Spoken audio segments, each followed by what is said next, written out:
Okay, I'm gonna play games. So only games allowed right now. And then we will do things in between. So don't worry. Your Eminence, your wish, Exalted One, we must take action. Time is of the essence. Even elder races get tired of waiting. My sovereign, for the Alliance, by your command, by your command. Even elder races get tired of waiting.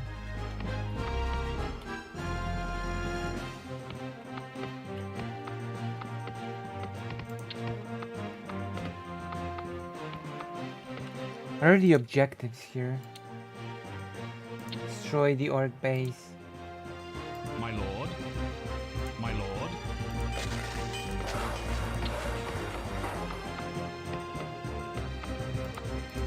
Your wish, My lord. Exalted One. Exalted One? Yes, for the Alliance. Move out, for the Alliance. Yes.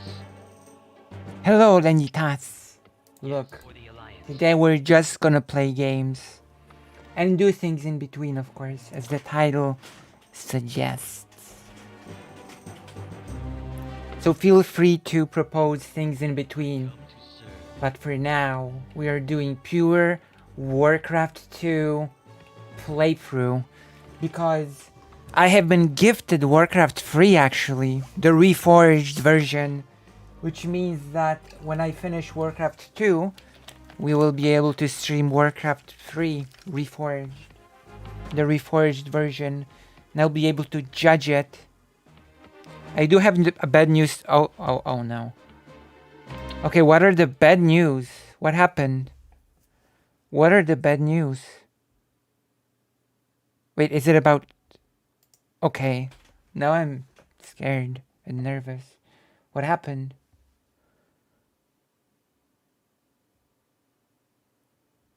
So what happened? I just got out of call on him stream confronting him on his response to Keffals' recent video. Wait, you were on a call with him? Confronting him on his response to Keffals' recent video. What was Keffals' recent video? Do we have to watch Keffals' recent video now? Also, what is the bad news? Oh, I saw you posting about it. Yeah, we should cover that, shouldn't we?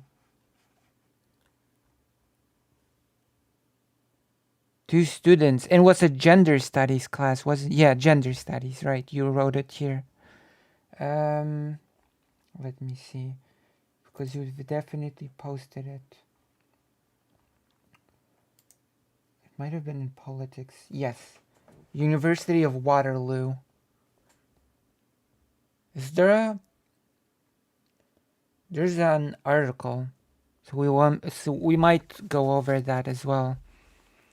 Not much else to know about it as much as it's the news. Yeah. I mean, two students being injured, I think, is pretty big thing in itself. I think it's huge enough to talk about it. Because it represents an attitude. Right?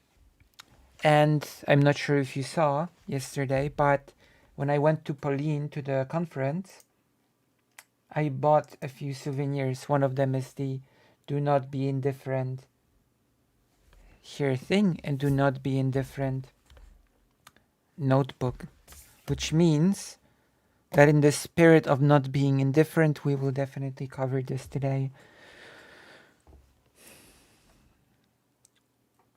Absolutely. So we see a cross-country raking loosely organized attack in Pride. Yes, exactly.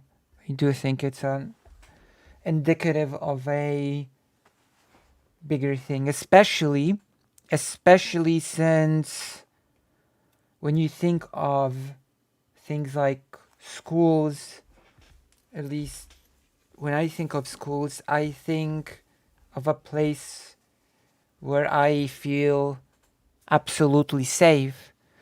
especially in higher education. I always sort of, when I think of schools and higher education, I think of a school as a safe place. With trans people, the proto-genocide, you have a grand narrative out there. Yeah, I think so.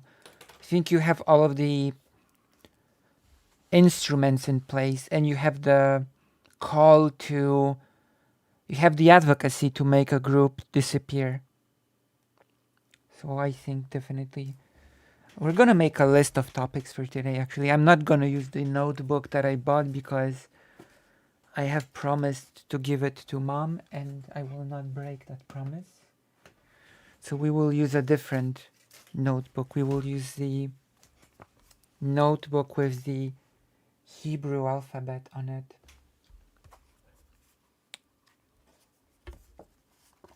Absolutely. Now we have differences, of course. So we see this new kind of terrorism in place. Sort of. Although elements of things like this were also present in certain forms in the past. But yeah.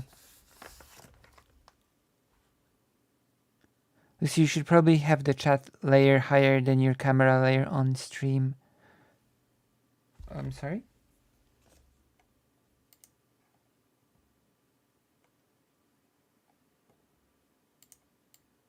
Do you mean here? Oh, wow. I just got an idea. I don't know why YouTube chat is not appearing. Hold on.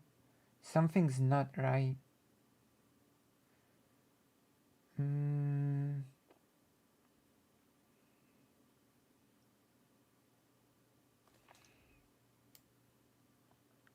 For some reason, YouTube chat is not appearing on. And it should be. This could be a way for us to have.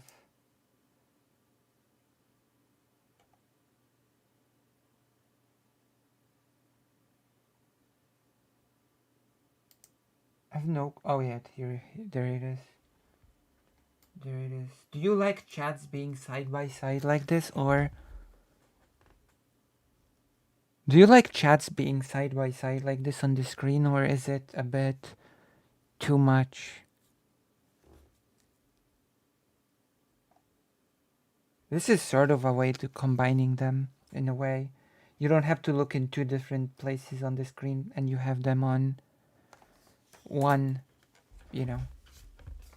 It doesn't distract you from what you need to do. So let's read what Karasu wrote in the YouTube chat. Absolutely, now we have difference. A new system how the state sentences people to death. Yeah, sentenced by those sort of attacks. Sure, but people had learned from the past how to play the plausible deniability. Yeah, I think that's the worst part about it, that people refine the horrible techniques. That's, I think, the worst. I can't read it either way, too small to me. Oh, you can't read it. It's too small. Okay then. If you can't read it because it's small, I'm just gonna turn on the game so it will appear on the screen. Okay, so if you cannot read it because it's too small, then it is my duty to... Damn.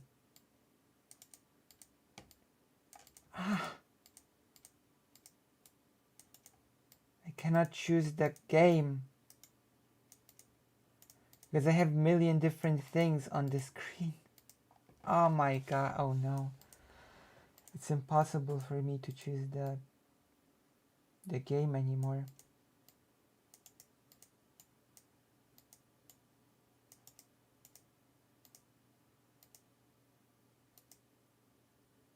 Oh, we managed to do it. So it is my duty to make it bigger. There we go. If there's anyone that cannot read the text because it's too small, then it will be my duty to make it bigger. How's that? I can actually move the Warcraft thing a bit more.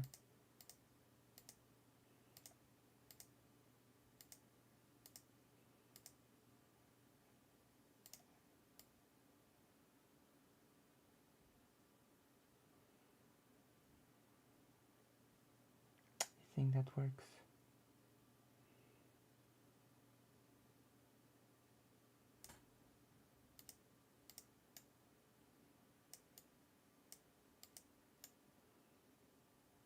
Is that better?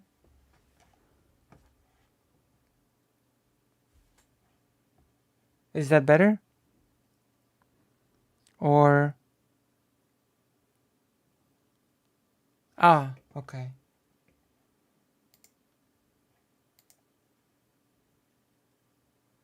Is this better on this screen or... Okay, much better. Nice. Alright, we have addressed an issue and now we can do a list of topics for today. So definitely a topic for today will be the Waterloo. Yeah, but a just place offers, how to say, things for the minority. At least that is what I... Plus I'm working on a dog, so I will only listen. That's okay. I mean, I do have to take into consideration that people will sometimes not see. I will have to work out the whole layout thing. Oh, a bit too big. Okay. Maybe we'll make it slightly smaller.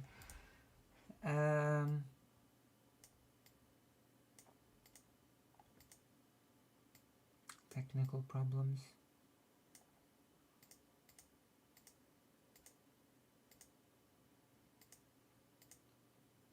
So,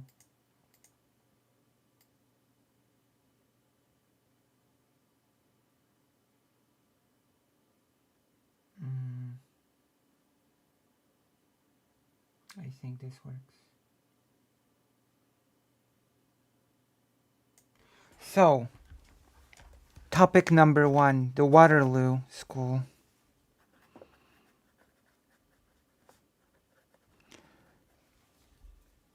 And the second topic, my question is, should we... Okay, let me see. With the one where she spoke about being tired of being trans content creator, he missed the point of a lot of Keffals said in the video, which was disappointing cause I generally like Heem's takes. You should probably have the chat layer higher. Okay, I read this. So should I go over the Keffals video today? Do we want to go through the Keffals video about being tired of being trans? There you go. I'm gonna misrepresent the video one layer higher. If you think he misrepresented the video, then you have not seen me yet. I'm gonna make a segment and I'm gonna make a video titled Keffals is tired of being trans. And then I'm going to start a whole drama cycle around it.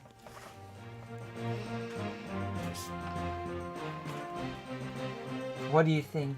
Do you approve of my idea? Do you approve of my methods, of my scheming?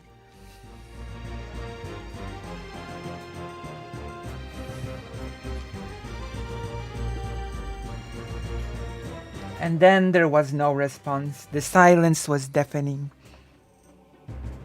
But there's a saying in Poland that silence means agreement. So that means that everybody is approving of my idea of how to handle the situation in the most responsible way.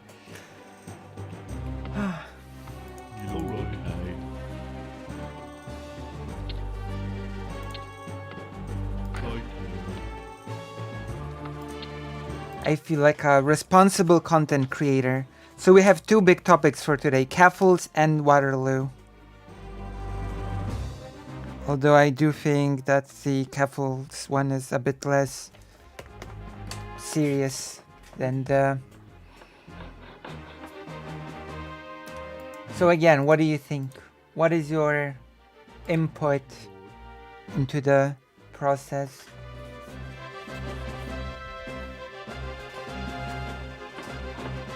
I'm going to... Maybe I'll talk about a bit... There was a thing that I really wanted to talk about. Oh yes, Ukraine, right. There was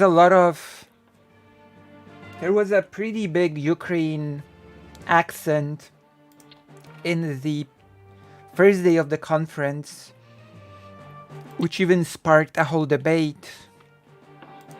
Underway. And I really think it's interesting how certain important conversations are being opened up about Ukraine.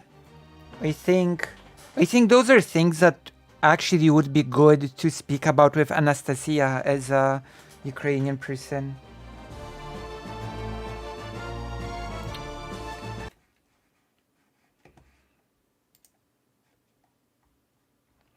Because attitudes really are starting to shift around topics like Ukraine. Sorry, mostly paying attention to Heem's stream because someone else is calling in about the topic I spoke on as I called in. Can you actually link your call in and timestamp? Is it Twitch or is it YouTube? If you can timestamp it and send it here, we could watch it later as well. Your conversation with him. Oh, it's on Twitch.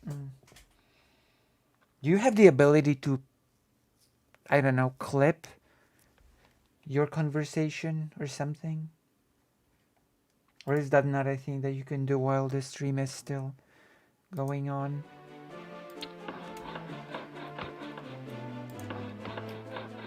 Yes. Okay. Lord. Too long for a clip. Yes, me lord.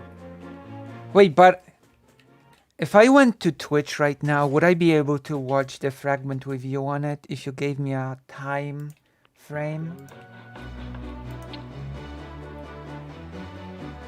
Or is that not a thing that you can do on Twitch? Yes, sire.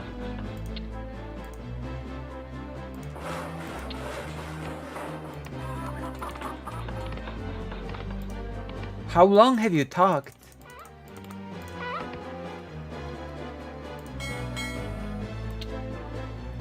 Hello. Yes, me lord. God knows. I see. Feels like you've had a long talk. Captain on the bridge. Okay. Aye, Captain. Didn't pay attention to time. I mean, time flies when you're having a disagreement with someone, I suppose.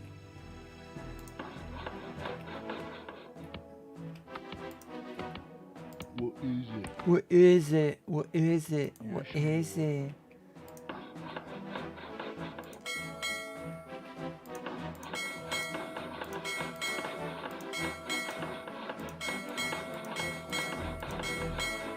I love how the buildings have snow all over them and snow maps. I do appreciate this touch. The buildings change depending on the weather of the map. It could be smaller. I really can read it in the chat itself. Well, we will think about it. We will think about it because we need to have space for the... Your wish? My sovereign? My sovereign. We will need to have space for the videos themselves as well. For the Alliance? Oh, For the Alliance. Yes. my sovereign? For the Alliance. What is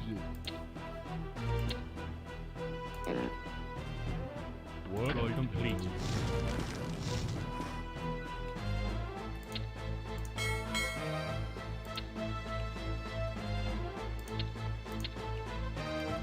I don't think I can build a blacksmith just quite yet. Okay. I talk with you about the whole situation as well, but probably gonna watch it if you respond to my conversation, cause you know, voice issues. Okay. I mean, I can watch the Keffals video and then just talk to you about it instead of watching the heme stuff, right? Yes, I mean, I do have you here, right? It might be better to just talk to you directly instead of just watching your talk with him. You can explain the him thing to me when you talk to me, what your issues were and what the response was. That could be a better idea overall.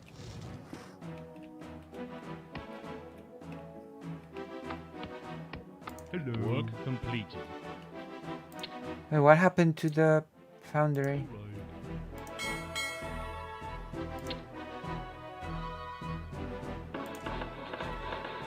Aye, Captain. Aye, Captain. Yeah, you would prefer that. Yeah, I think that would be a better idea. So we will finish a map in Warcraft and then we will take a look at the Keffals video. Is the Keffals video long or? There's also been something with Tipster, or I don't know who Tipster is. I've been watching Aiko's video about Tipster and Keffals and some other person, and they had a beef, and then Tipster screwed someone over, and then something happened, and Waiting orders. I'm having trouble actually following it, which might seem silly, but I do a bit. I need to go down to the shop. I will be back later. I will see you later. Oh yeah, I might as well. I'm sorry, I might as well just...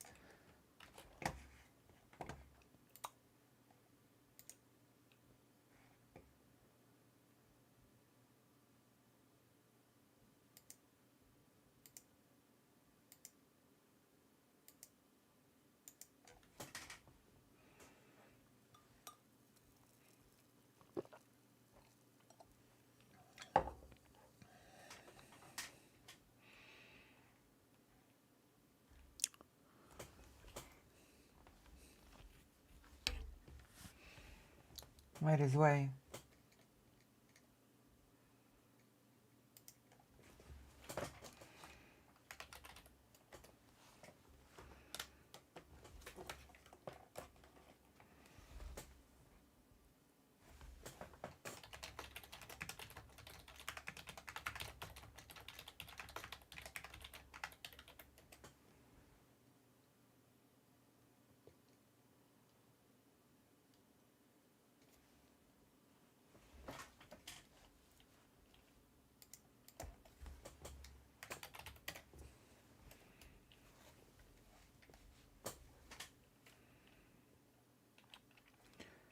Okay, I've got just my brain froze. I wanna share this stream everywhere where I can.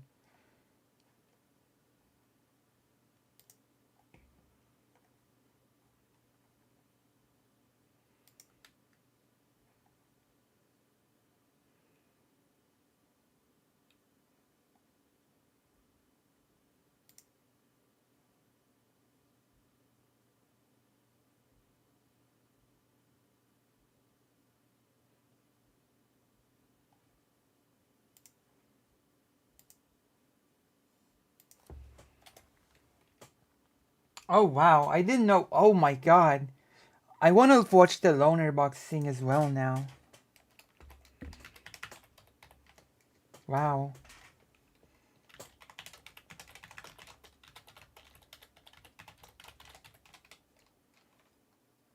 I wanna watch the loner box thing with Sirius now as well.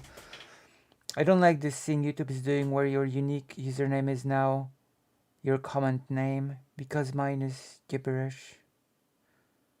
For me, your name just appears as M. Is that your Is that your intent? Is your name supposed to be M?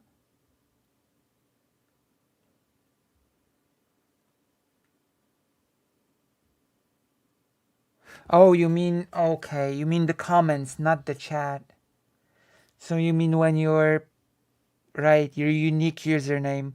But I'm pretty sure it's also very easy to change your unique username now. I'm pretty sure you can just get into the options and just change it to whatever you want. You know? Because I know YouTube changed that as well, that you can just hop into the menus and change your unique username to whatever you want. I changed it. So I'm pretty sure you can just change it from gibberish to something more, you know. But yeah. So we have another topic, I guess. Lonerbox talking about trans and intersex kids, which is very interesting. I had that too. Oh, so you did change your unique username, right?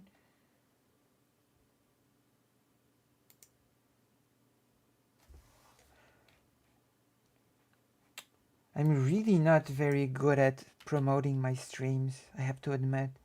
I should get better at promoting my own streams because I'm starting to think that I'm being ridiculous when it comes to this topic.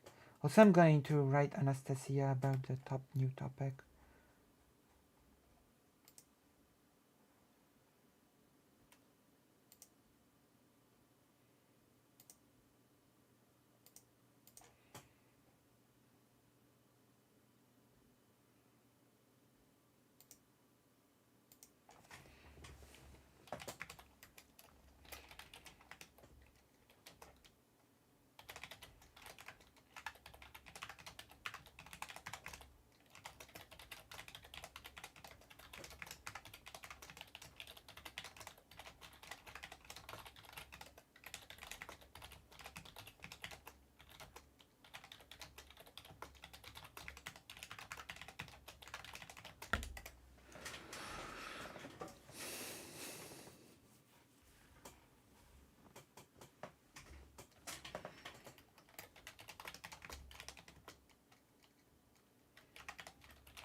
I'm talking to Anastasia now, just so you know. I'm not just doing some, random talk.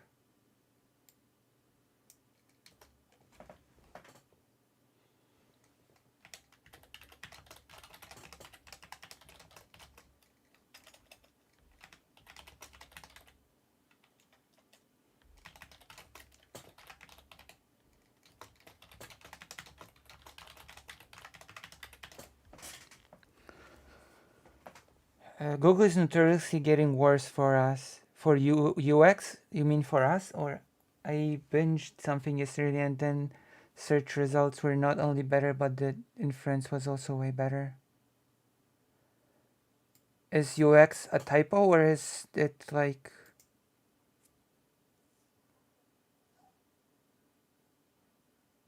Oh, Jesus. I'm so silly. You've made all kinds of subcon gains lately. I did. I have. But I also lost 2 subscriptions from yesterday. Okay, we're gonna do...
My god, okay. I've pitched the topic.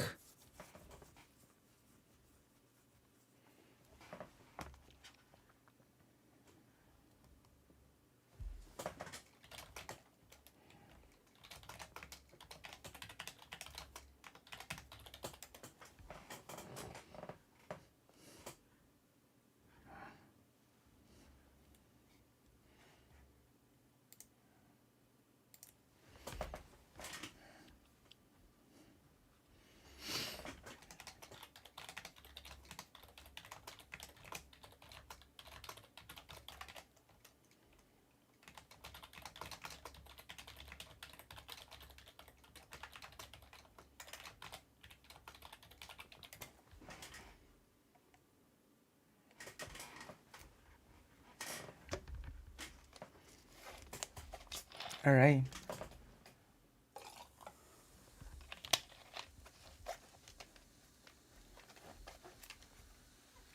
Alright. I'm ready. I am... Lucy, have you read any manga? Oh my god. Manga. Not in a long time. I've read the newest chapter of Berserk. Like, I've read the newest chapter of Berserk. That was the newest manga that I've read. My goodness. Wait, so have people come from the... But yes, I've seen such amazing amateur animation yesterday. It was so... Oh my god. And it made me want to animate. But I'm not as good as that person. How does that person... Oh my... I just want to ask the person... How does that person animate... Well, I assume such amazing animation so quickly. Either the person has help or I don't know. Or it takes ages. Work. Hello, Dadalis Media. Are you on your appointment right now, or are you after already? Are you still in the middle of your appointment, or? Okay, so we will finish this map, and then we will go through the Keffals thing. That is our plan. Captain on the bridge. Set Ready to sail. serve.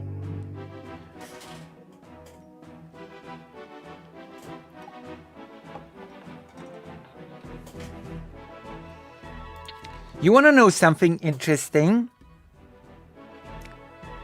Yep, I'll be here for hours. Okay, I hope you can watch and enjoy this in the meantime. Human 2. I've already finished the Arc campaign, and I want to do the campaign of the losing faction first, and then I want to move on to finishing the campaign of the one that canonically won, if that makes sense. So in Warcraft 1, I first played humans because they lost, and then I finished the Orc campaign because in Warcraft 1, the Orcs won canonically, and then it continued to Warcraft 2.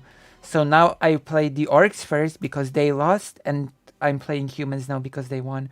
Of course, story-wise, it's a little bit more complicated. The real story is a mixture of both campaigns. Orcs were winning until Gul'dan betrayed the orcs, and there was a fraction within the horde, and that's why the humans were able to win. So in reality, the actual story was a mixture of both campaigns. At least in the Tides of Darkness campaign. Well, the Horde won in Warcraft 1. So the Horde actually doesn't always lose. It won in Warcraft 1. Because if the Horde lost in Warcraft 1, Warcraft 2 could not happen, you know? Because Warcraft 2 premise is that humans run away after losing in Warcraft 1 and they cross the Great Sea to get help. Now, Warcraft 1 is a temporary setback. And keep in mind, in Warcraft 2, the Horde was winning. It only lost because of an internal strife. Okay? I'm making a bad World of Warcraft joke. I see. I see. But yeah. I wanted to say something, but oh gosh. I'm forgetting my words. Oh yeah, oh my god. I temporarily remembered what I wanted to say, but I forgot it again. It was something Jewish that I was remembering.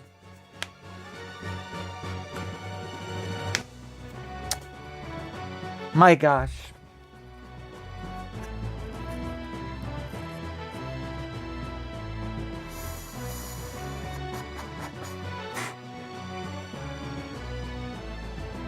It was from the book of the author that I just started reading, which is very interesting because I've started reading this book. The book is just a one huge conversation between a Jewish historian and a Polish historian. And then they name dropped a book, and I realized that I've been reading the book from this Jewish historian, and that it's an amazing book. It's called, I think it's called The Tales of Jewish People in Poland and Russia, a short history. It's a really, and it's not a short history, but it's an amazing book. So good. So I have a question for the audience now because I actually remembered what I wanted to say. Have you heard about the common accusation that Christians make towards Jewish people? The Jewish people killed Jesus Christ. Are you familiar with this accusation that Christianity often sort of pointed at Jewish people? And some people still sort of push that sort of thing. But that's neither here nor there. Because I've got a more interesting thing for you related to that. Alright. It's a common narrative. Wasn't it that the Romans killed Jesus? Yes. Yes. Moho is more informed than many people. That's correct. So did you know that the Jewish community also had its own accusation against the Christian community? At least in Poland and later in the Polish-Lithuanian Commonwealth? Did you know that the Jewish community had its own accusation against the Christian community? Are you familiar with that one? That it was like a mutual set of accusations. So the Jewish people accused Christians. They accused Christianity of actually not being a monotheistic religion anymore because Christians worship the Holy Trinity, which makes the religion not a monotheistic religion anymore. And that was the Jewish accusation to Christianity. It was a pretty serious accusation, which sort of created,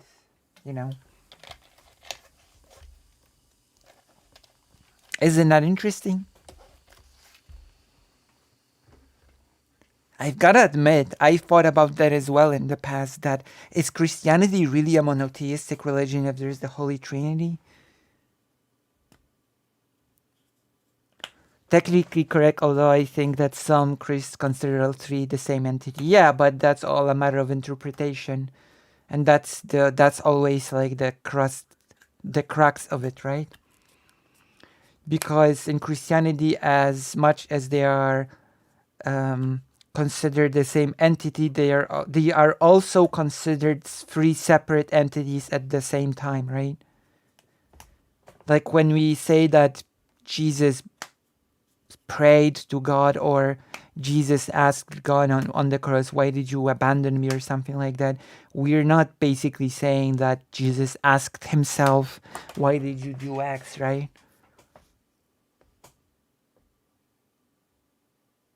I mean, why did the Romans kill Jesus even? That's a whole story.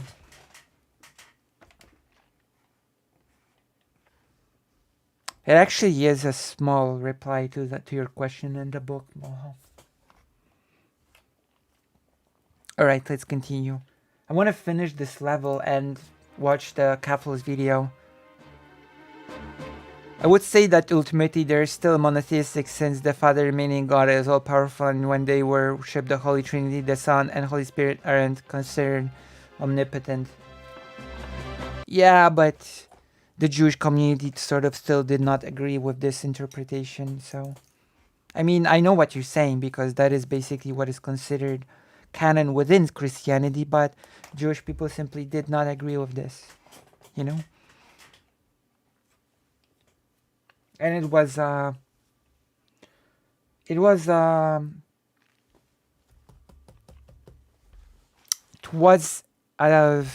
cause of disagreement between the communities, let's just say.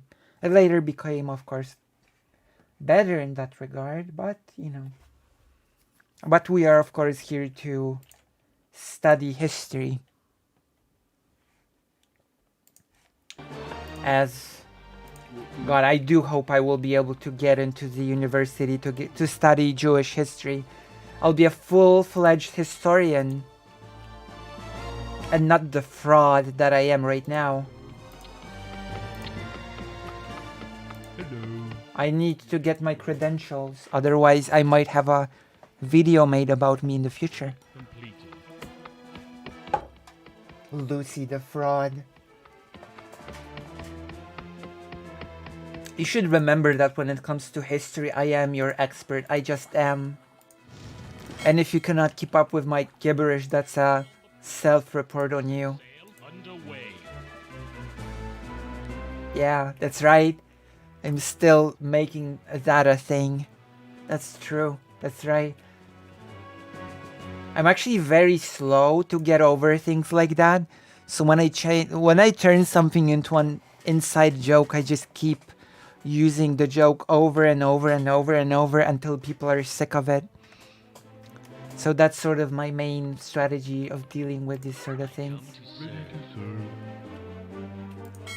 So you're probably going to hear me say that I'm an expert on X. I just am a million times from now. And then you're gonna start telling me to just stop, and I'm gonna say I'm sorry. And then I'm probably gonna try to stop. So this is the cycle. The cycle of... I don't even know how to call it. If you can think of a name, then feel free to give me suggestions in the... Set sail. Oh, in the chat. Skipper. Skipper. What is it? Okay. I need more me lord. wooders. Okay. Yes, me lord. I said as I wasted more wood. I think I honestly think humans were more epic in Warcraft 2 than compared to Warcraft 3. For some reason, I don't even know why. Even at the start of Warcraft 3, for some reason humans just felt like a shadow of their Warcraft 2 selves. Like the whole Alliance faction seems like a weak shadow of what it was during Warcraft 2, and I don't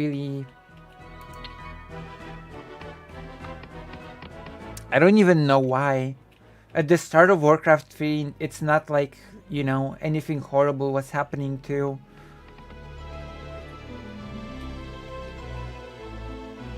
It's just the Alliance feels so weak in Warcraft 3, like it just gets decimated at the start in the human campaign. Exalted One, My lord. Yes, my lord. my sovereign. It just gets destroyed. I really don't understand how people can even read the Bible. I tried once, but even then, Old Testament is really boring. It depends on how you approach it. It really does. And then one is supposed to be the one where God just smites people for no reason. It also depends how you read it. Also, there's a lot of nice literary language, especially in Hebrew. Well, it's just Lordaeron in Warcraft 3. Lordaeron and Quel'Thalas, I guess. But then Lordaeron and Quel'Thalas were like the main branch, like they were the trunk of the Alliance in Warcraft 2, right?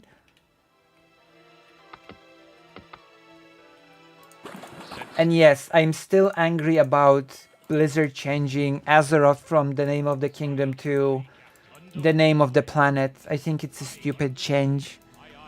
And if you're a real giggler, you will agree with me on this. If you're a real giggler, you will agree that the change was stupid. Aye, Captain. Aye, sir. I can't read Hebrew. You should. You should learn to read Hebrew. It's a nice language. I read American. True, but the Bible is not American, it's Hebrew. Aye, Captain. Aye, sir. If you really want to learn a nice language, then you should learn Yiddish. Aye, sir. Aye, sir. Aye, sir. But that's because Stormwind / Azeroth was destroyed, which was in the middle of being rebuilt in far away during Warcraft 3. Wasn't? Maybe, that's fair. But the Alliance was powerful in Warcraft 2, and Azeroth was in shambles in Warcraft 2.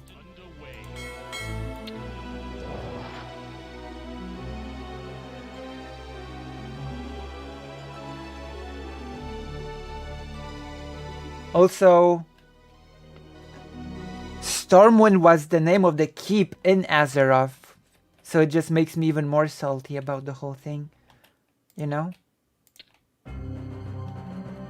Aye, Captain. On the bridge. Aye, Captain. Aye, Captain. Aye, sir. Underway. Aye, Captain. Aye, sir. Underway. Also, Warcraft 2 felt more warlike than Warcraft 3. And World of Warcraft has nothing to do with war at all. There's nothing warlike about World of Warcraft, like, at all.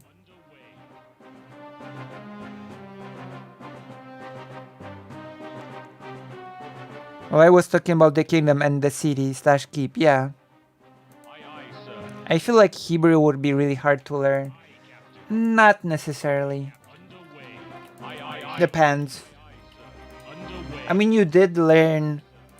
You do know quite a lot of alphabets, right? So I think it might be pretty. I think it might not be difficult for you. It depends. It depends on how diligent you are about the learning. Yeah.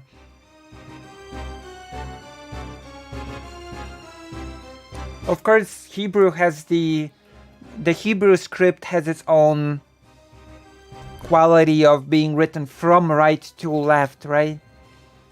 Which is different from Japanese, because Japanese is not exactly written from right to left. It's written up down from right to left, which is, it's a bit different. Like, the problem is exposure. True, true. Make me want to debate Lucy on Warcraft. I should debate you. Because I'm really opinionated about the whole Azeroth thing. Aye, Captain. Aye, aye. Underway. Like in Warcraft 2, the Alliance feels so strong, and then Warcraft 3, the Alliance feels like a bunch of weaklings. Attack. Which is bizarre. Yes, yes, as you wish. Yes. At once, sire. As you wish. Attack. Like, come on, why is the Alliance a bunch of wimps and weaklings? As you wish.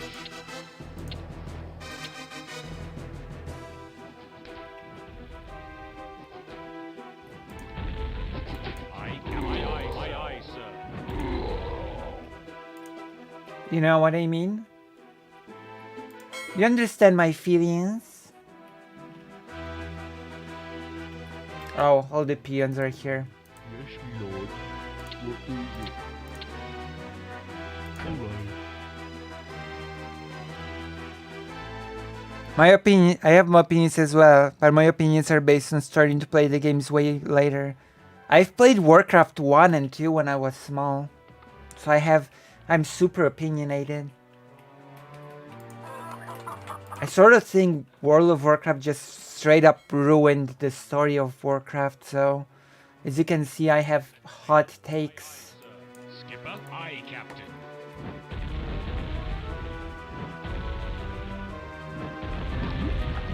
Underway.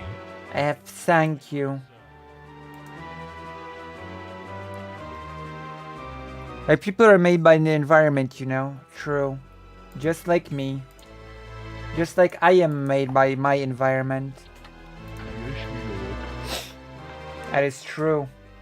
After this level, we watched the Keffals video. My sovereign. My sovereign.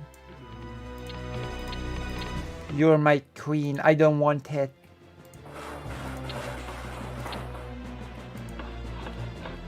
Captain on the bridge. Captain on the bridge, eh? Captain on the bridge, eh? Yes, sire. So what do you think of Warcraft 2? Exalted One. You think it's a nice game? By your command. Yes. For the Alliance. Move out. Job's By done. your command. Move out. Yes. At your service. At your service. It plays much better than Warcraft 1, that's for sure. I'm just gonna say it right now. Warcraft 2 plays a lot better than Warcraft 1. My lord. Like, people understand things they're exposed to more. Same with language. Yes, true. I have difficulty getting into RTS games. Okay, I can understand that. Yes, my lord. I mean, in my opinion, you don't really have to be super good. The important thing is that you have fun. I'm not exactly playing this game at an expert level, as you can see. Exalted One. Exalted One. I'm doing a lot of RTS faux pas, like Move out. clicking on the things with my mouse instead of using the Move out. shortcuts, By your command. Move out. For the Alliance. which you should not be doing. As a pro, Yes. like Steven Banel II, the RTS pro, By your command. For the Alliance. Aye, Captain. should just be using Your service. 100% mouse shortcuts. But my setup is very... Underway. This is where I start employing cope and excuses. I don't have a nice mouse thing and my setup is really cramped, so Aye, Captain. I'm gonna try use more shortcuts with Warcraft 3, but I make no promises. Underway. Aye, Captain. Sir. Aye, sir. And with StarCraft as well. Jesus. We're gonna play StarCraft as well.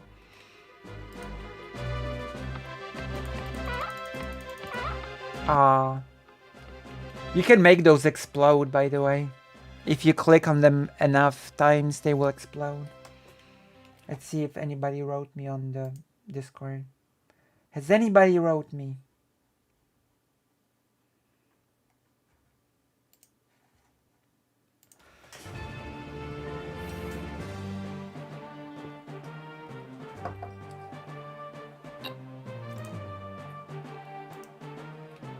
Aye, Captain. Aye, Captain. Aye, Captain. Aye, aye, sir. Aye, Captain. Aye, aye, sir. Aye, Captain. Aye, aye, sir. We are under attack. Aye, Captain. Set sail, set sail, Captain. At your Yes, service. sir. Yes. At what sire? At your Yes, service. sir. Your at your service. Aye, Captain. Aye, aye, aye, Captain. Aye, aye, sir. Aye, aye, sir. Aye, aye, sir. Aye, aye, sir. Aye, aye, sir. Aye, Captain. Underway. Aye, aye, sir. Damn. Aye, Captain.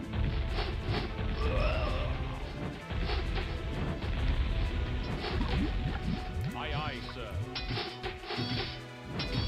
My lord. At your service, sire. Aye, underway, underway. Aye, aye, sir.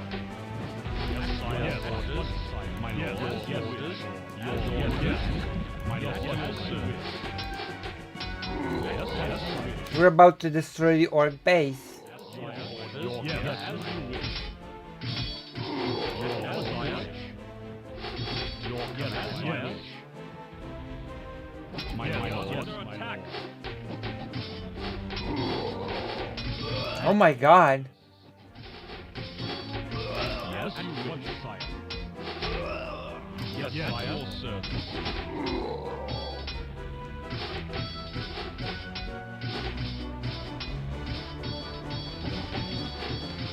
Your command. Your command. Yes. Your Yes. wish. How did I mess it up so hard? Your eminence. Yes.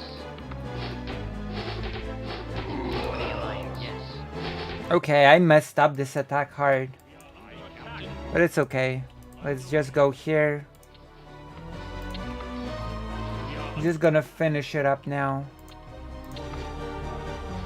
I think I took not enough soldiers, to be honest. Aye, Captain. Set sail, Captain. Set sail, aye, sir. Awaiting orders. Oh, yeah, might as well. Aye, Captain. Aye, Captain. Aye, Captain.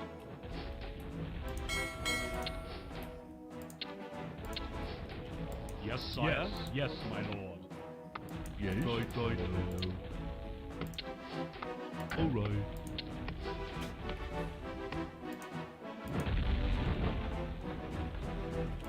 Damn.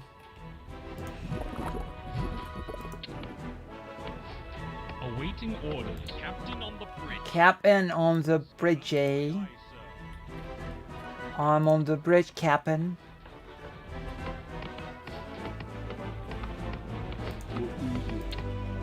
What is it? What is it? What is it? What is it?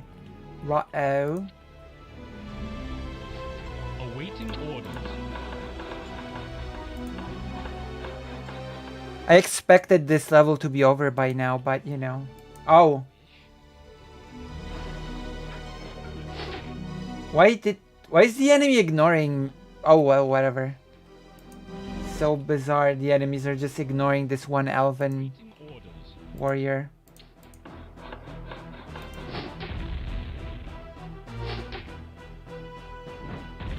The AI just went mad. The AI is not attacking this unit. I don't know why.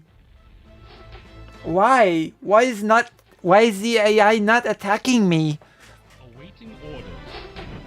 What's happening? It's a single unit. Finally! Oh my god. This is so ridiculous. Okay, we're gonna avenge this brave warrior. Yes, me lord.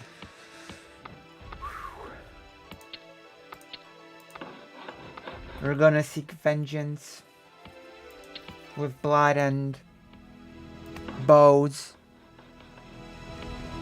Job done. Awaiting orders. I come to serve. Me lord. I'm sure you are. Or I'm sure you do, rather. I'm sure you do.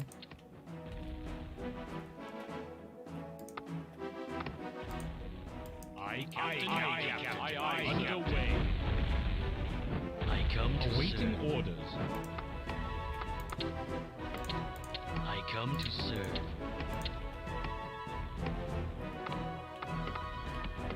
Alright, we're gonna get a lot of units real quick now. From the snowy lands of Azeroth. Awaiting orders. I come. Wait till we get the knights and you'll hear how they sound. The ones that become paladins. Because in Warcraft 2, paladins were just knights on horses. Skipper. Unlike in Warcraft 3 onward. Aye, Captain. Awaiting orders. Sir. Aye, sir. Aye, sir. The paladins were demoted in Warcraft 3. They were deprived of their horses. Aye, Captain. Aye, sir. Aye, Captain. Underway.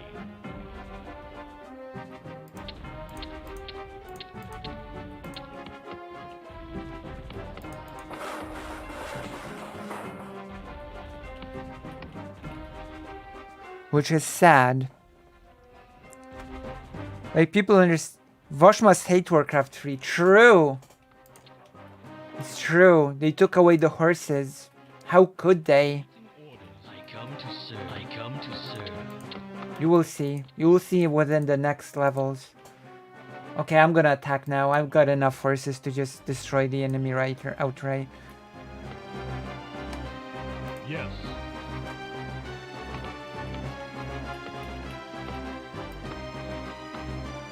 Exalted One. Yeah, I think that's enough. Awaiting orders. I come to serve. Your command. Yes, my lord. Exalted One. Yes, sire. Your enemies. By your command. Your will. Out. My sovereign. Skipper. My sovereign. By your command. My sovereign. Set sail. Set sail. Set sail. Aye, Captain. Set sail. Okay, Set sail. Underway. let's go. Underway, sir. Underway, Captain. Aye, underway. We're gonna unload our thing in the middle of the base of the enemy. Underway. Aye, Captain. Aye, Captain. Set sail. Aye, sir.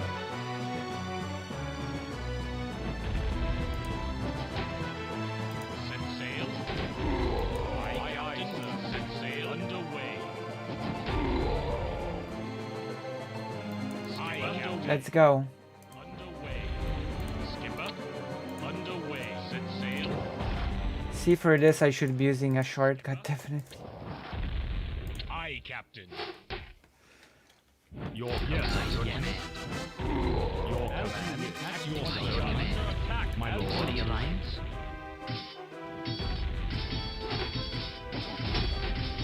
Yes, I Your am. by your command. My for the alliance. At your service. My lord. Sovereign. Your My sovereign. Yes. my lord. For the alliance. Ooh, we destroyed the barracks, which are very tough.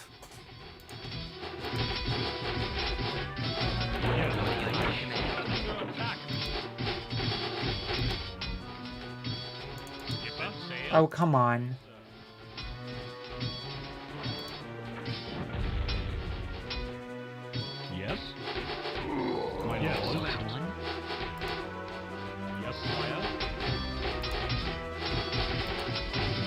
The AI in this game loves to rebuild everything, by the way.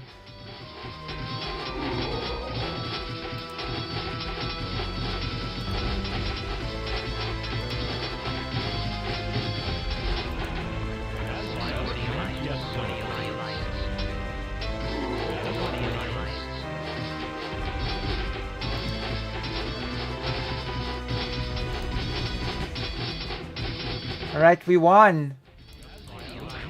What glorious battle. After this, we're gonna have to do the Beyond the Dark Portal expansion as well.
I guess we won!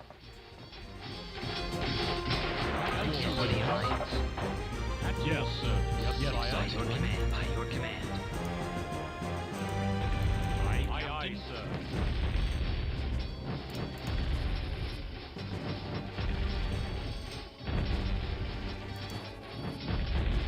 The buildings are destroyed so slowly in this game. Well, now we're gonna have to do a whole hunt for enemies, I guess. Unless we will win after destroying this. Oh no. Oh, don't tell me I'm gonna have to hunt enemies now. Okay, this is the biggest bad thing about this game. You have to destroy every single enemy unit, every single enemy. There we go. Underway. We are under attack. Aye, sir. Aye, Captain. It's annoying that you have to destroy all of the enemy units. Every single one. So there might be one unit hiding in the corner of the map and the level will not end until you destroy the enemy unit. Aye, Captain. Underway. It's annoying. This is actually a very annoying aspect of this game. Underway. Aye, Captain. Underway. I hope it's over. It's not, of course, it's not. Aye, sir. Oh, we won. Okay. There we go. We're gonna go to the next mission. I'm gonna go to the toilet. And then we're gonna do Keffals. I'm gonna even retitle the stream to Keffals Drama. Big things. Cosmodan. See, it also happens in Cosmodan. Not just Quel'Thalas and Lordaeron. It's also Cosmodan. The horde has been driven from the shores of Lordaeron. It has left the townships of Hillsbrad and South Shore in ruins. It is clear that the war will cost the Alliance dearly. Impressed with your victories against the Horde and the destruction of the Zuldair base, the High Command has decided to dispatch you and your troops to the main battleground. The forces of Stromgod Ah, Warcraft 3, I see. along the northern border of Cosmodan, fighting to keep the orcs from advancing into southern Lordaeron. An orcish outpost, nestled near the ruins of the ancient dwarven city of Dun Modro, has repeatedly beaten back Alliance troops and ravaged the surrounding farmlands. You must reclaim the nearby island keep at Tol Barad, and then launch an attack upon the outpost. I do like the artwork, by the way. By Metzen, which happens to be a crazy politician in Poland right now as well. What a coincidence. I never said worker wasn't also self-aware. Okay, okay, okay. I concede. You have won this debate. But I'm going to go to the toilet now. And when we're back, we're gonna do the Keffals, which you linked. Thank you very much for that. I'm gonna grab the link, copy it, and hold it in my pocket for my return from the toilet. I know that Lothar dies at Black Rock Mountain, which is even further south than this part. Right. I'll be back.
Right.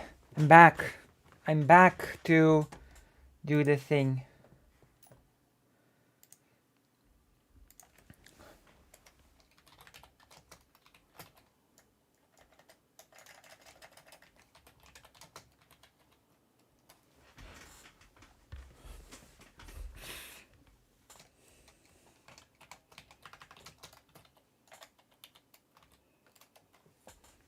All right, let's do this. Let's go.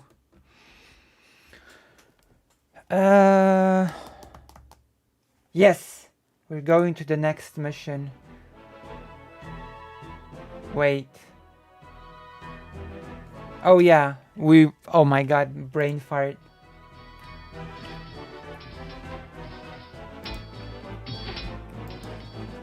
Wait, I actually have to save this place. Okay, we're gonna save this place. I don't know why these soldiers are just standing in there, but whatever. My sovereign. Set sail. Underway. Underway, Captain. Annoying, but okay. Underway, Jesus. Underway. Underway. My sovereign. Aye, Captain. Underway, Captain. Aye, underway. Oh my god, come on. Now I'm really happy that those buildings are so... I don't know. Underway, Captain. Aye, sir. Your enemies. Exalted by your command. And then the enemy got stuck. For the Alliance. My sovereign. Yes.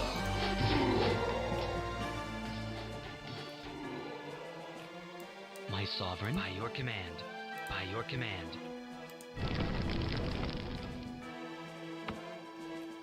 Set My sail. god, Aye, Captain. so annoying.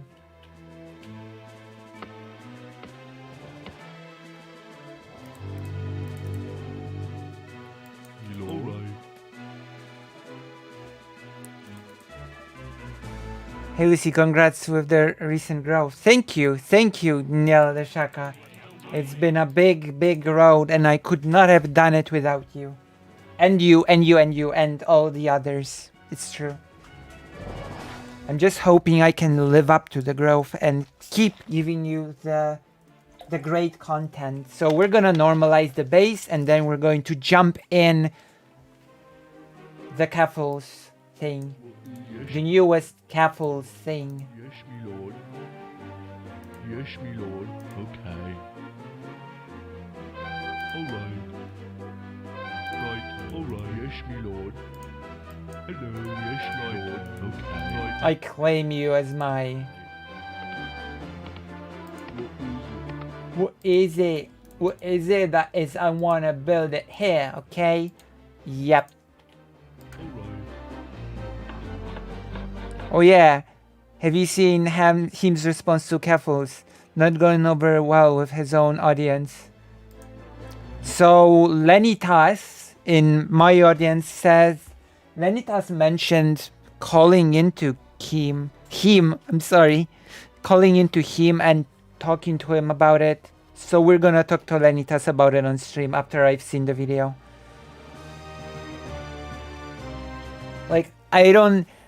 Like before I check responses, I wanna watch the video, you know, because I have to know what the response is to.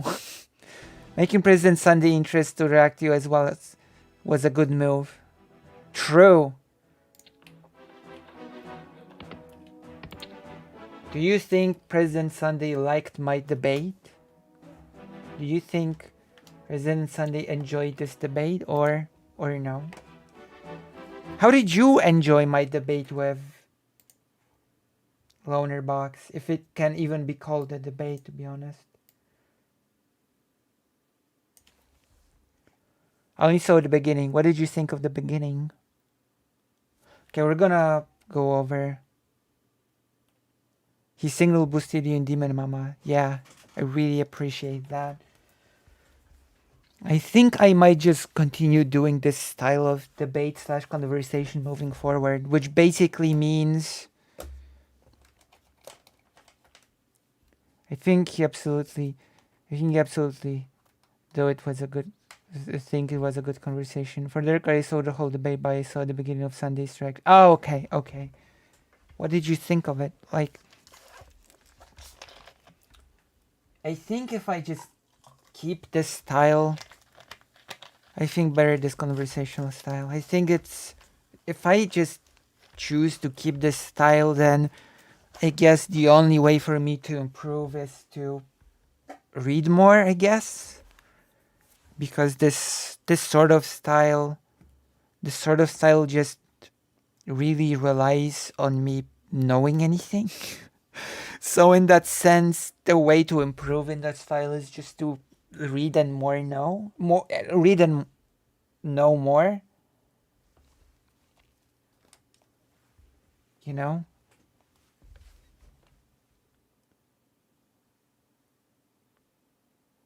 I see.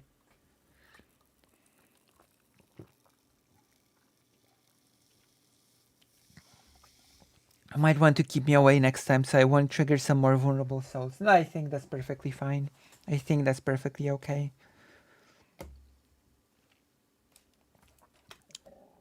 Also, I wonder if Lonerbox would adopt the proto-genocide thing as a descriptor or not.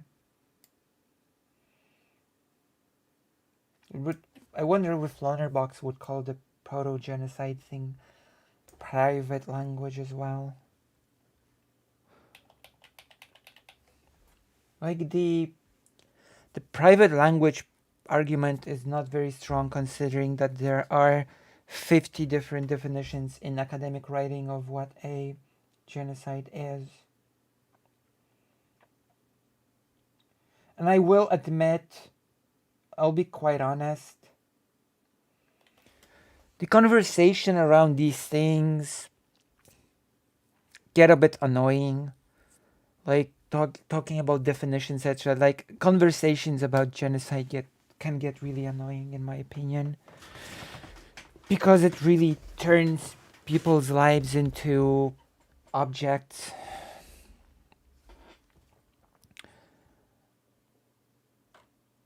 The problem I had with him that he felt like downplaying in some examples about the intent. Republican said no one would have a problem with him if he would not have not taken the effort to paint people. Calling it as genocide is crazy, is going for too far, even that they invoke violence. By the way, private language would mean you can't share the meaning. Yeah, exactly. That's why I think it's not very strong, right? But there is also another aspect which I sort of liked it. As I've said, the most calling the anti-trans movement genocide is not private language. No one could reason and explain why one could reason and explain why it's appropriate. Yeah. Also, I really like what the speaker about the Belarusian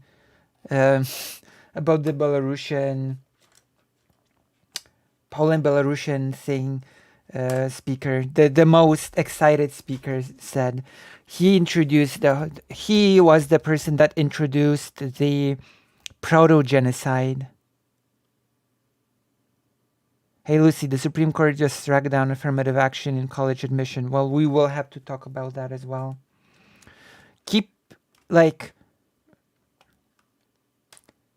Remember this. It does not mean anything for the argument. You should remember that, Shadow Boxer. I think I still have that quote with me about genocide and law. And I will read it because it is... Oh.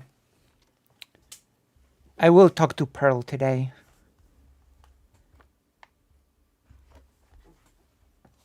But I want to make a broader point, you know? I want to make a little bit broader point.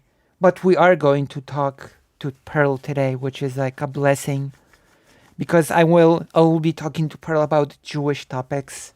So we might as well talk about affirmative action as well, right? While we'll be having Pearl on. The initial reason to talk to Pearl was to rant about Jewish topics, but I guess I want to tell you a pretty broad point, and I think it's always worth remembering at all circumstances. I want to read it exactly as it was. There we go. We assume law is not barbaric. Law can be very barbaric. Not all laws lead to genocide, but all genocides came to be from evil barbaric law. Right? We shouldn't assume that just because something is law, that thing is good. So we also shouldn't really use the argument of, we shouldn't necessarily, at least without knowing any details, be using just the fact that it was struck down as an argument for or against the idea of affirmative action itself.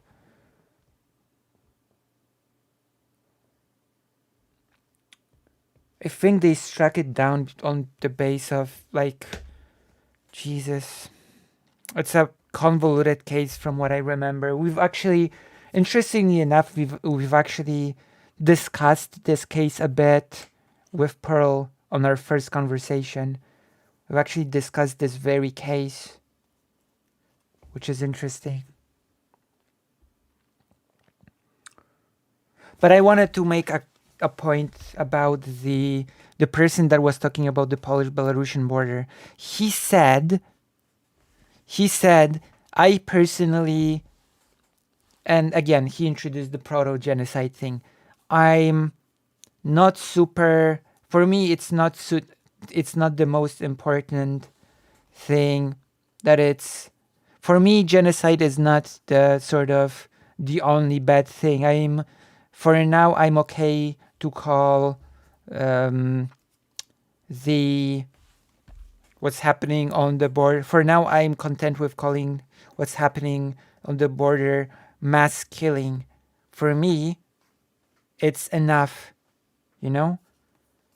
It's enough for me. It's like, it doesn't lessen the evil of it. I will fight it either way, is what the person was trying to say. And the person was extremely passionate about the refugee topic. And of course, he gave me the proto-genocide term, for which I'm thankful. It's a wide strategy, yeah. Mm.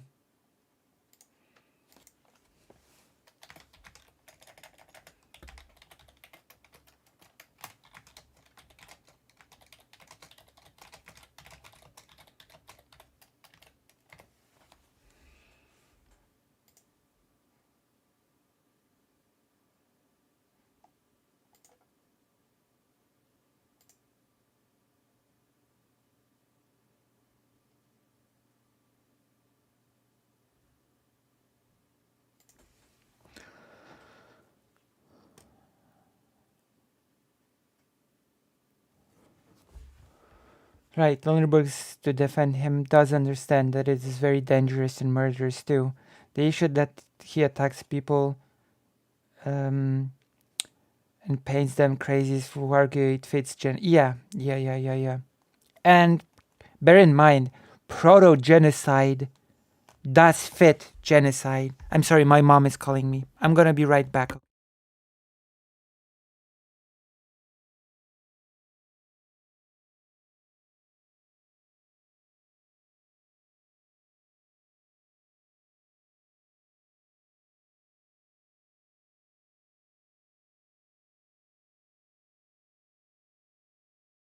So I'm trying to pick up the phone and I just can't.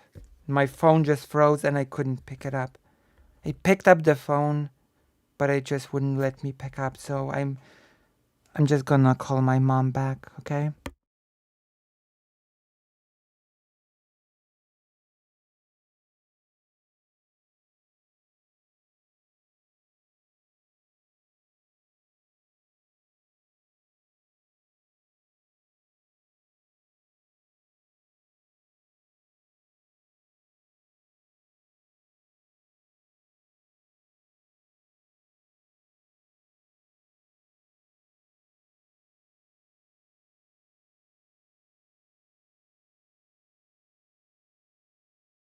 Also, I don't mean the derailment. To me, it's my bread and butter to do derailment. So that's perfectly fine.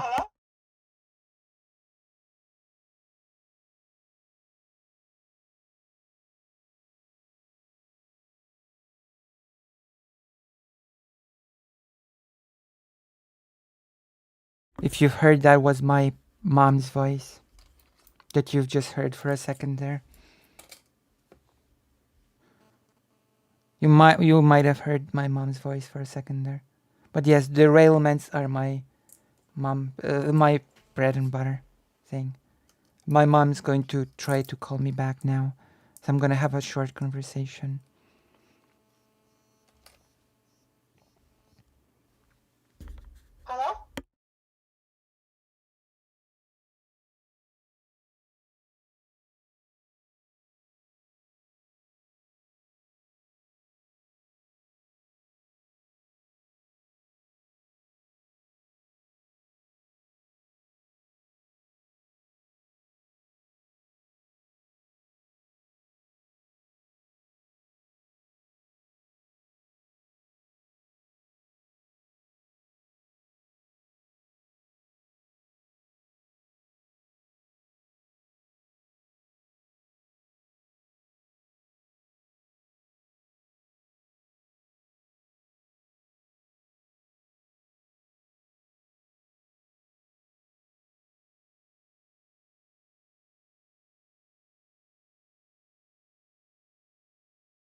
All right. My mom called me to tell me that our mutual friend's son is about to become a dad in Guadalupe. Uh, the friend is Jewish, but there were circumstances and the birth will happen in Guadalupe. No, I'm not in Scotland. I'm in Poland. Yeah, the news itself is not very good, but it's big news, that's for sure. So the interjection, the derailment is very, very important.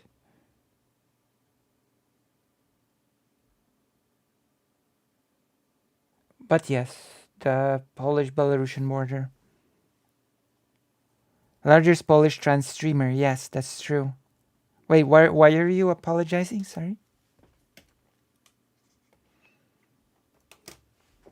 Did something happen when I was talking with my mom? Did something happen when I was talking with my mom? Did you do something that you need to apologize for when I was away?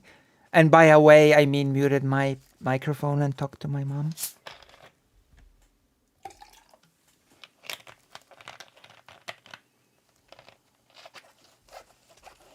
Do you want to know the most bizarre story that has happened to me when it comes to my mom? You've heard my mom's voice a bit, right? I assume you were in Scotland. I'm not aware of anything. You heard a bit of my mom's voice when I picked up, right? And before muting?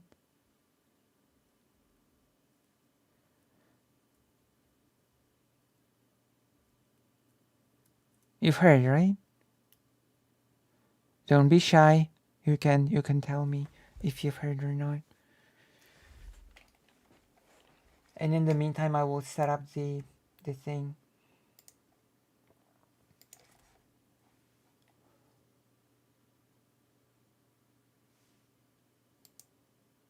I heard a very phone speaker hello. Yeah. So oftentimes people think that my mom is much younger based on her voice on the phone. I'm not sure if you will agree that the voice sounded young or no. But when I talked... Oh, okay. No, that's okay. That's okay. I think Scotland is a really wonderful place, so... And it has a lot of nice actors as well. Some of the best actors are from Scotland, you know. My favorite being, of course, the David Tennant.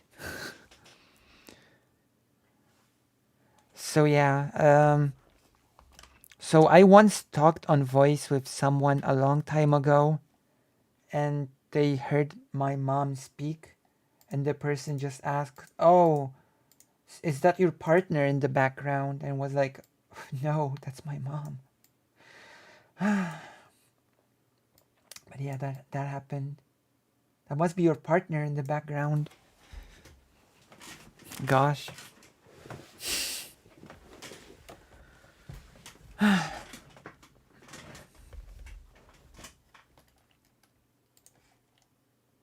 Because people assume things when they hear a voice that they perceive to be young. Okay. We're not here for that stuff. We're here to judge Keffals. We're here to judge Keffals' evil. And I think I'm uniquely qualified to judge Keffals.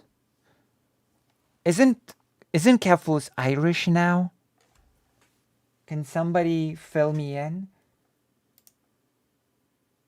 Is Keffals instead of... Oh, I'm gonna sneeze.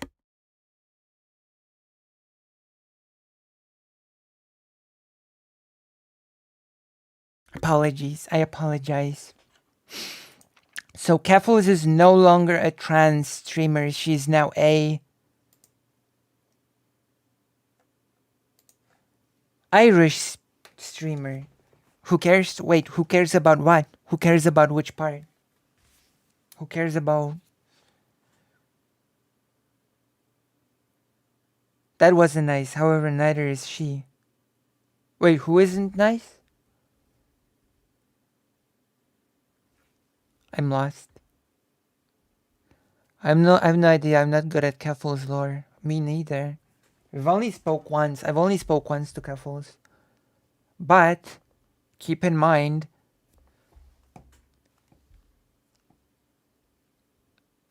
she moved to Northern Ireland, yeah, permanently, I think so. But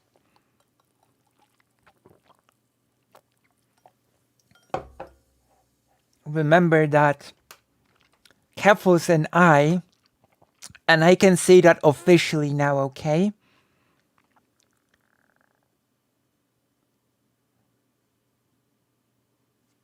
Keffals and I are allies, okay? We're actually allies. And I must make that officially known, that Keffals and I are allies. Because you might have not known, if you haven't been following the streams for long, me, as well as Keffals here, we are both in the same World of Warcraft guild, led by Xander Hall, which makes us allies in the Horde, because we are in the Horde in World of Warcraft. You see? So it's a whole thing. Keffals was correct to talk about how trans creators are first and foremost labeled as trans and would judge on that mostly. Yeah, that is a thing, yeah, I'm afraid. Classic, yeah. Not just classic, actually. The double classic thing. The classic. So there are some glass ceilings, and yeah, there is a glass ceiling, certainly, yeah. Okay, we're gonna play Warcraft and we're gonna listen to Keffals. Take it away, Keffals. So she did that video after she had a debate with that Yankee Tanky, overall horrible person. Okay, so should we go back and watch the Yankee Tanky debate thing? Is that what you're saying? She actually runs circles around him on knowledge. My knowledge of China is so little. Bye for now. I hope to see you again. My knowledge on China is so low that she probably would have run circles around me in that regard as well. I'm pretty confident that Keffals would have run circles around me when it comes to knowledge about China as well.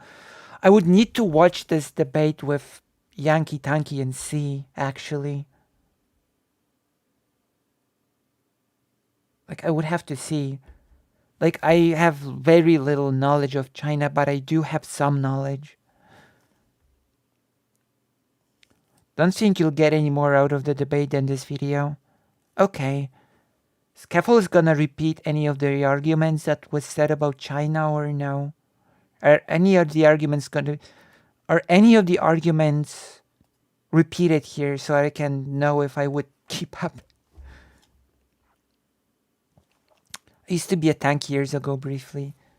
I never used to be. I think it's much harder to be a tanky in Poland. Okay, so let's just jump into it, shall we? Let's just get into it. I'm gonna do a few adjustments for this. Okay, I think we're ready to get this party started. It was really bad. Yankee Tanky ended up mostly accusing her being trans, and that is, oh my god. And I assumed that was the entry point for making the video about being tired of being a trans creator. I assume that's like what sparked it.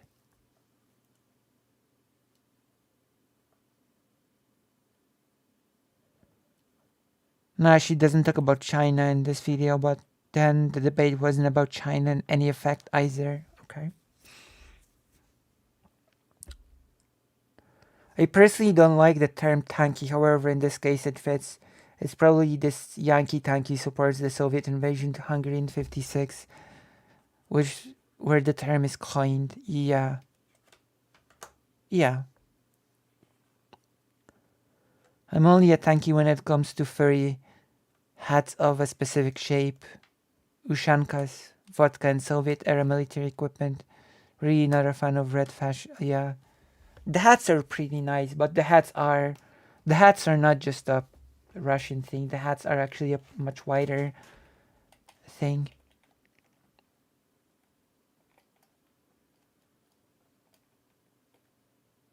Hats are actually really warm, by the way. And even that brief convo Keffals shown, she has a better understanding than Yankee Tanky. I mean, Yankee Tanky is a... I don't know what he knows. I know one thing about Yankee Tanky. I know that Yankee Tanky is either a very disturbed person or weirdly performative. It might be one of those things, right? He might just be weirdly performative for the sake of gaining audiences, for the novelty of being unique or something. No? Yeah, I want to buy a Soviet surplus one, put a really spontaneous American flag on it instead of the Soviet emblem. All right, let's just jump into it now. And of course, because I'm a genius, the video was muted. So great start from me. Ironic patriotism, nice. Probably he's also some weird Russia and China supporter of misunderstanding the multipolar world order as Yeah, but I also mean his bombastic, strange behavior. Like, I really always wonder how much of it is just performative. This whole thing that he does, the whole shouting Yankee Tanky and all that. I would be willing to bet that a lot of it's just performance. Okay, let's just start. After my debate with the Yankee Tanky, which was so disgusting that I had to unlist the Twitch VOD because of him repeatedly calling me transphobic slurs, I have to admit that I'm kind of in shock. How do you know my brain is porn-addled? I know because you're fucking TOS! How do you know my brain is porn-addled, You're exactly? fucking porn-addled! It's obvious you're porn-addled! You're How? pretending to be a fucking woman! Now, let's fucking focus with your ADHD. How am I pretending to be a woman? Oh god. So it went there. It went there, didn't it? He's trying to copy Has. Oh, he's 100% performative. He's trying to cultivate a specific audience for... Yeah, I think so. I think it's all like performative BS.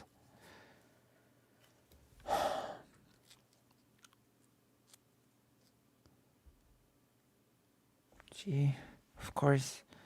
When Keffals said that it was like disgusting and I don't know, for some reason I expected it to be less severe. I expected it to be a little bit different, a little bit more, I don't know, dog whistly or something, not this overt.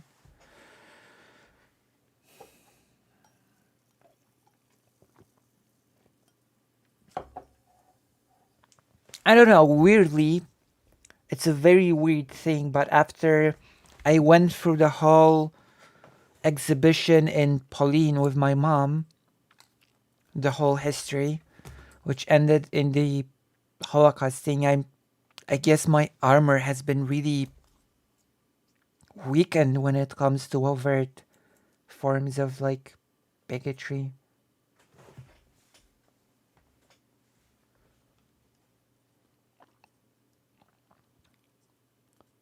I understand this gets rough on the anti-trans sentiment and rhetoric and abuse flat. Yeah. Started throwing the teaser almost exactly. That's focus with your ADHD. I mean, I've been fucking focusing. brain. I've been asking you That's to explain focus. one You're concept. clearly not focusing. Just one You're Marxist clearly not concept. focusing on what I'm trying And you to fucking can't tell explain you. it. You know you don't know what it means, so you adult keep pivoting. Fucking TOS. You porn adult TOS. Shut the fuck up. No one cares. No one cares Okay? about what? Shut the fuck up, you porn adult brain.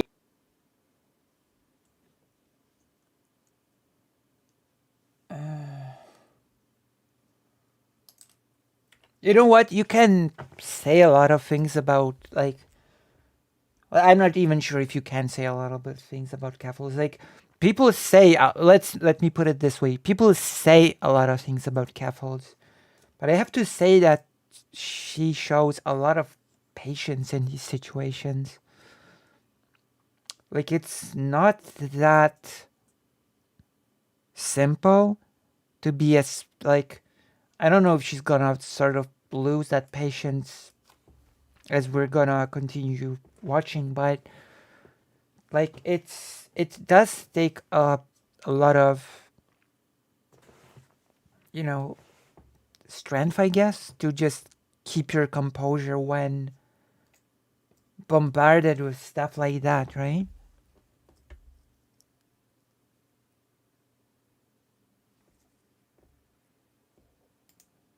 How am I porn Okay. addled? Shut the fuck up, porn adult. How? Now, Explain. shut the fuck up, you fucking. Now, I know that he has a history of being incredibly unhinged, and I'll put the link for our debate for my second channel in the description, as well as his debates with Vosh and Dylan Burns for those who are. Yeah, but being unhinged is one thing, right? But this is different, I would say. This is a, I watched the Vosh debate. I've watched the Dylan Burns debate, and those had more of a funny quality to them, if that makes sense. And this is just disturbing. I don't know, that's like, to me, what we just watched here and the debates with Vosh and Dylan, they have a different quality to them.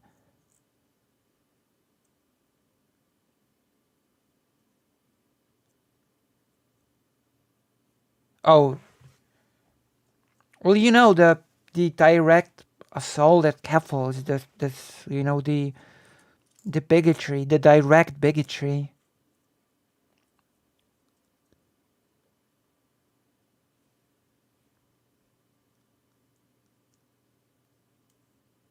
Oh, I don't know what happened.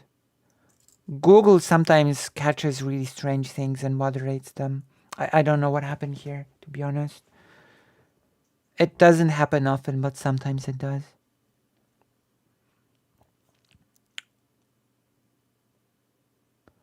He never called Dylan or Vosh the F-slur, which could probably be the most comparable thing to this. Yeah.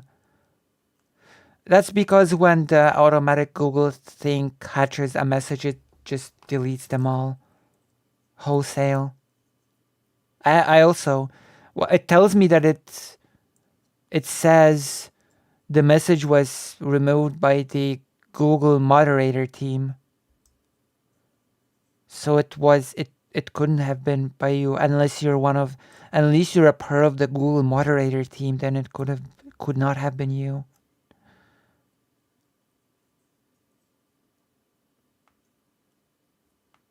I'm really not sure what's happening.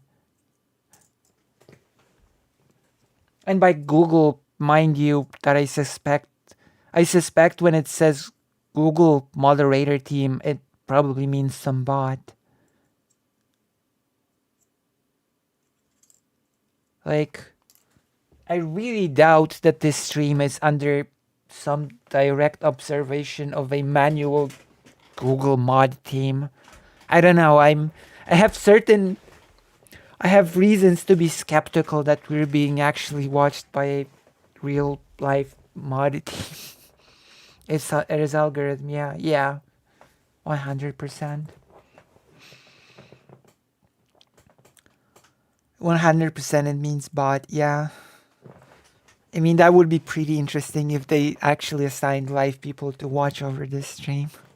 It would be a really interesting. I am annoyed because I have not seen any behavior from M that should earn this deletion. I think I know what happened. I think M might have referenced something that Yankee Tanky said, and the bot just sort of flagged it as using the language, if that makes sense. And then the algorithm usually deletes all the messages.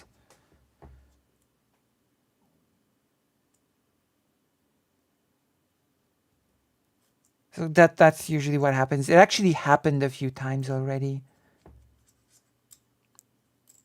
I don't think M probably did not say anything that was really, from what I've seen from their chat so far.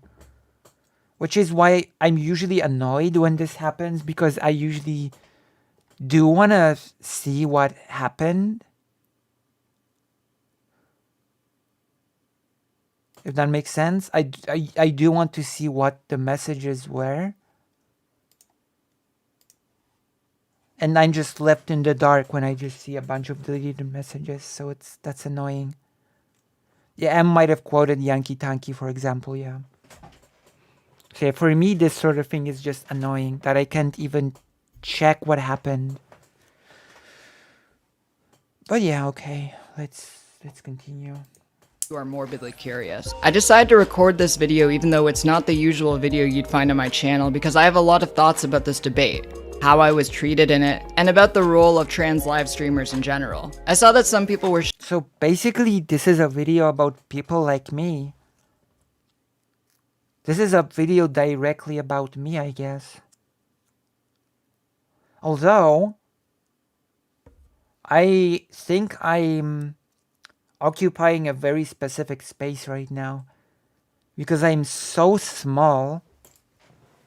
I'm so tiny right now. Even though I usually open by introducing myself as the biggest Polish trans streamer, and somebody like complained about it in the Wick comments. My transness actually, I don't think ever comes up in my conversations so far. It never came up so far. It didn't come up with Loner Box. It didn't come up with, obviously, President Sunday. It didn't come up with, obviously, Keffals. It didn't come up with, who else did I talk to? Do you remember who else I've talked to? It obviously didn't come up with Vosh.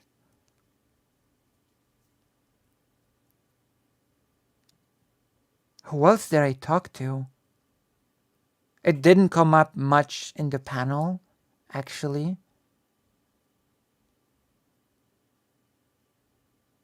Actually, the only thing that happened during the panel was to Not So Erudite's credit that she sort of said that the women are being talked over in the panel, and she included me in that group, so.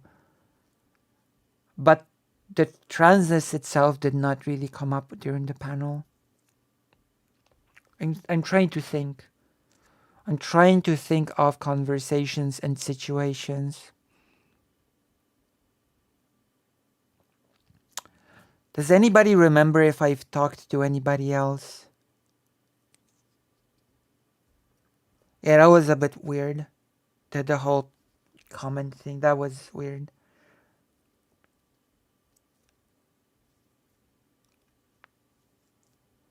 Who else did I talk to? I did have quite a few conversations. Josie Rose, but with Josie Rose, the transness was not as big of a factor.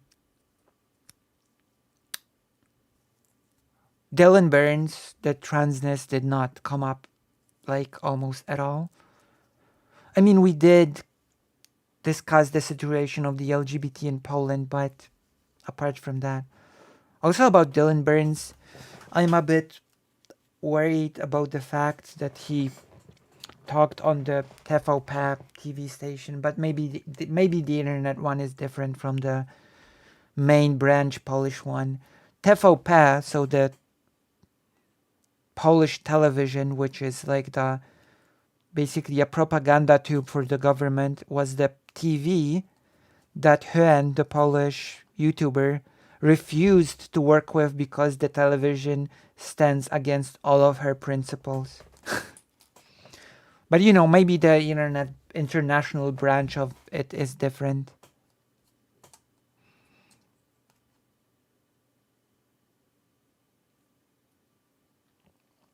People complaining about non-Americans on a panel about the US, while there's a ton of panels which pretty much just Americans about things around the world.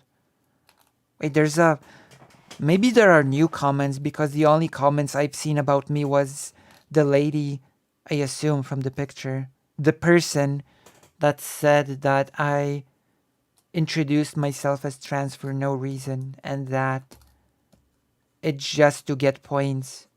And then the person said that I was slow and boring, so take that as you will. But yeah.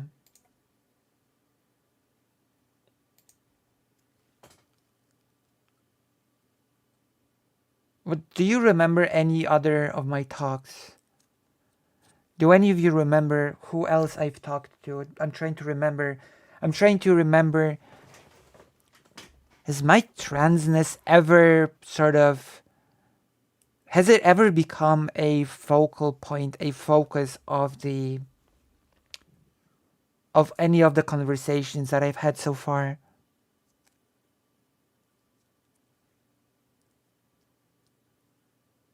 Also, Keffals reminds me of a waitress at my friend's restaurant, but that's a bit of a side note.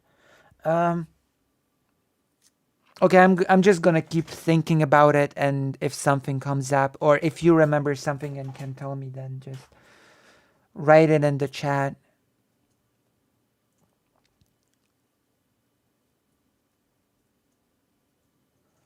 Like, all the Ukrainian panels just have Anna on it. I mean, Dylan is also living in Ukraine right now, but still American. True.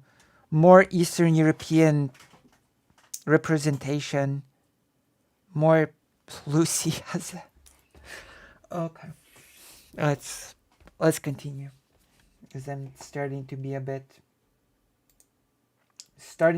silly here. Shocked about the way that I was treated and were asking if I'm okay. But honestly, this isn't my first rodeo. I deal with people like him on a daily basis. This isn't new to me. I deal with people who act like him almost every single day, who attack me on the basis of my identity, and This is interesting because, as I've said, thus far in my content creation thing, I actually don't deal with that many people like Yankee Tanky yet. So I guess the small size is bad because it hinders my survival money wise, but it's also good because I don't get as much things like that, like what she's describing. Does that make sense at all? Or am I just rambling at this point? You think I'm just being rambly, or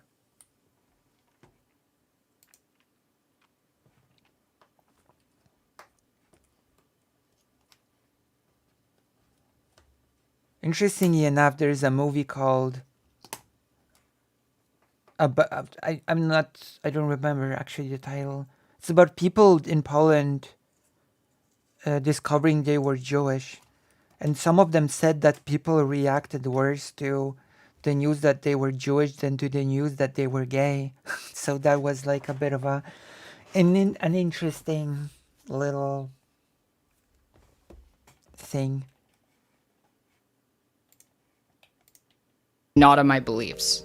It's something that I'm fairly used to, unfortunately, having come out as trans in high school and bullied relentlessly. Oh So my needless god. to say, I'm fine, but I think this debate actually speaks to a larger issue. It and I wanna does. talk about that. If you haven't watched my video, The Finster Allegations, there's a specific part in the video where I talk about transgender live streamers and the difficulty they find finding success in that industry. Finster may very well be trans, but won't come out as trans despite his affinity towards femininity because it would hurt his career, stating, "As soon as they come out, their viewership would drop by 75%, so I don't blame them, and the moment he comes out, he's just a trans girl streamer and no longer has the femboy gimmick. Sadly, he's incentivized to just be as close to the line as possible." And while there are many notable success stories of larger trans creators on YouTube, such I mean, that's part of my, like, a weird part of me sort of enters this and thinks to myself, like, I think it's a trap. I think it's a mental trap, right? Like, I'm very small. And I am growing, but I'm still very, very small. So part of me thinks, so is it because, like, for example, of being trans? But then I usually just think that it's probably because my content should be better, or I should be doing this better and that better. But then again, should this aspect be trivialized or ignored?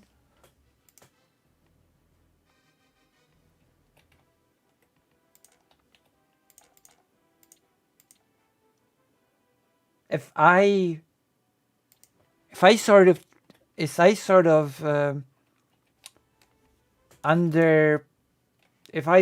make this aspect lesser than it is, then I'm sort of not making the thing lesser just for myself.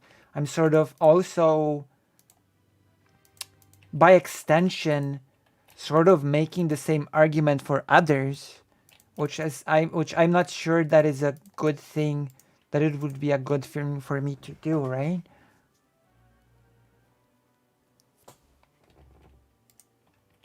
So it becomes a bit tricky for me, actually.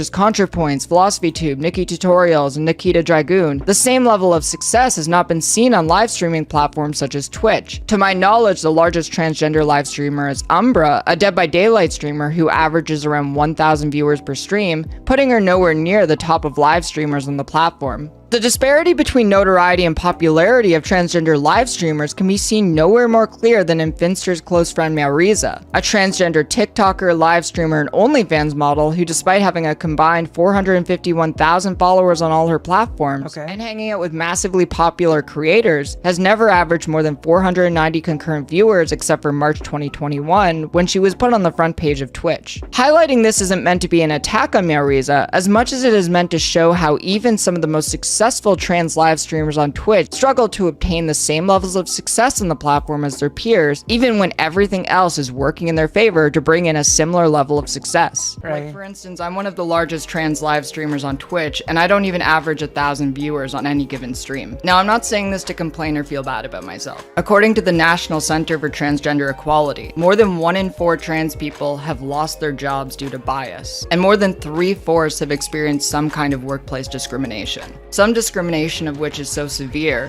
they fear looking for another job, worried that they might run into a similar situation down the road. The extreme levels of poverty and unemployment in the trans community have led many of us to look for work in underground economies like drug dealing and sex work. And having spent most of my adult life in poverty, I can attest to that firsthand. I've worked as an escort and I've worked as a porn model in order to pay the bills. I never did this because I wanted to, but because I lived in poverty. And trans people are as fetishized as they are. And naturally it was weaponized against her as well. Just keep that in mind. I might as well change the title of the stream to make it more...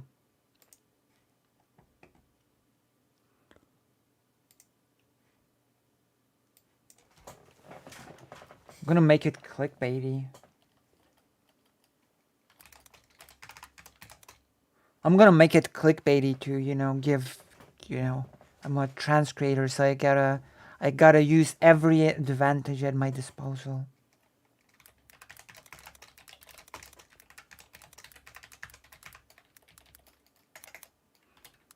There we go. Question mark, exclamation point, question mark. How do you like the new title? How do you like it? Has the title changed? Wait, hold on. Yeah, it changed. Okay, that's good.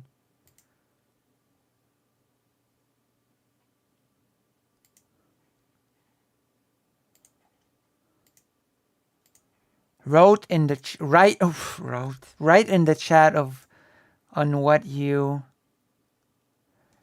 write in the chat what you think of the new title. Can be more clickbaity. Okay, give me your suggestions for a clickbaity title. This point was strong part of where people disagreed with him's response. Okay.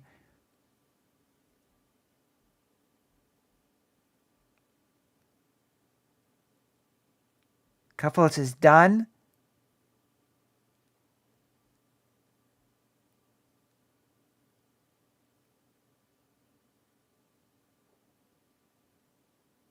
Sukhoi.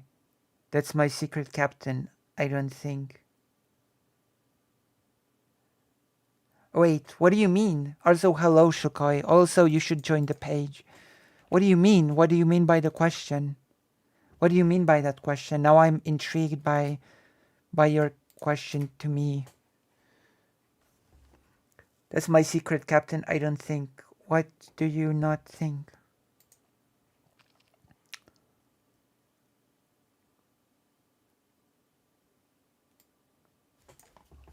Okay, I'm gonna use this clickbaity title. It does seem more clickbaity.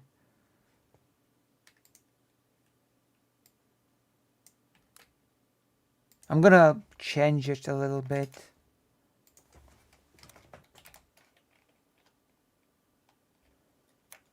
There we go. Let's click. Oh my gosh. It's just... Okay. It's clickbaity now. There you go. It's a meme from the Avengers. Okay, I get it. Okay, I did not understand this reference, but I'm just gonna say I understood this reference for the sake of the meme. The Hulk said it to Captain America. That's my secret captain. I am always angry. True. That's true.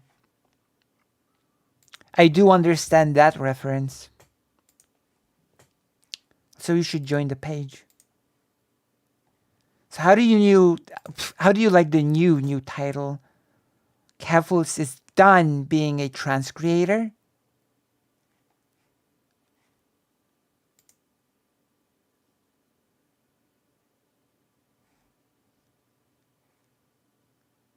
How do you like the new title? Solid. It's a solid title. Thank you. I do try my best to overcome the trials and tribulations of being a trans content creator to find success. Eye grabbing for sure, it's true. And now we're continuing. Also, if you like what I do, you should firstly consider joining this page that I've just linked. www.lucyhaze.org/live. And then you should consider subscribing. And then you should consider donating. And then you should consider sharing the link to this stream with all of your friends who are not transphobic, hopefully.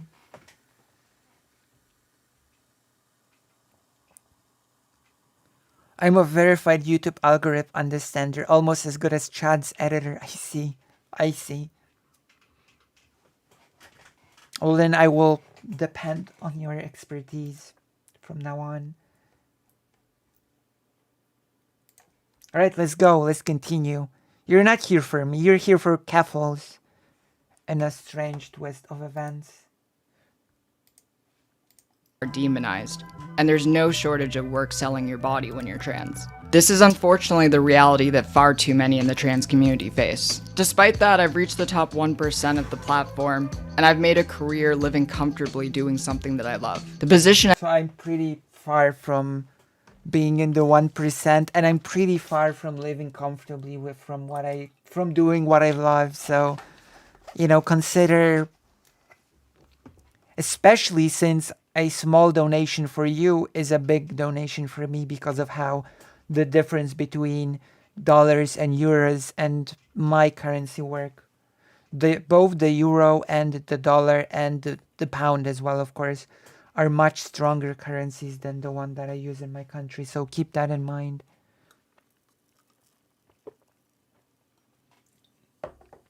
Even the smallest donations or Patreon pledges are give or take 4 times bigger for me. All right, let's continue.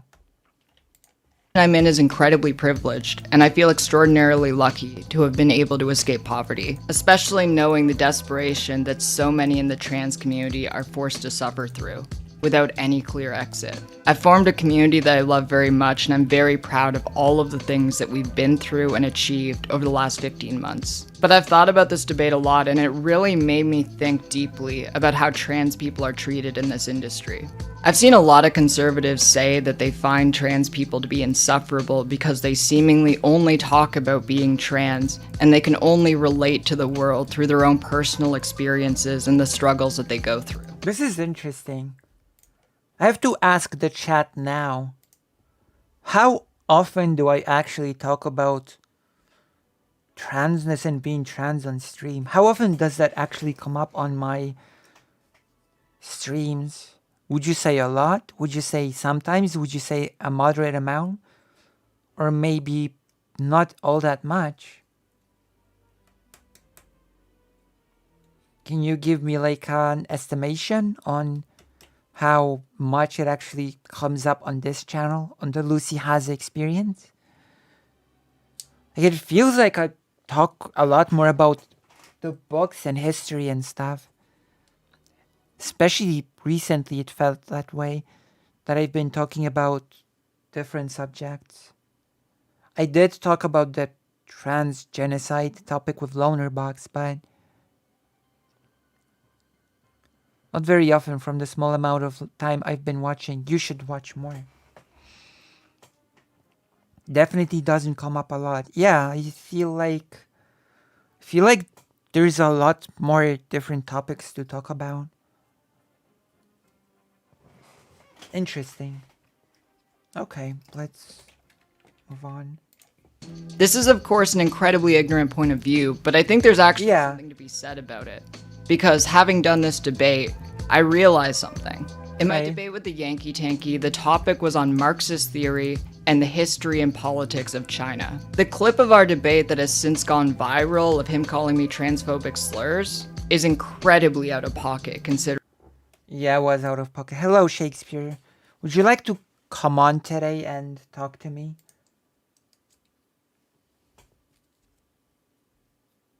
Would you like to join? Would you like to join me and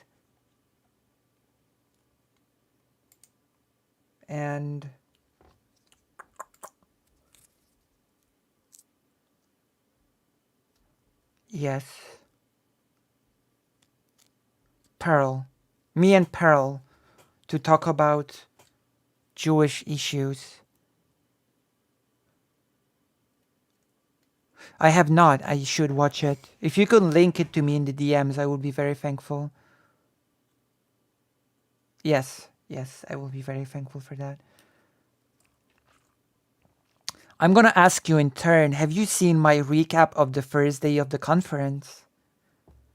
The wasted lessons of the Shoah, of the Holocaust. Have you watched my thing about the conference?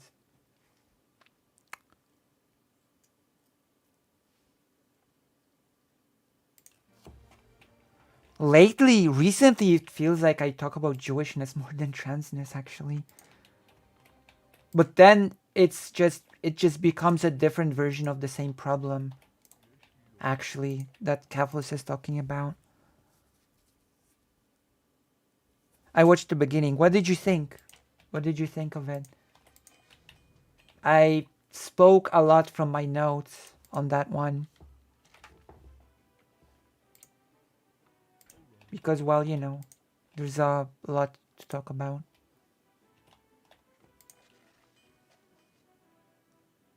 Okay, let's continue with the Keffals video. The second day of the conference was more, I'm just gonna say it briefly, the second day of the conference was more disappointing for me because there was a one specific speaker that conflated anti-Zionism with anti-Semitism a lot. And that was, yeah, I have a lot to say about it, but I'm gonna save it for later. Considering what we were actually discussing that day. I don't talk a lot about my background from before I became a content creator, but for several years I was a member of the Communist Party of Canada, as well as a local chapter leader of the Young Communist League of Canada. I've long since quit the Communist Party, and my beliefs have changed quite a bit over the years, but I was very dedicated to the cause. I studied the works of Marx and Lenin and many other revolutionary and communist scholars, went to Communist Party schools and other events, and represented my hometown at the Communist Party Central Convention in 2019. And I met people from all around the world who had been involved in communist organizations in their home country. I met people who fled to Canada. There was no. I'm sorry to interfere with Keffals. There was none. And more surprisingly, they didn't allow for any recording, and they created no recording of their own of the event.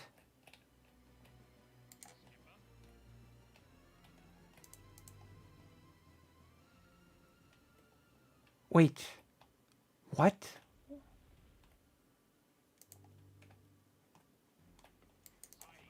So there was no Zoom meeting because they probably also didn't want anyone to record. If that makes sense. Does that make sense? It probably wasn't like the matter of the fact that they didn't really want anyone to record it. I don't know of another conference that will be online and will take about transitions will be 100% on Zoom. Oh, then if you could tell me when it will be, then we could do something around it. That would be pretty swell. It doesn't make sense in my opinion. Yeah, although having seen the conference, I understand it a bit. Having seen the conference, I do understand why they didn't want it to be recorded. There was one particular speaker who basically said that Poland has no democracy and that the government is just creating, he coined the term neo-historians that are just spreading lies about the Shah. So I can understand why they wouldn't want it to be recorded since the government would probably start a whole, well, shitstorm over it.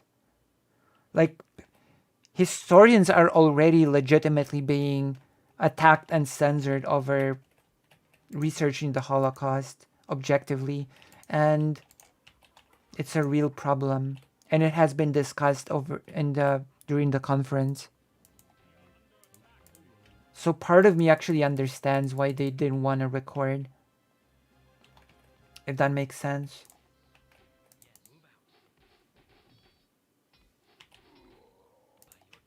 It became sort of like a more complicated issue. The topic of the recording. But I did my best to create good notes. And hopefully I did a good job of taking notes from the event. To communist guerrilla movements in Latin America, and I was friends with the son of the commander of the Mackenzie Papineau Battalion, which sent over 1,200 Canadians, mostly communists, to fight. One moment. I'm being very torn around right now. That reminds me, have you watched the movie Denial 2016? Because I'm going to watch it on Discord, maybe as movie night type thing. But it's about a court case involving historians. I haven't seen it, so I would be glad to join the watch party. I would be glad to join that watch party. Okay, let's go. There's like, let's not against get fascism in into... Spain. I also represented the Communist Party of Ontario as a candidate in the 2018 Ontario provincial elections, as well as representing the Communist Party of Canada in federal elections in 2019. This is my political background, for better or worse. It's something that was my entire life at one point, but over the years I became disillusioned with many aspects of it. Despite being arguably the most well-equipped person in the political live streaming scene in order to have a debate about these topics, the Yankee Tanky kept trying to pivot the conversation to trans issues. That's when I realized that he never actually I don't know. I think I'm pretty good, well equipped to have this sort of conversation, considering that I come from a country that actually had the Marxist-Leninist thing as its... Well, the government was Marxist-Leninist. I come from a country that put this sort of communism, that was the Soviet bloc type communism, into, practice. Was part of the Soviet bloc. It was officially communist. So I think I'm pretty well equipped to talk about these issues as well. Especially since the literature is pretty extensive here about it. So different definition trying between the Holocaust denier David Irving and the Holocaust scholar. Well, on the conference, we actually discussed a new type of genocide, of Holocaust denial. My God, it's gonna be the last thing about this topic before we continue with the Keffals video, but the new sort of genocide, or rather Holocaust denial, is called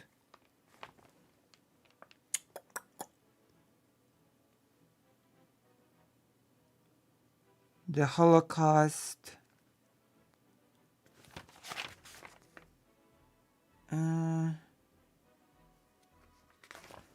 the Holocaust negationism. The Holocaust negationism, as explained during the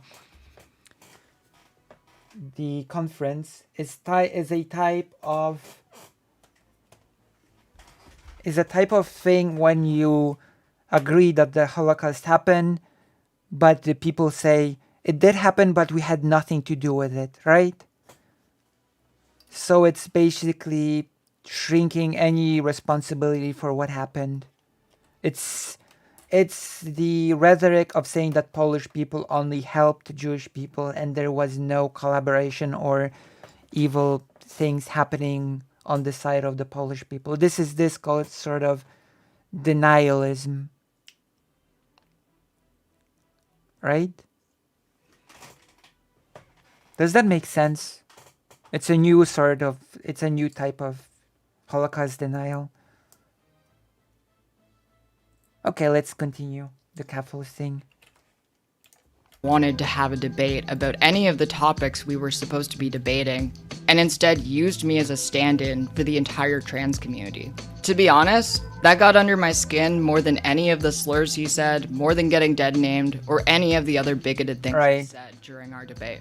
Too often, trans creators, whether it be on Twitch or YouTube, are seen as trans first and creators second. The expectation is that they represent the trans community, they talk almost exclusively about trans issues, and they make being trans part of their personality. When people talk about me, a huge emphasis is placed on the fact I'm trans, as is the case with many other trans creators on the platform. It seems almost like them being creators is a second thought. It's especially ironic coming from the crowd that constantly decries identity politics, because they focus more on my identity than I do. Even people who lean on the progressive side of politics can engage in behavior that sometimes feels outright tokenizing. My experience with Hassan Piker is a good example of this. Now don't get me wrong, I like Hassan, Many of my friends like Hassan and regularly enjoy his content. He's covered Okay. me on his stream in the past, he's sent his community to support charity streams that I've done, and without his help, I don't know if I would have been capable of raising $250,000 for trans charities. Despite his good intentions though, to my knowledge he's never actually brought a trans person onto his stream. And not only being the largest political live streamer, but the largest progressive live streamer, having a trans person on his show could make the career of many trans people who are struggling to find a place on the platform. I mean, I could use a little bit of a boost, I guess.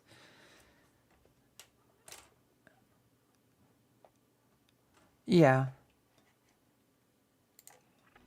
Although the whole German-Polish death camp is a sentiment that I can somewhat understand.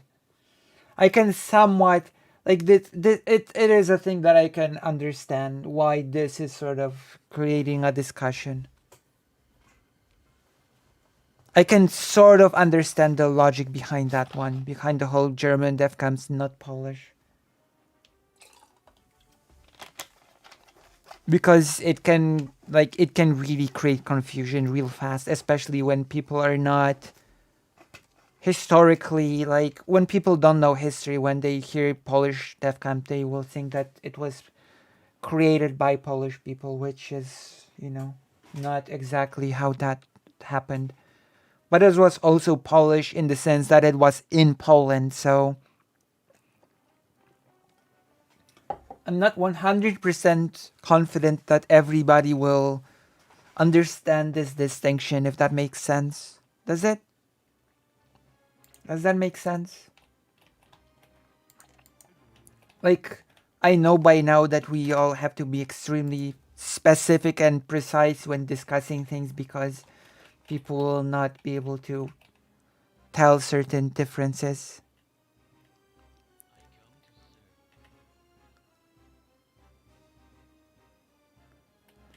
Well, there's more to it than that. A lot of population were just indifferent, right?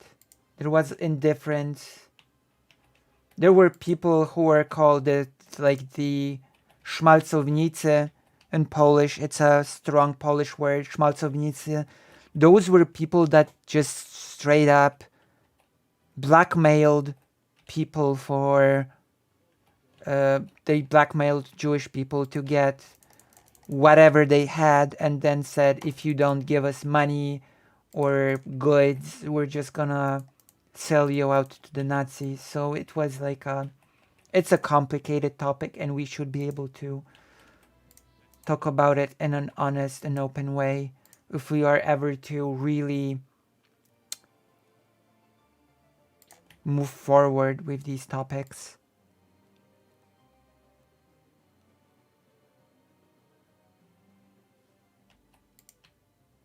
I think the best term would be German death camps in Poland.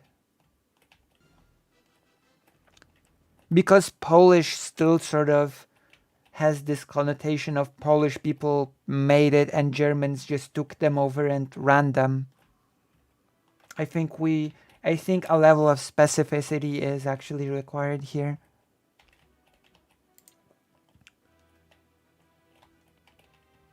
And there's a lot of to be said about the horrible things that Polish people did during World War II. Like, there's a lot to be said there. And oftentimes, historians are just being censored. They're not able to talk about the Polish crimes in the Holocaust. It's just impossible. Like, when a historian who is an acquaintance of my mom's said on public TV, it was not public TV, it was private TV. I'm sorry, it was not public TV. But she said it on TV. She said that there was this sense within the Jewish community that Polish people could have done more. The government did a whole shitstorm over it, It became a whole... They wanted to sue the TV station. It was a whole thing. Like, historians are genuinely being attacked because of how they speak of the Holocaust. And to bring this back home, like, this is a horrifying thing. like the Polish thriving community and like the Polish Jewish community was give or take 3.5 million. To put it into perspective, I'm pretty sure that the entirety of the Israel population right now is a little bit above 9 million. And now I will tell you this. I googled the exact amount of Jewish people living in Poland right now. Can you guess the number of Jewish people living in Poland right now? I'm gonna wait for you to give me a guess. Before the war, it was 3.5 million. I'm gonna allow you to... allow. I'm gonna invite you to give me a guess on how many Jewish people live in Poland right now.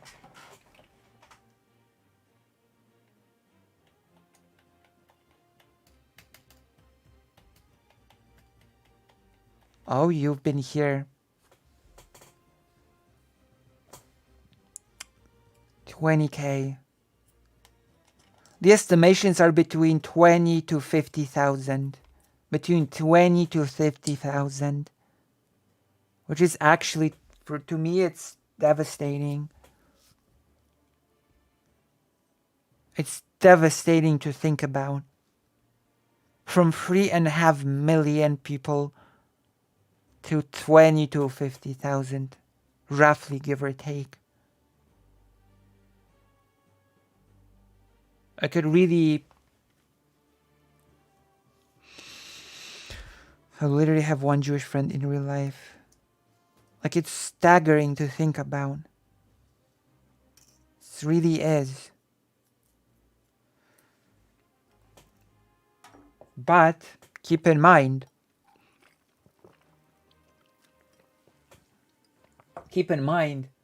actually 300,000 people survived in Poland, Jewish people. And a lot of them left Poland because of the hostile governmental policy after the war. Yeah, the amazing communist government of Poland. So yeah. And the saddest thing when I've been learning about this is when there's this sentence of the new generation of young people did not speak Yiddish anymore. The new generation of young people in the Polish People's Republic, so the communist Poland, they did not speak Yiddish anymore. It's just heartbreaking, to be honest. It really is heartbreaking. But okay, this is a huge side thing. We're here watching the Keffals video.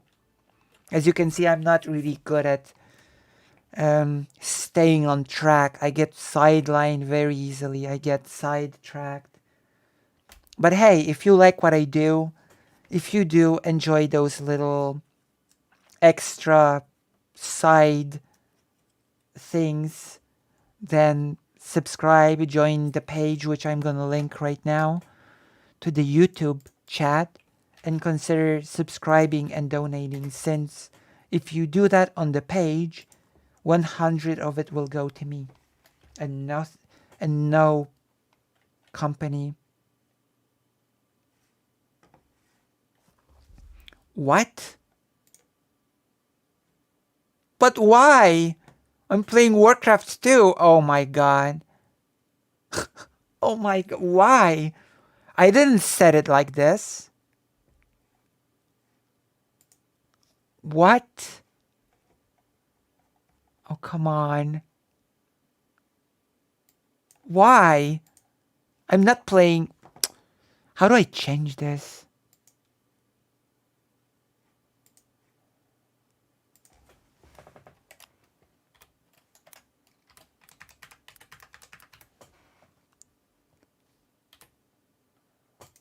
There you go.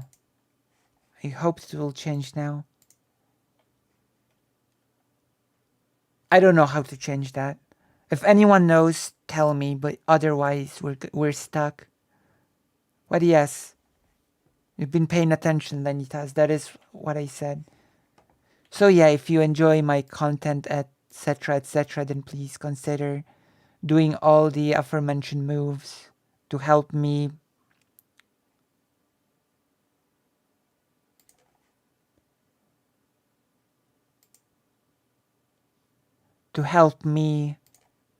not be an H slur. And I gotta say, the H slur is the worst slur of them all. And if you're a frequent watcher of this channel, then you know what the H slur is. And you're horrified just from hearing the invocation of the H slur. Form. You know the Wiggler? The little wiggly guy I use as a profile picture? That was actually created by a trans artist named Jay who goes by Catboy Collector. A close friend of mine and a longtime Hasanabi head. Jay became infamously known in Hassan's community as a stupid Catboy fuck, following Hassan's reactions to his message in chat after the debate that Hassan had with Christian Walker, a TikToker who's known for going on bigoted rants against the trans community. My issue as a trans person is the fact that you, a guy that isn't super well versed on trans shit, brought on a known transphobe knowing he might bring up transphobic shit. You aren't exactly a Vosh at trans debates. I hope that the rest of your life is as horrible. Jesus. Every single day. Okay. Wait, that was Hassan said that to the artist that made the Wiggler? Jesus Christ. Hassan is so wild.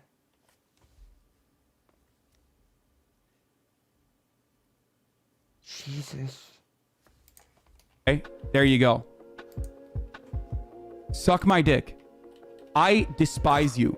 I despise you more than anything else on the planet. You are amazing. Cancer, okay? You are cancer in this community, and you're cancer in every community. Now look, they've made up since then. Hassan even showed his chat a really cute card the Catboy Collector made for him. I didn't see your tweet, so I got here too late to get in line, but I made art for you. I had a whole thing to say, but I'll sum it up this. Your stream was one of the only things that gave me hope in high school while I was transitioning in Texas. While out as trans in Texas, sorry. Every day I had to debate my existence and research trans proofs. Your stream was nice to have on in the background. While I studies or worked on rhetoric. That's nice. Points, you made politics tangible to me. Thank you. Tangible? My God. Your fucking handwriting is so garbo, my man. Jesus Christ. Anyway, it was very sweet. So he made this artwork, and it got me a little teary because he said, "You made my life so much less miserable." Okay. That's nice. It is literally like I mean, it was my words. I said, like, I hope your life is as miserable. I mean, it was obviously about tolerable, maybe not tangible, tolerable. Anyway, that was it was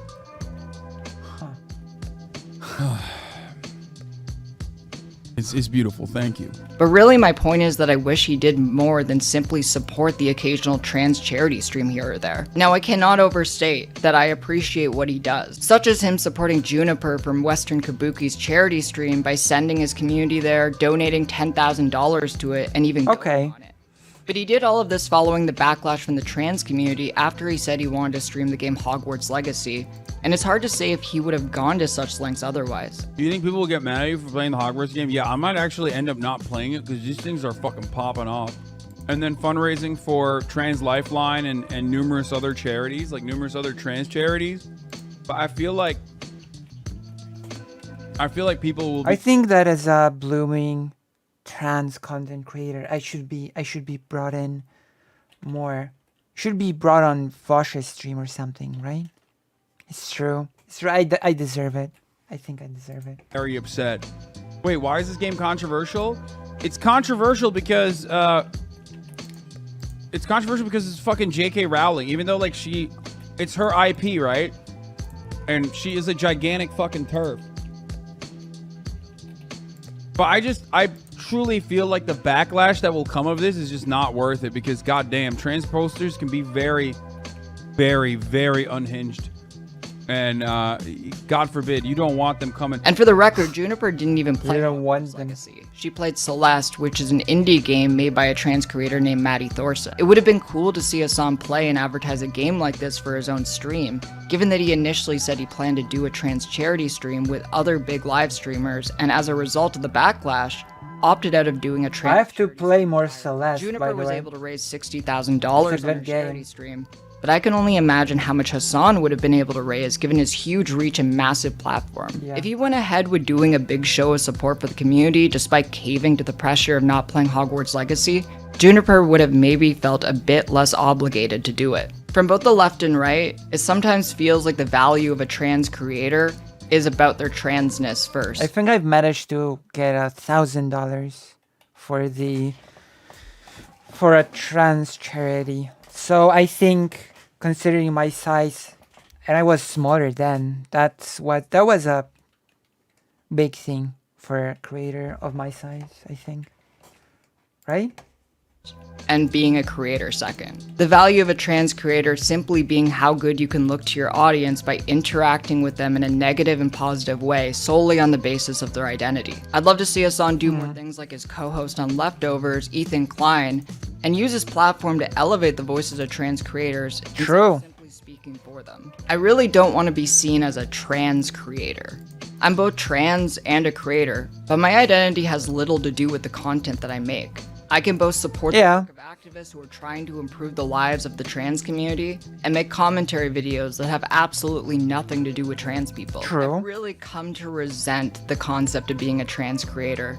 Not that I think there's anything wrong with being a trans creator that almost exclusively focuses on trans issues, but because being trans is honestly one of the least interesting things about me. All of the life experiences that I've had that shaped me into the person who I am today make me a far more interesting person than just solely focusing on the fact that I'm trans. I've noticed the same burnout with other trans creators such as ContraPoints, and Dylan Mulvaney even putting out a TikTok saying that she doesn't really want to talk about trans issues anymore, despite the fact that that's how she built her platform in the first place. And going forward, I want to share parts of myself on here that have nothing to do with my identity.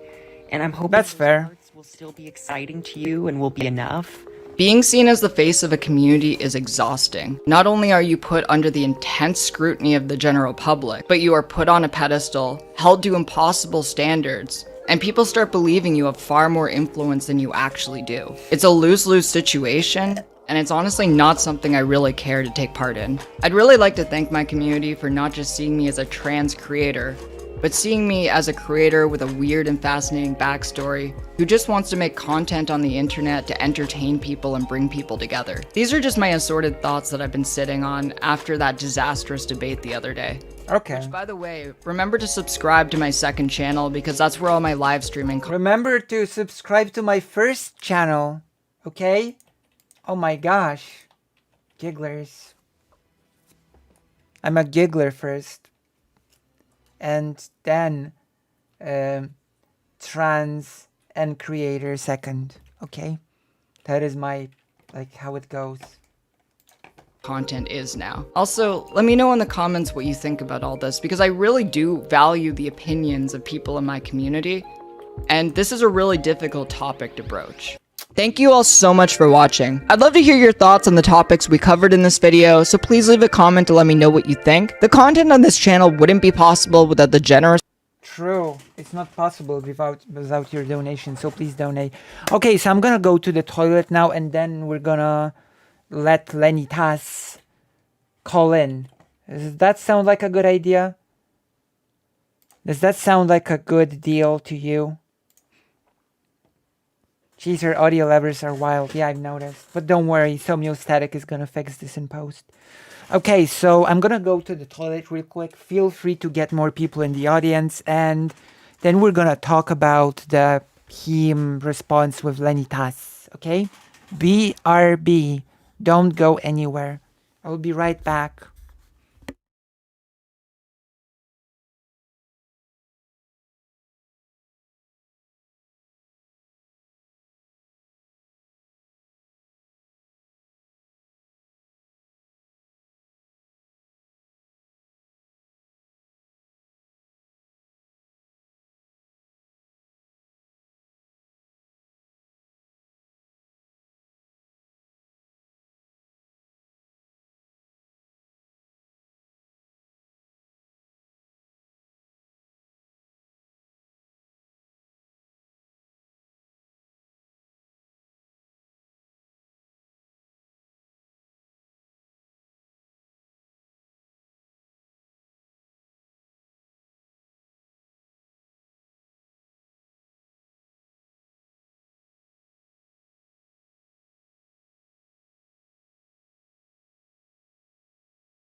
I'm sorry, I'm back. What happened?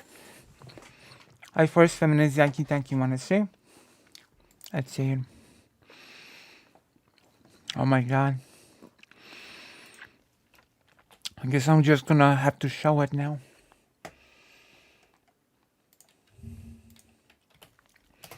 The Yankee Tanky memes. The orange.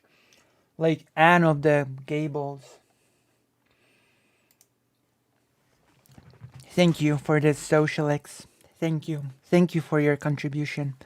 Okay, Lenitas.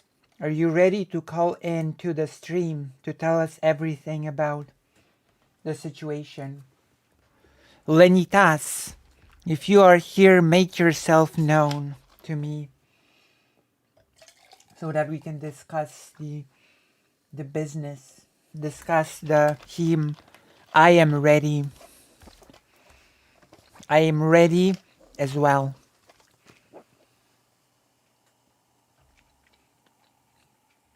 So if we are friends on the Discord, then just call me. Call me right now. And I'm gonna eat a slightly frozen sausage.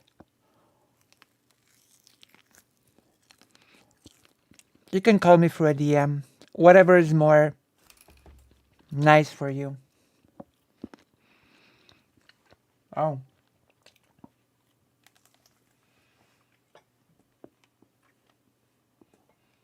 Is your name Lenny Tats also on Discord?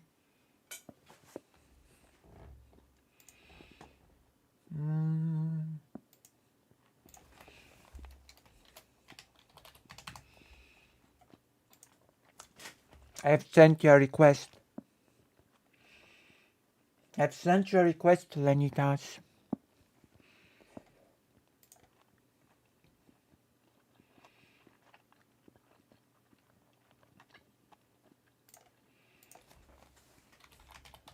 Good afternoon. Testing, testing, 1, 2, 3, 4, 5, 6, 7, 8, 9, 10. You can hear me? I can hear you. Wonderful. So, yeah. Wait. First, before we begin, we have to follow the streamer creator protocol of you telling us who you are. So I'm Lenitas. I've been really active in Giggle Court and like watching a lot of the regular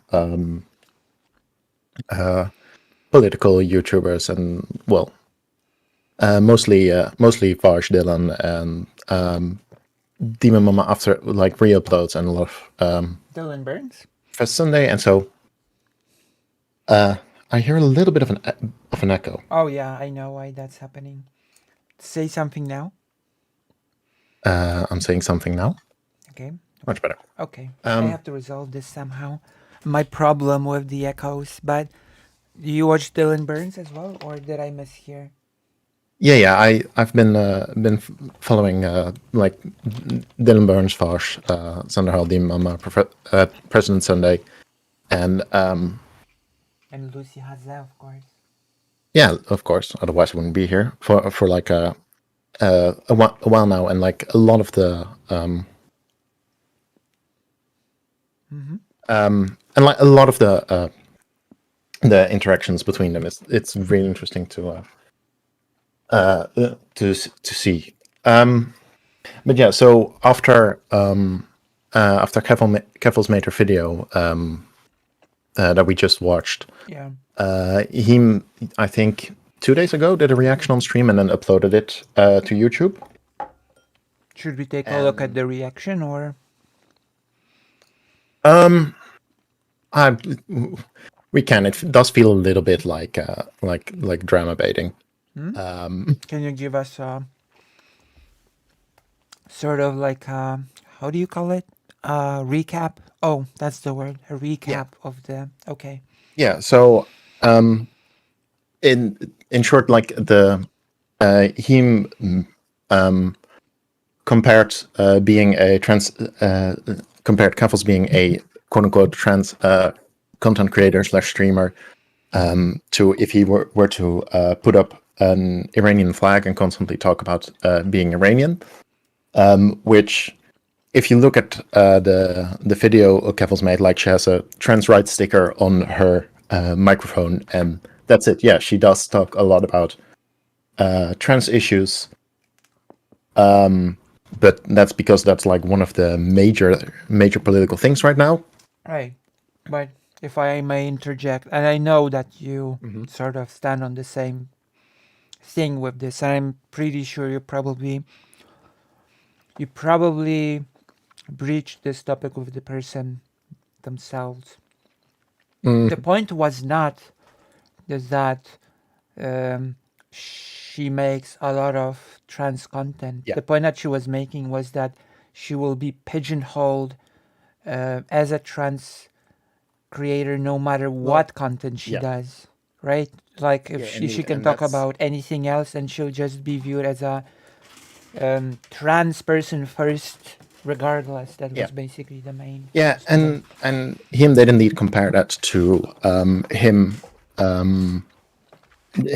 essentially like then wouldn't be considered the Iranian streamer, and he did say like, yeah, that's a choice you make, but there's like no, but for a lot of trans people, like there's no way of avoiding that, especially with Yeah, how the problem is big of that an issue it is right now. yeah, the problem is that in this case there is no choice. That's the main problem here, right? The lack of the choice, basically, for trans people. Yeah, and It's a lot, basically, I like a would lot of say, his yeah, go a on. lot of his community didn't agree with the way he phrased that. So Yeah. in the comments, he got on the video, he got pretty much torn out over it. And then there was one of the other issues when Keffals near the start was talking about how a lot of trans people face job discrimination and discrimination in life in general. He compared that to how when he was 6, his parents took him and his younger sibling, I don't remember, who was a baby. They sold everything they had in Iran and they moved to Canada.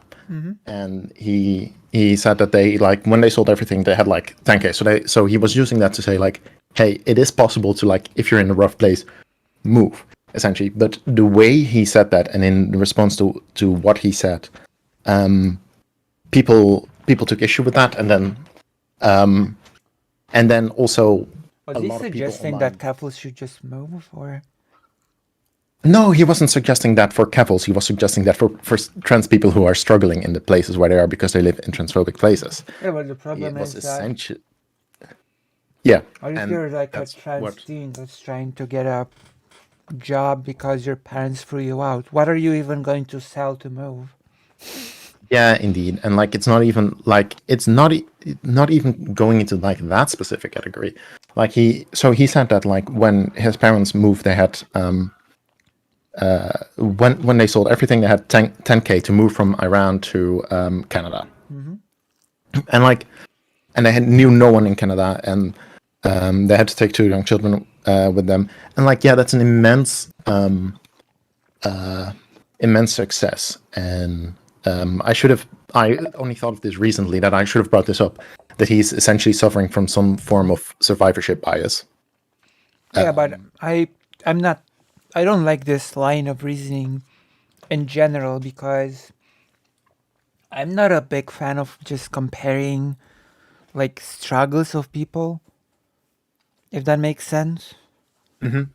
Yeah, definitely, and Like you could make, for example, the case that in the case of Jewish people, historically Jewish people, it's a whole phenomenon, right? Jewish people could not escape their Jewishness no matter what they did. Like there were forceful conversions. It was a whole topic of yesterday's speech by during the conference yeah, about the Yeah, famous Toledo forceful conversion to Christianity, but that the Jewish people that converted and in their heart of hearts wanted to be Christians, they were still being accused of secretly being, of secretly practicing Judaism, so they could not escape from it, like no matter what. And I think and I think it would be very bad to take that and say, oh, Jewish people suffer and they somehow manage, so should trans. I don't think those things Yeah. should be compared in such ways. I think it's very No, but bad. and the reason why specifically this is because someone in the comments then brought up like let me find the comment. It said Right. And then we can even move to how your particular conversation with him went. the comment was 10K is all they had. Just move. Tell us more about your struggle. And like that's also missing the point because which like gives a lot of space for misinterpretation because having 10K to move from Iran to Canada is like it's incredible with like a lot of luck and hard work that they were able to do that. And like a lot of people also on Twitter then didn't understand that, so that was one part of it. And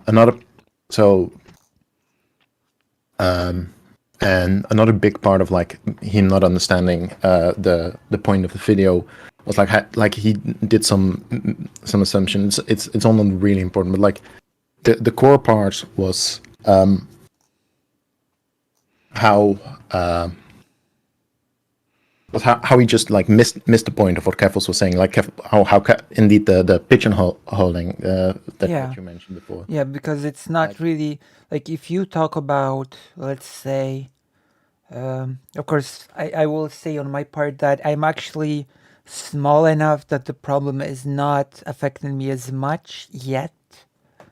Yeah. But what she was talking about is basically like she basically did a whole intro about it, right? That she is uniquely equipped to talk about certain topics, but the main thing that was focused on in the debate was her transness and not her expertise in the topic of communism and Chinese history and so on and so forth.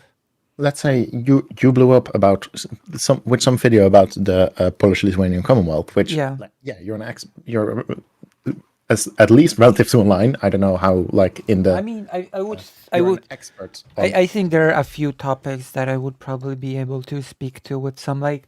As I've said, I'm probably in a unique position when it comes to, especially when it comes to the US and Canada, that I live in the country that was quote unquote communist.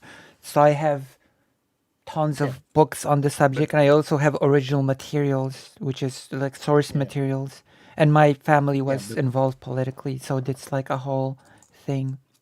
Yes, sorry. Let's say you blew up with a video about that, and like and you made a couple more videos about that, and you grew up, and through just those like videos on that subject, you got to 100,000 YouTube subscribers. Yeah, although I doubt, but like, but like then from that moment on, you would always be the Polish streamer, and like in everything will then still be like framed through how you are from Poland. Yeah, although in this case I also am trans, so, so I might just be trans anyway. Yeah. I might actually, once I grow, I might actually just be affected by the thing that Keffals was talking about directly. That like the Polish-Lithuanian Commonwealth thing would not even matter. You know? Yeah. I mean, looking like this sphere, where there's on the one hand there is Sanderhall and Demon Mama, who are essentially really close in like what they're doing and how they're doing it. Yeah. And Sanderhall's got near 100K, and Demon Mama's got like 20K. Yeah, and Demon Mama and Sanderhall are, well, it's still in the works. It's slowly in the works. They're starting a podcast together, from what I. Yeah. Yeah. Sanderhall was talking about it a lot before he moved. But yeah, exactly. Demon Mama should be much bigger than she is, and yet, like, the difference is definitely not in the quality of their content. That's just anyone that would be saying that would be dishonest, in my opinion. Yeah, exactly. So, like, there's just that important, like, and that is like, and yeah, you can say on one hand, like, it's also like being a woman online is also more difficult, and so that's also. Yeah. something that's like always played in, but then like you're even in like a subcategory of that, and like you will always like be there will always be like those factors, and Keffals' video was essentially just saying like, Oh hey, wait, this is an someone. issue. DM has a massive live audience compared to her sub count, though. Yeah, that's true. That is actually a good point. That is valid, but like how many views does she get on her videos? And Yeah, but she like, does have a there's good live audience. She has a smaller audience, but it's very loyal, which that is a significant factor in my opinion. that's true. I mean, like there will always like be different ways in how certain things affect like different people. Like but yeah, she would be probably a lot bigger if she wasn't a trans woman. It's Right. just I'm also a foreigner, so I guess that works against me as well. yeah, that's probably also like you can definitely see like also with how like those panels, for example, they run in like what 3 o'clock at night for people in Europe. Yeah, basically, the WIC ones start at midnight-ish, and then they go on for into the night. Yeah. Yeah, so like that's just going to be a limiting factor. Like for someone who has a day job in the US, they can just go onto those panels, and because it's in the evening for them. But Yeah. if you've got a day job in Oh, I would Europe, I would just you're have not to gonna- I would just have to power through it. yeah, you're going to be useless the day after because like you don't get the sleep. Yeah. Recently I've had like about 20-ish, if you round it up, concurrent viewers. I'm a 20 viewer Within that. if I'm a 20 viewer Andy, which is why I always encourage people. I'm not really good at promoting my streams, I have to say. Yeah, Yeah. it's tough. I have to think on how to improve things, on how to make things better. But we're not here to talk about that. We're here to talk about your talk So, with him. Yeah, so Him. Him split. Okay, him. Him, yeah. Him split up his response to like the reaction to his video on stream this afternoon. And like first he was going through like just general comments, and I only came in like late, so I missed. And then he went on that specific comment about the 10K because that also spun off some Twitter discourse because he posted about it on Twitter. And Right. so it got into essentially it was the just move the debate again. And Oh my god, from Destiny, good old just move. It's essentially, We all but love like in general, Heme is better on stuff like that, and like so the when Heme said like my parents only had 10K to move from Iran to Canada, Yeah. a lot of people went like 10K. That's a lot of money because 10K is an incredible amount of money, especially was it like 20 years ago, especially. Well, we have to Especially think accounting of we have to think of a few things when you say the 10K. Yeah. First of all, was it 10K US dollars or Canadian dollars? Because from what I know, 10K US dollars is a different 10K from US dollars, right? So That which is one was it? true. That is true. I And- don't know which it was. Yeah, and of but, course like, they're first of starting. all, Yeah, sorry. Go on. it was 20 year. It was like over 20 years ago. It because was, but he it's was also sentenced there's to also 30 the case of starting your life in a Yeah. new country from no, zero. that's- There's the insecurity of not knowing for how long you will have to last on that money, and yeah. etc. Like, There's and like- that's part of it. Like, I agree with that. Like, for what they did, it's incredible that they were able to do it with yeah, essentially it's not just easy to move from country to country. $10,000. It's a big But endeavor. if- Yeah. But for a lot of people, $10,000 is so incredibly beyond like what they can like realize, especially for those the specifically like the people Keffals was talking about in the Yes. video in which he said it in response to. Correct. Those yes. people live paycheck to paycheck. Yes, correct. Yes, it's difficult to even gather that amount to be able to. Yeah, I agree. Yeah. I definitely agree. And so I called in, and I am. I'm For me, personally- $10,000 is an extremely big amount of money. I'm just gonna say that. Also because of the difference between the currency power. But yeah, you started talking about being on Yeah. So I'm currently on welfare, which means I can have a maximum amount of 7,500 euros.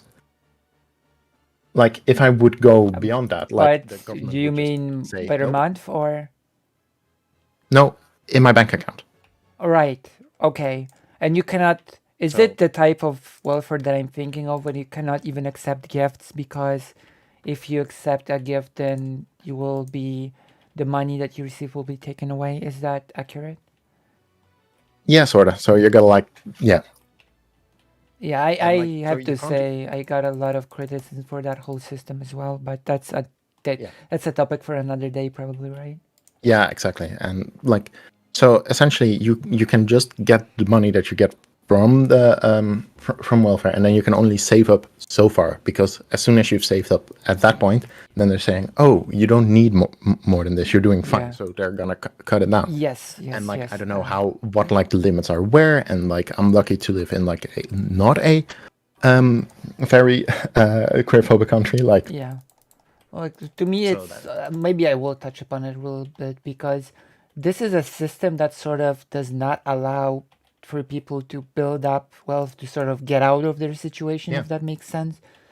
Like it's a system that keeps people in a bad situation, and it's very Yeah, like, strange.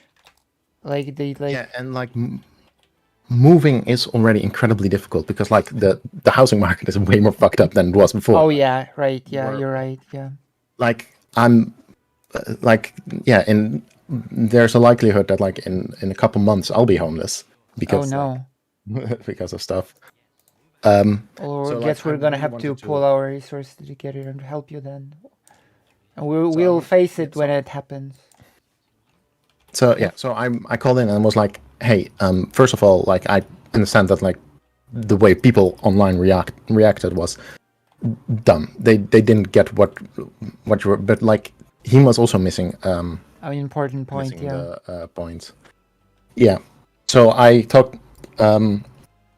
So most of the conversation was about like, yeah, but like there's these factors that me essentially saying like, hey, I get what you're saying, but this advice is not applicable here because these factors why, and one of the things that came up is like, yeah, so just stay at that job and you're safe, or like see if you can, and like cut down on this, cut down on that, and I'm like, and I'm just talking there like, yeah, but there is like a minimum level that you need to Yeah. spend currently to live. Like you Yeah. cannot live without a phone.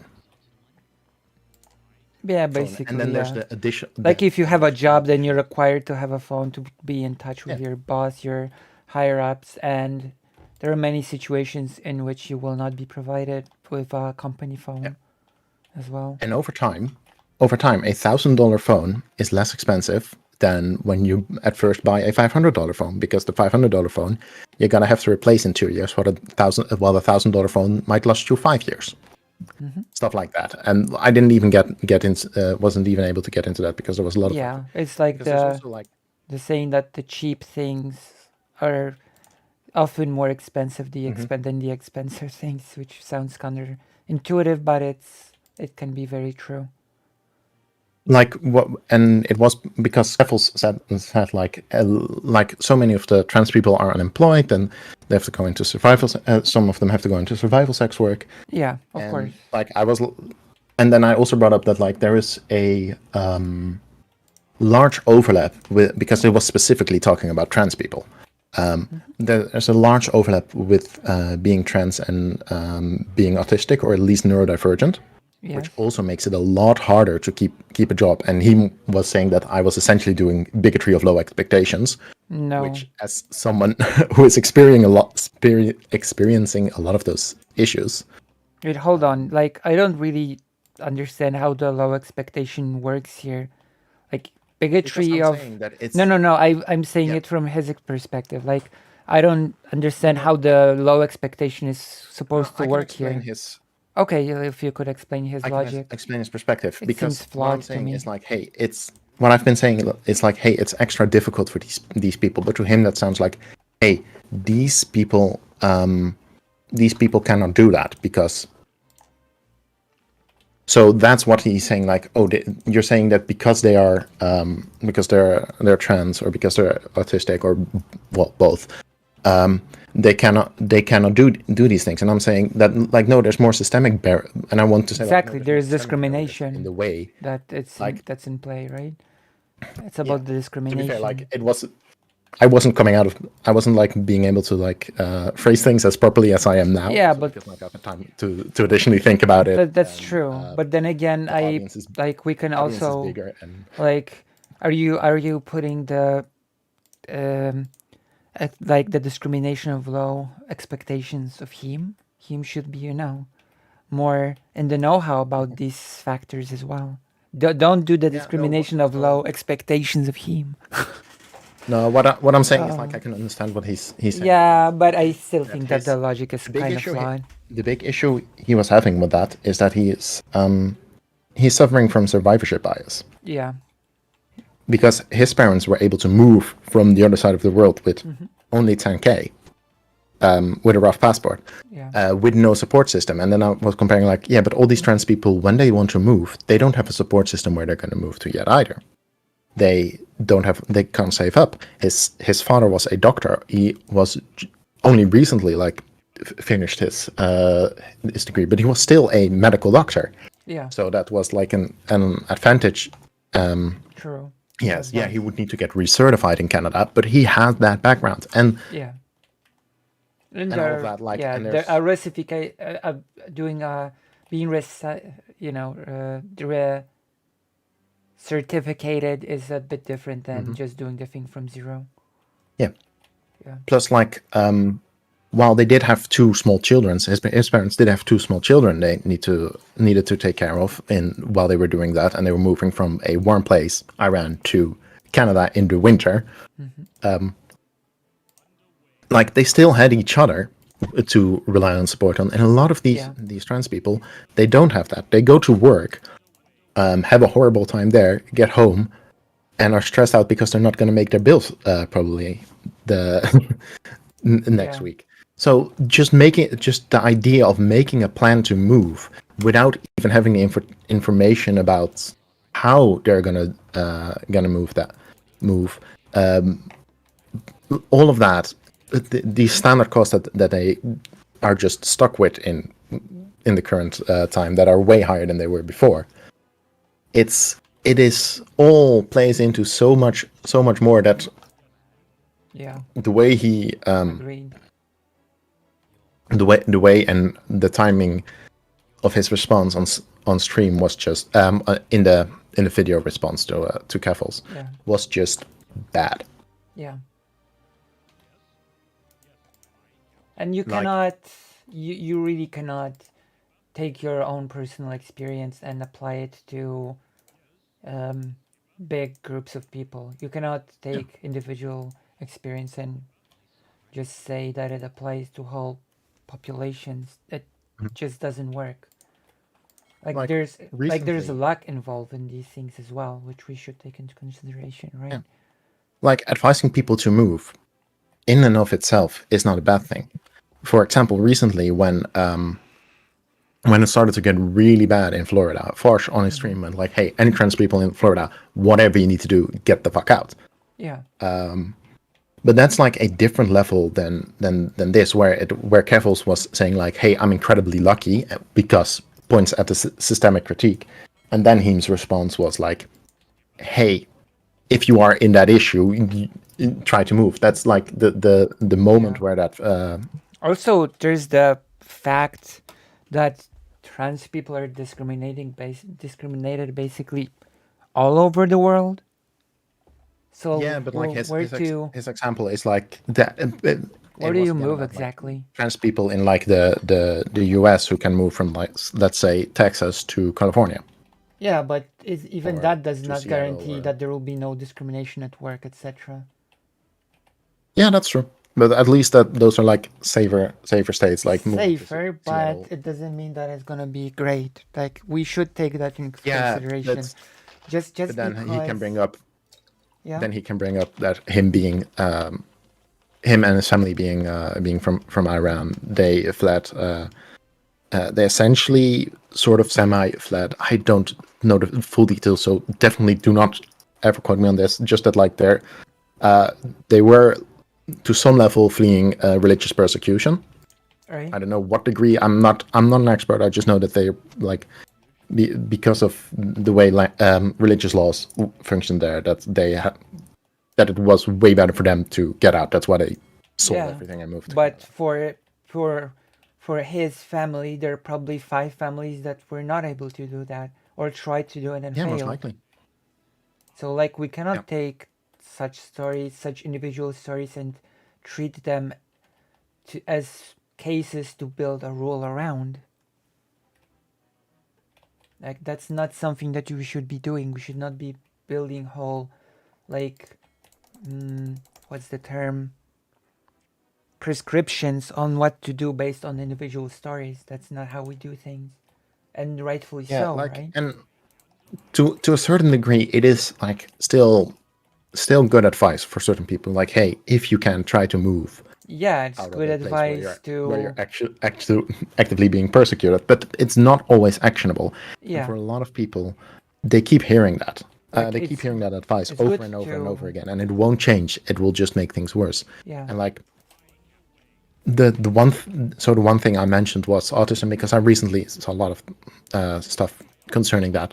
But for trans people, autism is not the only thing that makes it harder for them to find jobs. Well, of course, there's the for us. weaponization of the whole autism thing by saying that trans people are Yeah. not real because the autism. But is there's also like a higher likelihood of trans people being having ADHD and suffering from depressive symptoms, Right. and there's probably, especially in places where you're persecuted, a higher likelihood of trans people having PTSD or CPTSD.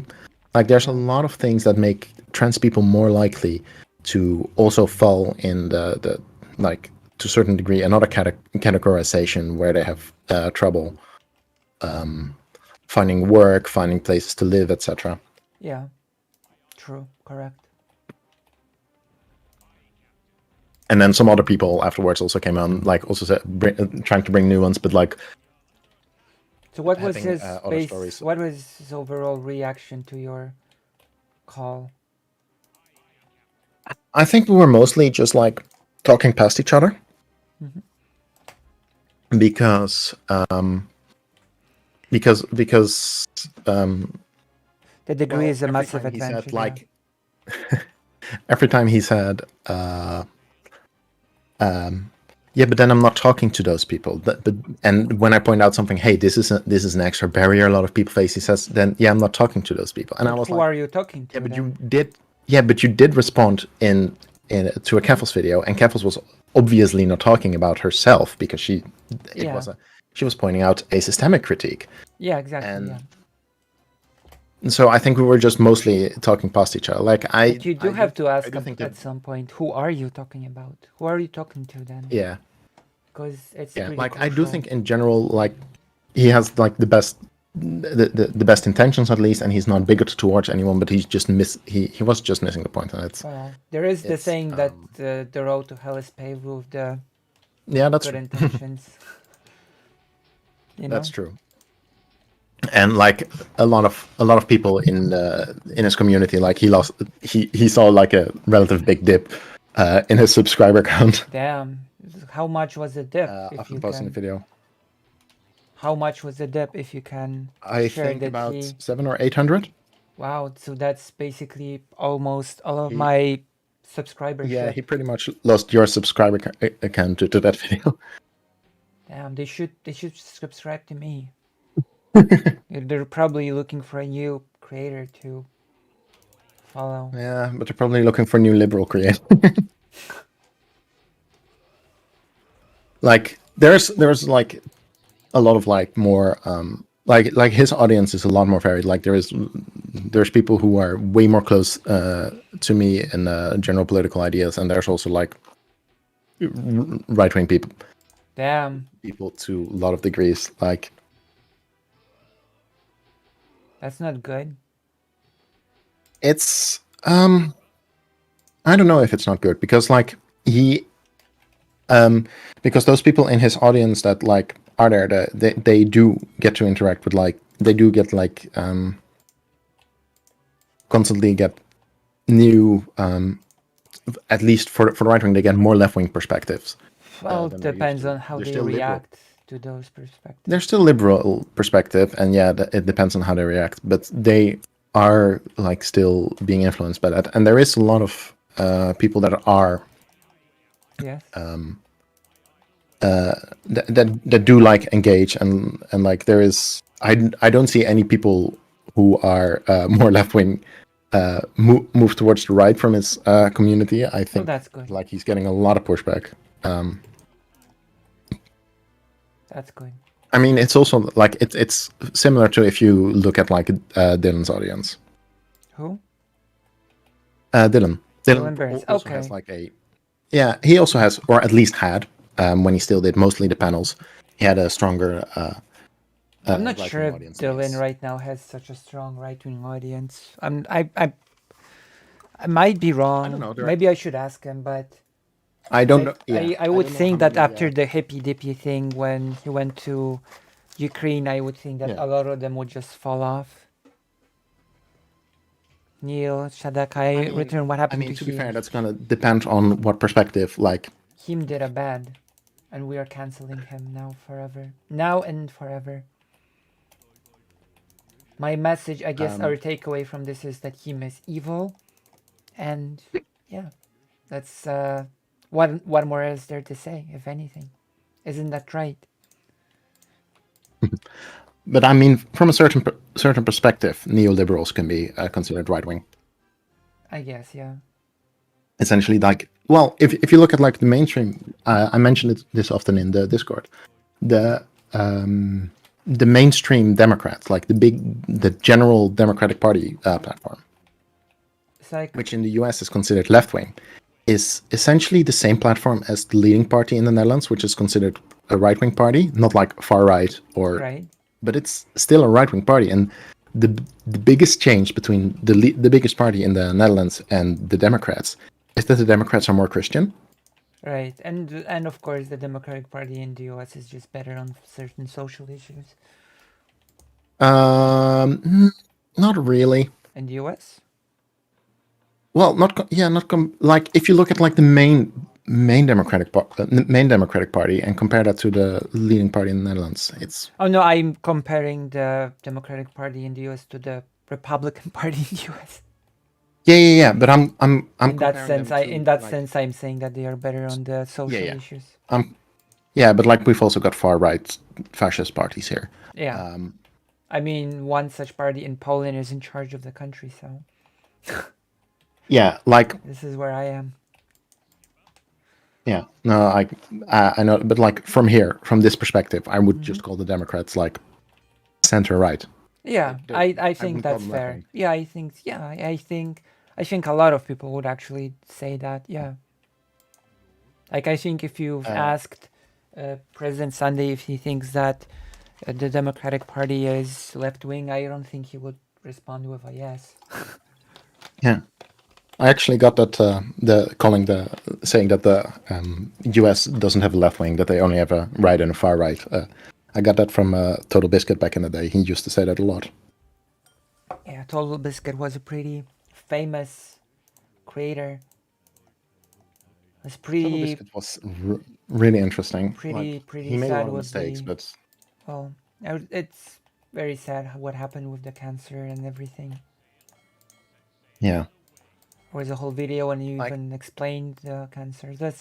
It was pretty tragic, yeah. Yeah, I really dislike people associating him with Gamergate, because while he did associate with Gamergate, I truly believe that when he associated with Gamergate, it was because he truly believed it was about ethics in games journalism. Like, yeah, I'm because he willing was to buy constant- that. I'm willing to buy that since he He was was- constantly talking about the bad practices in video games. yeah, He was constantly beating the drum about the microtransactions that were still not the way they are now. Yeah, he was worrying about all of the things that basically just came to be later. he was always first and foremost pro-consumer. Yeah, I He was agree. friends with like what's like I like this is just the I have a blank friend, but he was friends with Laura K. Dill. Mm-hmm. The Laura K. Dill is a friend of James Stephanie Sterling.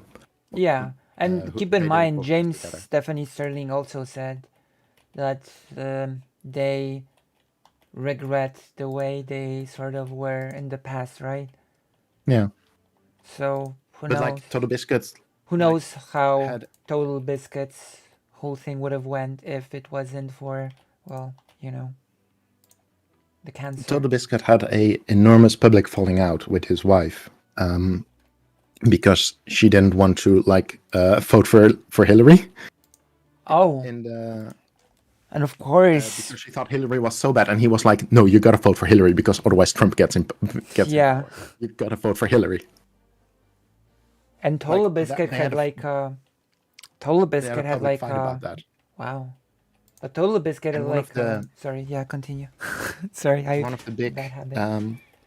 Yep. one of the big controversies he was in at the end of his life was a friend of his had a convention that he hosted in the UK a couple times.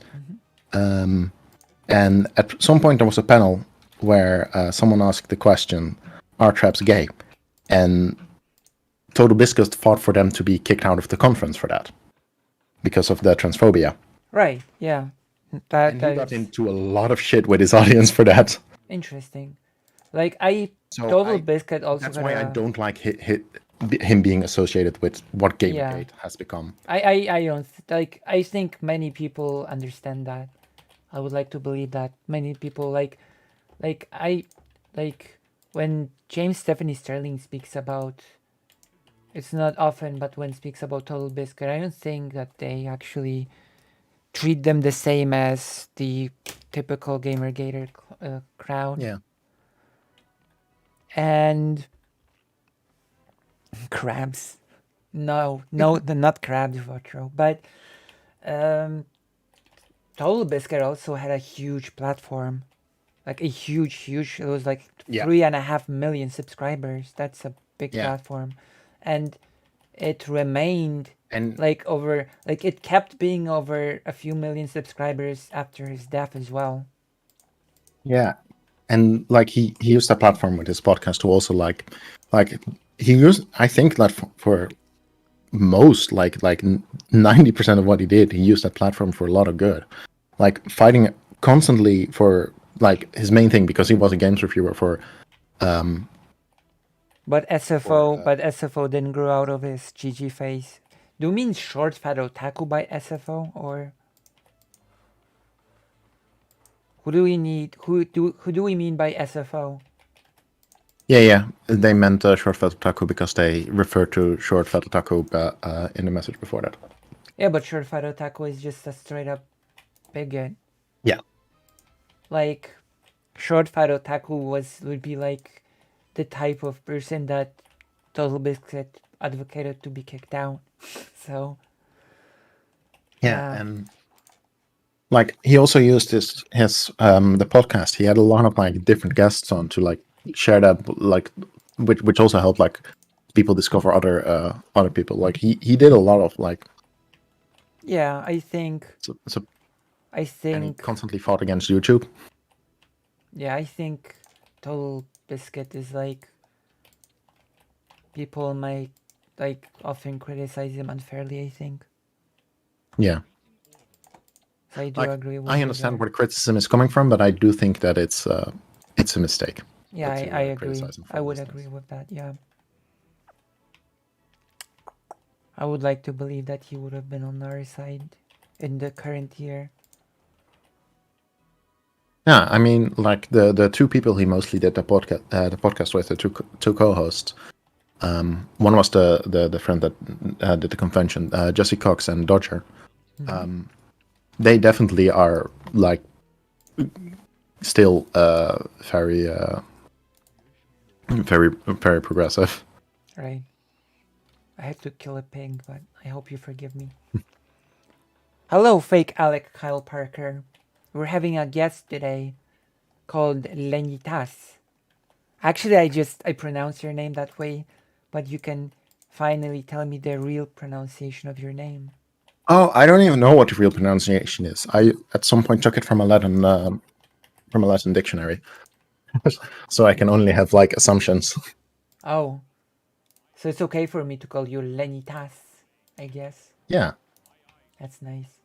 I like that. I like this pronunciation, Lenitas. It has a very noble ring to it in my ears, at least. I like it because it's gender neutral as well, which I only okay. like. It's Unless unless you take it to be closer to the Japanese word retas, which means lettuce. no, it is a Latin word. It's I think it's an adjective. Okay. I don't think so. I think the ending itas is closest to in English when a word ends with ness. Yeah. So like the Latin language is a thing that many people in Poland just learn at university. My mom was like my mom just saw a phrase in Latin and she could just read and understand it. So I think like yeah.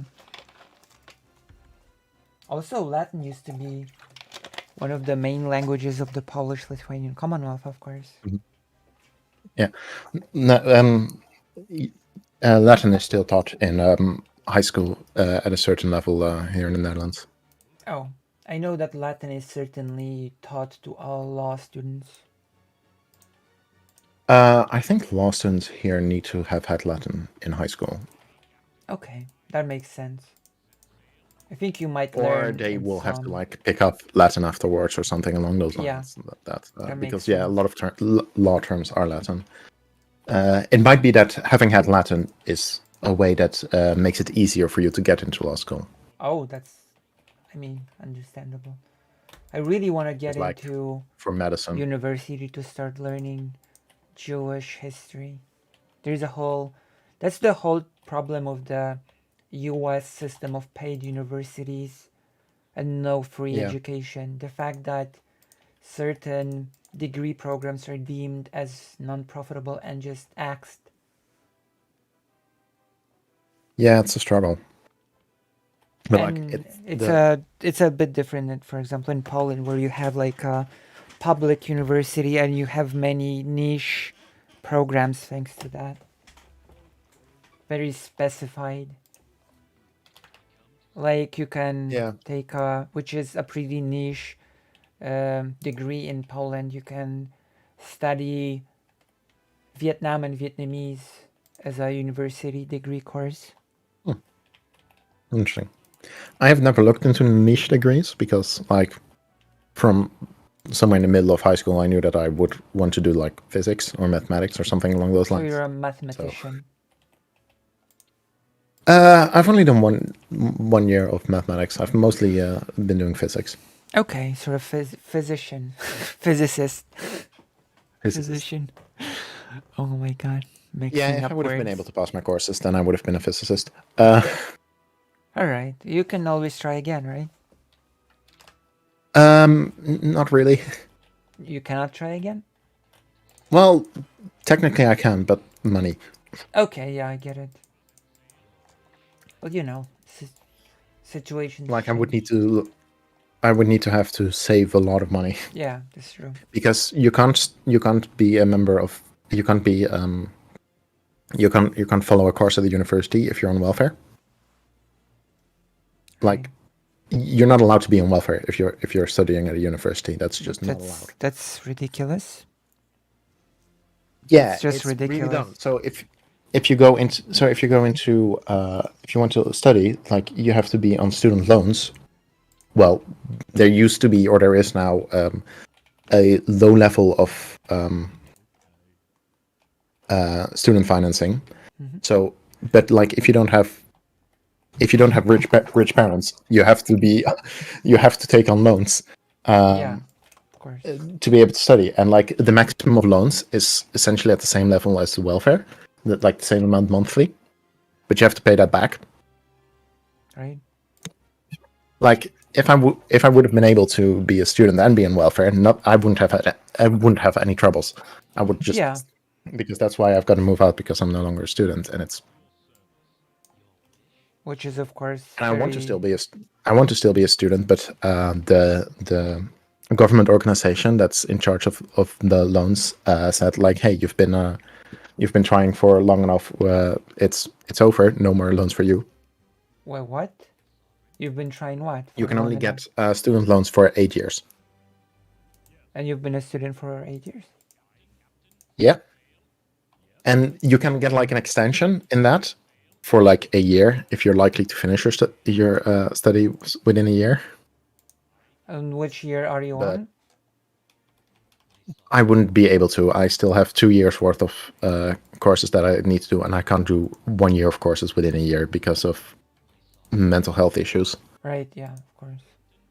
Like otherwise, so it would have just been also the courses I would want to do, doing the getting a education degree to go into education, because that one requires an internship, and the university I go to doesn't have a proper like time frame for you to do an internship, so you need like at least an extra half a year. So it would even if then I would still need 2.5 years, so it's just completely impossible. Yeah. All right. So to bring us back a bit, what are your thoughts and takeaways from your conversation with him? The big takeaway is that like is that he is just still missing the point, like. Yeah, because of course And it's and because probably obvious that you have yeah. strong emotions since you called in, right? Well, it was mostly I'm like, come on, man, you're better than this. Right. That was my. I didn't really have strong emotions. If I had strong emotions, I would have left them in whatever, or probably walked away. Well, you No, cared it was about the more like subject enough to call in, is what I'm saying. yeah. I'm not saying you were like emotional. I'm saying like you care. Yeah, No, no, yeah, no. you strongly care about the subject, so you called in. Well, to be fair, like if there was another topic, I would have also. It's not that like I do just like talking about things. Right. But yeah, I also think, and this is something that you see again and again, that if someone gets too strong backlash on a certain point, that they like dig in their heels. Right. Yeah, you If can it's see bad it in backlash, the streaming. like Spaces. yeah, you constantly see it. Like Lonerbox, we talked about recently with the genocide thing, because he got the wrong feedback, too strong and a bunch of it at the wrong time. He dug in his heels, and Yeah. he misses on a similar scale, except this happened because of this video. Right. So are you saying that basically him is at where Loner Box is that it's just gonna be it's just gonna dig in and it's gonna stay as it is? I don't know. I think that how do I think that first of all, it's not like a important point. It's just like, oh, bad take. But like his underlying ideas all still make Yeah. sense. Like there's just the survivorship bias a little bit, and like because every time I brought something up, like what makes it extra difficult for some trans people to move, he's like, yeah, but then I'm not talking to those people. Yeah. And I think he will. And I think Which he will is always strange be a like, bit. yeah. And I think he will always be like one of those people that like when someone brings something up that they want to be able to still give personal advice, which Makes I guess me that's just wonder. like a. I think this might be like a difference between like neurodivergent and neurotypical people, maybe. What can you that elaborate? him is neurotypical. Right. That him is neurotypical, and a lot of the people that face those extra barriers and that constantly hear that are neurodivergent, say autism or the ADHD, Right. and that's that because of that like there's a different style in communication. A neurotypical person might like really appreciate like and like have that might just be like the force that puts that like the kick in the ass that like sets them off to like actually do the thing. Right. But for a lot of neurodivergent people, it might just be like, yeah, A kick off, in the we've heard ass this that knocks them down, so to speak. well, more like it's just an annoyance. Like fuck Right. off. We've heard this a million times. We've heard this bootstrap shit a million times before. Yeah. We know we have a way of we know what we need, but we can't get it. So what the fuck is the point? Yeah. I think that might be the I think it's a like the whole idea of like neurodivergence has been, and like specifically like the characterization of autism has been something that has been interesting me a lot for over a long while now. We're just going to have to see how this discussion develops when it comes to him, right? Yeah, I don't know. I don't know if he's like gonna make a like what he's gonna do with YouTube segments and what like the comments are gonna be there then, because like to a certain degree he like doubled down, to a certain degree he's Does anyone know if there is a way to watch this talk between Lenny Tats and him? It sounds intriguing. I think on Twitch. Would you like me it to wasn't his, react to it? Twitch stream today. I don't know how I think his thoughts are just open, so you might have to find it. I don't think I did a really particularly well job. Like I've had a lot more issues talking on that stream because like I was way more stressed at that point because like one, the audience was bigger, two, the audience Right. was less.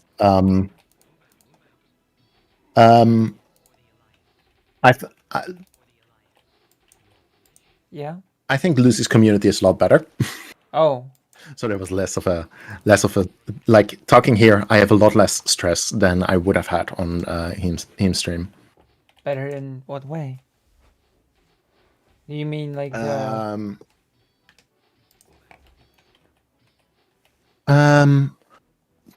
How do I say this?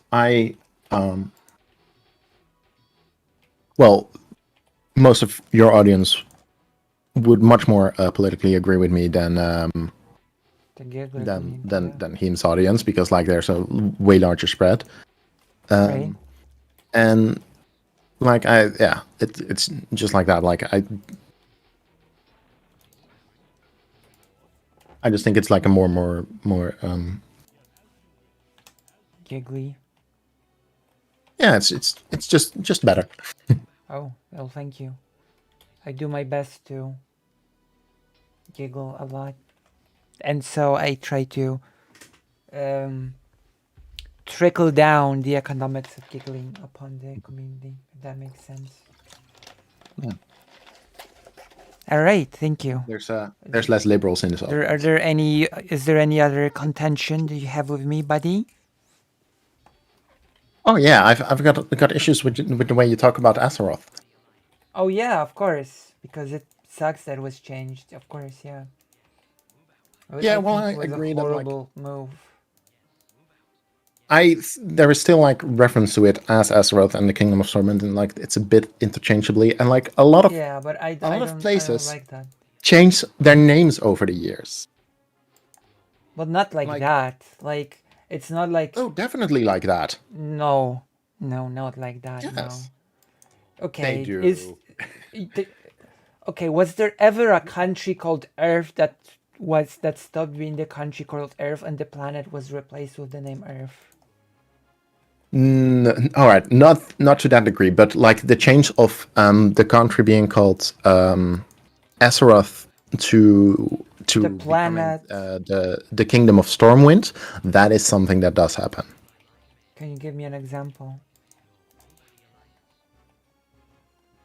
I actually don't know if there is an example of a keep. I mean, definitely. I mean, not maybe to that specific, but there's like levels in which names change so much. Like, Like I don't know if there is an example of a city becoming a name of a whole country.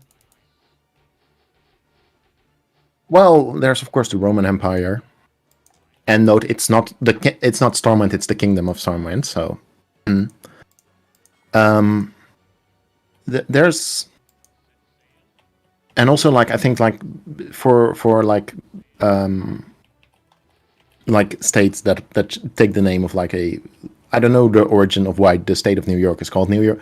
It's called New York, just like the city. Yeah, Same for but New the Jersey. state is sort of a bit different because it's sort of it speaks to the because it speaks to the area being sort of centered around that city. And the Yeah, kingdom the Kingdom of is Stormwind, no, especially it's like after it's different. the Kingdom of Stormwind, especially after the kingdom was essentially razed to the ground and everyone had to flee north, they moved back, and it was centered around Stormwind. But it was always it's not in the same way. It's I that think that there is an argument like countries change the names all of the time, and there's but no, not like that. I like most of the really think survivors of Azeroth would have been from specifically Stormwind. The last no, that's Keffals, I or think were they? that's a post-colonial justification for the silly change of to call Azeroth the whole planet because Well, people that remembered change in the name. Azeroth and the planet, I do think it's a bit, but like it. I would accept To be fair, it is. the Stormkeep thing as you explain it if they So, didn't go on and change the planet name to yeah, yeah. Azeroth. All right, that is a valid point. That the change of like it, like there might have. To be fair, it is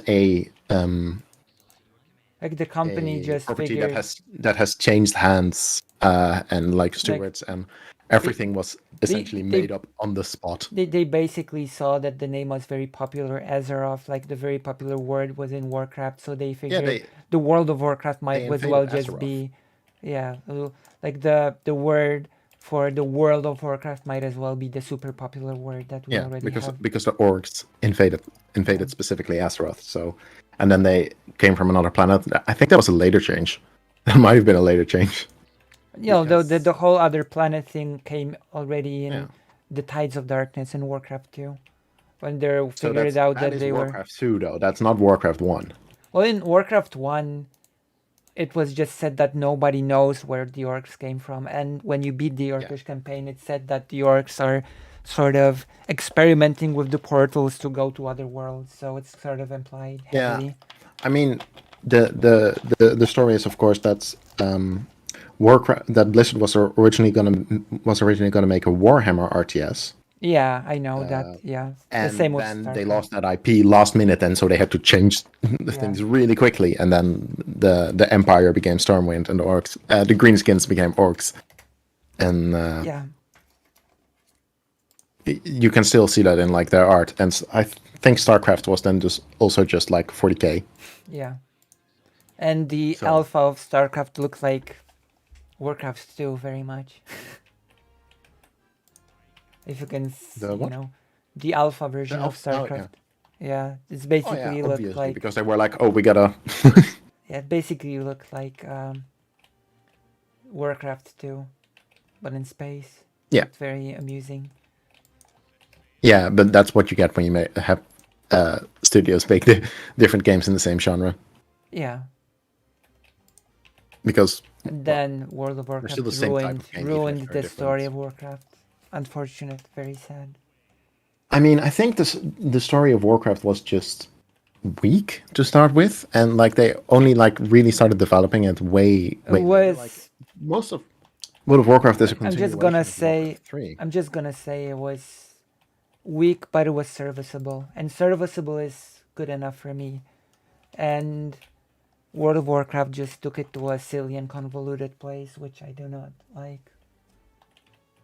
I disagree that it was silly and convoluted. Like, I I think it think wasn't. introducing time travel is just a bad idea to begin with. Especially the whole controversy that I've heard about lately around the whole Alex Straza thing. Oh yeah, no, that shit, that was dumb. That was so dumb. But that has not been implemented in the game. That was like in the PTR, like, and they cut that out. Yeah, but that is pretty the much sort of immediately. thing that you It was beta mined inevitably, even. like, you inevitably run into things like that when you introduce time travel into a story like this. You run into things like that when you continue a property for decades. If you Like you're always gonna run into a mess that's like it's no longer the same as what it was at the start. not the same, but it doesn't have to be bad. Like I think FF14 is doing mean, so far a much better Yeah, but job. Final Fantasy 14 started way later, and they essentially did a complete reclear after that. But the Reclear continued the story from 1.0.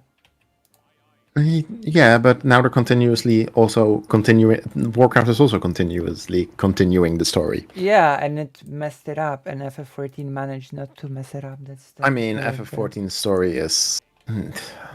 I've got my issues with. What are your think it's issues? fine Maybe at we'll best. have to debate it.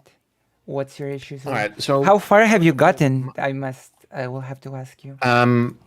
what's the latest expansion called? And Walker. I completed the base story of Endwalker. I've not done any of the post launch content. Okay, so what are your All right. My first issue is the way the story is told. It's terrible to my mind. It's better than I can't deal with it. It's better than World of Warcraft by a mile. No. I strongly disagree. Okay. Because I'd rather have a strongly told story in a book outside of it. Oh no. And I have I will never agree with that. No. Then I will never agree with that. Then having the story be as uninteractive and just being a slog that limits your gameplay. No, I will never agree with this. I will never agree with having to buy additional books, I do not materials. agree with having to buy additional books either. That's the degree to how much it irked me the way the story was told in Final Fantasy XIV. Well, you don't need additional book in Final Fantasy. You have the story in the game, which but it as it stopped should me from be. playing the game. When I wanted to play the game, I couldn't because the story got in the way. And that's why I would prefer to have had all of that story outside of the game. Oh no, that would be that's a horrible idea. That's a really bad idea. FF15 did it, and it was horrible. Every time I hit max level in from one of the expansions, my leveling progress dropped off a cliff, and I had to watch boring cutscene after boring cutscene about stuff I didn't care about. Well, I just wanted to continue my character, and like nothing happened for hours on end, and this happened like 4 times and was so frustrating because I didn't play it when it released. I played it last year, and well, the year before. So like I played relatively recently. So I had to do it all in a row, and it constantly stops you from playing the game. But even with that, there's a solution. You can just skip it and watch it later.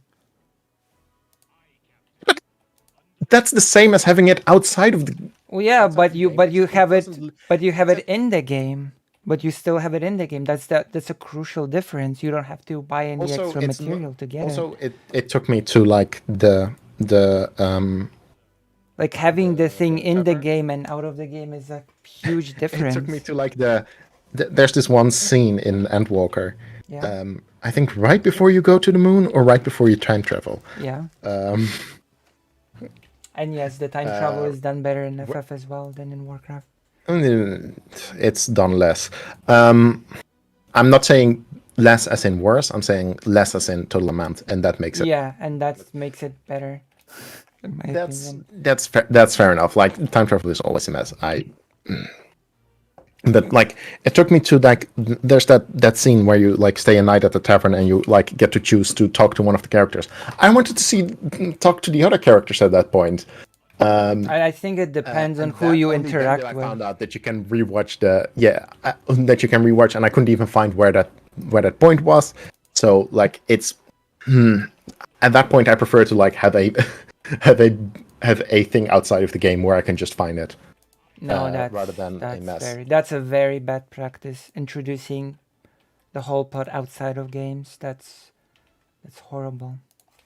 Yeah, I bad. don't think that's good either. But I think that's the thing is that there is worse ways of doing it. I don't think that it's absolutely the worst. I think it is definitely a bad thing. But I think that there are ways in which you make it. Keep in mind, FF14 is a JRPG first and an MMO second. Yeah, I always hear that, and It's true. well, sure, but And JRPGs basically introduce the story organically as you play. see, I don't feel it's organic. Every time I have to stop playing the game to follow the story, I don't feel it's organic. How would it be organic? Having it outside of the game would be like the opposite of organic. It would be out of it, so it would definitionally be not be At least organic. you don't get interrupted when you're doing something. Yeah, but in JRPGs, the story are considered part of the gameplay. That's the whole thing. It's not interruption. There's no It's part gameplay of in the the. It's part of the experience of the gameplay.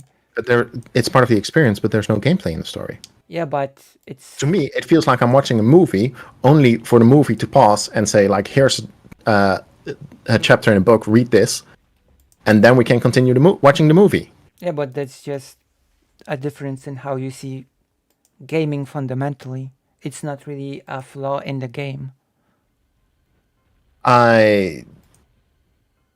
Yeah, perhaps it's not directly a flaw, but I think I dislike that in like when there's games where like you stop essentially having like the same loop and then have a more story focus. Like for example, Hades, which most of the game story does take place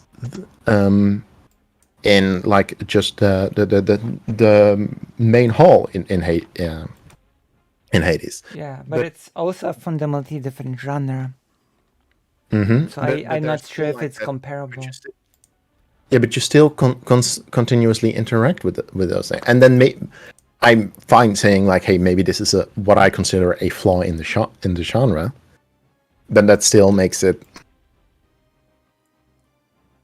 And also, like, just let me read the text while I'm going somewhere instead of me having to stand there, read one line, press space, read the next line, press space, read the next line. Makes it, and only then can keep going on my fucking fetch quest. It makes it sort of choreographed as a story, right? Inside the quest.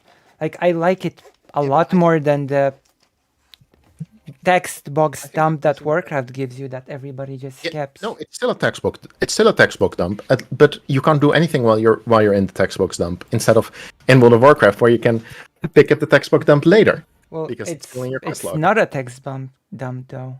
It is. It's just spread out. Yeah, so it's not a text dump because it's spread out. That's the. Out. It's the same amount of text. Yeah, but my point is. You have to read it now instead of reading it while you're moving. But my point is not the amount of text. My point is presentation of the text. Yes. Like I will never read it. I will just skip it, and I will not return to it later. Yeah, my point is that you're stuck reading text in that moment, so you can't even return to it later. And I want to skip it because I want to get back to doing stuff. Because I think this is something that they're missing in when you're trying to tell a story in this medium, in the medium of games. Yes. Because like the thing that games have over all other media is the interactivity. Now, I'm not saying that every story needs to be 100% interactive. I'm just saying that it is storytelling in games at its best has that interactivity in the story. That's true. But I think there's big value in what Final Fantasy is doing. I think it, in my opinion, fairly organically gives you context and reasons for doing what you're doing. You're not I just think there's value in it. automatically I you're just not disagree just with that characterization automatically of it. going through chore to chore. You have more context behind it when you get that conversation. Yeah, that is true. It is a reason to do the chores. That's all that it is. It's just a motivator as a story. It's as storytelling and as a I do get it because like a lot of most True. like open world games. True, John Thomas. Once I finish the story, I will not do any of the additional content. I will just go to the next one if I for open world games. Right? But I will like clear almost all of the open world content if I don't have completed the story yet. Like I get that there's that like additional motivator. Right. But and maybe this is because and maybe I have an extra issue with this because a lot of people talk about how this is like the pinnacle of storytelling and gaming, which no, it's mediocre. I think the story. Well, what would be the better alternative? Things like Hades, things like things like Hades is not really the pinnacle of storytelling. It's basically. Can you elaborate on why you think Hades is the pinnacle of storytelling? Because because it doesn't have the interactivity that you speak of. It has the interactivity. It doesn't. It really doesn't. No, you are still in. First of all, well, there's multiple layers. Like one of them is the way the gameplay reinforces the idea of the story. Like the like how a lot of people say like, hey, in Dark Souls the story is you overcoming the obstacles, and Hades has that has the gameplay actually support that idea of a story, and you do have the interactivity in yeah, it's all linear, but first of all you decide when that linearity continues. You have to well, the only decision you have is either you have the story or not. You can basically skip it or not. Yeah, but you that's basically the only. Which is infinitely more story than anything in Final Fantasy. Well, it's not more story. It's infinitely more interactivity with the story than anything in Final Fantasy because Final Fantasy has 100% zero. It doesn't even have. It's not really interactivity though. I strongly disagree that it's not interactivity. Like it's an illusion of interactivity, but at the end of the day, it's just the timing. Timing does not make interactivity. Timing can be a part of the interactivity, but yeah, but it doesn't make it. It can be a part of it, but it doesn't make it. But that's still better than not even having that timing part of interactivity. Yeah, but it's supposed like it depends on what sort of story you're trying to tell. And that's why I'm saying that Hades is a fundamentally different genre. But, like, if you're telling just like this sort of storytelling would not work in a Metal Gear Solid game, for example, that you're speaking of. Fair enough. I've not played any of the Metal Gear Solid, and I'm not saying that like the full. To be fair, Metal Gear Solid has. I've not played any of them for a lot, like, but there is some interesting actually interactivity with that. With that story stuff, like how you can beat one of those bosses by just not playing the game for a long time. That one's funny, like right, but it's not. It's more gameplay than storytelling, though. Yeah, but that's the thing. You want to intertwine gameplay and storytelling. Yeah, but it doesn't really affect the storytelling of Metal Gear that you beat the boss by waiting. It doesn't have a deep consequences into the story No, itself. okay, but which one was the? There was also the boss that you had to like swap the port of the controller. Yeah, but that also has no deep. That's more of a trivia thing than or a mechanic in the game than a storytelling device. Yeah, but that's like one part of it. I'm not saying that like every story has to have all of like the consistent choices. Like the other example, like I was gonna set up like the two different ways of like first was the first one that I brought Psychomantis, yeah. and then I wanted to bring up other ways where there's like more the story is in a strong way affected by your Because like Hades which is I a like. place in which you have a single hub location, basically, which you revisit, which which changes the dynamic. And I really wouldn't want FF14 to be a place with a single hub that you just revisit and go out on missions. No, that's that's also not what I'm suggesting. Yeah, but the interactivity that you speak of in Hades is dictated heavily by the structure of the hub that you are in.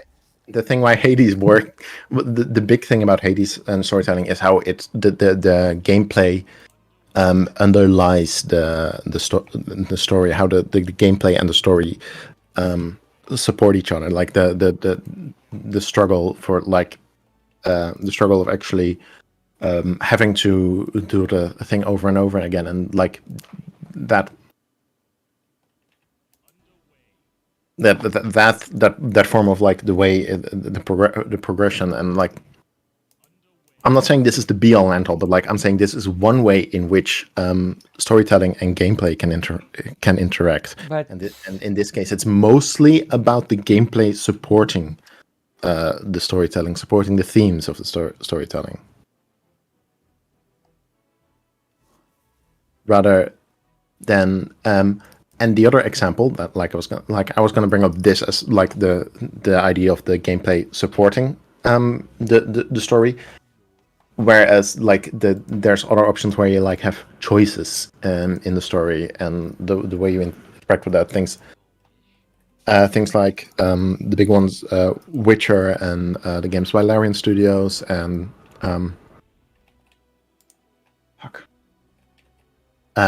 things like BioWare, like that. Pillars of Eternity. That's another. Yeah, but that's sort of like again, that's a fundamental difference in. I'm saying there's better ways of doing it. It's a difference. It's a fundamental difference in how the philosophy of making the game is. That's true. Like in. That's true, but I think I think. Yeah. Like this is of course a subjective thing. I'm saying this is like I feel these ways of doing it are. I feel those are better. I feel those are more interesting. I just can't agree.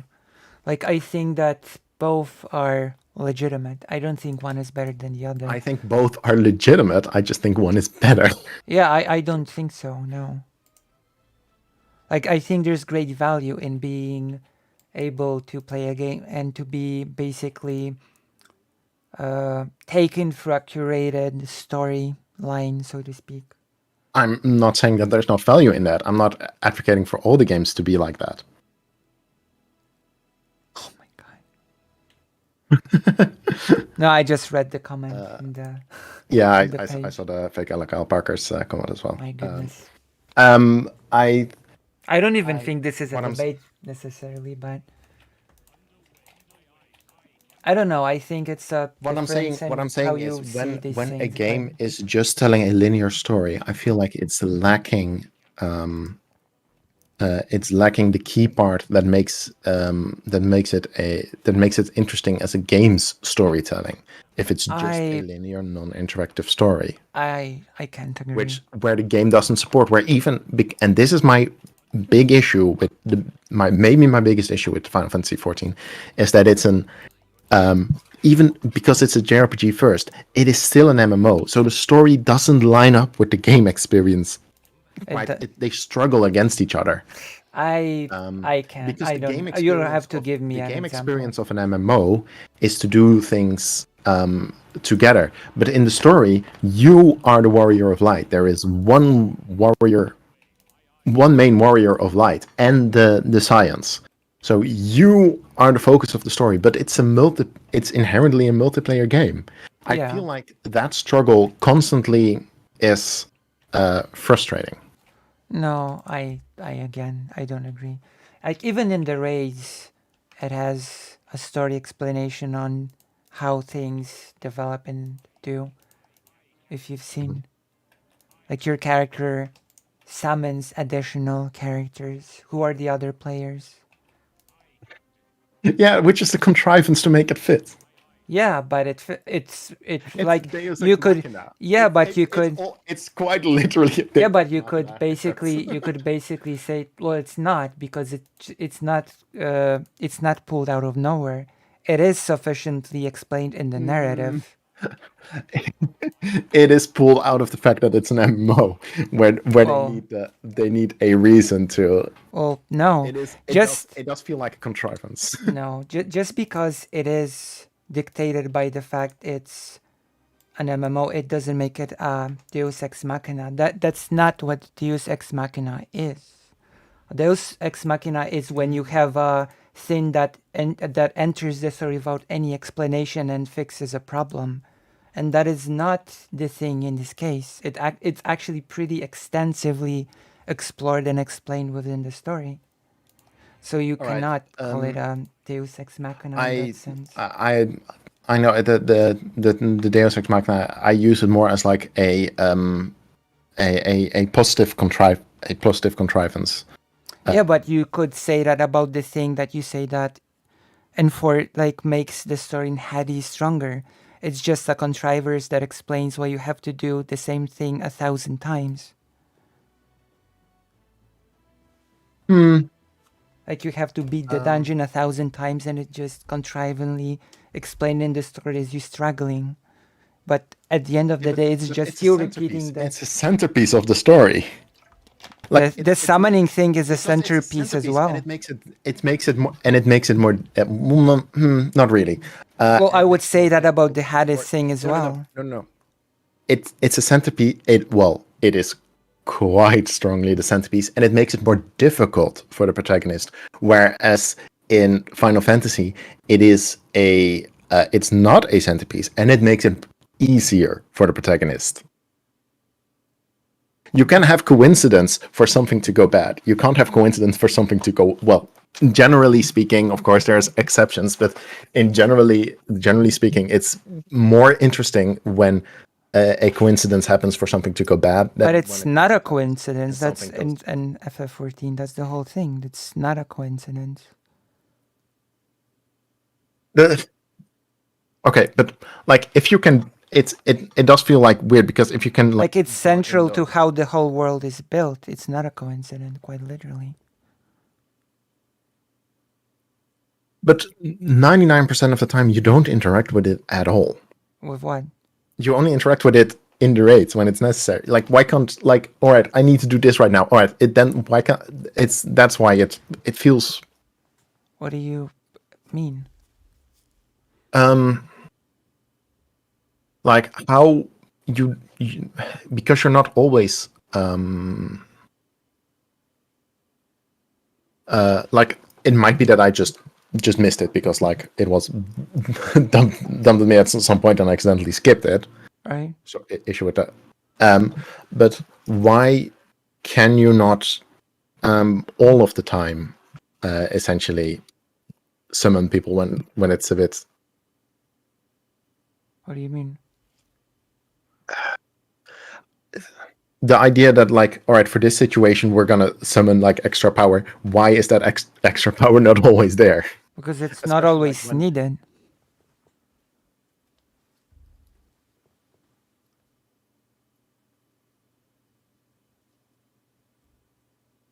Like this only makes sense if you have situations in which that power could be needed and it wasn't used and the protagonist lost because they didn't use the power that they could have.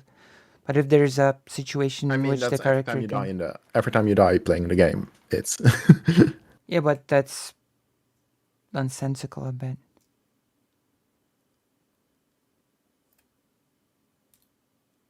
Mm, You know? I mean, hmm. Like then in Hades, why can't you just take your dog that's on your side and do the whole dungeon with the dog, with Cerberus? Cerberus is on your side and Because is the your dog is like- friend. Yeah, that's why you don't fight him. He's guarding. Yeah, and why that you place. can feed he's him? supposed to guard the place. Like, No, why can't you just take him all the way up with you to the surface from your base? In fact, why don't the people that fight you as bosses and befriend you just join you and help you? well, Like, I mean, Hades has none of those contrivances times- like that as well. they do help you in sometimes, but they still got to- Sometimes, but you cannot just take them as a companion and beat the whole thing with also them. that all of those contrivances are again to make it harder because every time they Yeah, still but that's go against- really not. It means nothing to me. Like that it makes it harder. It's not really good from a story perspective that it makes it harder. Like it's basically it means nothing to me. I agree with Electred and John Thomas.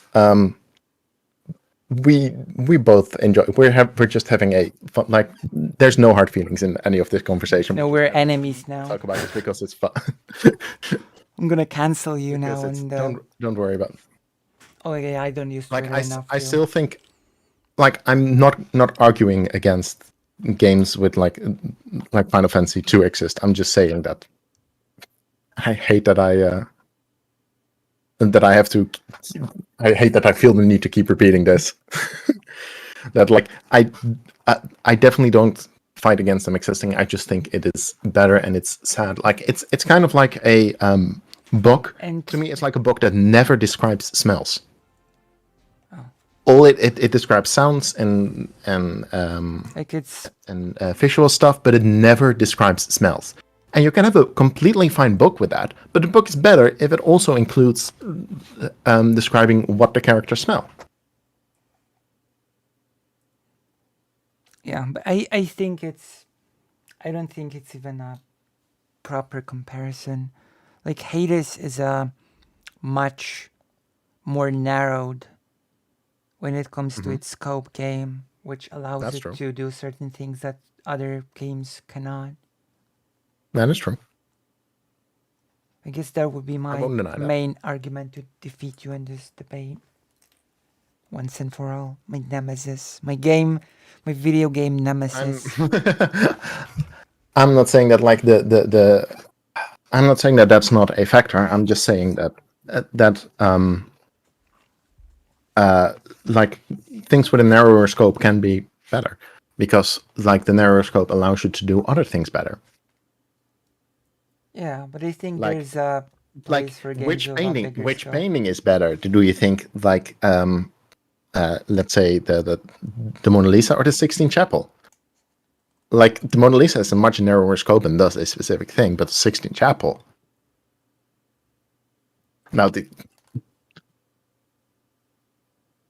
Now, if you just look like for like a portrait, like there's a bunch of, but it's in the Sistine Chapel, but in the Yeah, Mona Lisa it just feels has like a that one. different kind of storytelling. Yeah, I'm not Mhm. confident in calling any of them better or worse. Is what I'm saying. I think they better interact with the medium because they're doing things that only this specific medium can do. That's why I have a preference Well, for those. I'm not even sure if that's true, to be honest. Like, what does Hades do that other mediums could not? With its storytelling, I mean.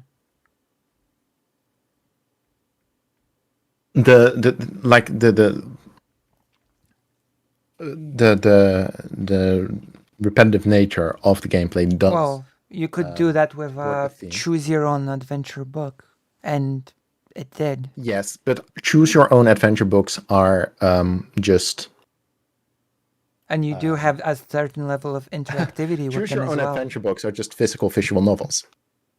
And visual novels fall in the category of games. Yeah, but for many people, visual novels are not even games, so that's a whole different Hmm? conversation. Okay, so you're saying visual novels are not games?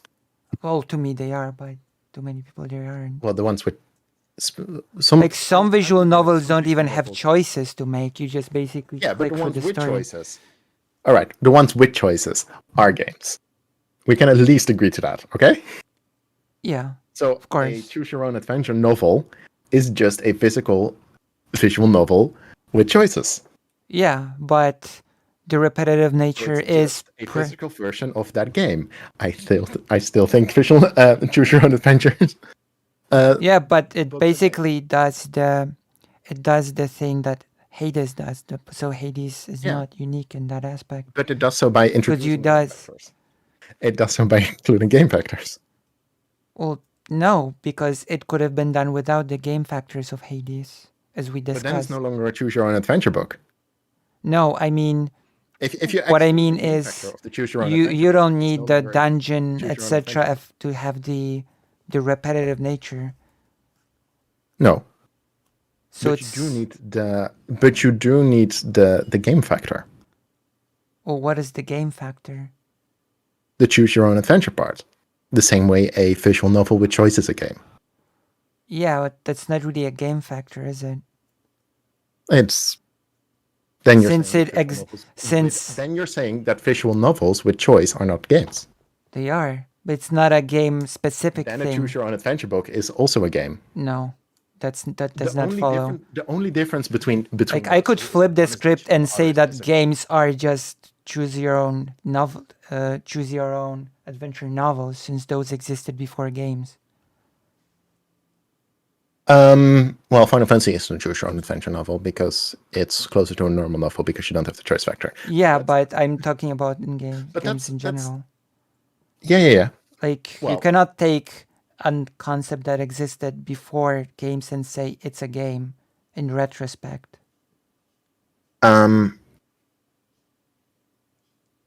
Do you? Well, I do think that you can retrospectively apply concepts when they fit all the categorizations in general. Well, but you can flip you the think- script then and say that the new categorization is just a subset of the old. So I'm not sure if it's a useful thing to say. No. Let me. Do you think that we can apply the categorization of trans to people who lived in the past before we had the word for it? Yeah, but a visual, So- a book with choices is not a game before we had a word for game. So it's an invalid comparison. Well, the categorization. we already had the word Well, the game word- when we Yeah, but the created word those trans novels. the word trans also already existed. Yeah, because but the word we trans, already is had the from word, we already had the game specifically for playing games when the novels Do existed. you think that The only difference in I'm- video I'm games is young. that they are electronic. But we Yes. had games. Yes, but I think that the categorization of game has expanded over the years, in part due to video games and RPGs, tabletop RPGs. Yeah. And they were called games. Thanks to Like- that, but thanks to the expansion of the category of game, due to these things, I think we can now consider that.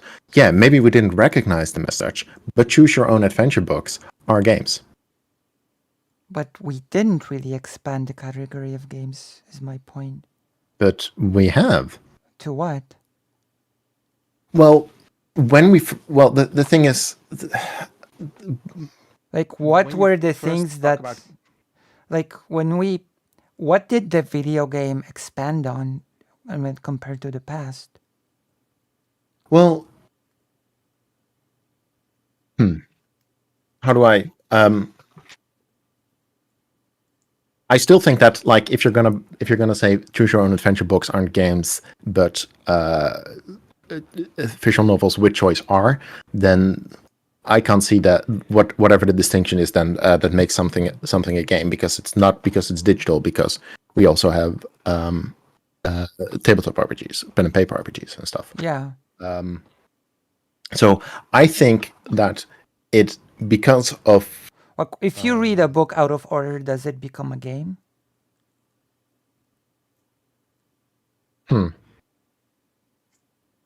Because Choose Your Own Adventure books is basically reading books out of order. Well, choose your own adventure books are. How do I? Choose your own adventure books are consistent. There's like this additional. I could say that I'm trying to. Like, I do think that in a certain way that you can go with the idea that reading a book out of order could be considered a game. Okay. Okay. But I definitely think. Hold on. What is fake high? According to Wikipedia, a game is a structured form of play, usually undertaken for entertainment or fun, and sometimes used as an educational tool. Yeah, but then you come. How do you define play? Because then we might also have to like take out the visual novels. I mean, technically speaking, you can make everything a game. So. Yeah, that's where I was going with that. So it's a bit, but like in the definition that fake Kyle Parker. Yeah, too long. The structured form of play, like the definition of play there is important because depending on that, you can then say that a visual novel with choice is not a game. Engage in activity for enjoyment and recreation rather than a serious or practical purpose. So reading a fiction book is. Yeah, but even that is muddled, is considering a that you can do something for a practical or serious purpose and still enjoy it. Yeah, So, that's even that you can turn into a game. So like, it's fluid. Does football no longer become a game just because it's played at a Professional level, right? So, like, I do think that like adding that interactive.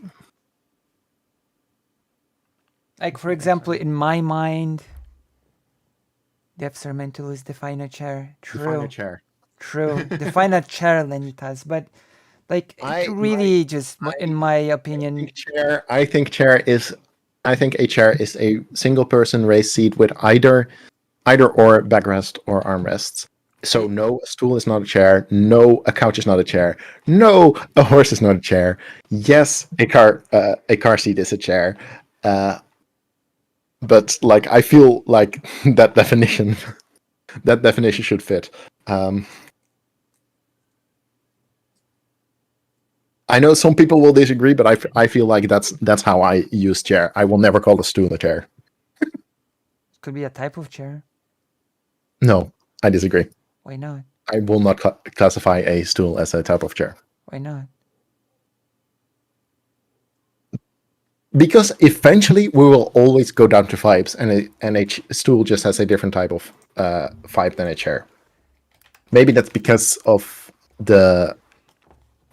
Yeah. Minette, I was just about to go into that. Because like it obviously has the same root as other Germanic words for chair. In Dutch it's stoel. In German it's stoel. I think in Norwegian it's also something that sounds very similar. That's obviously from the same root.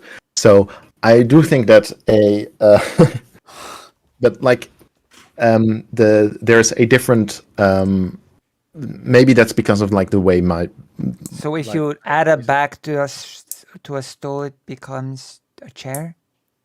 Yes, that is. I do believe that.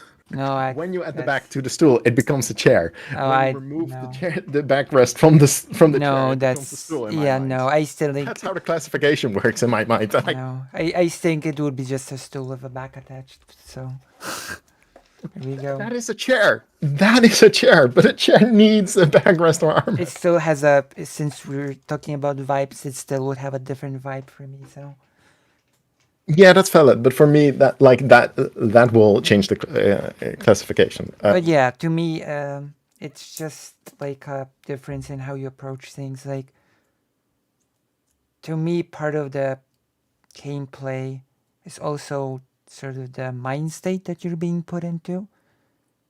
And I think there are certain types of mind states that a curated cutscene can put you in. Yeah. That That's valid. that this sort of dialogue when you can just walk away does Okay, not. okay. But back to the visual novel versus choose your own adventure book. If you had a lot of money, if you I printed don't. every if you printed every possible frame of a choose your own of a visual novel with choice options, Yeah. and then you added Frame. like page numbers. Well, let's say every unique frame, and then you added page numbers and references. If you choose this one, go to that page. Yeah. Is it no longer a game because you're doing the same thing, except it's now no longer digital? It's the same story, the same choices, but it is in essence a choose your own adventure book. Is it no longer a game because you made it physical? Yeah, it's now a book. I now have to say no to and say it's just a book now to be consistent. I have to do the debate bro thing with you now and say, yeah, it's now a book. I mean, it's basically what you did with the stool and the chair. Yeah, right? The digital thing it is the is. back. It is true. So it now becomes a book instead of a game. That's fair. That is fair. But like I I do think that it's just very fluid. I don't think there's a hard line. I think it's no, that's very depending on how you look at it thing. yeah. So I do think choose your own adventure novels are games. I think that's fair. The precursor. I think that's fair since the only difference between those and visual novels are the digital aspect of it. So then that argument for like a book can bring in that same feeling of repetitivity. Well, no, because Hades is a different thing than choose your own adventure book and a visual novel both. Yes, you brought up the choose your own adventure book when I and I still think it works. Supporting the themes. Yeah, I now still it's think also it a game, works. so now it falls back into my category. No. It's not about just being a game. It's about it being a game like Hades. Like you could cut out all of the I'm not. No. You could cut out all of the gameplay of Hades and you would keep this quality. Like it does not really reinforce the gameplay itself, which is going through the dungeon and killing the things. That's the gameplay of Hades. That's the gameplay loop of Hades. Yeah, but it's not repeating the story. It's doing the dungeon. Yeah. And that's a big difference between those and visual novels. That gameplay is like it's literally like putting you like closer into the minds by being the same. It's putting you closer into the mindset of the main character. That's why the gameplay supports the story. And as LH Fruit said in YouTube, that ludonarrative harmony. So when gameplay and story work together to create a meaningful and immersive experience. Yeah, and that's what I'm talking about. I don't think it's the only way of doing things. I think it puts. I think it's my preferred way. Oh no, that's now you're saying it's your preferred way, but before you said it's better. I think this is better. When I say I think this is better about a piece of art, I say this is my preferred way. That's synonymous. No, it's it's not synonymous. Better than rap. I mean, I prefer metal over rap. No, that's not synonymous. When you talk about subjective like that, it is. Well, no, because if you like something, it doesn't make it. It makes it better for you, but it doesn't make it better across the board. Yes, but I can only talk from my, and I never said like I do not want any of those. I that I don't want other games to be created anymore. Okay, I see what's happening here. I think see. there's still a I value see in what's that. happening here. You're walking everything back. You're No, no, consent. Oh, I see. 100% consistent on this from the start because I've had this conversation with other people. The No, exact you same have way not. before. No, no, I no, have no. said from the start that I still think that there is value. I just think these are. But you my just think preferred. it's I've better. been using it like that No, no, no, no, consistently. no. You've said but you think it's better, which is Yes, not I synonymous very with. specifically say I think. I'm not. No, no, no. Saying I think this That's is at better is modification of not. making it subjective. No, no, no, no. Saying I think it's better is not synonymous with saying I prefer this. All right, maybe it's private language. It's a private language thing then. True. Stop using your private language on me. Stop attacking me with your When private when I language. say all right from now on, then every time I talk about anything like this, like in a similar way, when I say I think it's better, I mean I prefer it. When I say I think a sandwich without cheese is better than a sandwich with cheese, that's because I prefer that. When I say I think this music is better than that music, I mean I prefer this music. That's how I always use it.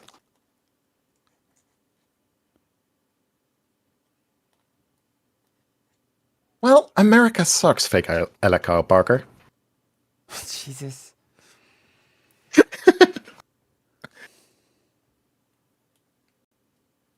We're just arguing game philosophy, yeah, and I'm winning. I'm keeping my winning streak. Okay, any more? Lucy is gamifying the debate. Yeah, he was like.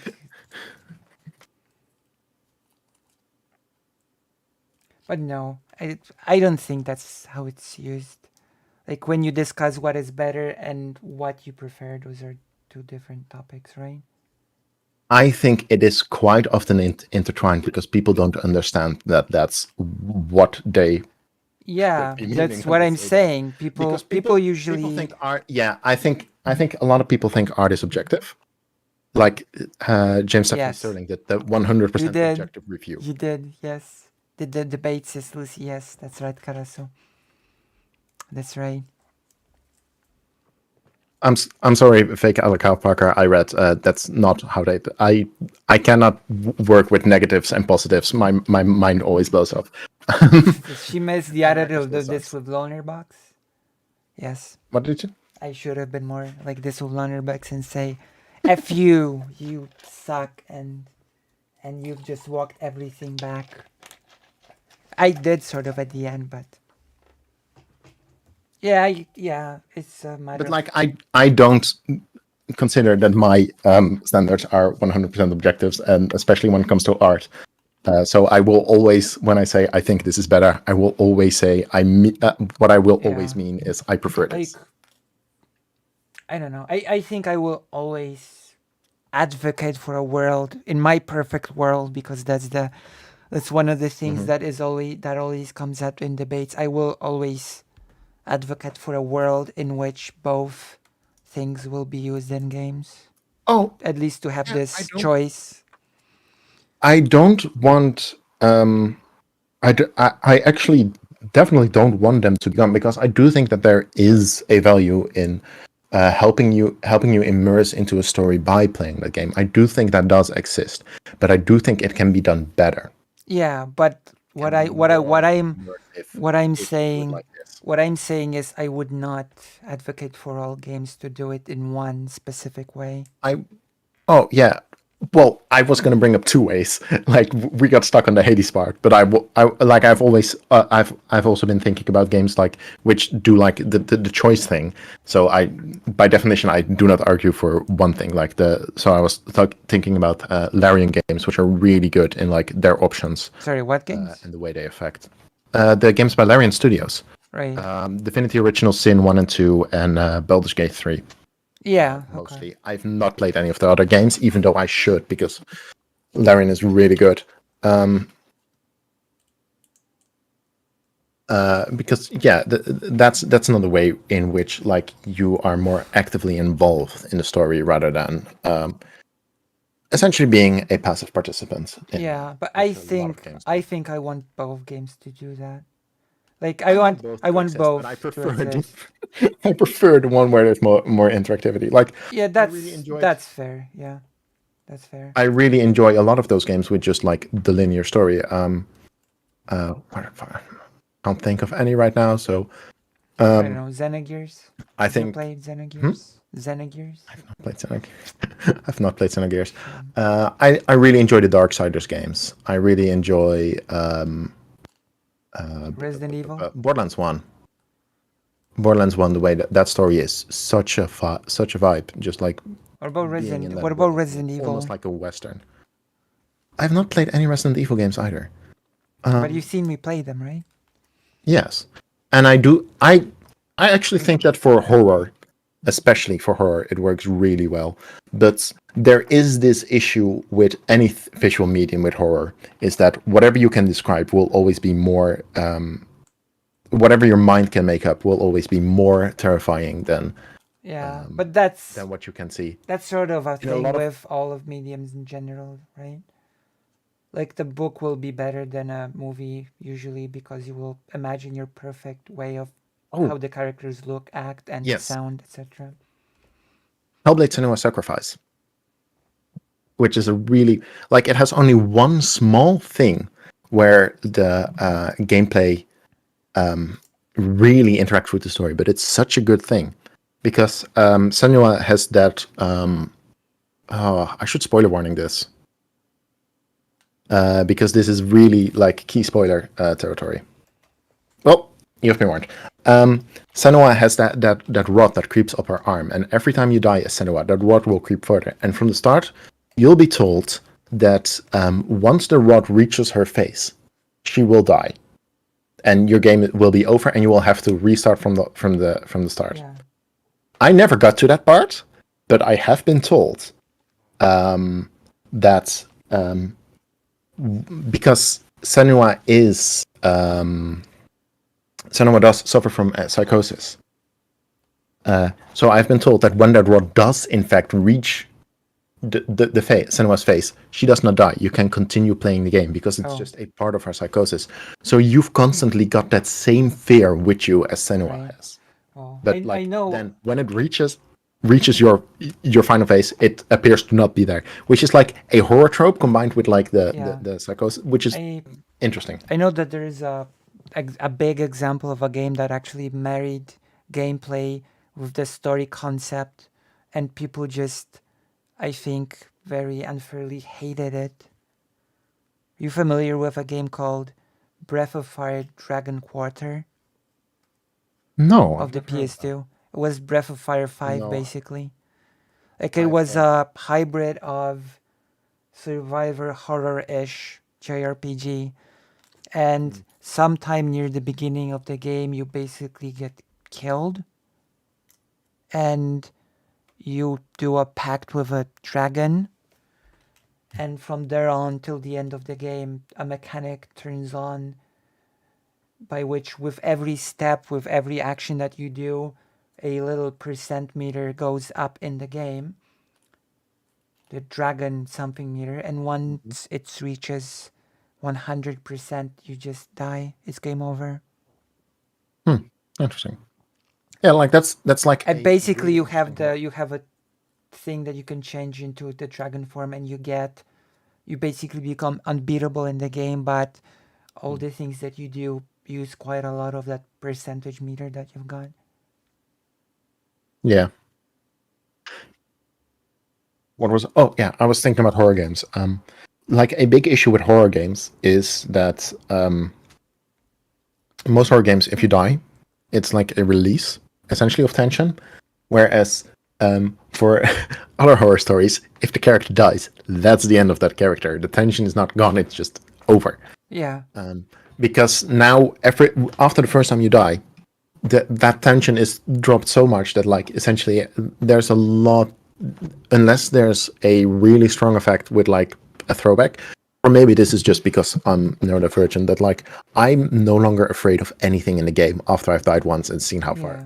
back I go, essentially. Well, of course, that also depends on how the game is structured, of how much of a pain in the butt it is to go back to the thing that you did in the game. Like in Resident Evil, it's partly the save system in which you use the ink ribbons to save, and you go through a part of the game and you try not to die to not to lose all of the progress in the game. That's why Dark Souls 1 is a horror game, but Elden Ring isn't. Right.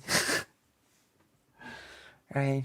Because in Dark Souls 1, you always have to trudge through like a lot of enemies to get to the boss. In Elden Ring, the first boss, it's like grace, and then you run to the to the boss. There's no enemies in between. There's no effort.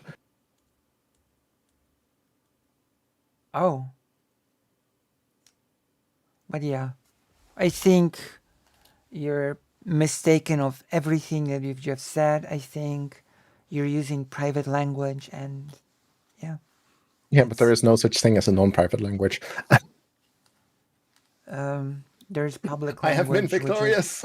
No, there is public language, I won this property of the state. So, got him.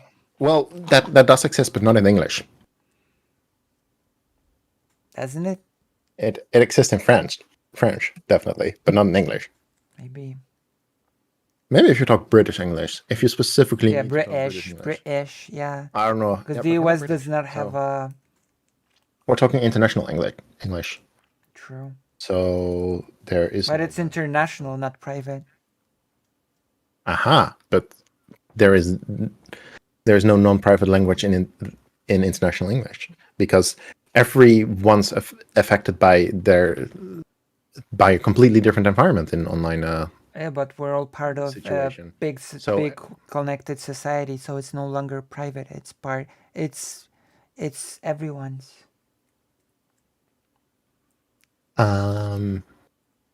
It's not just for you but to use. Everybody can use the language. Yeah, but everyone uses a different language. How do you know? International English is not one language; it's a combination of languages. Yeah, but well, And all of those are it's private not exactly. But are you a linguist? Are you a linguist? No, I'm a physicist. Exactly, I am a linguist. Okay, when it comes to linguistic subjects, I am your expert. I just am.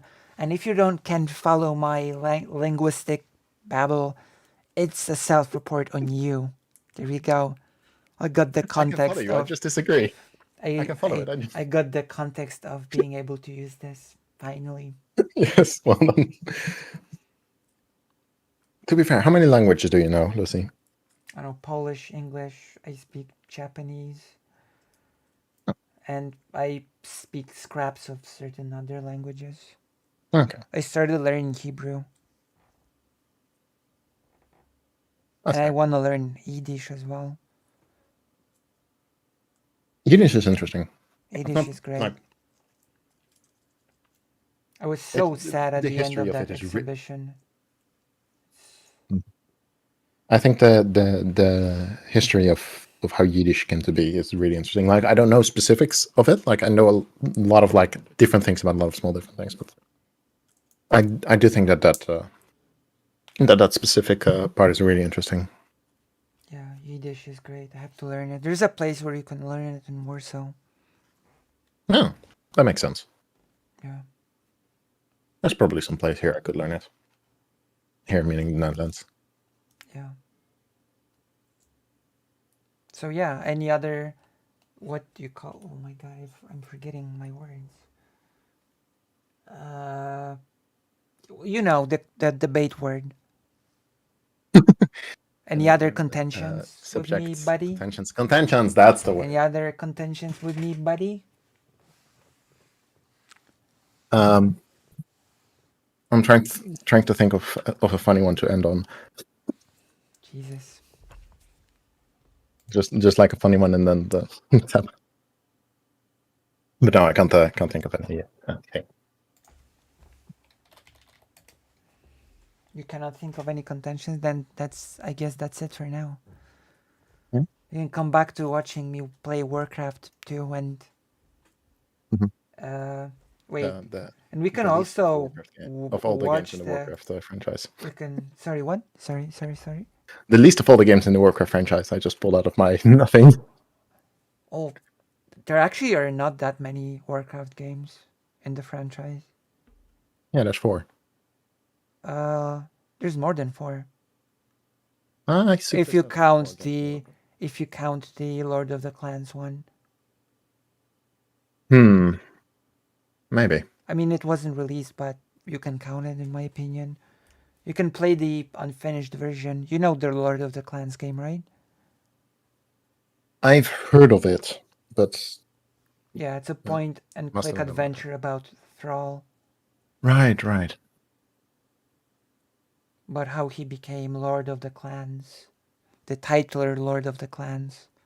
Our point and click adventures. Sorry? Our point and click adventures games. You don't like point and click adventure games?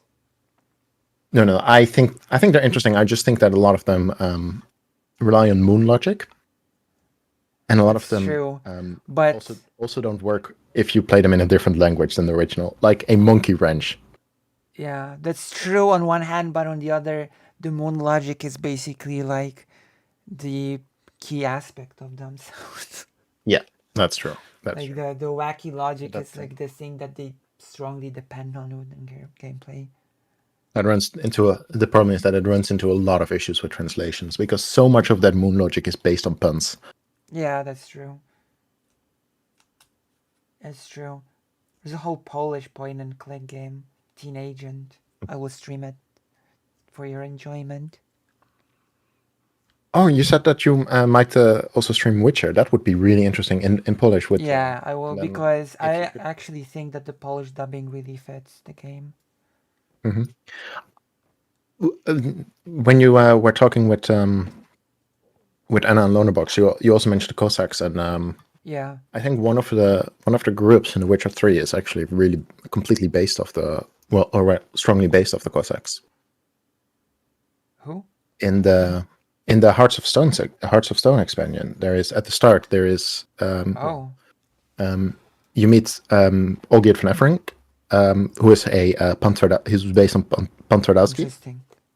Yeah. I don't know if I'm pronouncing that correct. Might as well showcase I the just know book that. to the audience, the Cossack book. And he is the ataman, specifically that term, of the Redanian Free Company, the Wild Ones.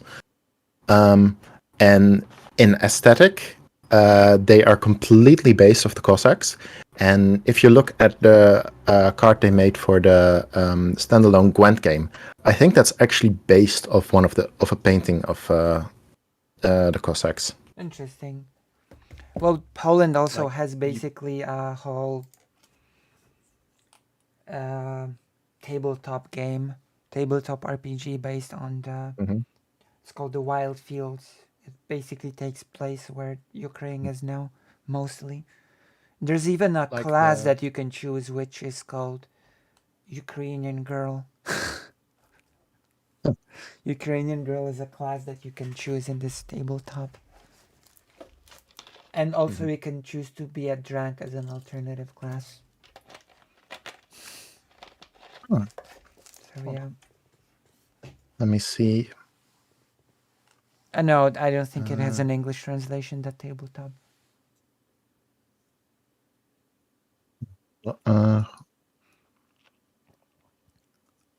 Like if you look at the Wait, Hearts of Stone was a expansion to Witcher 3, or it was the first expansion to Witcher 3. it had more than one?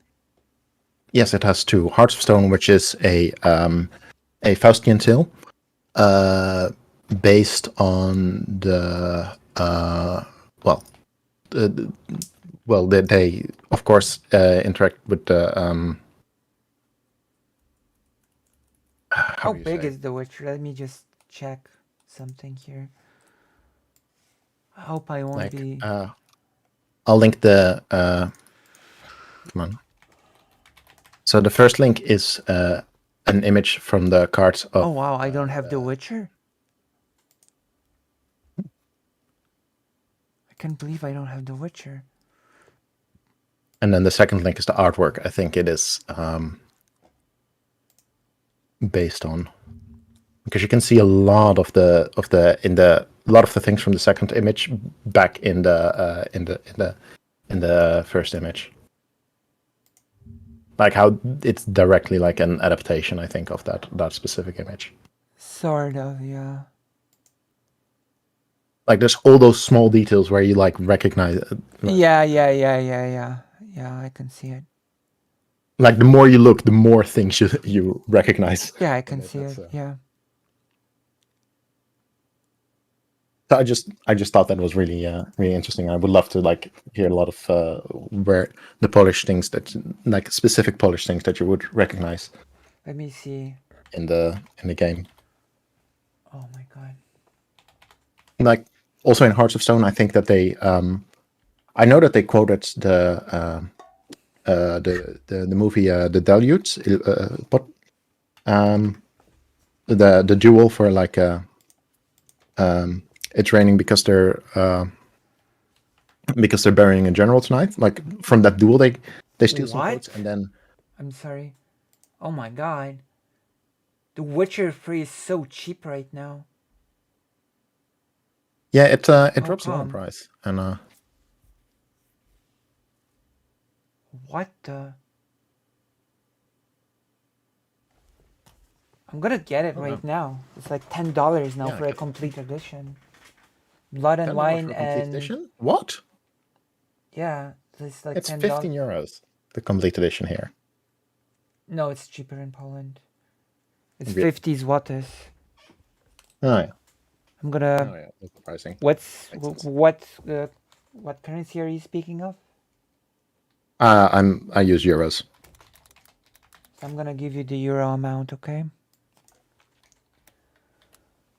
11.25 euro. Oh, yeah, no. Regional pricing is the thing. Blood and Wine, Hearts of. Okay, I'm just gonna add to cart. Yeah, so Hearts of Stone is the I think that one will have the most references to like Polish literature and stuff because like Ogier Fnefrik, the main character, is of course based on Pan Twardowski. Who? I think it's Mr. Twardowski or something. Oh, That's Twardowski. the main Polish Faustian tale. Twardowski. My pronunciation will be terrible because I've only seen it written. Yes, you must repeat after me. Twardowski. Twardowski. Yes. All Very right. good. I'll Pan Twardowski. So and then the company is of course based on the company he's the leader of is Oh based my on, god, the game is Cossacks. so big. I'm sorry. Then there is and there's at some point there's a wedding, and I think they literally quote the first ever written Polish sentence, like the first ever that they can date. You back mean reference. then you rest and I will do the something? I think so. Yeah. I think they literally like use that one. Like I don't know, but like yeah, I played know it in what the you're. English I dub. know what you're Just talking read up about. on it, so. I know what you're talking about. All right, so I think that's it. I think yeah. I think I will. As I keep playing games on stream, I think you might not be super happy with some of the choices that I make, but I'm certain that you will be happy with some of the gaming choices that I will be making. Well, I will at least appreciate that you can appreciate the games. True. Thank you. All right. So we'll see Thank you you for next having me time. on. Thank you for being Yes. here. All right. Enjoy the rest of your stream. Yes. I hope you'll stay for some of it. All right. I press disconnect. All right. We've had a heated, big debate. Really beat the Eternal Fire Shadow quest in Witcher 3 at level 4 on max difficulty. It was so much fun. Well, I never got past the initial place in The Witcher. The euro is the most superior currency, which is why Poland will never adopt it or something.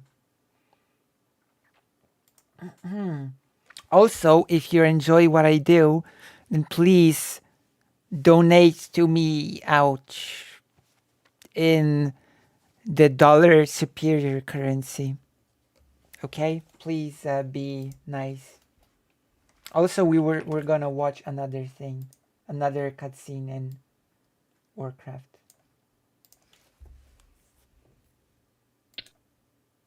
Following their defeat at Dun Modra, the orcs were forced to retreat south across the Vandal Valley to a secondary outpost at Dun Algaz. Lord Lothar, hoping to push the orcs even further back into Cosmodan, has ordered that you destroy this newly discovered encampment. To aid you in your mission, you will be able to employ knights who are Knights! engage the horde in glorious Knights!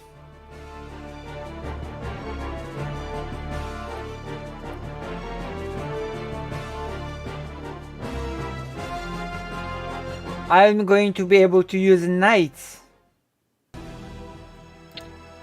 At your service. What ho, sire, your majesty, I need orders.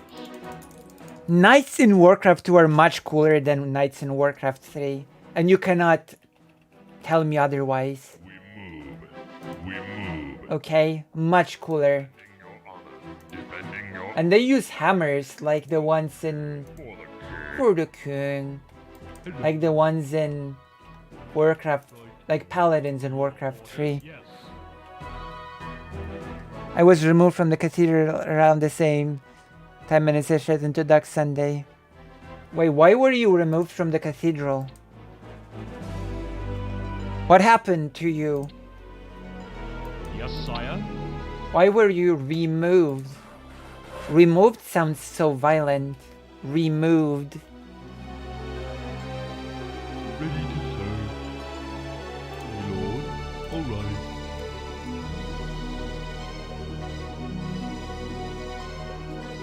Wait, why were you removed? Oh. I'm confused. At your service. Sire, your majesty. What ho, I need orders. Also, can someone link me the...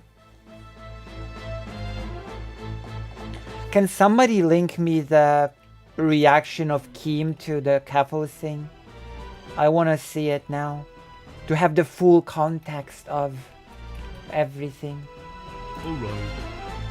Also, we might move on to our next topic soon. Wrong notebook. Keffals, Waterloo. I had a third topic, I swear. Yes, I do mean him, yes. I'm sorry. I am sorry, I'm not good with names.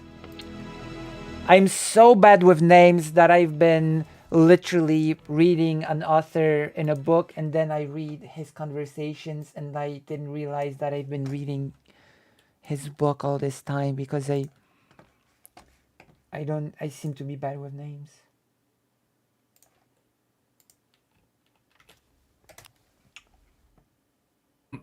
All right, let's get to it. Okay, yesterday I was scrolling on Twitter and I saw that Keffals is mad, he is confused. TF, did you expect? That's a bit of a title. Okay, let's go. Keffals posted some shits. It says like, I quit, I think. I quit with this YouTube video attached. So I peeped at a little bit of it and I had some criticism. So I don't want to be a trans content creator anymore. All right. Let's take a look. Has anybody seen this video? After my debate with the Yankee Tanky, which was so disgusting that I had to unlist the Twitch VOD because of him repeatedly calling me transphobic slurs, I have to admit that I'm kind of in shock. How do you know my brain is porn-addled? Fucking TOS. How do you know my brain is porn-addled, exactly? You're fucking porn-addled. It's obvious you're porn-addled. You're How? pretending to be a fucking woman. Okay, first, right off the bat, okay? If you're gonna invite this guy on, what do you think is gonna happen? Oh, no. I don't think this is a good argument, to be honest. Like, yeah, the person was pretty wild in the debates before, but he has not done an equivalent of this before. So I'm not sure if it's like, yeah, no, I don't think this applies.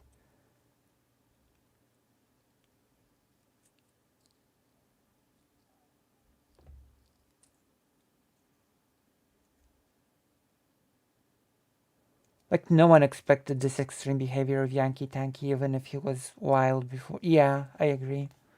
Like, I don't think it's reasonable. I agree. Like, I don't think it's a good argument to say you invited him, what do you expect? Like, you could say that about any. No, that's not good.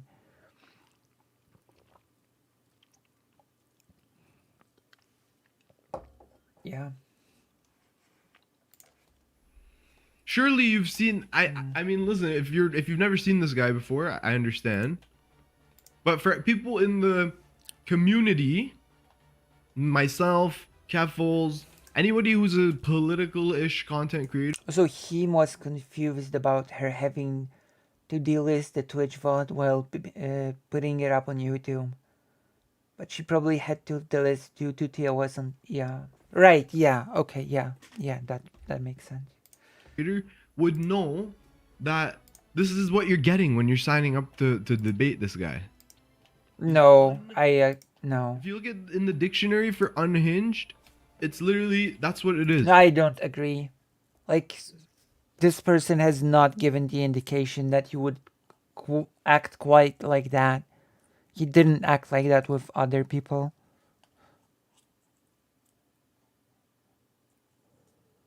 I expected him to be openly transphobic, but not just go crazy and constantly throw slurs. Yeah. Like, no, that's no. Unhinged. This picture right here. He gets banned on Twitter every second. That's a weak argument. No. And I don't know. It's fine if you want to have that. If you want to have that kind of crazy style. Oh, come on. No. No, no, no. Are we really going to go to the argument of you brought this upon yourself? I would have expected YouTube to act like this if of who? If like this if he would have called Dylan and Vosh the F-slur on those debates. Yeah, this is beyond. He kind of makes it sound like ranting transphobe are just some acceptable environment hazard trans creators are expected to predict and avoid. Yeah, exactly. That is basically it. It's saying you brought this upon yourself. I don't like this argument at all. Content. It's good content, no doubt. I thought about debating him. Dylan Burns debated him. Bosch debated him. Whatever. Everybody debated him. I didn't debate him. Don't then be surprised. Oh yeah, okay. Disgusted by how transphobic he. What did you think was gonna happen? The equivalent of what happened with Dylan Burns and Vosh. What do you mean? After his two last showings, I can say Yankee Tanky behavior was surprising, was disgusting, but not surprising. Like, I think it was different with Keffals. I don't think his behavior was the same. Like, he didn't quite throw slurs at Vosh or was so openly and viciously transphobic because he lost the debate against Keffals. Yeah. You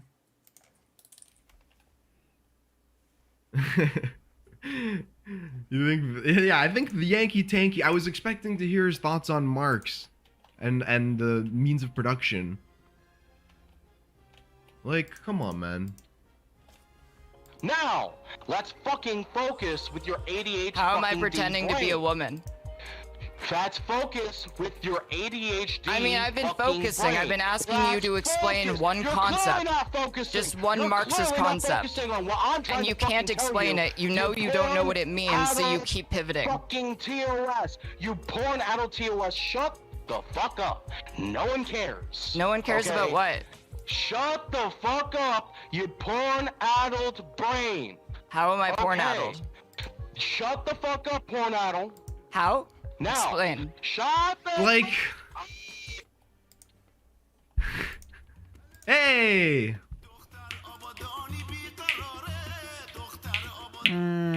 I think that's a weak argument. Sonia, thank you so much for the raid. Welcome, welcome. What's up, everyone? Amazing. Howdy, howdy.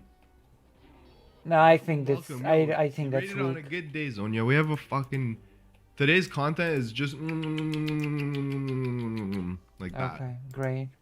Delicious. We got delicious content today. I see. I'm hype.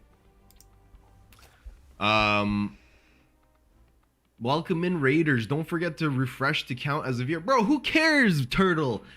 I disavow my mods, bro. Who asked for that announcement?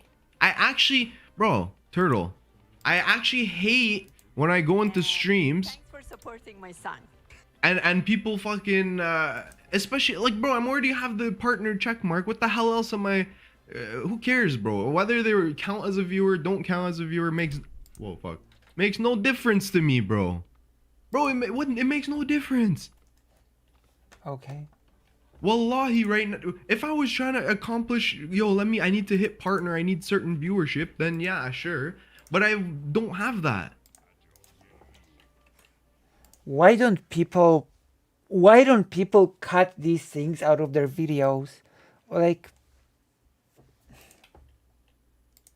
Anyways, thank you so much for the raid, and thank you, anonymous gifter, for the gifted sub to Zonia. Appreciate you. Sorry, I had to put these mods in their place. Nah, for real though. You guys don't have to refresh. Just enjoy. why do we need to listen about this? Whatever. You can say hit the follow or some shits. But I appreciate it. Nice try though, Turtle. Swing and a miss. Another swing and a miss from Turtle.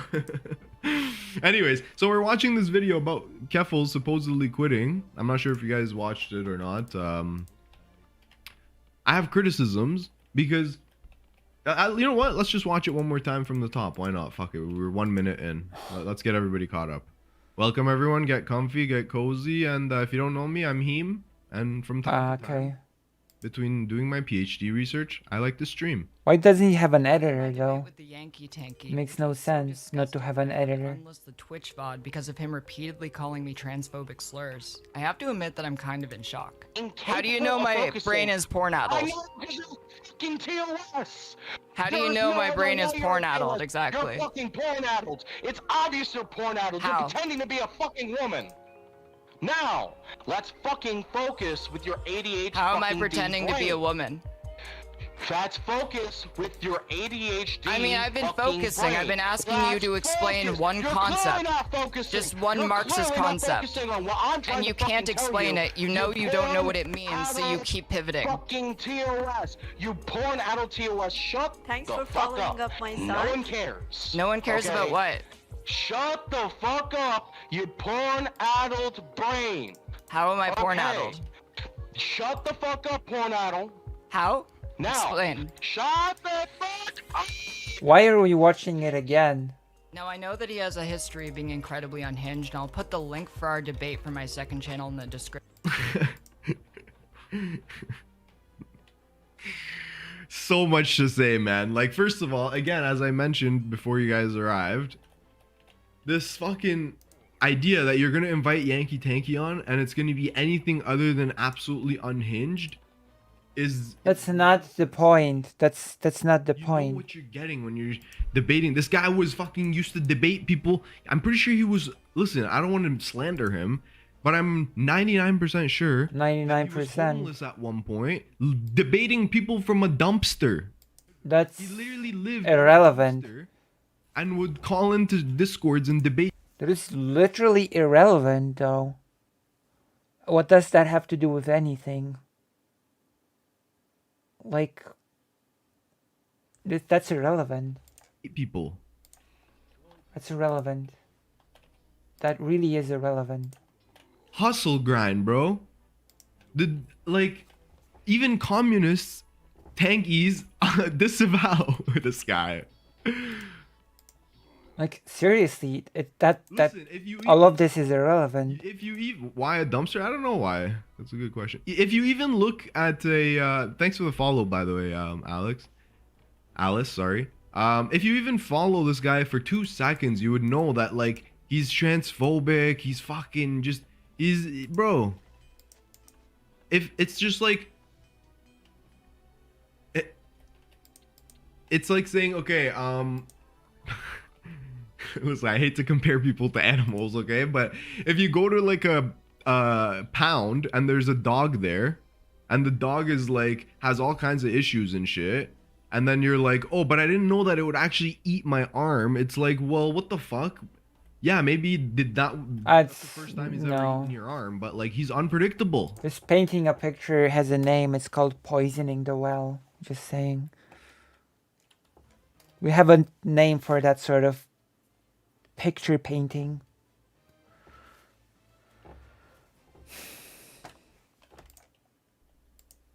You know? He has his unpredictability meter.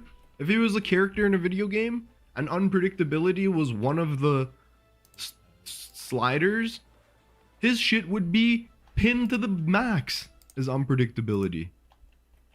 No? The unpredictability meter. Anyways, so that's my criticism here. And then also, like, unlisting the video. But then, oh, it's here it is on my second channel. On Twitch, right? Unlisted on Twitch, I think. As well as his debates with Vosh and Dylan Burns for those who are morbidly curious. I decided to record this video even though it's not the usual video you'd find on my channel because I have a lot of thoughts about this debate, how I was treated in it, and about the role of trans live streamers in general. I saw that some people were shocked about the way that I was treated and were asking if I'm okay, but honestly, this isn't my first rodeo. I deal with people like him on a daily basis. This isn't new to me. I deal with people who act like him almost every single day, who attack me on the basis of my identity and not on my beliefs. It's something that I'm fairly used to, unfortunately, having come out as trans. Now, right? Listen, I'm gonna try not to be fucking an asshole in this segment, okay? That's my number one. But do you guys think I'll be able to accomplish it? No. Usually when somebody says I'm gonna try not to be an asshole, it's just basically it's priming the audience to prepare for the person to be an asshole. So no, I don't think you're gonna accomplish that goal. I think you're gonna go. I'm not trying to be an asshole, okay? But I don't. If I go scroll through Keffals' Twitter account, how much of that is just only trans topics and discourse versus anything else? Have I ever heard her mention anything about whether or not she thinks the $10 daycare that the liberals are implementing is a good idea or a bad idea? I don't know. That's not the point, though. It's irrelevant. Again, it's irrelevant.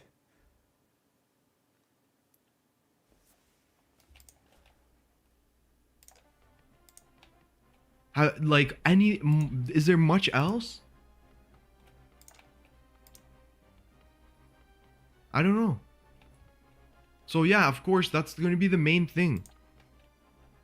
Trans in high school and bullied relentlessly for it. That's so horrible. I'm sorry but I think this debate actually speaks to a larger issue, and I want to talk about that. If you haven't watched my video, The Finster Allegations, there's a specific part in the video where I talk about transgender live streamers and the difficulty they find finding success in that industry. Finster may very well be trans, but won't come out as trans despite his affinity towards femininity because it would hurt his career, stating, as soon as they come out, their viewership would drop by 75%, so I don't blame them, and the moment— No, who are these people, by the way, who are watching Finster, and then so first of all, already they're supporting someone who's, I guess, at the very least, cross-dressing, right?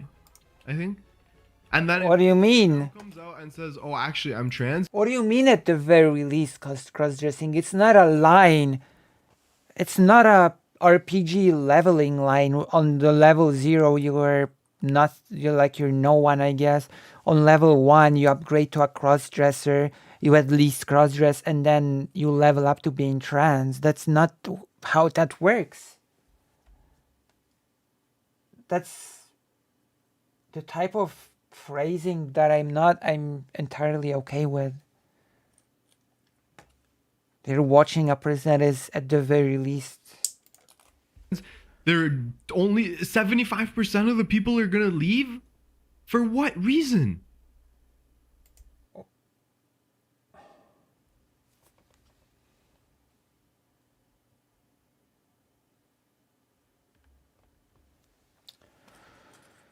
Yeah. Everything is a game, yes. Like choose your own adventure books. True. Like, this is missing the point so hard. The argument is that people watch. There are far right circles where femboys are okay, but trans would be not. Exactly. The argument here is that Finster is accepted and watched because at the end of the day, he is still a man that does the feminine thing for fun or whatever reason. But once Finster would be actually trans, it would be a totally different conversation. That's why. What do you mean for what reason? Like, I'm not a big fan of streamers feeling the need to insert themselves into topics that they have no clue about. Wasn't this actually, like, I don't know. I'm not a big fan of that.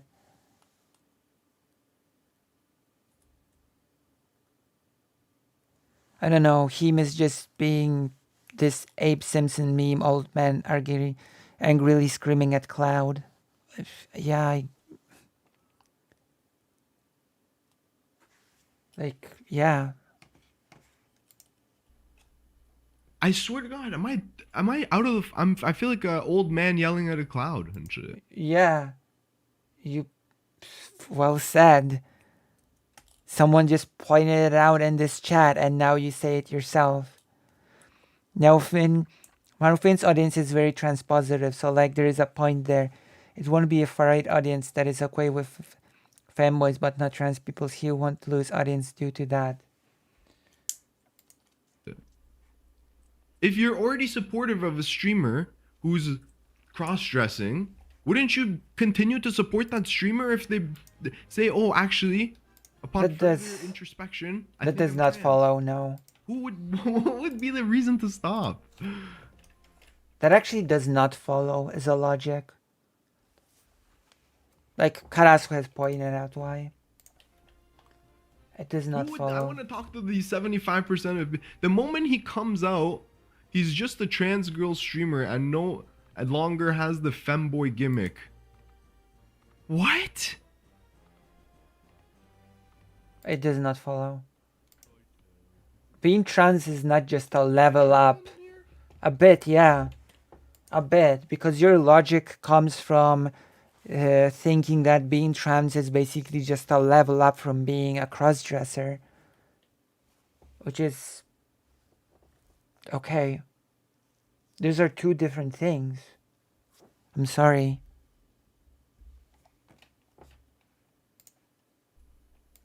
This other one said...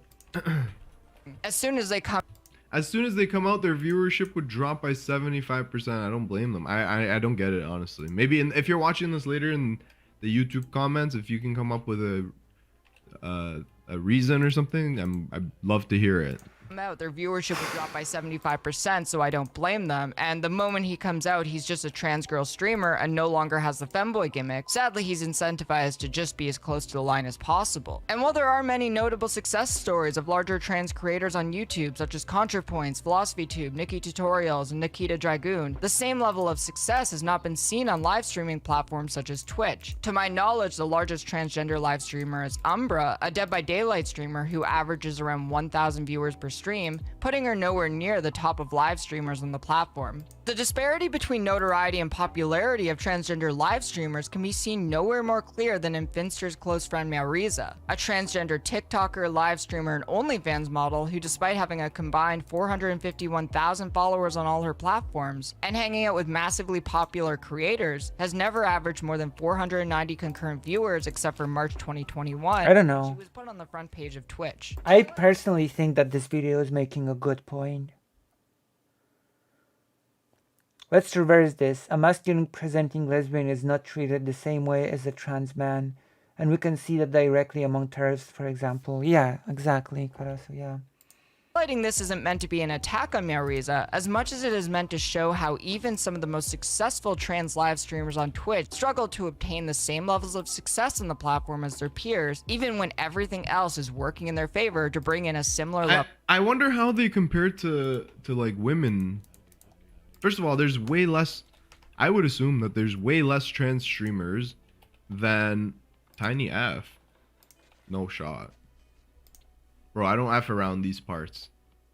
Maybe for you. I don't know. What is the argument here? Anyways, I was saying fucking. Now I'm distracted. I don't know what happened. God. Why do you But even... anyways, yeah, I feel like there's, first of all, she's complaining, Keffals, in this part of the video, that trans complaining don't get the viewership. If you just, let's look at the landscape, right? First of all, most streamers, I think, are dudes. I don't know what the percentage. Like, can we look it up? I wonder. Wait. Twitch streamers by gender. I'm sorry. How do you listen to that and frame it as complaining? How do you do that? How do you come out of that saying that she's just complaining? Like, imagine using that argument in any other setting.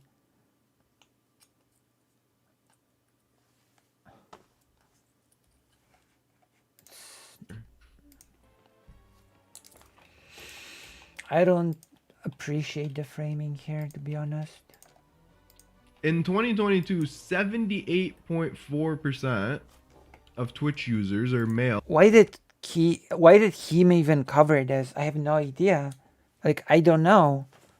Like, this is such strange framing of the thing that she's complaining. How can she be complaining if she's one of the successful people in streaming?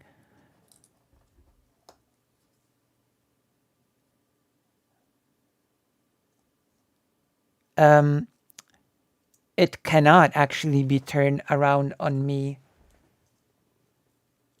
Like, no, Lenitas, it actually does not work like this.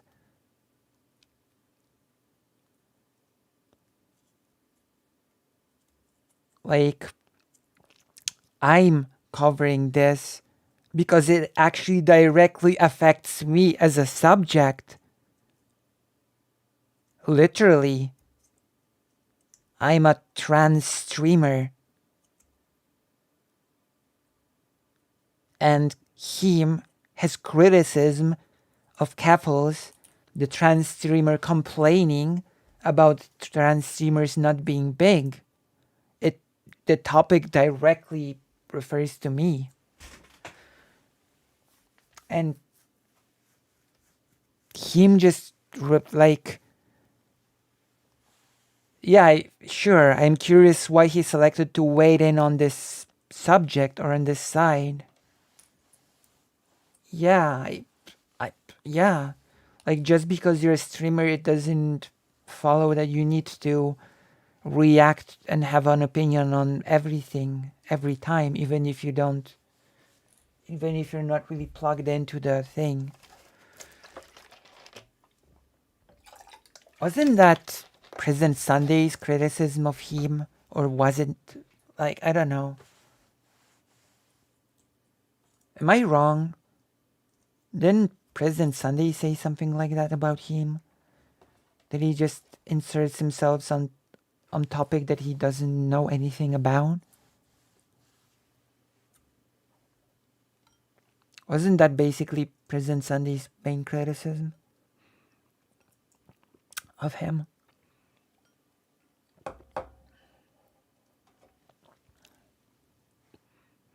He called him a vulture. Oh, hello, A.S. Ben M. I am. That's right. I'm proud of it. Thank you. And I have all the books to prove it. I don't. But yes, hello, A.S. Ben M. I hope that's how you read the name. Hello, hello. Yeah. But yeah, I think that's a valid thing to say, no?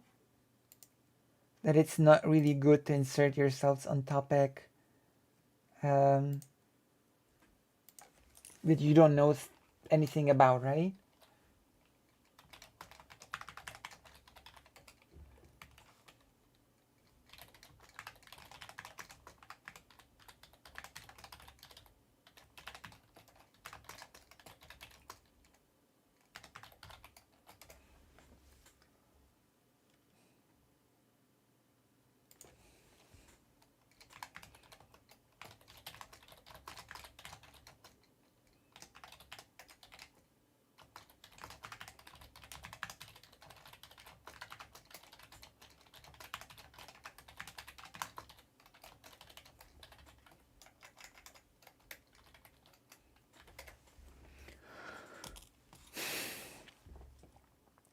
Yeah, it seems like there's a pattern. I mean, it's still suggesting that there's a cycle of online content. I don't think you need a particular level of expertise to comment on things that happen in public space.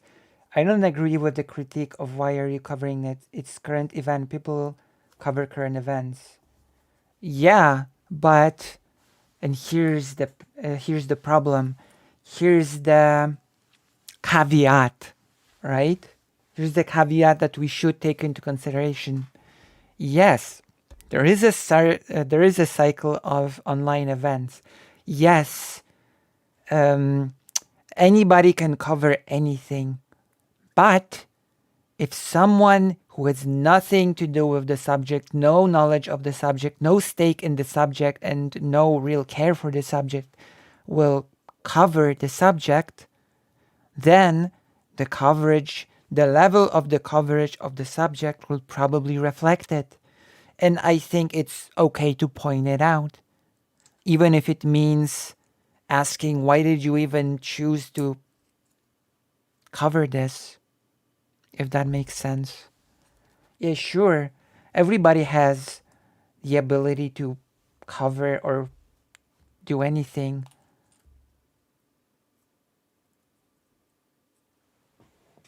But it doesn't follow that you should, right?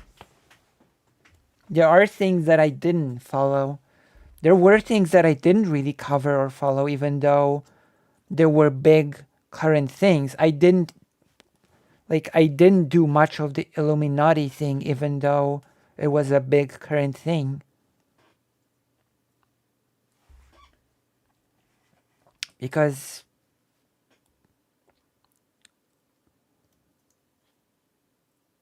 yeah, but then you can critique the content of the coverage.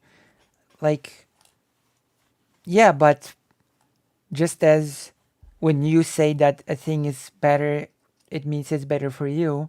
When I say, why do you cover this? That's my critique of the content of the coverage, because I'm basically saying you're not really adding anything here, if that makes sense. Like when I say, why did you choose to cover this? It's not, oh, why you as a streamer cover this. It's you're not really adding anything of substance here. Hence, why did you choose to cover this? So it is, in a way, a critique of the content of the coverage.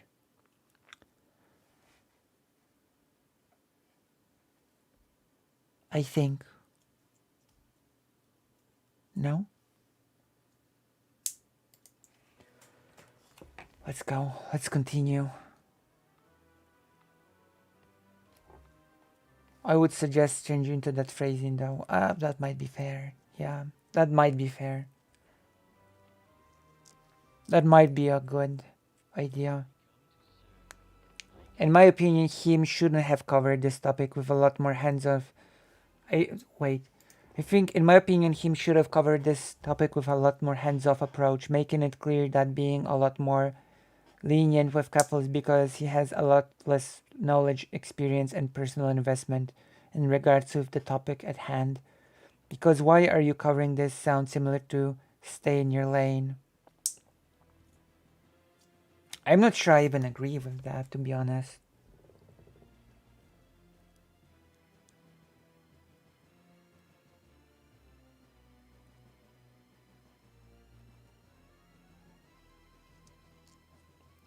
Like, I'm not even sure that's the case. Because why are you covering this is a question, and stay in your lane is a command.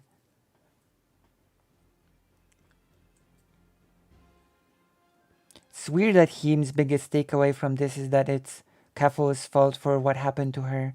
Yeah, I think so. I think it's a bit bizarre.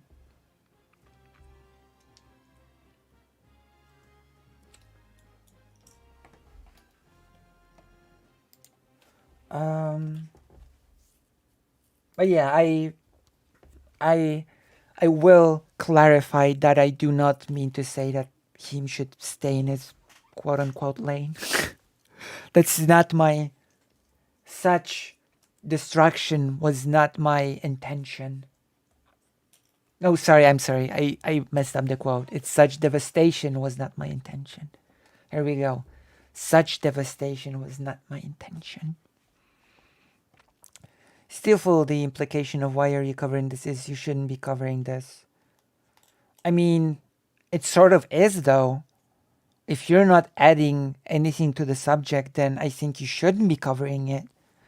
But I think it's still not the same as stay in your lane. I think it's more along the lines of if you're going to cover this, then think of what you can add to the topic or even inform yourself on it.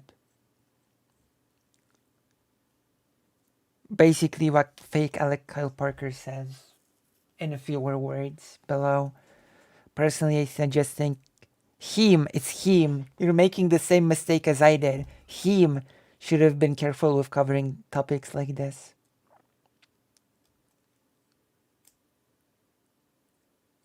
It's not, though. You shouldn't be covering this is not stay in your lane.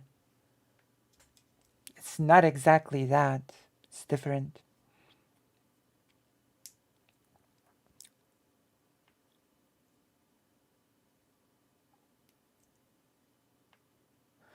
Media Analysis 101 dictates even editing shows bias. No one can cover all events. Choice of subject and how long you have spent on it shows bias. Yeah, exactly. Like, I don't think it follows that you should just cover everything because it's part of the online cycle. And 20%. You should have anything to add to the subject, in my opinion. Exactly. And of those 20%, that, like, I don't know.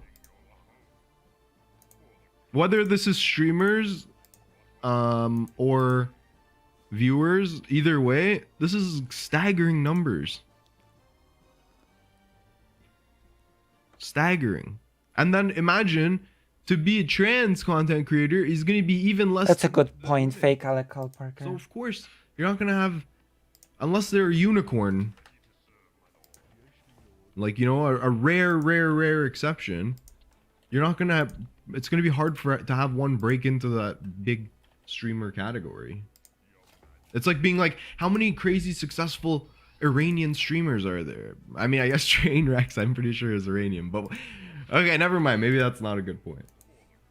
Level of success. Like, for instance, I'm one of the largest trans live streamers on Twitch, and I don't even average 1,000 viewers on any given stream. Now, I'm not saying this to complain or feel bad about myself. According to the National Center for Transgender Equality, more than 1 in 4 trans people have lost their jobs due to bias, and more than 3/4 have experienced some kind of workplace discrimination. Some discrimination of which is so severe, they fear looking for another job, worried that they might run into a similar situation down the road. The extreme levels of poverty and unemployment in the trans community have led many of us to look for work in underground economies like drug dealing and sex work. And How did we get most of here? my adult life in poverty, I can attest to that firsthand. We got here by discussing the broader anti-trans bias.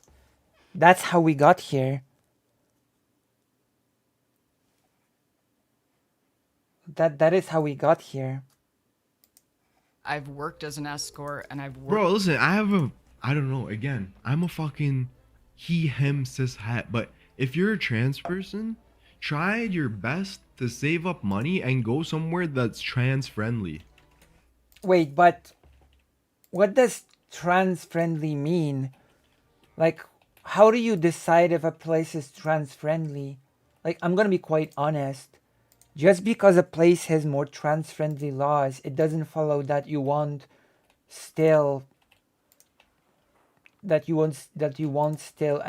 encounter the same problems in the workplace as in a non-trans friendly place. That's a huge difference. Like when we say that a place is trans friendly, what we mean is that the law is more trans friendly, not that all of the circumstances in the workplace, etc., are more trans friendly. Like you cannot mandate people being not bigoted.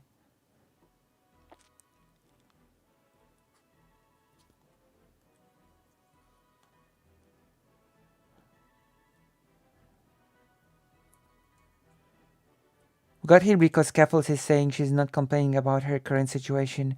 She's pointing out how lucky and appreciative of that she... Yeah. How are you gonna go somewhere more trans-friendly if you can't get money because of anti-trans bias? That too, yeah. Like, I don't know. And also, how would you evaluate how trans-friendly a place is? Like, transphobia is a worldwide phenomenon. Like, it would be like saying to a Jewish person, oh, just move to a less anti-Semitic place.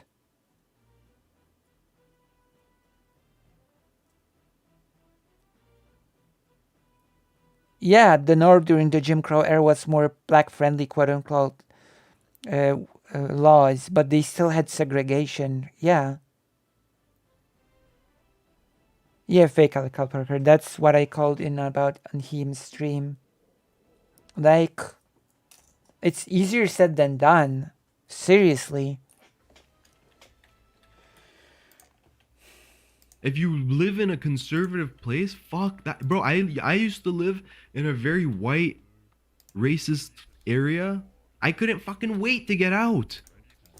I'm not gonna stay there and try to change people's hearts and minds, whatever.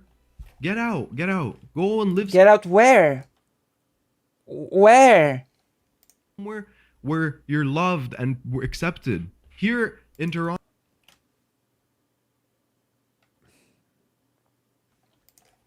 Trans people have all kinds of regular jobs. I go to the bank. I go to the... everywhere I go, trans people just having regular jobs, regular gay people doing everything regular, normal, and... Isn't this person a person with higher education? And he's trying to give anecdotes to prove a broader trend, a broader rule?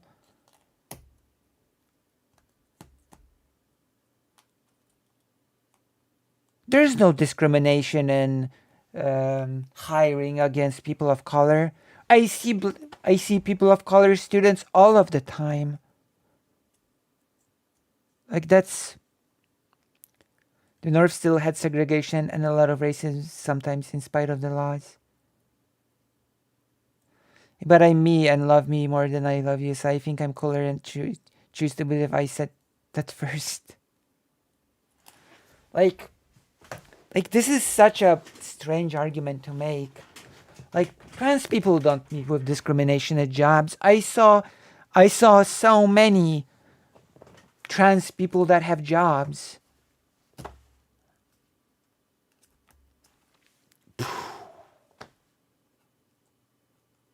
There's no discrimination. against people of color in the police. There are people of color cops. Like, I don't know.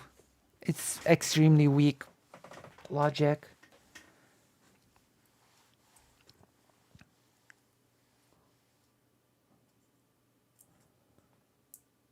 There's no anti-Semitism. All of my Christian friends love Jewish people. Like, come on. Like, we could continue with those comparisons, but I think you know what I mean. I think you get what I mean. I think you know where I'm going with this.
Okay, I wrote to a person. What do you mean America's racist? People love rap music. Some white college guy. Yeah, exactly. Exactly. That's the same sort of logic.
Okay, let's continue. I think we're And I fully accepted. that's a non-argument if I've ever heard one. Stop oohing me, guys. Ooh your mom, bro. Ridiculous. You know what Ridiculous the argument. problem is? Here's a bigger problem, okay? Yeah. Let's talk about the just move. I think sometimes people overestimate how difficult it is to just move, okay? Sometimes you gotta take the plunge, bro. I'm an immigrant. If I can immigrate from fucking, if my parents can immigrate with a fucking newborn kid and a 6-year-old with $10,000 in their pocket, no family. No. That argument is very, very weak. Very weak. If I can do it, then the whole groups of people should be able to do it. That's some hardcore macro, I know. Like, come on, him. Survivorship bias. That's literally survivorship bias, yeah.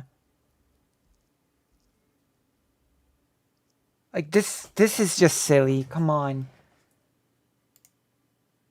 Like, this is such weak argumentation from him. Family and friends to rely on, barely speak fucking English. $10,000 is all they had. It doesn't follow that you can translate this into a rule about whole communities. Yeah, Lucy, if I can lift 50 lbs, so can you.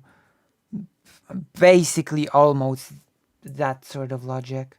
Like, I cannot believe that I'm hearing this. If my parents did it, then anybody can do it.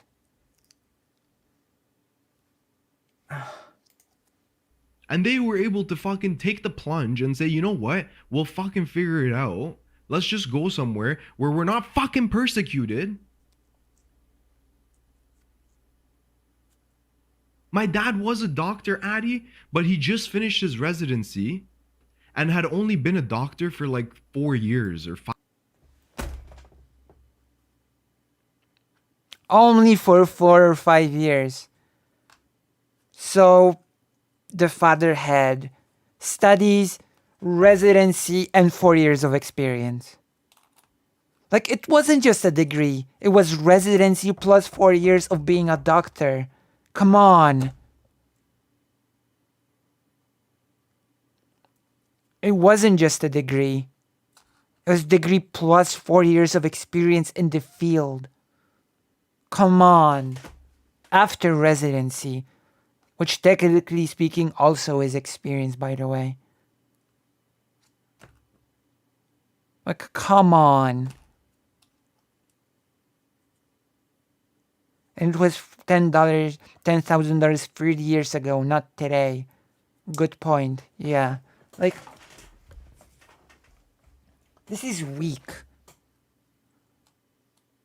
So what? Should all trans people just get medical degrees now? And residencies? 5 years. He was young, bro. When my parents moved, Irrelevant. That's actually, I'm gonna be honest, that's not a minus that he was young. That's a plus. That's not a minus moving when you're young. That's a plus. my dad moved here, he was 30 years old. How much money do you think he made as a doctor at 30 years old in Iran? And then convert the money to a thing. He had a degree and experience. It's irrelevant how much he made in Iran. That translates to a much better fee in other countries, of course. Hey, what's up, James? Being a doctor means you can have a much better job where you move. This is such an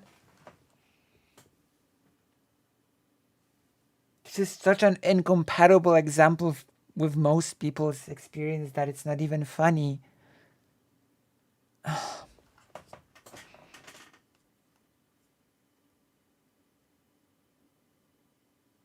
I tapped that before he said about the residency law. Yeah. I'm not, listen, if you don't have the 10K to move, that's fine. I understand. But I'm saying that's something to work up to or try to save if you can do it. I'm not saying everyone's in the position to move or everyone should. But I'm saying that's something that you should try to like strive for. You know what I mean? That's great, but that doesn't help in anything. Everybody knows that they should strive to make their lives better. Like, it's such empty advice.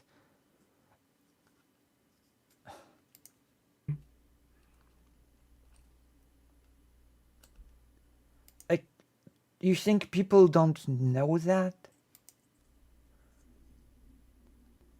No, it's mellow greetings. Turtle!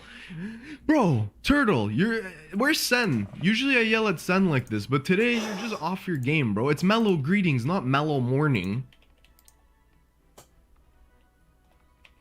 I just know that like, okay, I have a friend right now. Great. Okay, shout out to her. She's a very good friend of mine. Okay, you have a friend. Amazing. She lives in a town she hates. No prospects.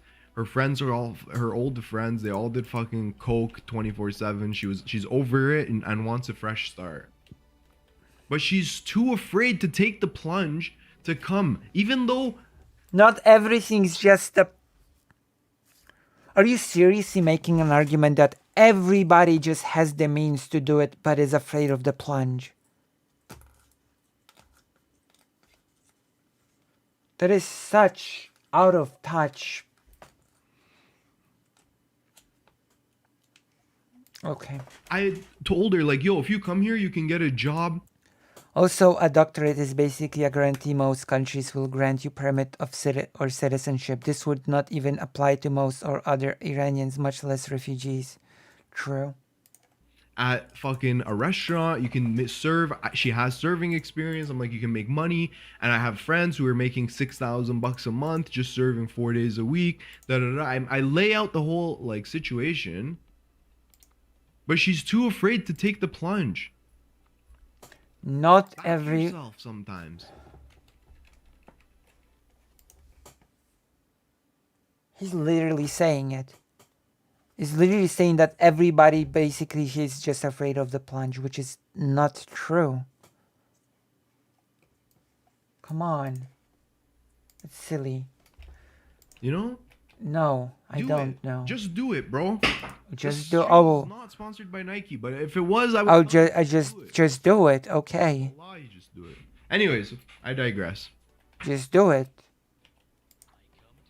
I see. By the way, I like Just do Keffals. it. It's like, I don't want to be a trans content creator. Everyone calls me trans. Her microphone says trans rights matter.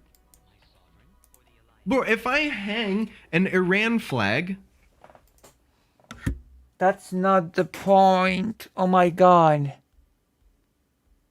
The point is that no matter what she does, she will be first treated as a trans creator. God, this is.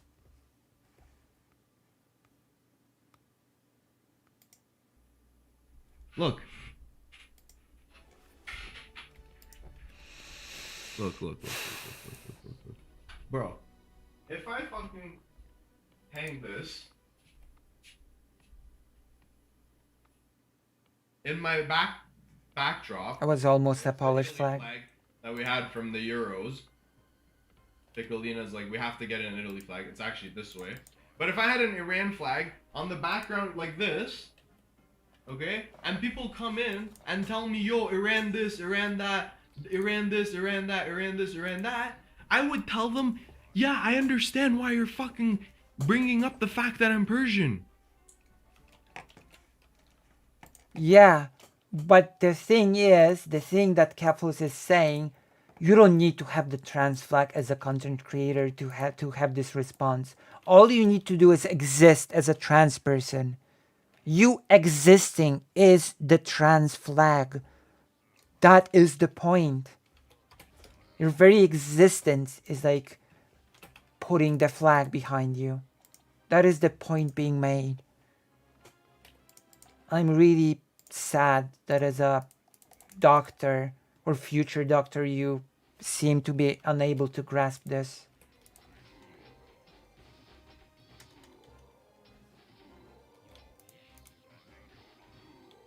Like that was the crux of the argument that she was making. That you don't need to put up a flag. You're trans. That alone acts as the flag. Of course, unless you hide the fact that you're trans. But the moment that people learn about you being trans, yeah, you don't need any flags. Your existence is the flag. That's the point. Am I making sense?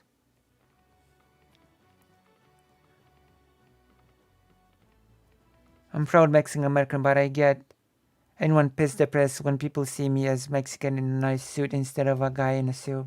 Right, yeah. Like, am I making sense with this, or do you think I'm just being senseless and ugly.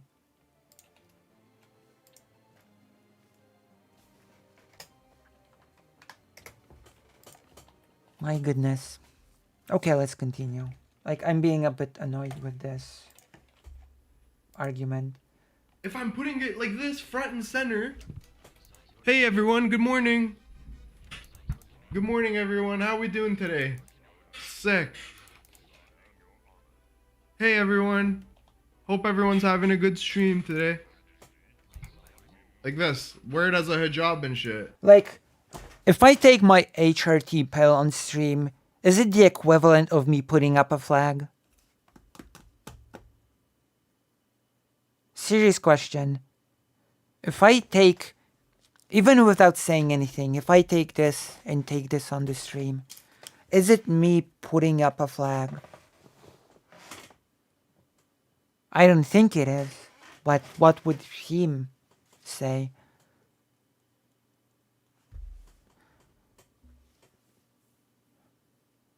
Like, I don't know. This whole... It's a really ridiculous, especially as I said, I'm enjoying my day and I think your reactions are on point. Thank you, Xander Katz, thank you. Like, seriously, like that was Keffals' point. I think that's how you say the point of Keffals. I think that was the point of Keffals, that like your face becomes the flag. Quite literally. Thank you, Xander Katz. Also, you should join the page and subscribe. Because as you know, I'm approaching the status of being an age slur. Okay, do you know what the age slur is? Do you know what the age slur is? If you don't know, then I will explain it, but it's a painful experience. So I want to escape being the age slur, and so I want to, grow, have more viewers, and of course, the age, not M, the age slur, age. I'm gonna write it in the chat.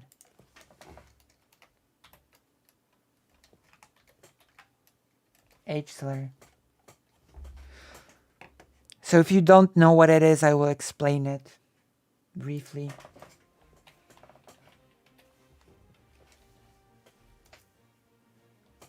No, the H, like the letter. Do you know what the H slur is? The H slur is, of course, I'm gonna lean into the mic for this, hobbyist. The H slur is, of course, hobbyist. And I dread being the H slur. Okay, this whole H slur thing is an inside joke. So if you're confused, I will explain it. If you're actually super confused about the H slur thing that I made into an inside joke because I make everything an inside joke, then I will explain it so that you can be part of the inside joke and enjoy it with us. So if anyone here does not get what this is all about, I will explain it. At the moment, I can't afford my love and attention. One day, I hope to give money to my favorite creators, you included. I intend to be prosperous. Thank you. The fact that you're here and you are giving me love and attention is actually a lot. More than enough, And also the fact that you called me one of your favorite creators also means a lot to me. But my question remains, do you know what the whole hobbyist thing is about, or should I explain it? Because I sometimes think that I have those inside jokes, but new people come and they just aren't in on the joke and don't get it, so I should explain it. I'm just gonna compare all games to choose your own adventure books from today on.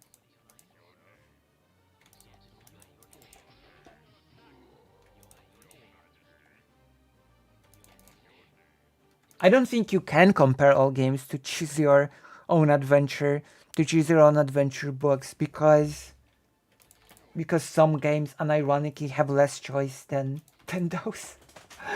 There are some video games that unironically have less choice than the choose your own adventure books. So I'm not even sure you can compare all of games to them.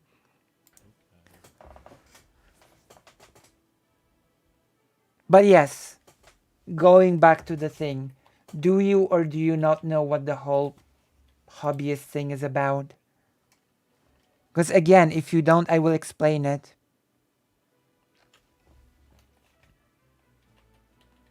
You don't really have a choice in Warcraft.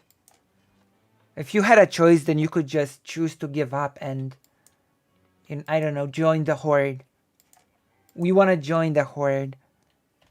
Rather than fight you, we want to join you and conquer other worlds. There you go. So no, it's not like choose your own adventure book.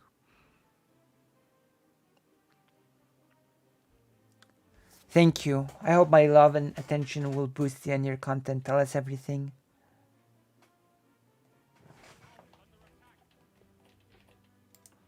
Yeah, but that's not really a choice. It's just game over.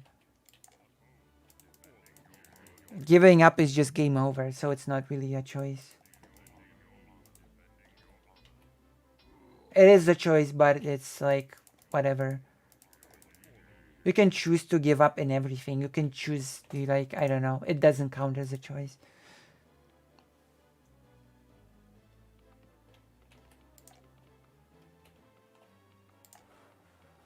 By that logic, you have millions of choices in games because you can, every second of the game, you can choose on to either move or not move your character. So in this sense, all games are full of choices. There are millions of choices in games. You can, at any time, you can choose to move or not to move your character.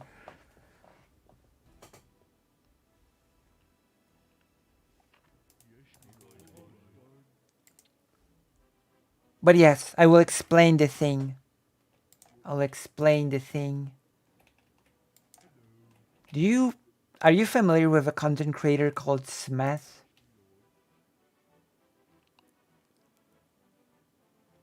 I mean, yeah, just not choice of key importance to the story. Yeah, but a lot of games don't even have this. A lot of games don't even have stories to begin with.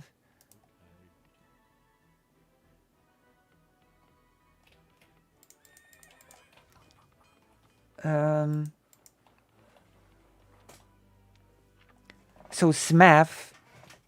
Okay, I need to know if you know the basic information. Do you know who Smith is? And do you know who Chod Logic is? Those are my two main questions for today. Before we continue with the heme thing, that is.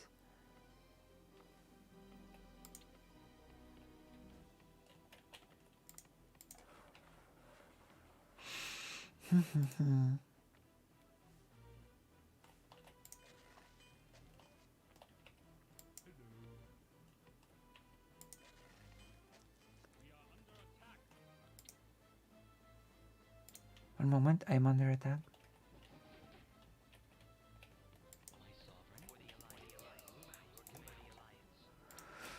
You made the argument that because Choose Your Own Adventure books came first, games will be a subcategory of those rather than the books being a subcategory of games.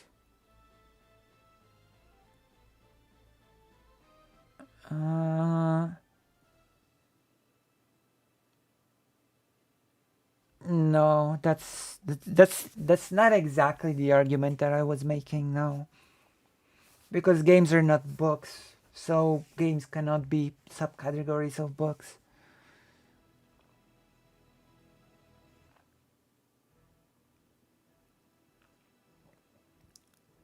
I have been here for years now. Chud Logic used to be cool. But do you know Smash?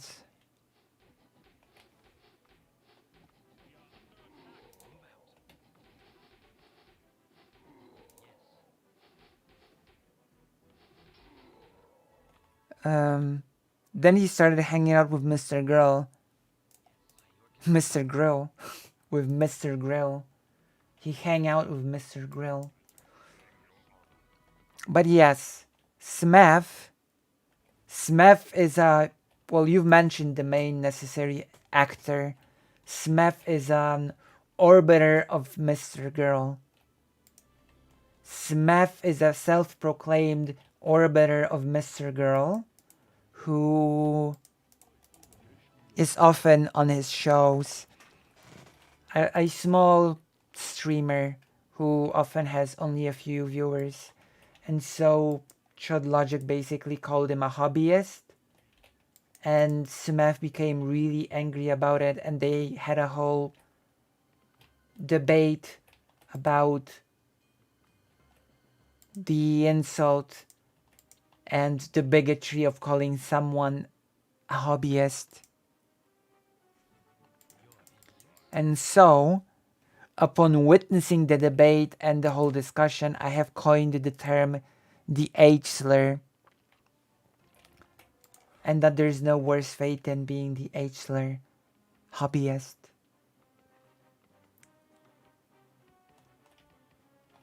And so, I say, if you want to help me in not being a hobbyist, then help me by subscribing or donating. Because there's no worse curse than the curse of being a hobbyist. That is the lore behind the joke. You see, I almost called the Amin age word. A hobbyist? If I do this, what do you think is gonna happen?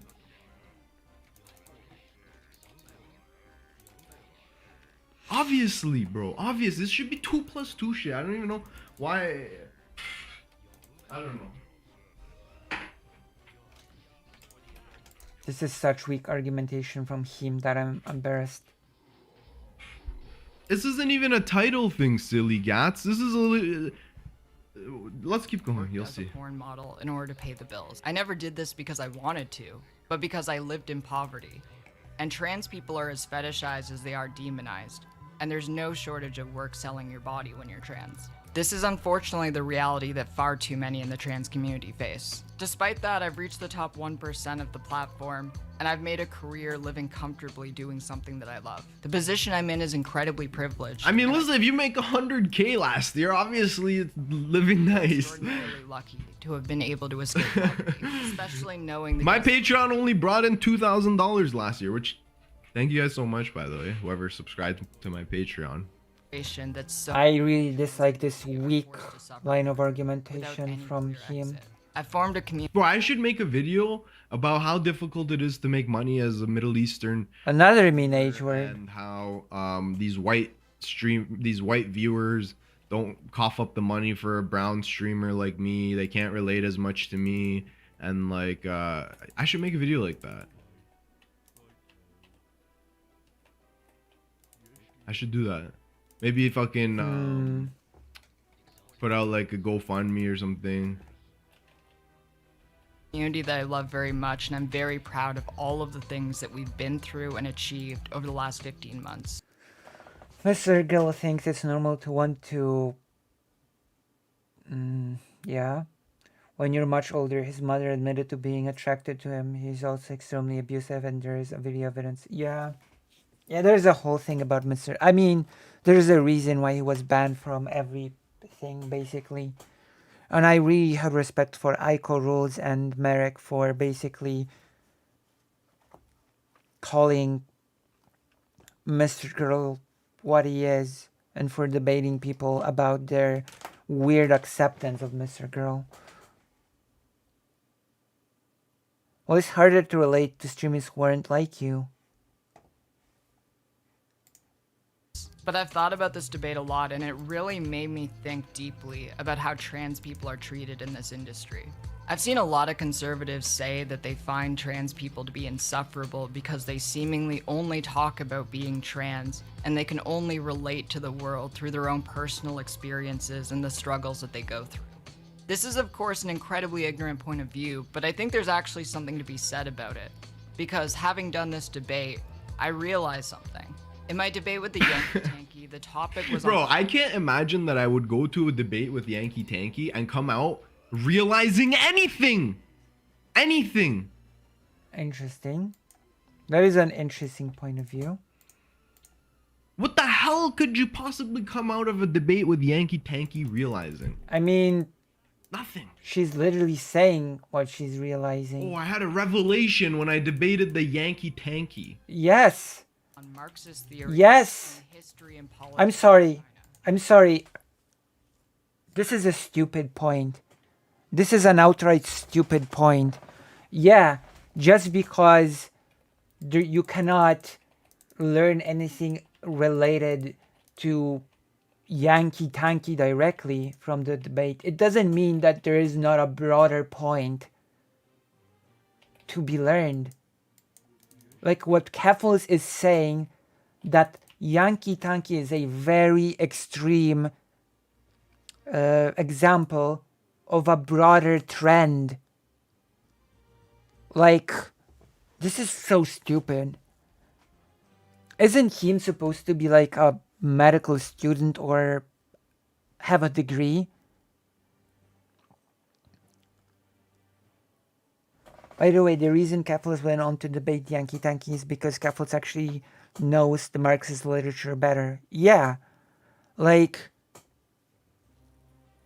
this is not something that she realized from Yankee Tanky as a person. She's not learning from Yankee Tanky. She has realized a broader point, and she has realized it because she has encountered a very extreme version of the point.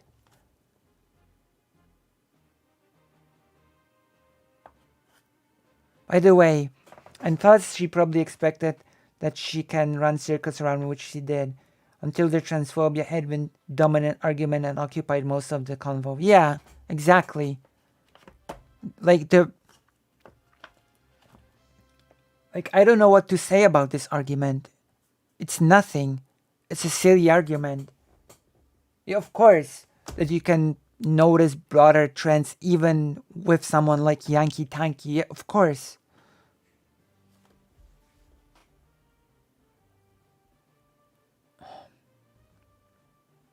She's literally explaining it as well.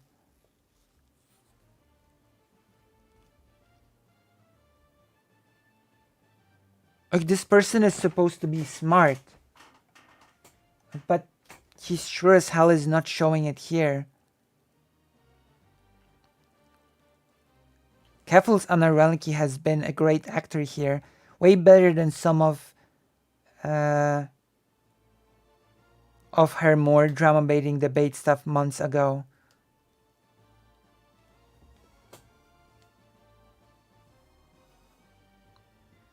I corrected the pronoun for you. But yeah, like, come on. This is... I'm starting to see why President Sunday is not a big fan of him.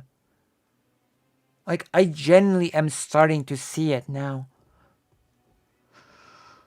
Let me move on.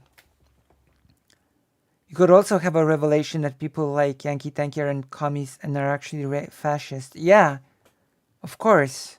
Exactly, fake Alec Parker. Like, what revelations you have? They do not have to be directly linked to who, like Yankee Tanky is as a person. Like, come on.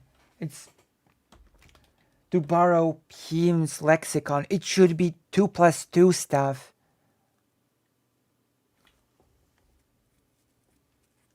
Yeah, it is a good observation.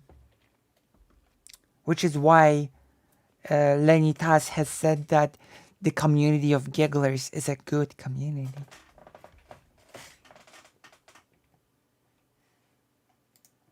clip of our Did you debate did you hear what did you hear what the premise was? By the way, guys, one other thing. I mentioned this on the last YouTube video. You guys didn't tell me that the audio on that HRH collection girl was so much quieter than me. I'm relying on you guys to fucking do the audio engineering. If it's quiet, the video, or loud, Right. please tell me, okay? Don't, and not like the way Chodole does, where he just says way too dank with no fucking, I don't know who's too dank, me too dank, or the video memes are too dank. doesn't it? You have to spell it out and tell me what needs to be done, okay? I Anyways, see. everyone's getting thrown under the bus today. I've noticed. debate, I realized something. In my debate with the Yankee Tanky, the topic was on Marxist theory and the history and politics of China. The Yeah, clip good of our luck. debate that has since gone viral of him calling me transphobic slurs is incredibly out of pocket considering what we were actually discussing that day. I don't talk a lot about my Please. background from before I became Who's buying this? but for Honest to God, who's buying this? I can't be fucking tripping. You are tripping. You are actually tripping, unironically. And again, she is acting consciously and morally good than some of her former debates. Yes. Keffals is brilliant. If you don't see that chatter, then watch more of her content. I am brilliant. But yeah, let's continue. Also, Keffals really, I already said this once, but Keffals really resembles the waitress in my friend's restaurant. It's actually astounding. I saw the waitress in the restaurant and was like, oh my god, is that Keffals? And then I thought, no, that's impossible. That can't be. Actually. That's actually impossible. That was a funny little moment. Really sucks because generally him is much better than this. Well, it's not a good showing. Like, this just makes me understand why President Sunday is critical of him. several years, I was a member of the Communist Party of Canada, as well as a local chapter leader of the Young Communist League of Canada. I've long since quit the Communist Party, and my beliefs have changed quite a bit over the years, but I was very dedicated to the cause. I studied the... Wasn't one of her exes Mel? You know who Genocide Chaos is Mel. Really? Thank you, Peter, for the 100 bits, but I didn't know that. Is that true? It is true, Listen, and it's weird that you didn't I can't know. verify this information, so I disavow. It's public information. What do you mean? Can't trust any chatters on anything. Come on. I disavow. Until I'm... Him. That's heresy. I'm not big on Keffals lore, and even I know that's true. Look, Peter already backpedaling. Backpedaling. Let me see. Like, when he talked to Doomer Media about homelessness, he took him down. Eventually, he the opposite on his take. We are the move stuff. Yeah. Wait, who is Mel or Mel? Mel is a person that is a Marxist, Leninist, and debated Vosh on stuff. He was good at that. Yeah, he actually was very good in that chat. But he's contradicting himself to a huge degree here, which is a surprise for me to see.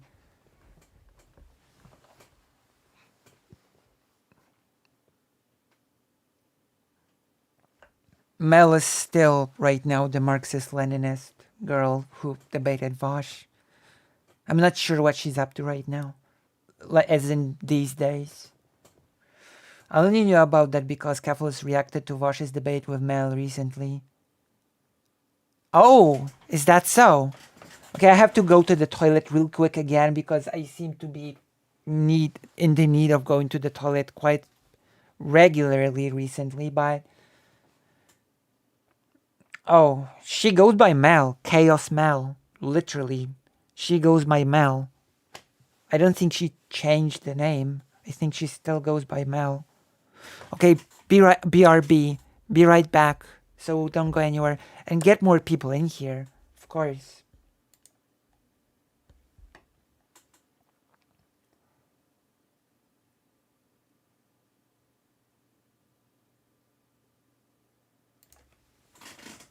I'll be right back.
I'll be right back. Just gonna grab some dinner and I'll be right back, okay?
got dinner now, so I'm back.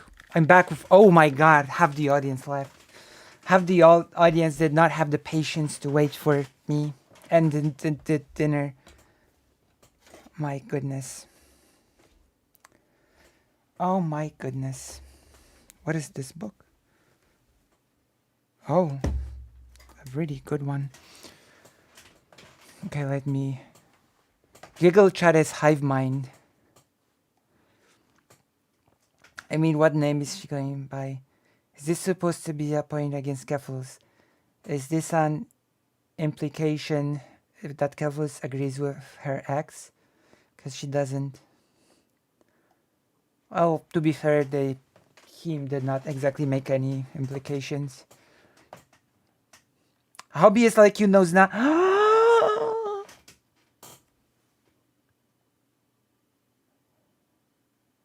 Did you just call me the H slur?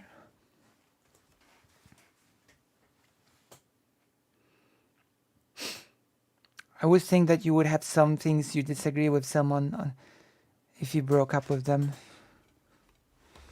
I'm okay.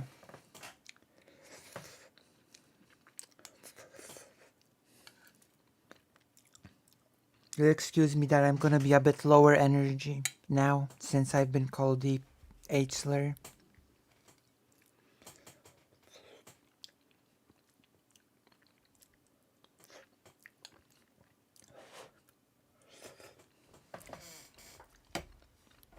After I had a talk with fake Alec Kyle Parker and he called me the H slur, I had a realization. When that happened. Mel is kinda nuts. I noticed in the whole Vosh debate. Okay, let's continue.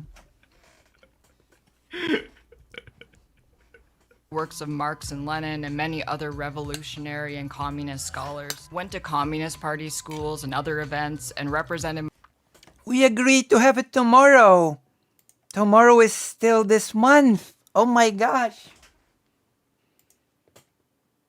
Tomorrow is still this month.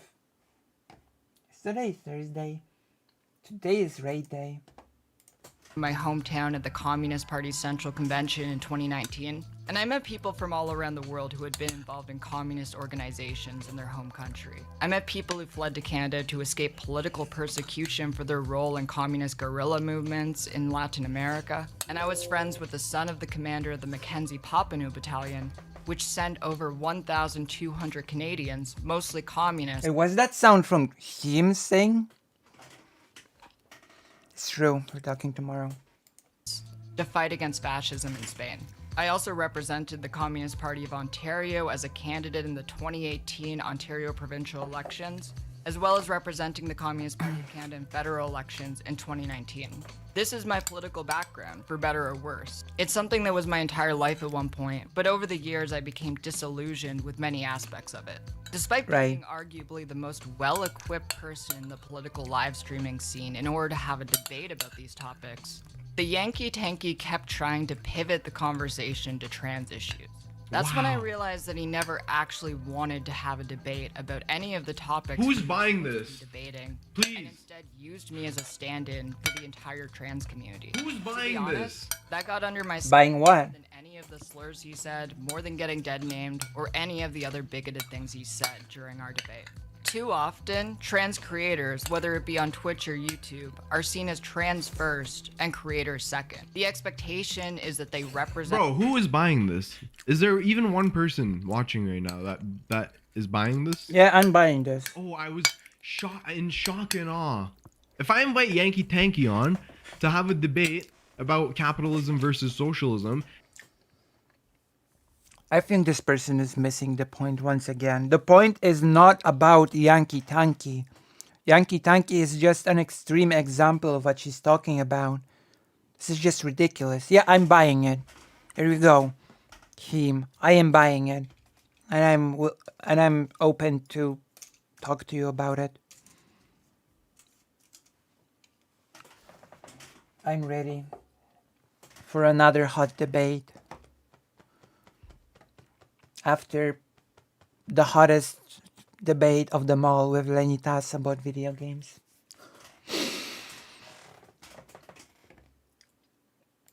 And then during the debate, he starts calling me a brown fucking immigrant piece of shit. I wouldn't be surprised. That's not the point. The trans community, they talk almost exclusively about trans issues, and they make being trans part of their personality. When people talk about me, a huge emphasis is placed on the fact I'm trans, as is the case with many other trans creators on the platform. It seems almost... Yeah? What are you gonna say? When you make yourself a martyr,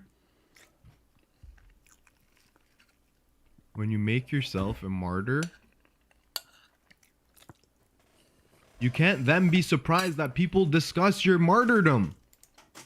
Are you saying all trans creators without exemption are martyrs? No, I won the debate. I won the debate. You have not won the debate. I don't even know what winning means in this debate. So you write what it means so that I can even understand what you won.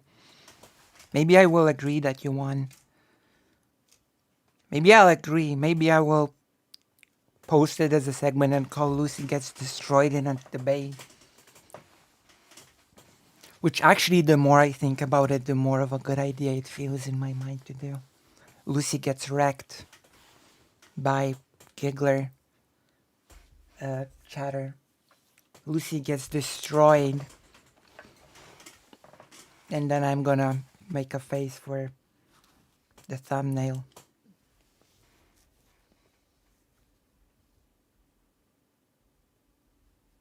This is for you, Samuel Static. This is for the thumbnail of the video game segment. Me crying in defeat. There we go.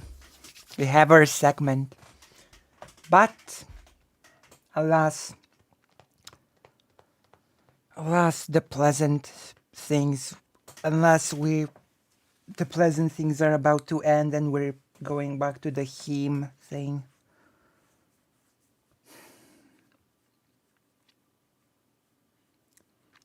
Like, I'm gonna have to repeat the same point over and over again. All trans people are martyrs, quote unquote, just because they exist. Nana, if you're gonna post it, if you're gonna post it, you go title it Lucy Destroys Chatter in a Heated Video Game Debate. But you said you won, so that title is inaccurate and wrong. But yes, I really despise this whole, if you make yourself a martyr, then, like, I will repeat it like a mantra. Trans people become martyrs by the very fact of existing as trans people publicly. Yeah, I did, but when did that ever stop anyone on YouTube? I guess. I don't know. I'll think of something smart for that. When discussing you, if a civilian goes out in battle in the Roman era and dies in a heroic way, sacrifices himself, then First of all, why are you so fixated on the Roman era? That's strange. Second of all, it's not even remotely close. She's not even talking about herself. Keffals in this video is talking about all content creators. And he keeps talking about Keffals. So either he's being dishonest and not listening and not acknowledging that Keffals is talking about all trans creators, or He genuinely thinks that every single trans creator without exception makes themselves a martyr. Because Keffals is not talking about herself in this video. She's talking about all the trans content creators. So this is just ridiculous and meaningless.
I think he doesn't see that being trans will automatically mark you as a trans content creator. Yeah, I think so as well.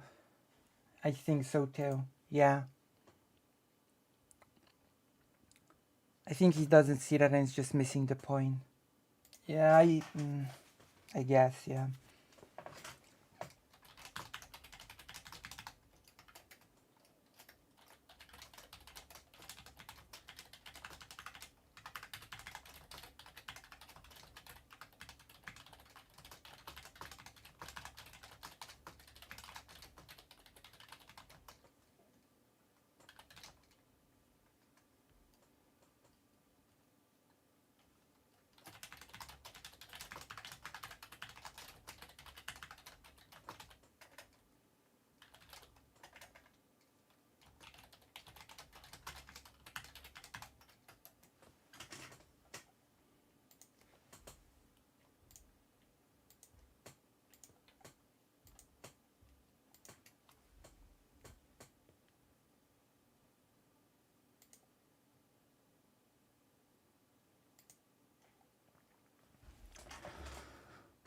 Hello, Coconut Island citizen. Hello, hello. Okay, let's continue.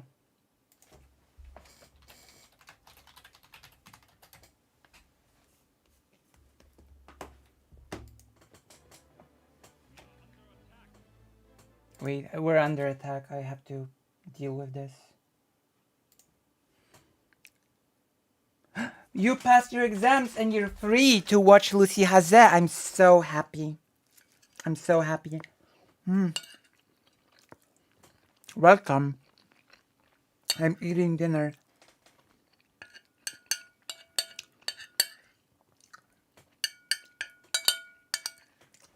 What a coincidence that your name is so familiar, that's so similar with the Vosh coconut hypothetical. Do you know a content creator called Vosh?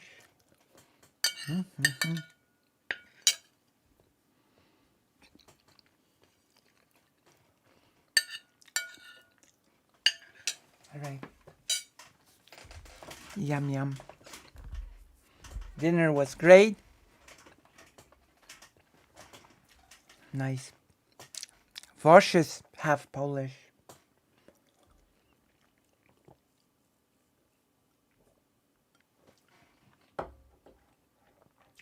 Which makes me part of Vosh's tribe in a way.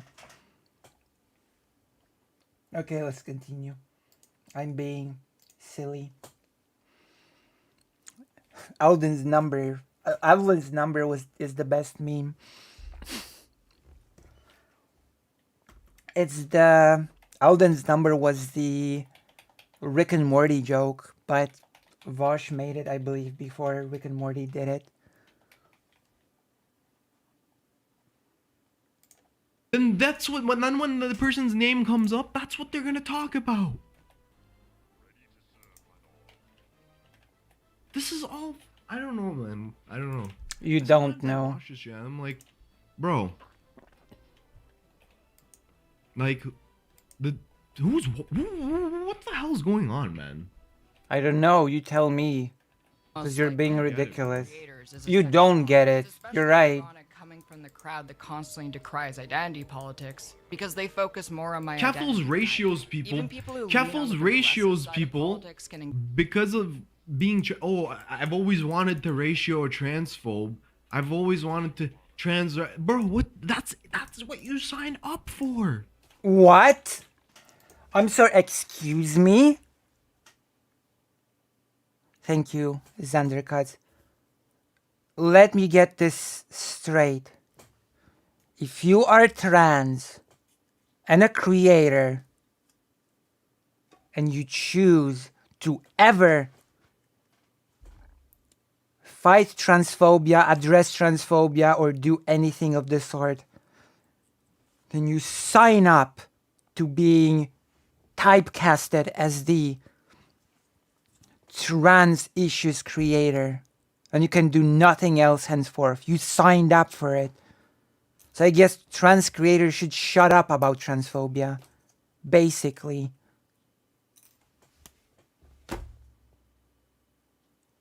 Excuse me?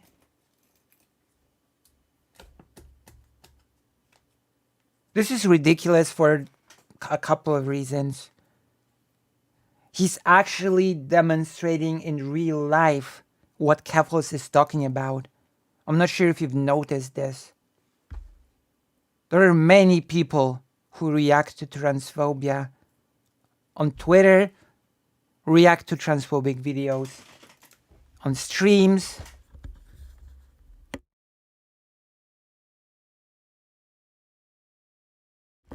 Even that doesn't matter, Lenitas. Even that doesn't matter. Because all creators do it. It's like it's basically what you said. Stay in your lane. Xanderhall does it. Vosh does it on a consistent basis. Many other creators do it on a consistent, persistent basis.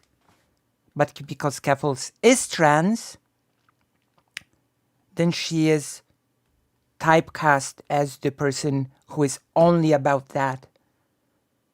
Vosh isn't. Xanderhall isn't. Nobody else is. It's basically the stay in your lane argument. Right here. Stay in your lane unless you really want to sign yourself up for being the martyr.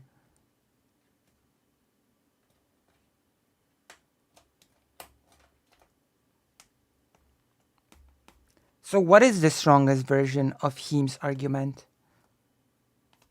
Because I'm gonna be honest, I don't see any stronger version of this argument.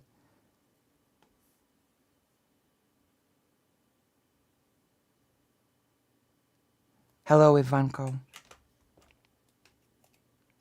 What is the strongest version of this argument? Give it to me, and I will see if I even agree. Give it to me. Give it to me.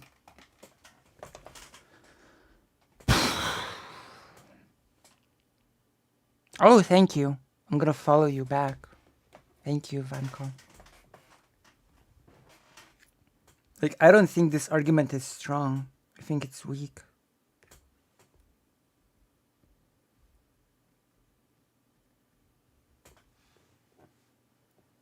If you build yourself primarily on one subject, you will be viewed as a creator in that subject category. You could make that argument about Vosh, you could make that argument about Xanderhall. The only thing that separates Keffals, categorically in this, is that she is trans herself. So no. That's a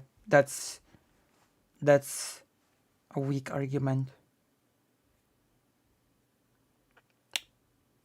And it doesn't even negate the stay in your lane thing.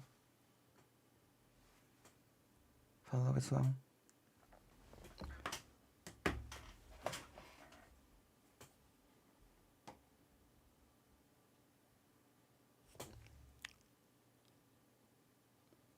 Yeah, because they are not trans.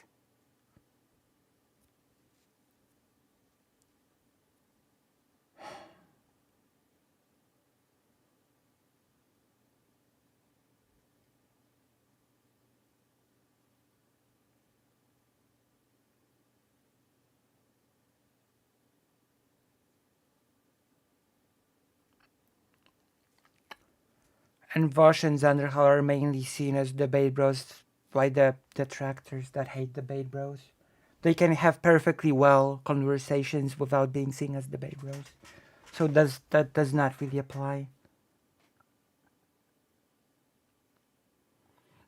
So that doesn't really apply here. Not to mention, Keffals is not talking about herself in this. She's talking about all trans content creators. She's not using herself as the golden standard of what she's talking about. That's also a pretty important thing of the video. Yeah, but it's irrelevant, actually.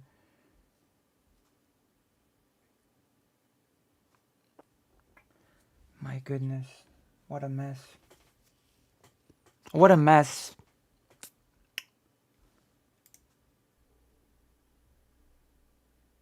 And now you're upset that people associate you with being trans content? No. She's upset that people treat all trans creators like this. Creator? Engage in behavior that sometimes Wallahi, feels I don't get it. My You don't get it. I know you don't get it.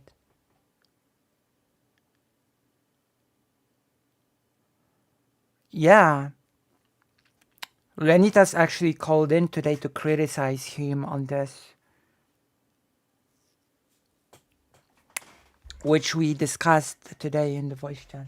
And then we talked about video games and preference in video games. It isn't just that Keffals makes trans content.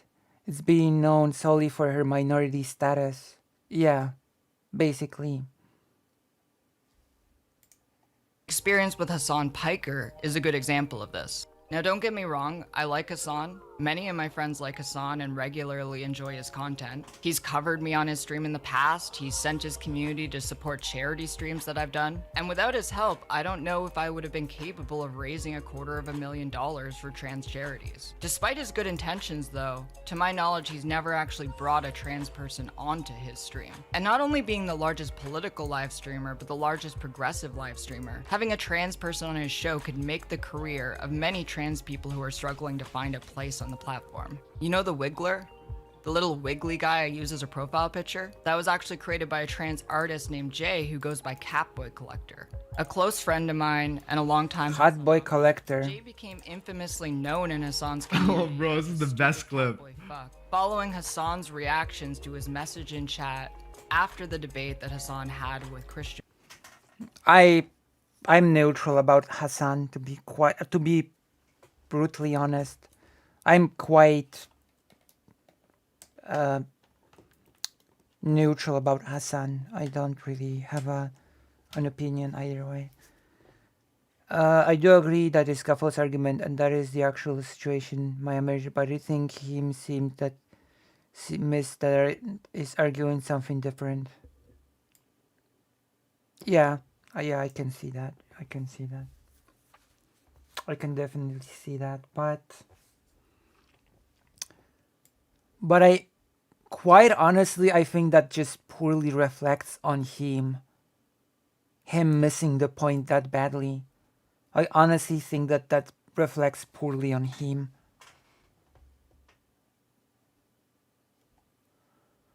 I think he has some good ideas, but he's emotional and friends with some tank. You mean Hassan? Well, being neutral, what about take sarcasm? I'm not being neutral, I just don't know that much about Hassan. Like, okay, when it comes to Ukraine, then I would say that Hassan is just horrible, for example, right?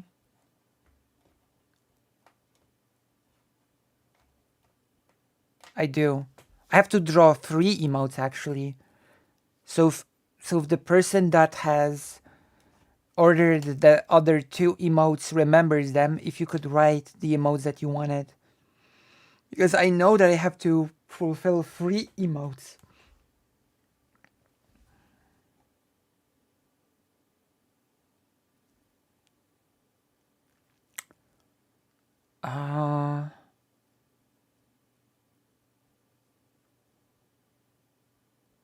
Speaking of emotes, yes.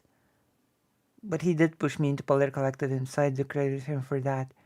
Yeah, agreed. I just think there's hope for him, so to speak. This is like his first major misstep I've seen. Yeah, I guess. I I guess. I guess there's hope that he will basically rethink this very poorly, uh, like, this stance. Which reminds me that I have to actually now enter Final Fantasy because we're about to start raiding. The raid is about to start. It's the raid night.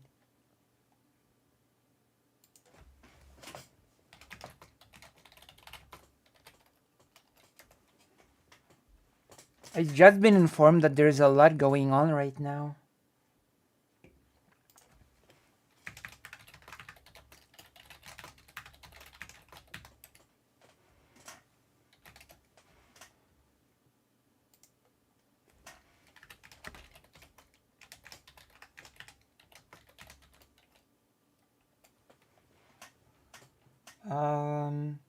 Hey, I'm gonna join the thing.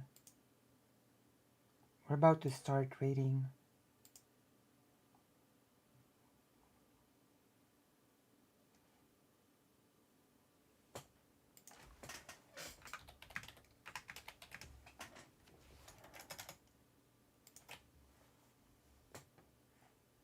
Oh my god. It's just like I don't complete right of loner bugs after his debate with holy people. That's fair. I think you would need to... there's a lot that one needs to do to be completely written off. You're right. I don't think it's good policy, quote unquote, to be quick to write people off. That is true.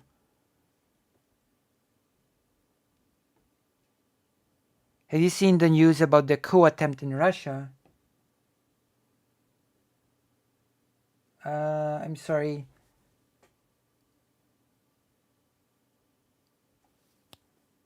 Has there been a new development, or are you talking about the old coup by Pierożek?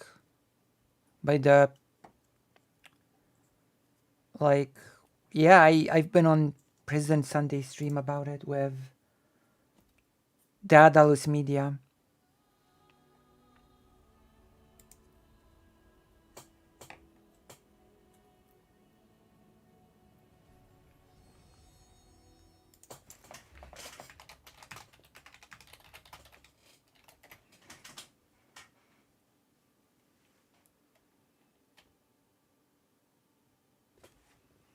Who is the ukulele lady?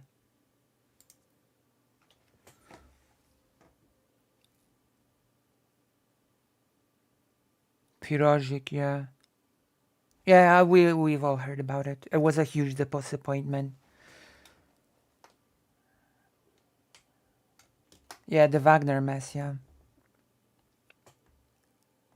As someone of Russia, I was scared of the whole day, and then it just ended. Oh, wait. You're in Russia, Coconut Island citizen? Or from Russia?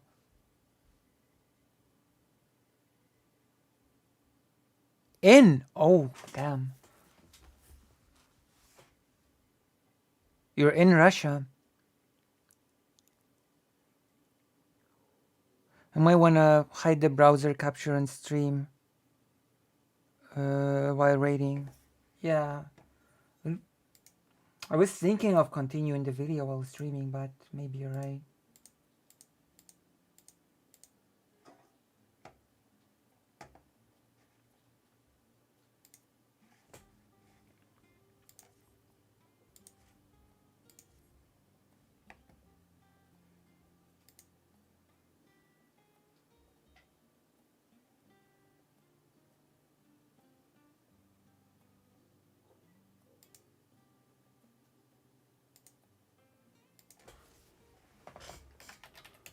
Jesus. There's some groomer person. Jesus.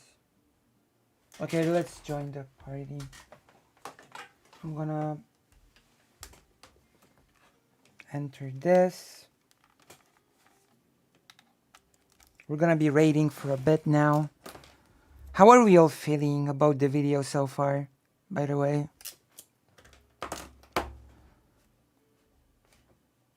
So you're in, and from. Okay.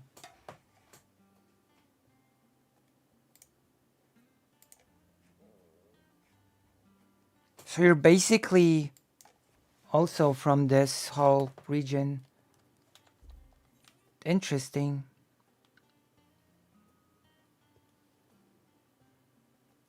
You're using a VPN, right? Coconut Citizen? Just, I'm asking for your safety. You are using a VPN, right?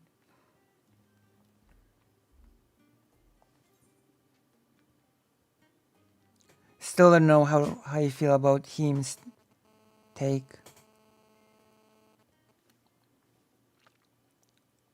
I use it for Twitter. I think you should use it for more than just Twitter.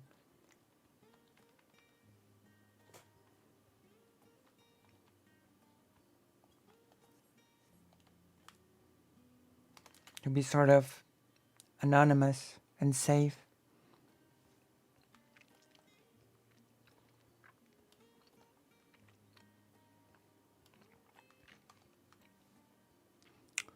Yeah.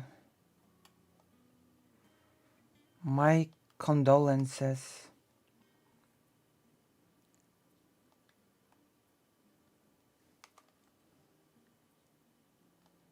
I'm agreeing with Keffals even more since him is proving her point without realizing it. Yeah, I think so too.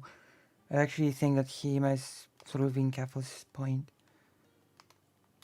I don't know. Russia is a rough place to be, especially now. I'm reading this interesting book from a Jewish historian, and basically says that his grandparents were like, that his grandparents were Russophiles on one point.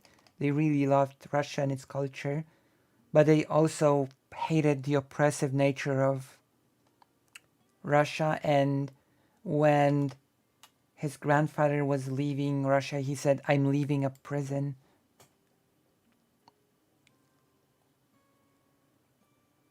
So far I have over 60 slides. Of what? Hassan is okay, but he has some dumb takes sometimes. Okay, I see. Hassan Piker.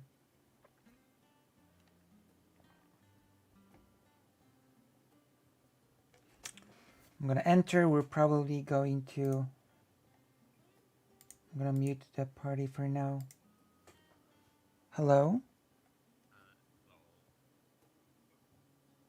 Are we missing a person or... Hello? Oh.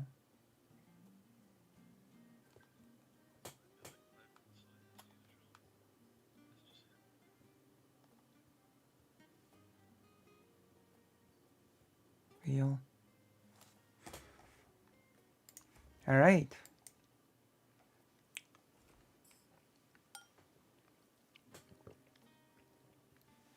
Such a rough situation. I'm so silly. Like, I'm so bad with names. I've already mentioned this before, but there's this excellent author that I've been reading the book of. It's called I think it's called The Tales of the History of the of Jews in Poland and Russia. It's a really good book. And yesterday, my mom saw a book called The Unknown Relations, the Unknown Jewish-Polish Relations, and it's basically a conversation of a Jewish historian and a Polish historian. And I thought I did not know the Jewish historian, but then they actually literally name dropped the book that I'm reading inside of the conversation, because this book is just a conversation between the two historians, and they actually named dropped the whole book that I'm reading. And I was like, wait, he's the author of that book? I've been reading this author all along and I just didn't know.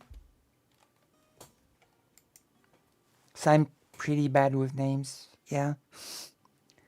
It's a bad trait of mine that I'm pretty bad with names. But when the title of a thing that they wrote gets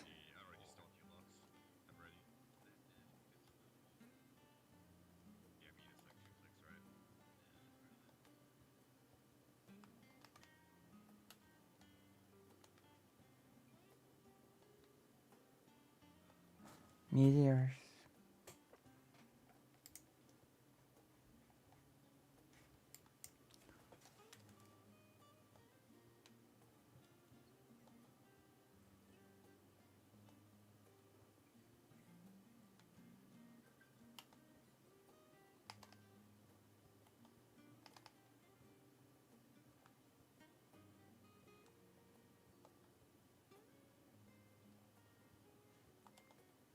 Oh, right. All right. That's okay. Oh, I meant to ask you, Siri, how do you feel about Mouse by Art Spielberg? That was first extracurricular introduction to Holocaust history.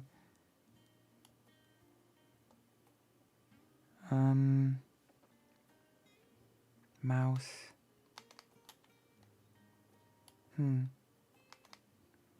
Damn. I think I know what mouse is, but I'm not actually sure anymore. Oh my gosh. I'm familiar, but I'm not 100% familiar.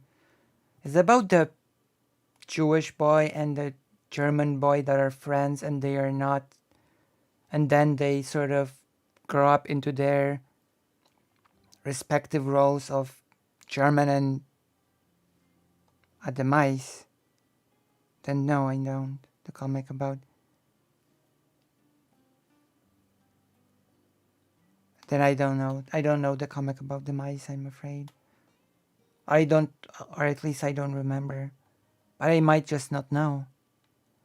It's a graphic novel detailing Spielberg's father's experience in the Holocaust. I might not know the comic about the mice. I learned about the Holocaust from my mom. Like,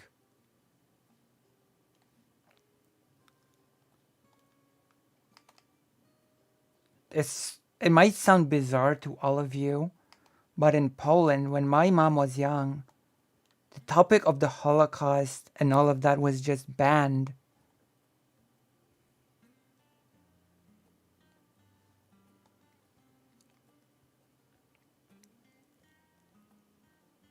I learned a lot of things from my mom. It just sucks how badly the divorce broke her.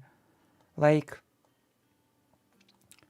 the topic of the Shoah or the Holocaust was was was banned in Poland, in the communist Poland, and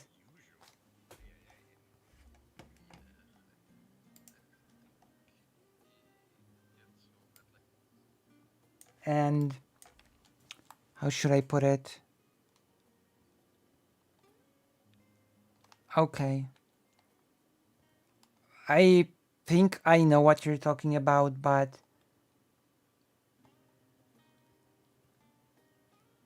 I think I'm familiar, but I have not read it. Why? Because it was communist Poland. It was just forbidden, like many other things that was not talked about for some reason.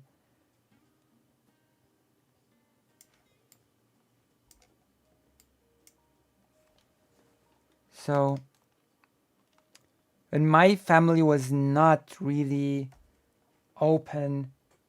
My family was not open to talking about these things at all. My grandparents did not talk about it with my mom at all. War or the Holocaust or anything. They just never talked about these topics at all.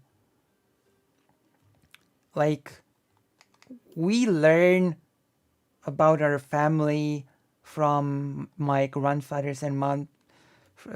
We learn about my family from my grandmother's and grandfather's side of my mom's side through bits and pieces that we discover. Like, we didn't learn a lot of it from them directly because everything was very secretive. Everything was a big secret. In all aspects. You know? Which makes it very specific.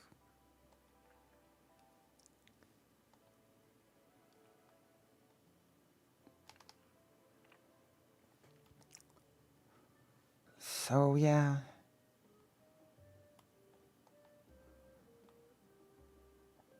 And now, my mom was really good on a lot of subjects. She was also the one who first taught me about gay and trans people. Even if that she taught me about trans people were very limited, right? Like like grandparents from my mom's side were just I don't think they wanted to talk about these things. I think they wanted to move on from the past. And then my grandmother died a long time before I was born from lung cancer.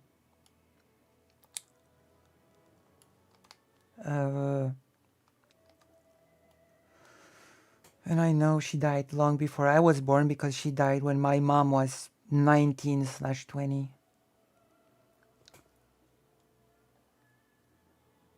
My parents made sure I knew about American slavery and the darkest parts of American history, and I think it traumatized me a bit, but I'm still what I know and knew at such a young age.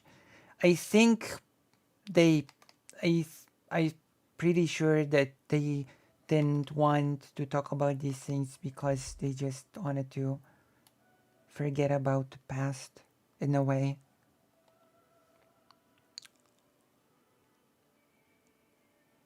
Stuff like this makes me so sad that talking to her just brings too much stress, right?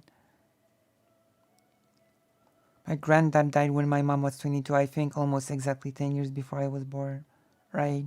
So I never knew my grandmother, who was an artist as well,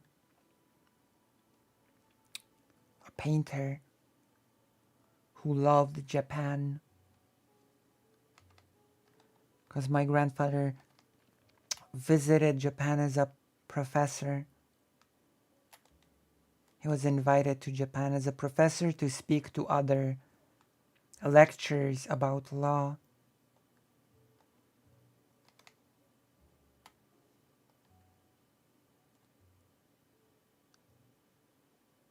Like, I can't have contact with my mom anymore because it just destroys me. I think you could think about sort of redefining your relationship with your mom, starting anew, so to speak, without referencing the past and sort of moving forward, if that makes sense.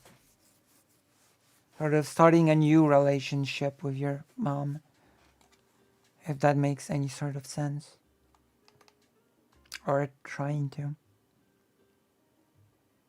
Yeah, I just need some space before that first. Yeah, that's fair. I think that's more than fair. My granddad was a farm boy and then a factory worker. Oh. Interesting. We're waiting for a person. I'm gonna unmute my party to see if anything's being said.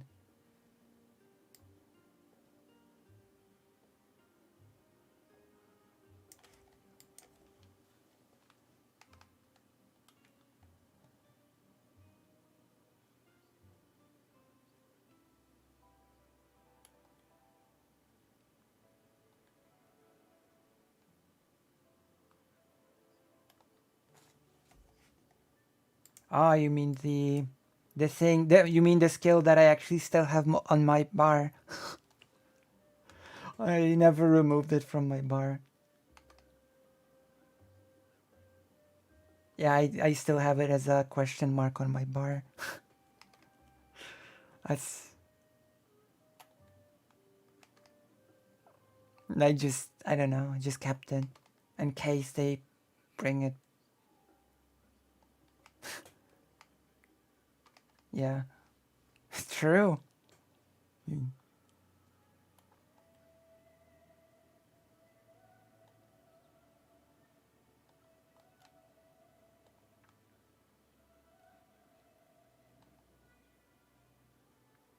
I think they said it was to reduce the button bloat.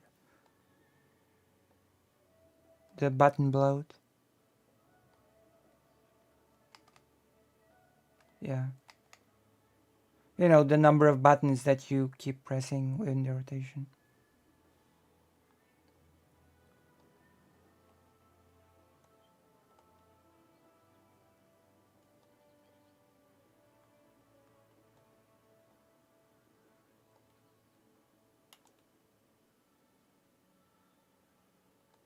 Yeah. They've changed a bunch of stuff, like the third eye is different now a bit.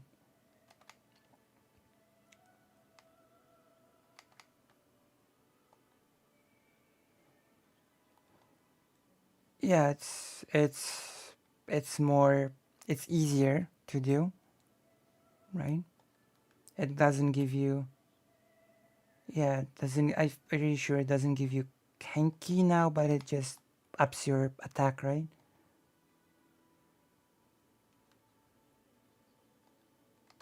Same with positionals, they don't give you Kenki anymore, you just damage more.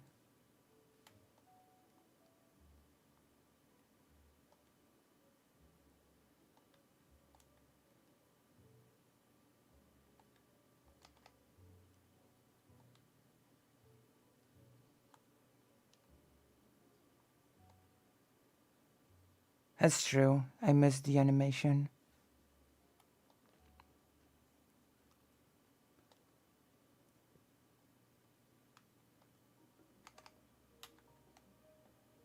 I don't need your trolling. I can understand it on my own.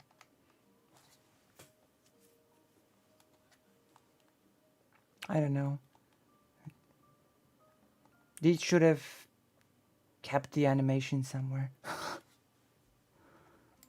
At least. As a pretty cool animation.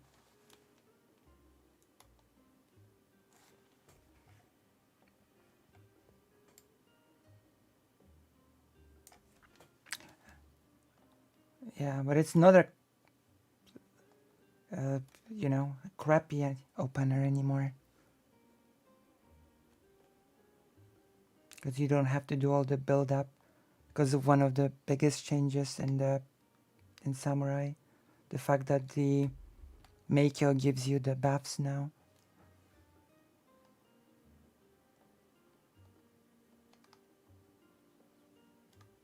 So you don't have to do the slow build up anymore in the opener.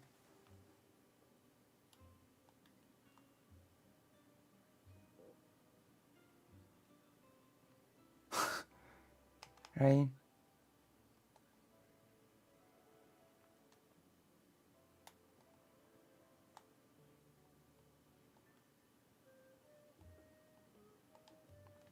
And now some skills also have guaranteed crit on Samurai.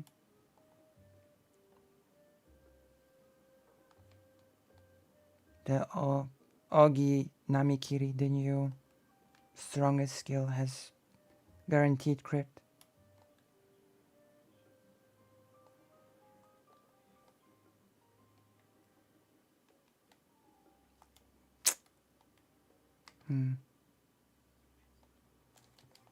It's crit, I'm pretty sure.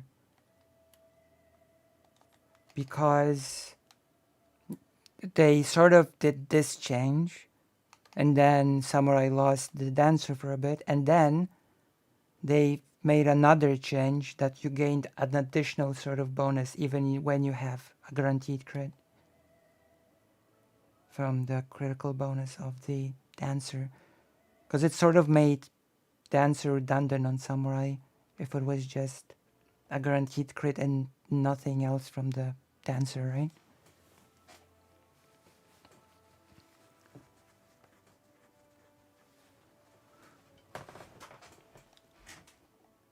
One moment. Relationship with parents can be difficult. I have to soon to go wrestling class. How long are you streaming today, Lucy? Oh, I'm gonna stream super long. It's gonna be a long stream. I'm gonna stream long into the night and possibly into the morning. I'm a hardcore streamer and I try not to be a hobbyist.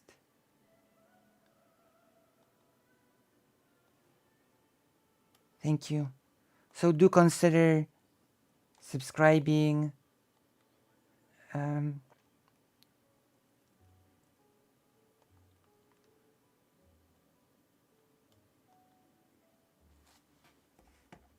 Sorry, they will remove what? Ah, okay, right, okay, I can. So, yes, please consider giving me a dono, or in case of Coco, not Island Citizen, consider subscribing. Although you might have a problem with doing that from Russia. And, you know, donating so that I can not be a hobbyist anymore. You know?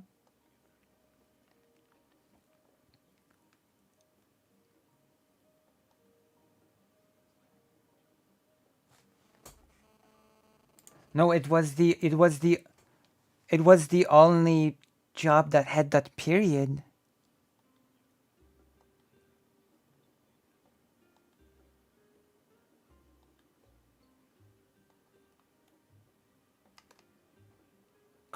You have the cross skills. There was also the time when the classes had more equipable skills and stuff, and hence the archer was for a while better than the bard.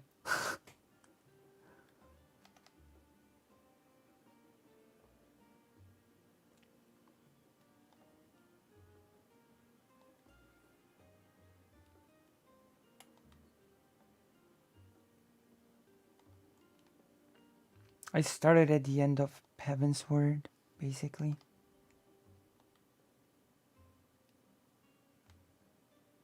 Like when a lot of people say that Astrologian was pretty good at the end of Heaven's Word.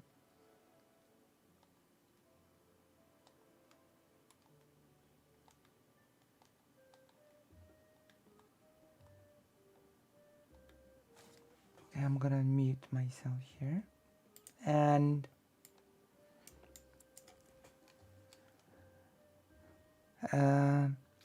I'll try to donate in 3 days, Lucy. Thank you. Thank you very much. You're the best, fake Alec Parker. Thank you very much. You helped me not to be a hobbyist. I did watch the Chad Logic video with Smith. I thought he made decent points about what it means to be a hobbyist versus a professional. Wait, do you mean that you think that Smith made decent points? Wait, who made the decent points? Chad Logic or Smith? No, and I'm curious about your... No, I'm curious about your... Okay, yeah, okay. Like, I was sweating for a second. Yeah, I think Chad Logic basically said it accurately, yeah. I reacted to that discussion. Like...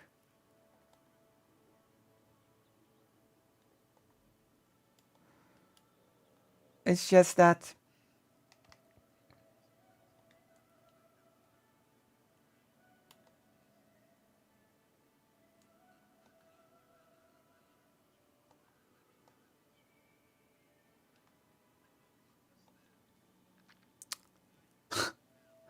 What I'm...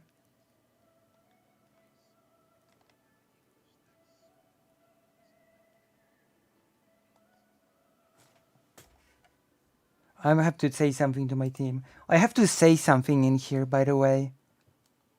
I have to say something. Yeah.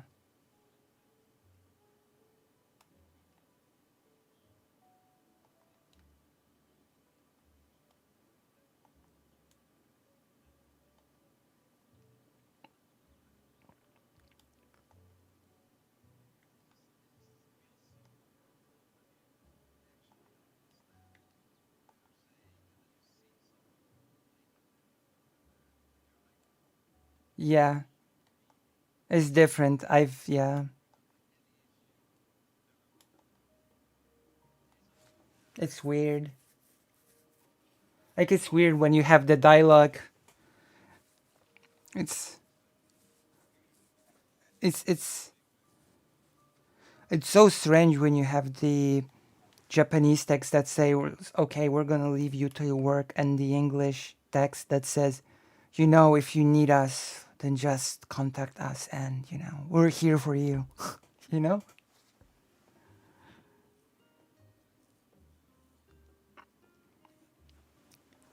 But apparently in 16, the lip sync is actually done for the English version.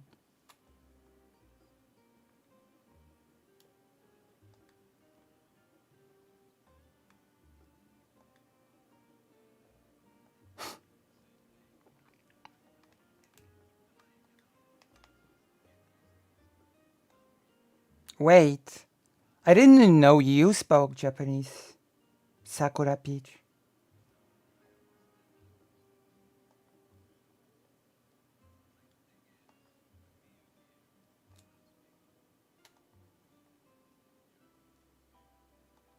Native speaker. Nice. But you don't live in Japan.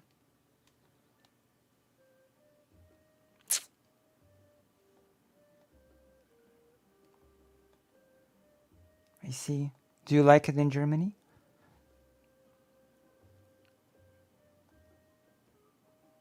So where would you like to live if you had a choice?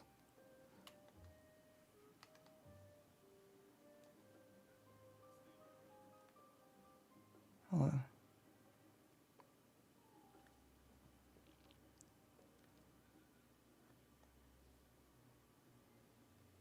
true.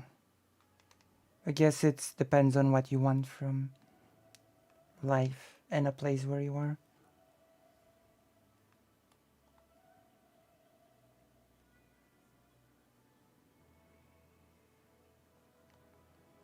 Like, for example, a place that appeals to me a lot is Vietnam in many aspects. Yeah. It's a really nice place, nice food, nice people. It's nice. Actually, a lot of Japanese people choose to live in Vietnam, from what I've noticed.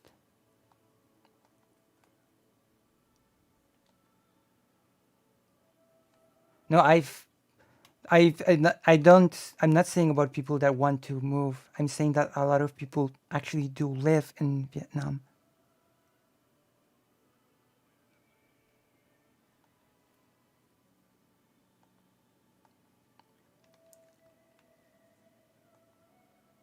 Right.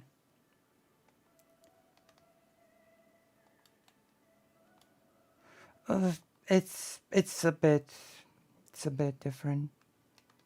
Like, I went to this small Japanese place in Vietnam, and there was this nice older lady who just spoke to everybody in Japanese, no matter who they were and where they were from. And when I actually responded in Japanese, she just treated it as the most normal thing in the world. It's like her reaction was like as if anybody just naturally spoke Japanese.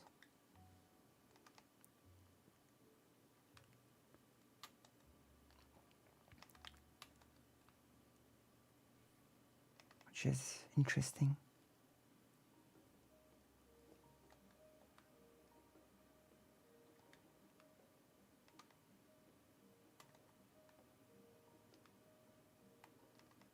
Oh, it depends. It depends probably where.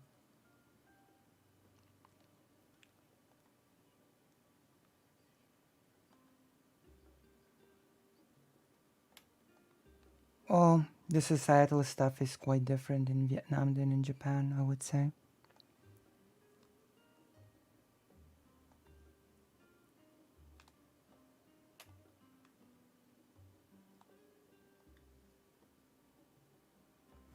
Moment, I'm gonna.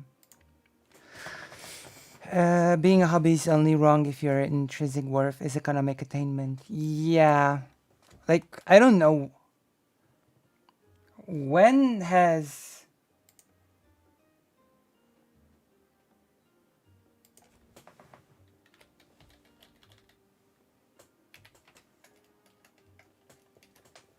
like when did hobbyist become such a dirty word?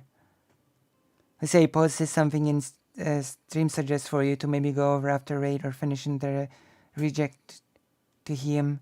Oh, reject to him, react. Let's see, is a true cat they're running at the edge of the balcony for fun. It's true. But I am a dragon person.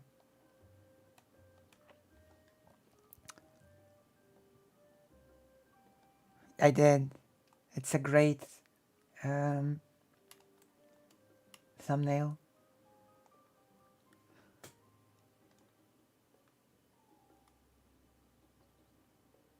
Like, my goodness.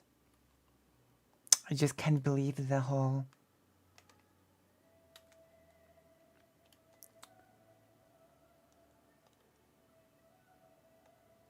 I can't believe the whole... Also, I would shame, with shame, I would say that when it comes to the Stone Age thing, it depends on what topic you're talking about.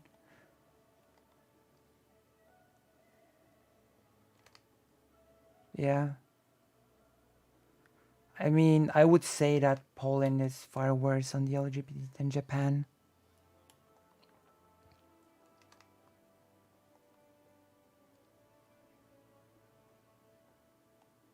Yeah.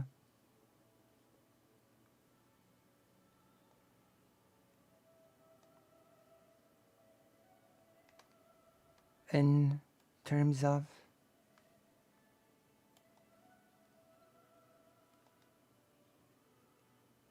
I mean, yeah, but Germany basically is... Yeah, but Germany is basically, I would say, ahead of many countries in Europe itself as well, when it comes to certain stuff.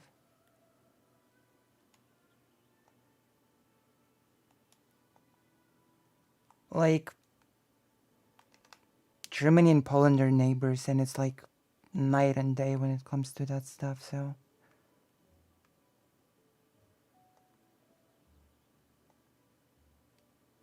Well, the worst in the entirety of the EU. It's ruled by a super far-right party. It's not good.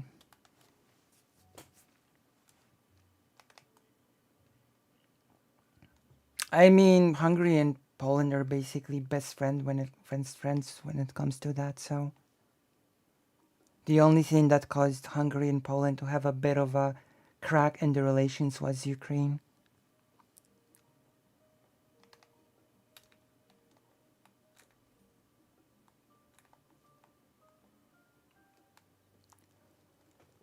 Oh. So what are we doing?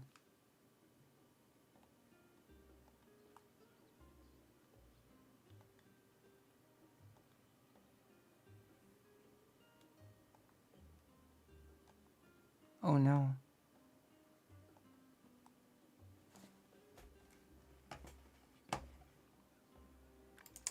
We might not be raiding today.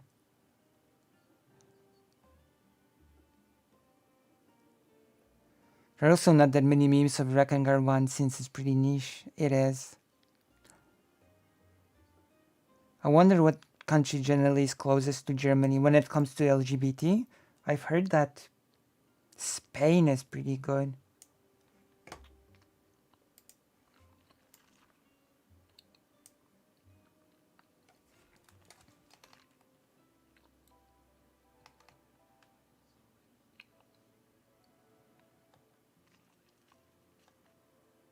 Yeah.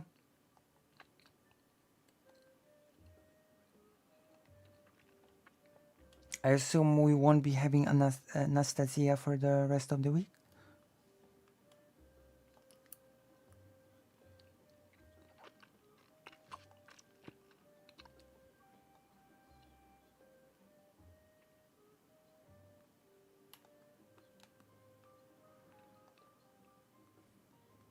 Okay.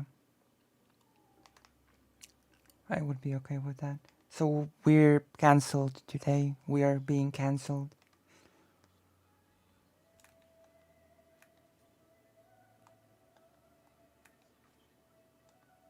Yeah, well, you know. Maybe it's an emergency or something, so.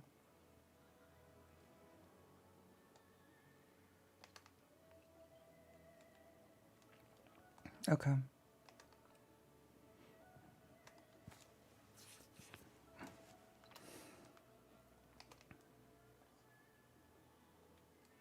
All right.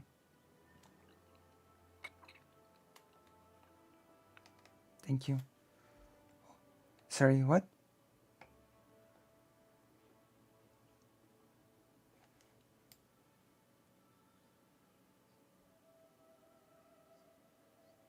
Okay, see you. Bye-bye.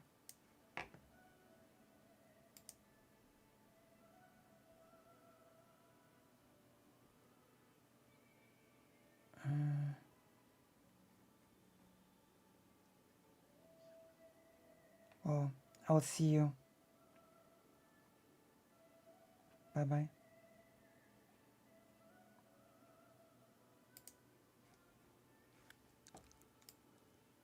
All right. We're not gonna raid because the person from the party did not show. Nina's being kidnapped. All right, we're not. We're not. Oh my god! I knocked down a can from Monster. Thank God it was empty. Okay. You saw some trees fall. I have to get a Pepsi. Okay, I have to get a Pepsi. I can't do this sober. I cannot do this sober. I need a Pepsi to help with the situation. We're going back to Warcraft, I guess. I'm sorry. I'm sorry if I've wasted all of your time. But you forgive me because I'm me and you love me, so it's okay.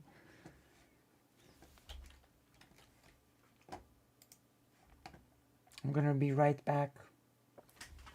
And then we can continue with the hymn thing.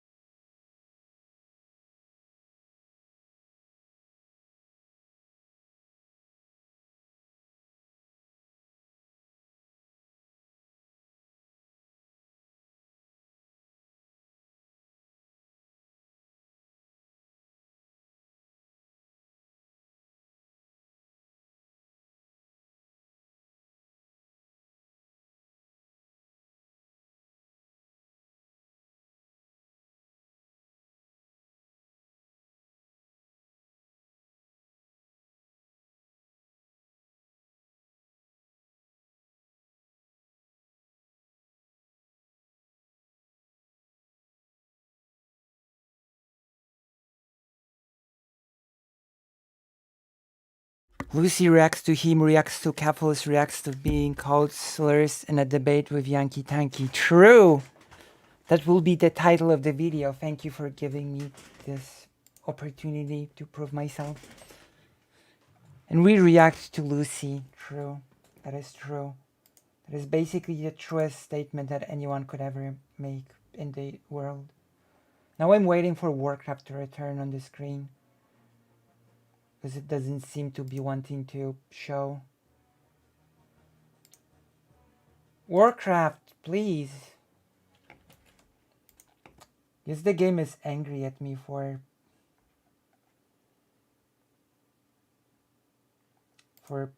turning it off.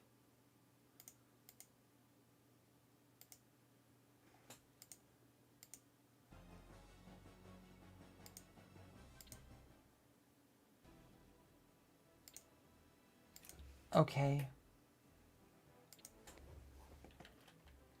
Okay, it showed. Oh my gosh. A short meme.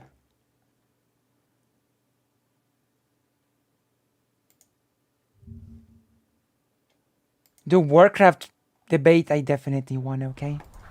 The Warcraft debate, I definitely won. You conceded that the changing of the name of the planet did not make sense. And that's enough for me. That's enough for me to declare my victory. My absolute victory. Oh my god. But sometimes, more unexpected sounds grab our attention. Fucking bitch! Like this desert rain frog. Fucking Squeaking viral sensation. bitch! Don't ever say that again! Fucking 11 million hits and counting. bitch! It sounds like a dog toy. But actually, this is the sonorous war cry of a very angry frog. Fuck! Fuck! I see. Okay. I understand. I understand the memes.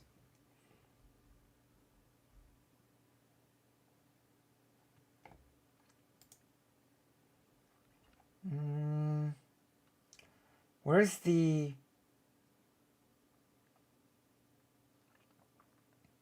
browser?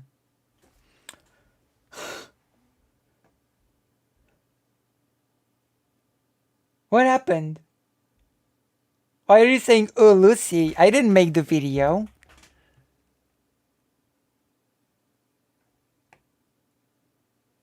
What happened? What do you mean you need I need a live stream producer? I didn't show the video?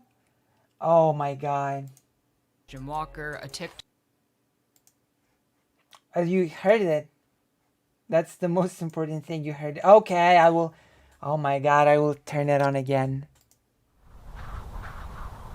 But sometimes, more unexpected sounds grab our attention. Jesus. Fucking bitch! Like this desert rain frog. Fucking Squeaking viral sensation. bitch! Don't ever say that again! My god. Fucking 11 million hits and counting. bitch! It sounds like a dog toy. But actually, this is the sonorous war cry of a very angry frog. Fuck! Fuck! Ferocious. My god. Enough. Enough of you. Actually, a great meme. Ah, my goodness. Well, you know, you actually love me because of this, so this is the main reason that you watch me for. All those other streamers that don't make these mistakes that are they're just boom, boom from point to point, debating or whatever, they're boring. I make all of the mistakes and therefore I'm flawed and interesting. Like a good character in media. Love is earned, Lucy. I earn it. I earn it by making all of the mistakes and being flawed.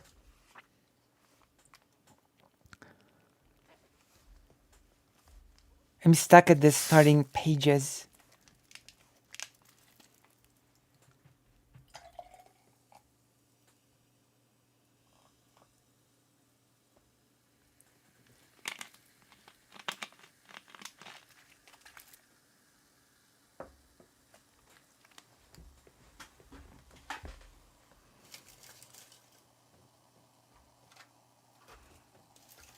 Where's the... We had a leftist audio. Now, due to Lucy, we have leftist stream production. True. Okay? True. But that just means that you need to give me more love and stuff. Look, this is the signal that Lucy's a true lefty, right? Not some faker. Not some fake leftist, like, I don't know. I'm not gonna name names because I'm gonna get in trouble, but... But yeah, I'm the true one. My God. I should talk less. If you called out, you're not being called out. My God.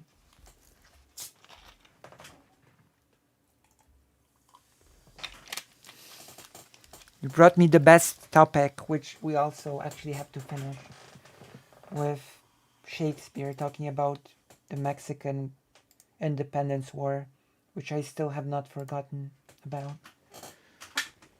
Okay, let's go. Let's continue this amazing video about, yeah. Rants against the trans community. My issue as a trans person is the fact that you, a guy that isn't super well versed on trans shit, brought on a known transphobe knowing he might bring up transphobic shit. You aren't exactly a Vosh at trans debates. I hope that the rest of your life is as horrible as it is every single day. Okay? There you go.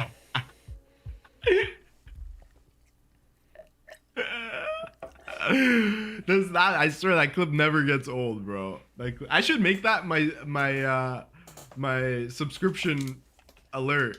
I don't know. I think the fact that he finds this so funny is, I don't know. To me, it's a bit of a. I don't know.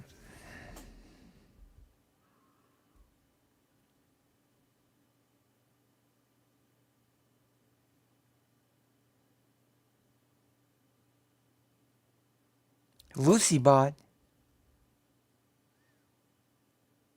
I think his chat was unhappy with that too, mostly. Has smashed. So here's that, yeah. I don't know. I don't know why he finds it so funny and hilarious.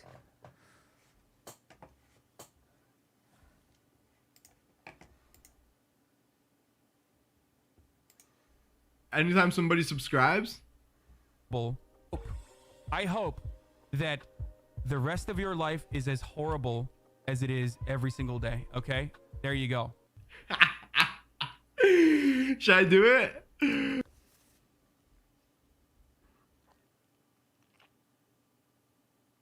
I don't know. I don't know why this is so funny that it gets such a bizarre reaction. Such glee. I don't know. Right. Reverse psychology. Literally, you pay me money and then Hassan yells at you. Trans debates. I hope that the rest of your life is as horrible as it is every single day. Okay? There you go. Thanks for the sub. Yes, seriously, that is L class. Some people think being mean in itself is funny. I never understood it. I honestly don't really get. I don't get it.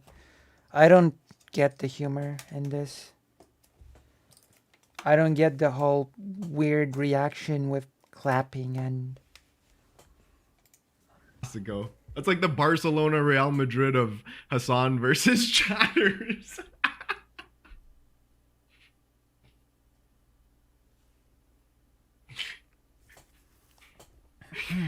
Al Bernabeu or whatever the fuck it's called. Suck my dick. I despise you. I despise you more than anything else on the planet. You are fucking cancer, okay? Also, I'm not a fan of the mustache. I'm just gonna put it out there. Holy shit. Now look, they've made up since then. Hassan even showed his chat a really cute card the Catboy Collector made for him. I didn't see your tweet, so I got here too late to get. Oh my god! Imagine how much of a. You cannot use the Dick's Coconut Island Citizen, I'm afraid. It's a subscriber emote. Also, I have the ducks, that is instead of the dicks.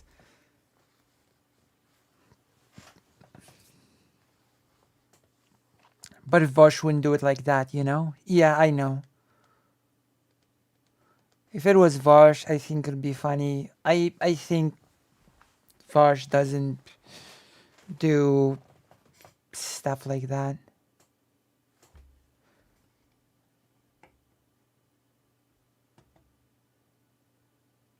I'm having trouble joining the Discord. I know why. I'm not gonna make you go through the... Because you have to do something to join. You have to click start here and then I think you have to type in enable blah blah blah. But since I know you, I'm just gonna...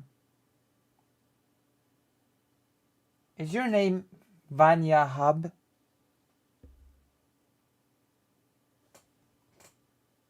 Ivanko, that's your name, Ivanko. Okay, I'm gonna look at your... Thank you. Fine, Lucy. Thank you. Thank you for the tier 1 sub. Okay, I'm just gonna give you the giggler, bro. There you go. You're now in the Discord.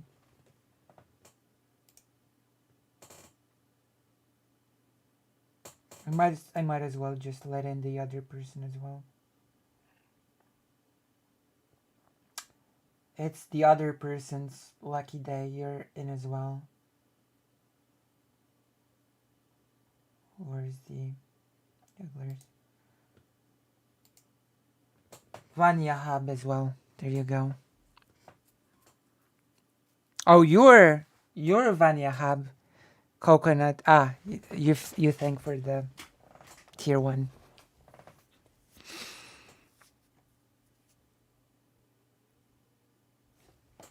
Oh. Because you also tried joining as Ivanko 5305, so I just accepted both. I just accepted both of your accounts. Because you seem to have joined with 2 different accounts, so I just accepted both. Alright, let's go. Let's continue.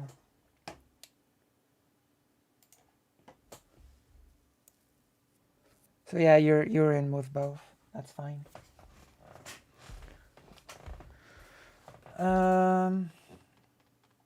Yeah, let's continue. In the heme train. I'm gonna say fangirl, whatever, I don't know. You have to be fanboy, fangirl, fan catboy, whatever. How cucked you have to be to the streamer?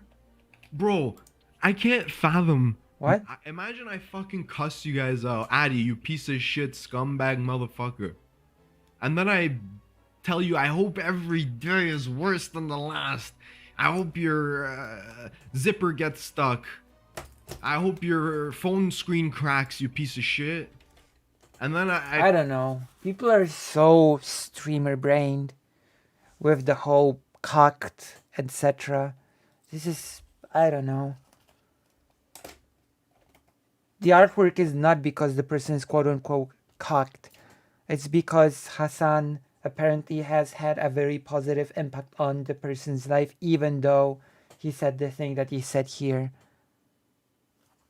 It's silly. Fucking ban you for, I don't know, didn't he ban as well? And then you come back with a fucking cocked out drawing of us hanging out. Or you fucking hanging out at home watching my stream. This is stupid, of course. How is this person a doctor? It astounds me. I don't know. Cocked, I prefer ducked. True. It astounds me that this person is a doctor. It's unbelievable.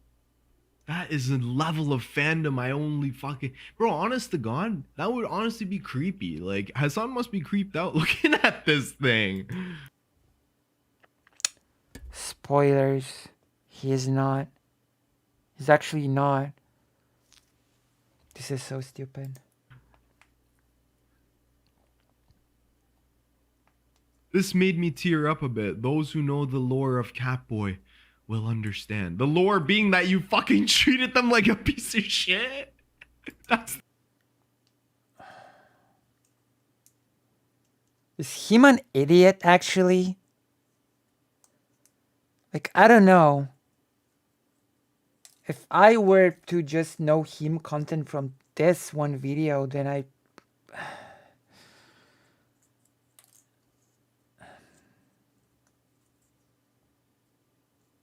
I know he's not, but if I just saw this video, I would have. My takeaway would have been that he is.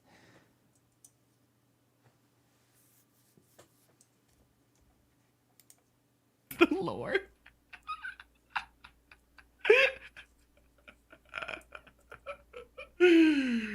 Holy shit, bro. I can't with this app, bro. I swear to God, man. The lore. One moment, I have to pick up the phone.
Yes, so mom called, so I have to talk.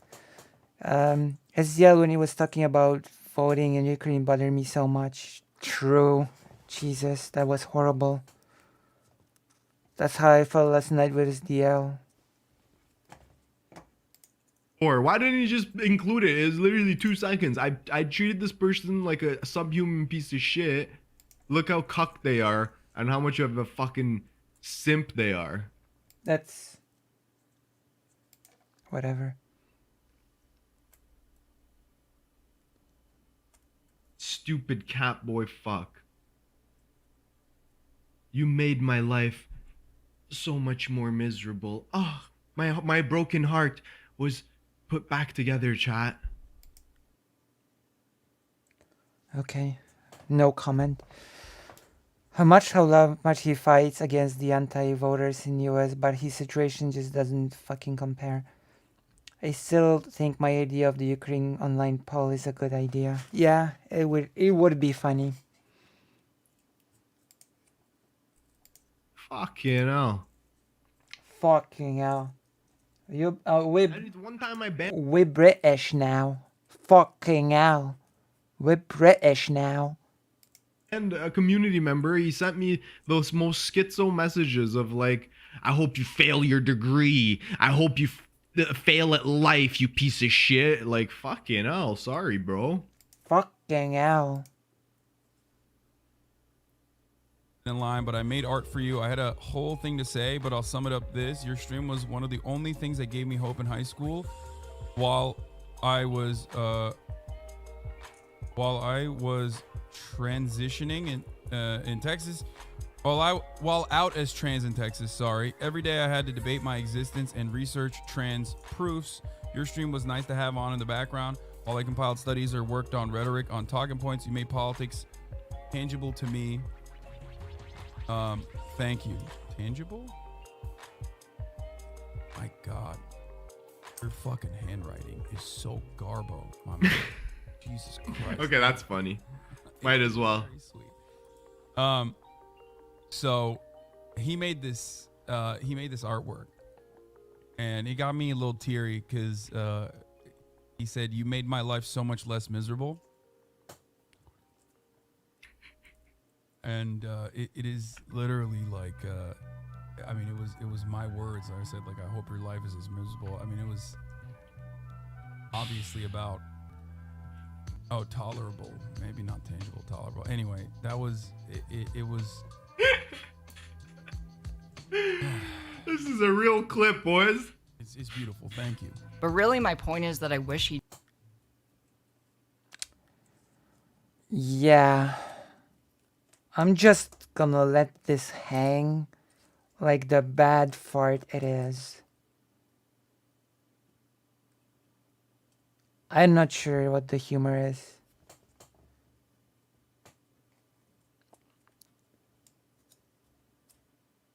He says that because he's Canadian, they have some British slang up there.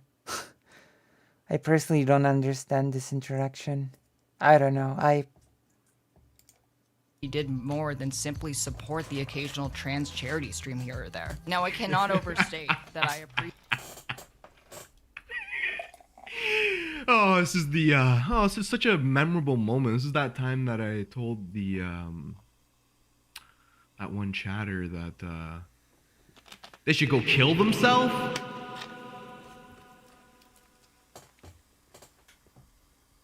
Like, come on, bro. I can see that. I can see that him is actually really good at missing the point. I'm really worried for him's bedside manners now.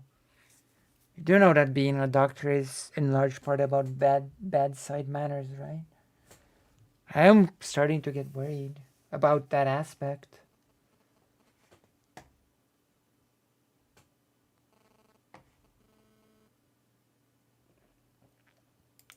Come on. It's really. He's not working to be an MD. What is he working to be?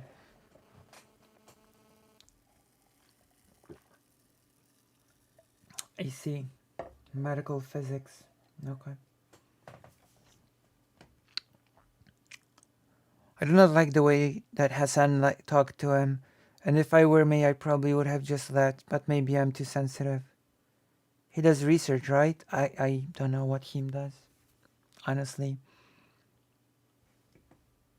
Bringing a tear to my chat. It's really bringing a tear to my eye at this moment, reading this touching message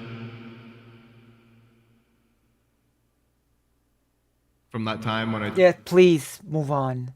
Just move on. It's not funny. You're not being humorous. You're not good at this. Move on. Chattered This is that embarrassing. they should fuck their mother in the ass and then kill themselves. Thank you. Great. You're not being funny. Such a wholesome moment.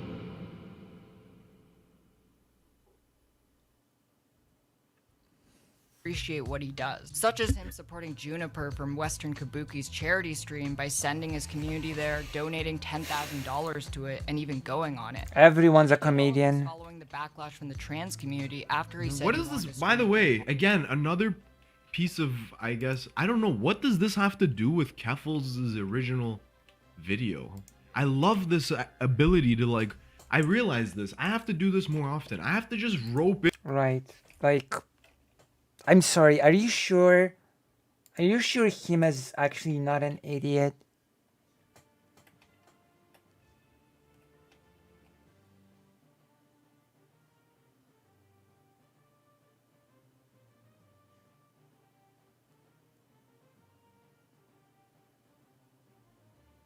Like, are you sure he's not an idiot? Like, is he unfamiliar with the concept of taking a video and then sort of talking about a wider point based on that video? It's related to the video because of the wider point of trans creators. I'm really surprised I have to explain such 2+2 things to him, the medical physician. I don't know. It's related because Keffals is talking about the situation of trans creators.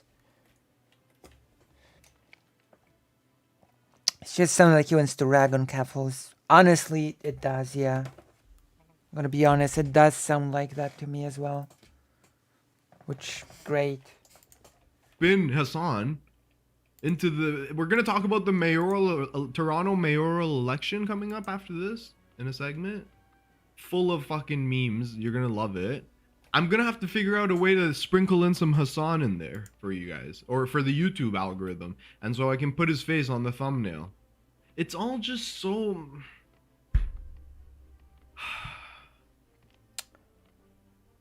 Wow. I hate it, bro.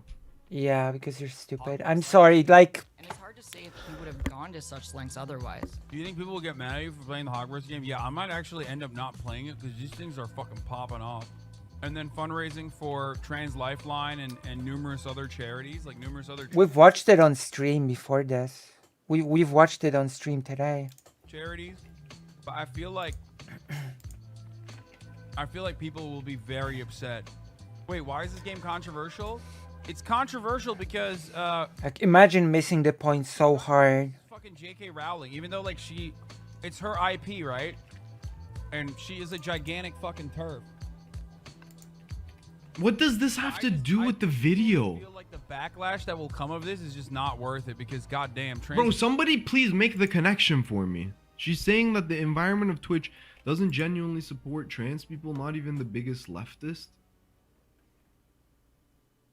Thank you. Your audience understands the video more than you. Then the song gets clicks, I guess. Jesus Christ. How dense can you be? Like, I swear. Like, listen. How yes, dense we can you know be? That we just looked at the statistics.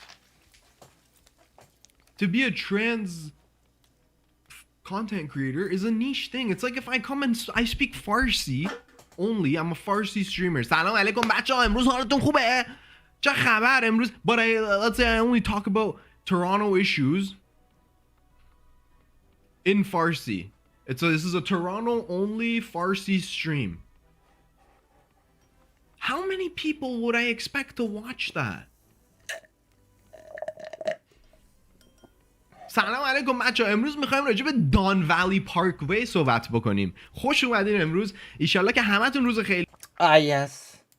Having a trans person on stream as a big creator is basically like speaking a foreign language, isn't it? I'm astounded.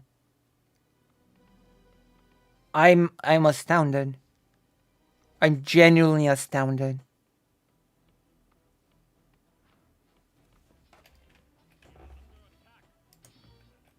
How do you come to such conclusions?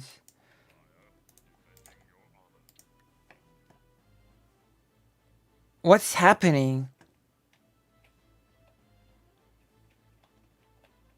Ah, yes. If you're a big content creator and have a trans person on, it's basically like talking in a foreign language and nobody will watch it.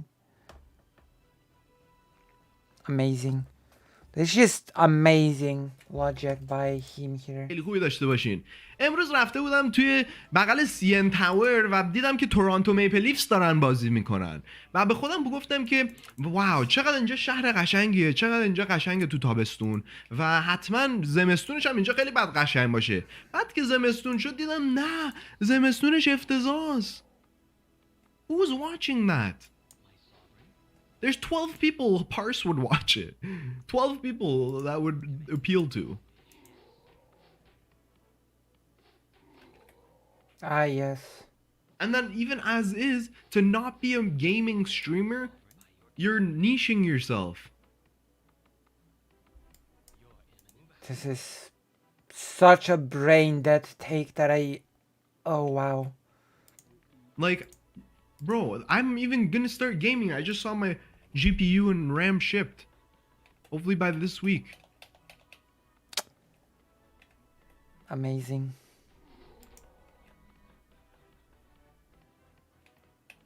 I don't know. Sounds like Twitch is Islamophobic. Must be, bro. Must be.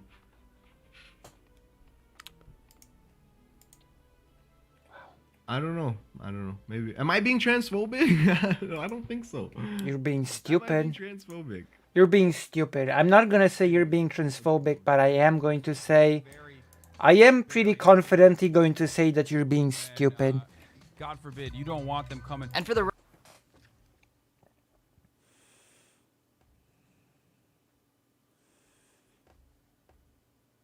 Yeah, you're being stupid. You're not being transphobic. I will give you this as a trans person. You're not being transphobic. Just being extremely stupid.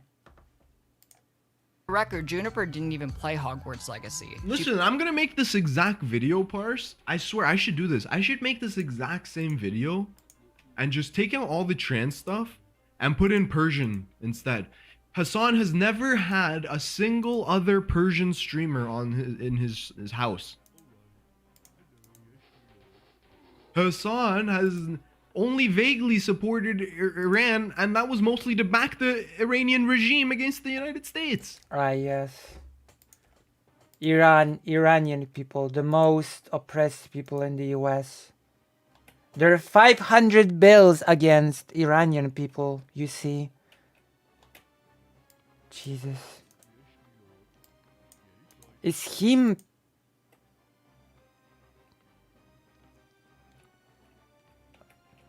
Oh yeah, but Keffals is trans, so it doesn't count.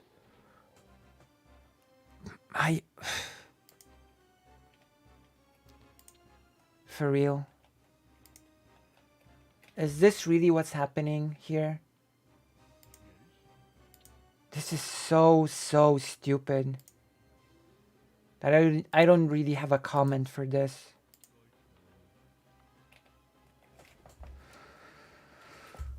Oh God.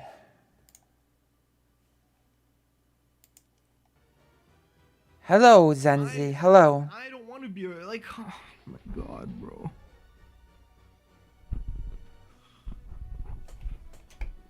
This is extremely stupid.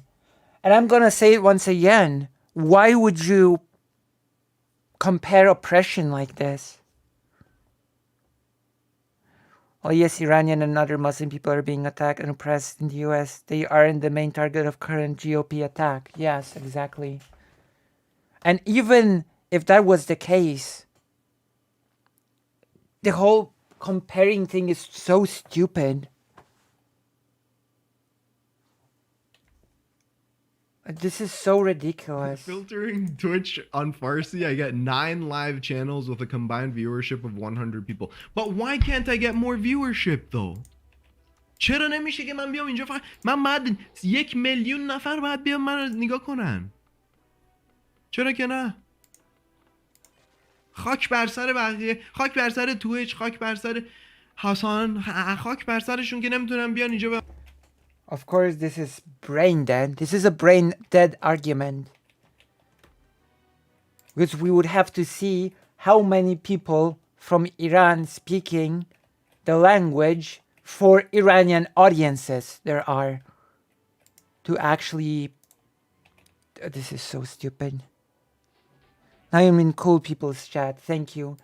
Consider subscribing to help me run away from the age slur thing.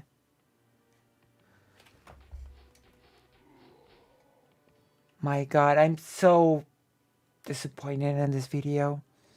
Like, this is so...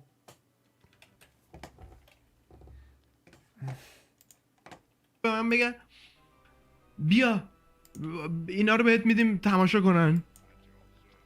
This person is unironically making an argument that having a trans person on a big streamer's stream is like speaking a totally foreign language and that nobody would watch it.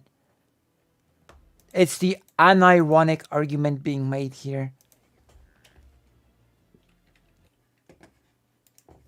Made by a trans creator named Maddie Thorsa. It would have been cool to see Hassan play and advertise. I'm going on a crusade, bro. Yeah, of stupidity. He planned to do a trans charity stream with other big live streamers, and as a result of the backlash, opted out of doing a trans charity stream entirely. Juniper was able to raise $60,000 on her charity stream, but I can only imagine how much Hassan would have been able to raise given his huge reach and massive platform. If he went ahead with doing a big show of support for the community despite caving to the pressure of not playing Hogwarts Legacy, Juniper would have maybe felt a bit less obligated to do it. From both the left and right, it sometimes feels like the value of a trans creator is about their transness first, and being a— Bro, the mic says trans rights and...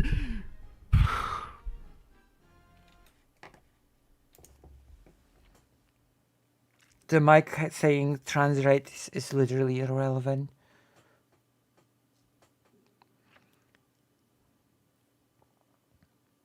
I'll see you later, Ivanko. Yeah. Yeah, that is a good summary. Him is missing the whole point of Keffals' video. Although, I'm gonna be honest, this part of the video makes me actually doubt if he's missing the point. Like, this particular part of the video makes me think that he actually understands the point perfectly well and is malicious. Like, I'm gonna be quite honest. This point that him just made here, the point that he made is that he's basically saying that the trans community is whining. That is what he is saying. And then he made the whole foreign language and started saying, I'm also from a minority. Why don't I get more views? This is the argument, unironically. The trans community is whining about its oppression and about not getting more views. And why don't I get more views as well if I'm from the minority? Sarcastically, of course. And that it's obvious that the trans community does not get more views because nobody would watch it. And that it would be stupid for a big content creator to bring trans people on, because that would... I agree 100%, I'm sorry. That is absolutely the argument that he just made with the whole talking in a foreign language. I'm sorry.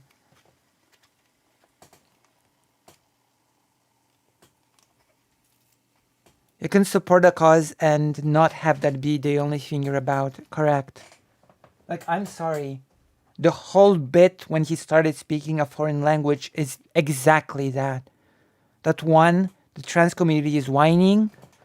That is just trying to get more than it deserves, quite frankly.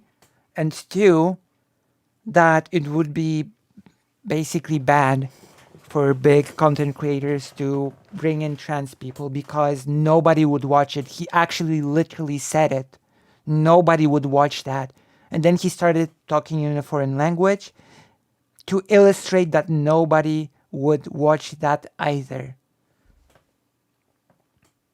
So no, I'm sorry. In this case, I think I'm correct.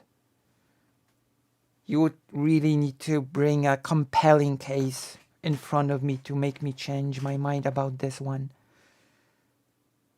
Also, I'm taking my HRT right now. Speaking of being a trans creator, I'm gonna take my HRT right now in front of you, making me forever only a trans creator.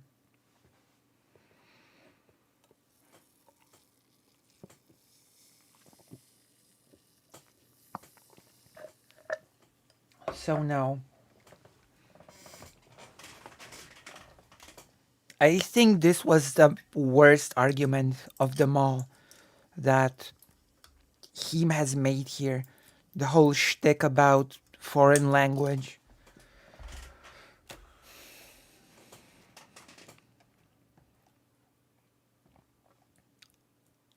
Like, that was horrible. Turbo Lucy, it's true.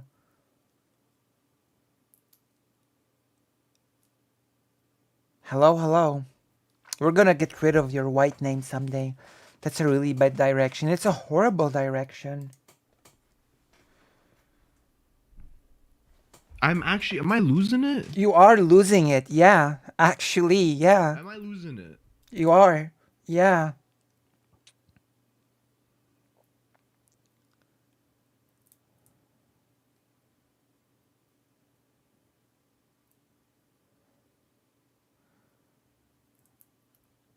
Well, you really will have to make a compelling case to tell me why I'm rephrasing it and why it's off, because I'm sorry, the whole foreign language thing, he literally said that nobody would watch a trans creator on a big content creator stream.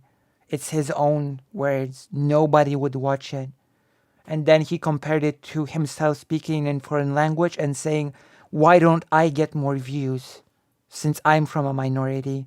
And then mockingly said, I should do the same shtick. So, yeah.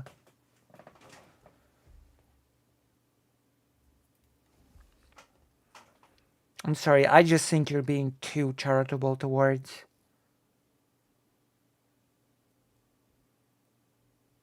I'm sorry, Lenitas. I think you're being too charitable towards him. Like, to me, it's a non-argument. Obvious hyperbole. It doesn't mean anything to me.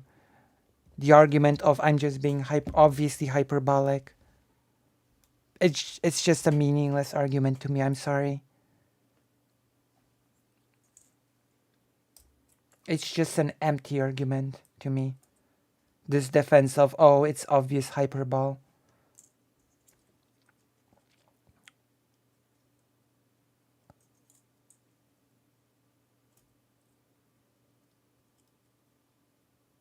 I could give you a sub, but shaking away your whiteness away takes away your ability to be turned into a vampire by a vampire. What? I'm sorry, what?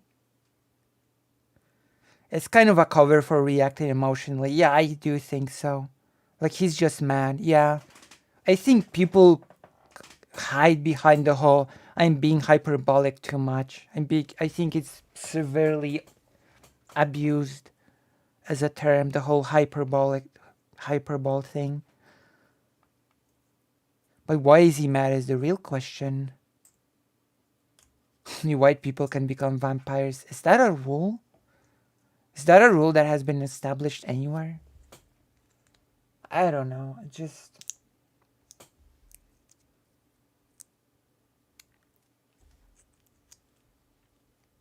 I really don't like people hiding behind the whole I'm just being hyperbolic, etc.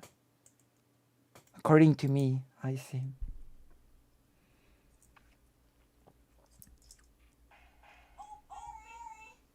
Creator second. The value of a trans. Oh my god, the old berry came out of the controller. That's so weird. Thank you very much for the tier 1 subscription.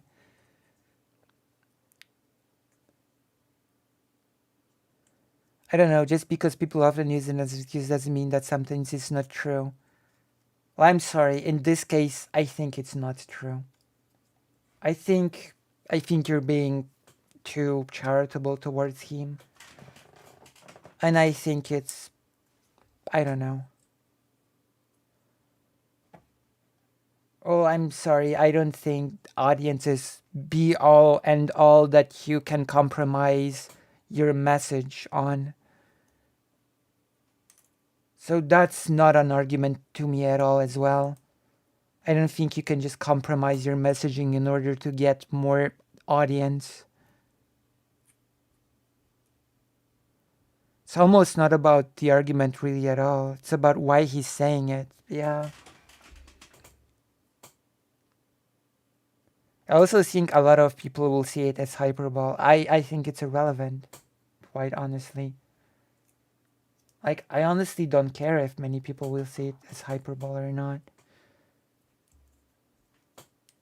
Like, it's pretty blatantly clear what he's saying here. He's been building this argument up for this whole video. That she's doing a bit, trying to grift by using the trans identity.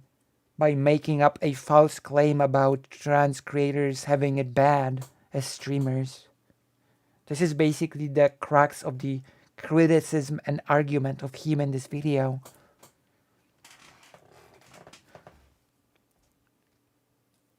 I bet he mainly only knows Keffals from the Scarlet Letter bandwagon thing, so you're probably thinking she's manipulative, etc. Yeah, basically. It feels that way. Creator simply being like he has repeated the joke about needing to do this bit several times throughout the video. The E in the end of hyperbole is pronounced, not silent, by the way. Hyperbole, hyperbole, hyperbole, hyperbole.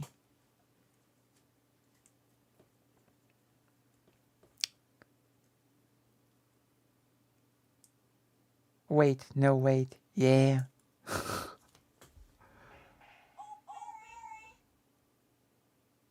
Hyperbole. Hyperbole. I don't know. There's many ways to pronounce a word, okay? I'm just a foreigner.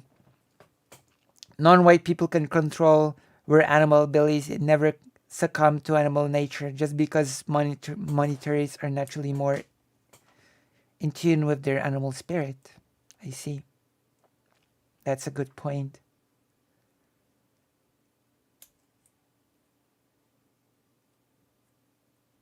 I see. I understand now what you're trying to tell me. Oh, our guest is here. I have to reschedule. I'm having issues with my... Oh.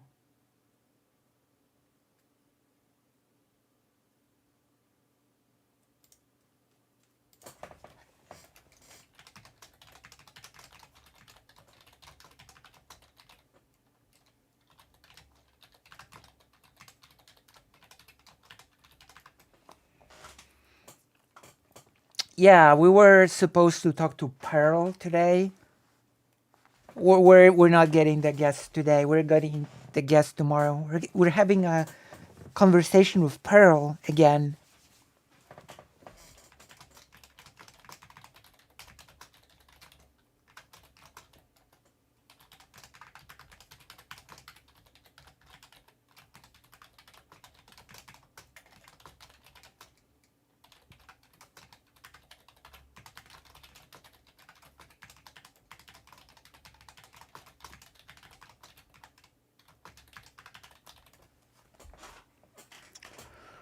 We're gonna be talking with Pearl about the affirmative action as well. Because originally it was just supposed to be me ranting to her about Jewish issues, but white Englishmen thought it was a good idea to pronounce the E at the end of hyperbole.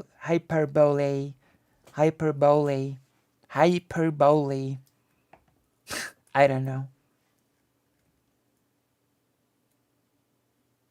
I actually assumed that hyperbole and hyperbole were two different words. Hyperbole and hyperbole. I always thought that they were actually two different words. The Supreme Court ruled on a... Yeah, I know. I'm gonna try to talk to Pearl about it. By the way, Zani has been streaming learning to speedrun Nier Automata, which is pretty based.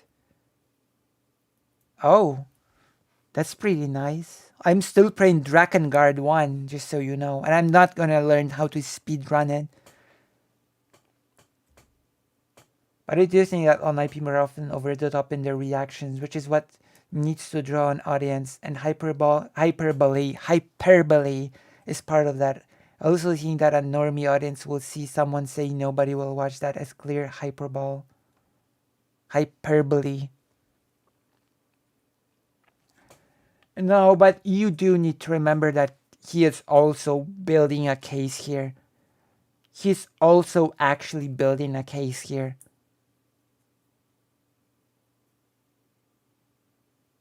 Right? He may be doing it in a hyperbolic way, but he is building a case here. That it's not that trans people have it banned in the stream spaces, but they're basically that as it should be. That it's fine as it is. And then he drew the comparison to him speaking in a foreign language. And that trans people should not expect to have more people watching. Because he would not expect to get a lot of viewers when he would speak a foreign language.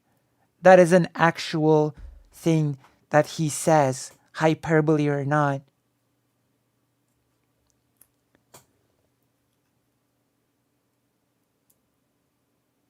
Like two things can be true at once. Even if he is using hyperbole, I think his argument is incorrect, descriptive. Like, I don't think he's just using it descriptively. Because if he was just, no, I don't think so.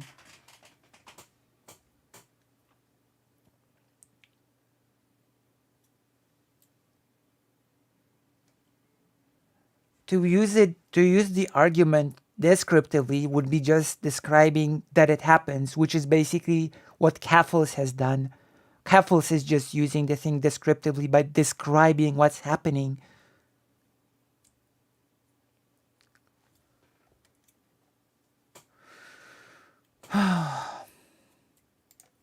Good you can look to your audience by interacting with them in a negative and positive Plus, he is implying that Keffals is doing a grift with this video. Let's be honest.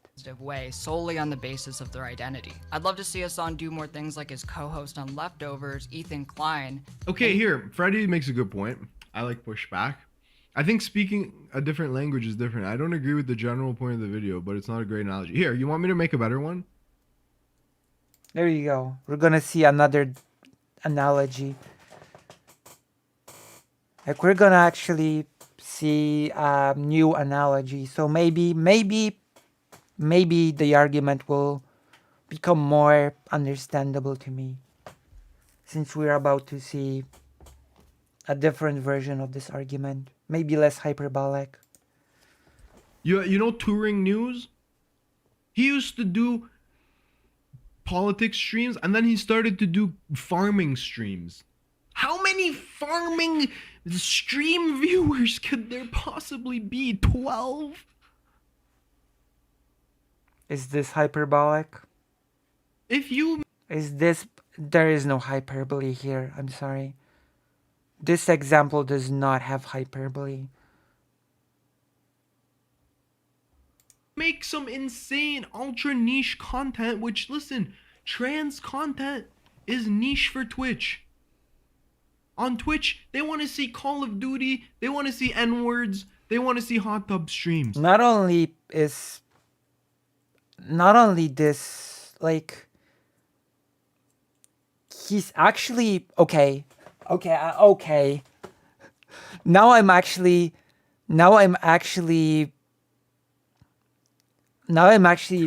going back a bit to what Lenita said. Like, this is missing the point so much.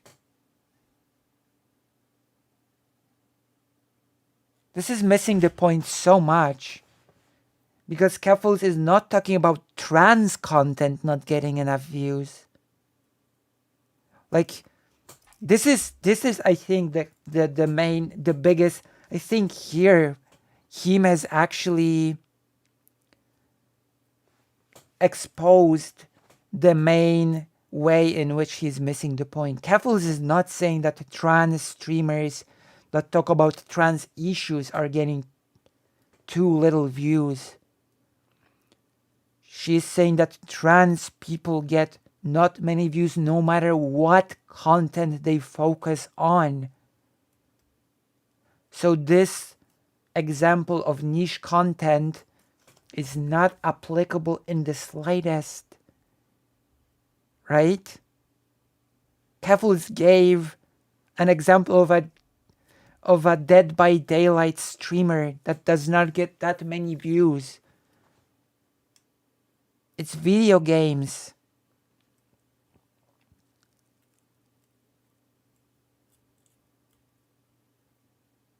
He's doing the exact same thing he's complaining about, conflating trans streamers with trans topics. Yeah.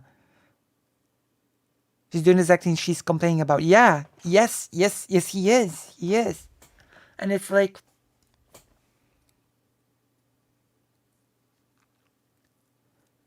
same said she did mention Scapcube, who's a pretty big trans gaming streamer. I don't know that many gaming streamers in general. I should be the biggest gaming streamer. And don't forget the N-words. Wow. Okay, I might roll it back a bit. Like, maybe he's not being malicious. Like, this is missing the point so hard though.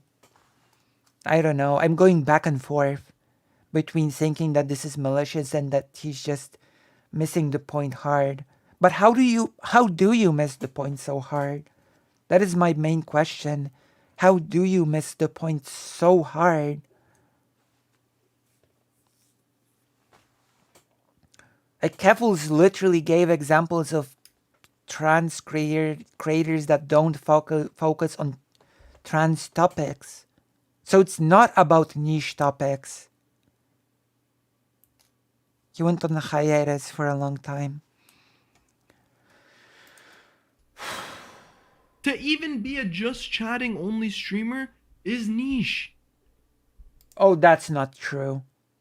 I'm pretty sure on Twitch that just chatting is actually the most popular category of them all. Like that's not true. Like it's the number one category, isn't it? Just chatting. Isn't it literally like the number one category on the whole platform? Just chatting.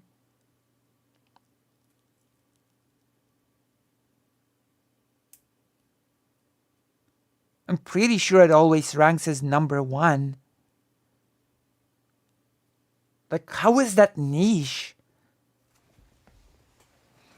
I think part of it is like he's missing the point because he's got a wrong view on the Twitch audience and the way Twitch works.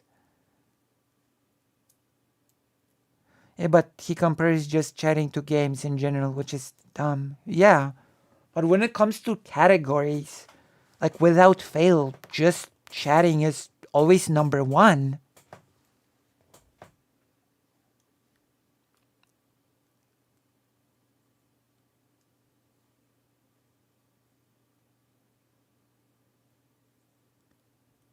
Gaming still dominates Twitch. Just chatting just looks big since it's the biggest individual slice. Yeah, but you're right, but I still wouldn't call it niche, is what I'm trying to say. Like, it is the biggest individual slice, and since it's the biggest individual slice, I would say that it's not niche, right? Also, a lot of people, like, a lot of people that, like, said their streams as just chatting don't actually do just chatting. That's a whole other topic.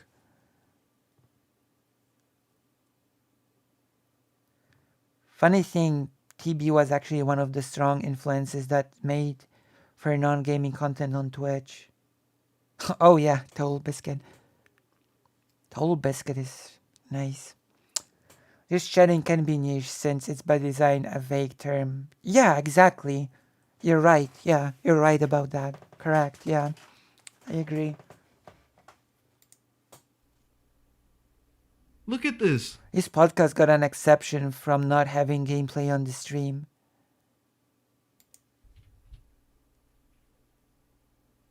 Look at this, okay? At what? What are you gonna show us? Look at this.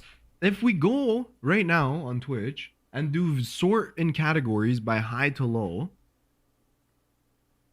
what do you see? You see, first one is just chatting. It is the biggest category. However, if you compare every other category, which no, games, boom. No, I'm sorry. That's just stupid. That is a stupid way to do it. That's not how it works. There is no big blob called video games. It's just a stupid way to do it. I'm sorry. It's okay. Just chatting is niche because it's smaller than all video games combined. I'm sorry, what? Is this for real? Oh yeah. Just chatting is just a niche thing because if you compare it to all the other categories combined,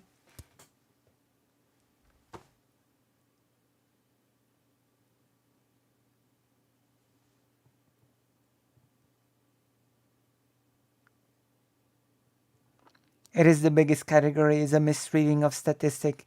Him is not thinking about this. This is disappointing by a trained physicist PhD. Like, Okay. I don't know. Boom, boom, boom, boom, boom, boom, boom, boom.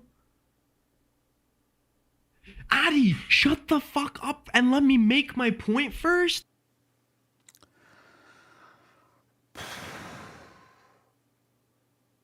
Yeah.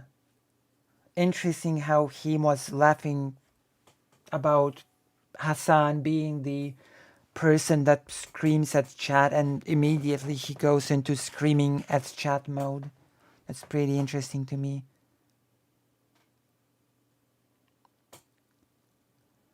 I think he comprises the way YouTube works, where gaming is essentially one category, which is a very small part of the entire platform.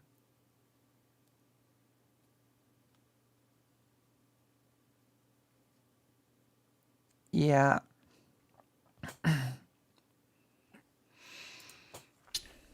And then say it goes against my argument, you bastard.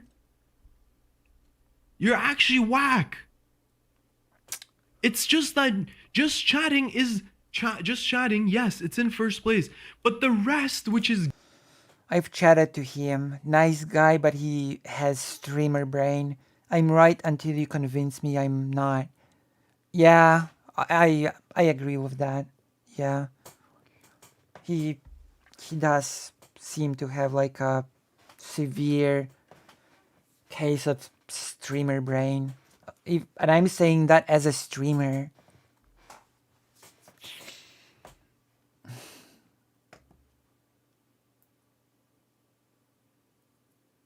Maybe he needs to adjust to terminally online life, but isn't he supposed to have like a bustling offline life as well? My mom, by the way, told me that she bought me something to eat for tomorrow. A devolai cutlet. I'm 100% positive that you were dying to hear about this news that my mom bought me something for me to eat when I visit. That is true. She did, and that's why I love her. I mean, I love her for more than just that reason, but, you know. So we've had this little interjection because I'm an expert at those random interjections, but that is precisely why you love watching this stream. It's because of those little random, totally unrelated things that I just say without any prompt or warning. Boom.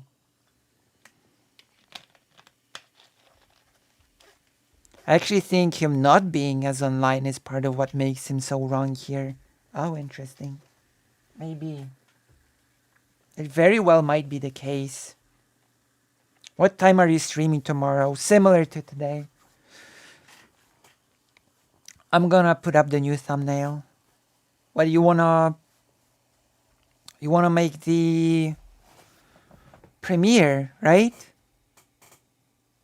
We can iron out the details so that the premiere does not get in the way of the stream.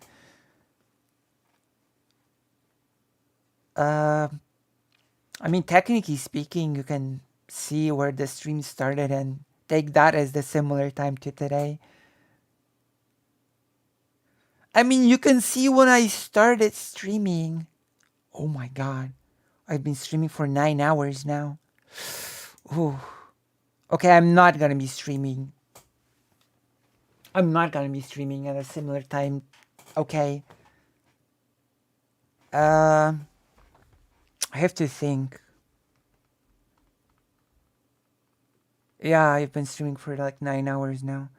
I have to think, actually, about this.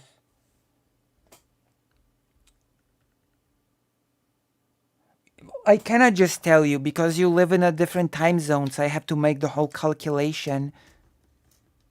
I'm gonna be streaming probably at 9 p.m. my time, which is, I'm not entirely sure what time it is for you. That's the problem. Because I keep thinking in Polish land time. So I cannot just tell you. Because if I just tell you then you'll just be confused. 2:43 p.m.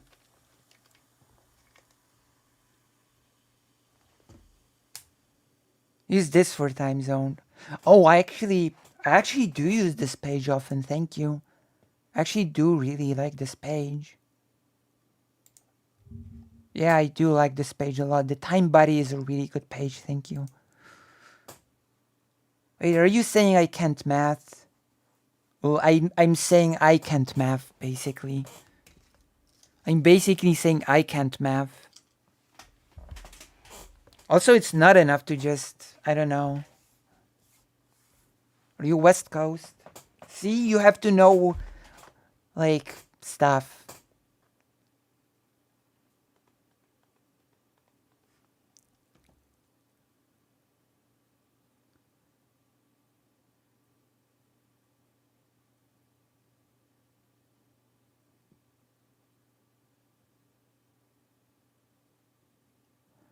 I don't think I'm right until you convince me I'm not a streamer brain. I think this is how most people work. I would be a bit careful with saying that, to be honest. Poland is an hour ahead of UK. Yeah, that's true. That is true, Dawson, Michael, John, Kenny, Pug. Also, I'm gonna give you a link to join the page because you look like the person that would love to join the page, which would be my honor and privilege to have you on the page.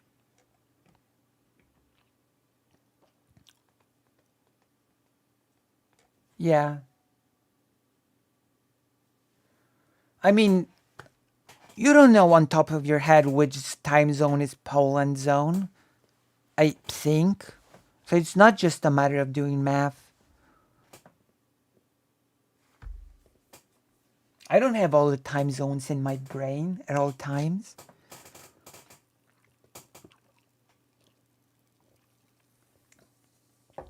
My goodness.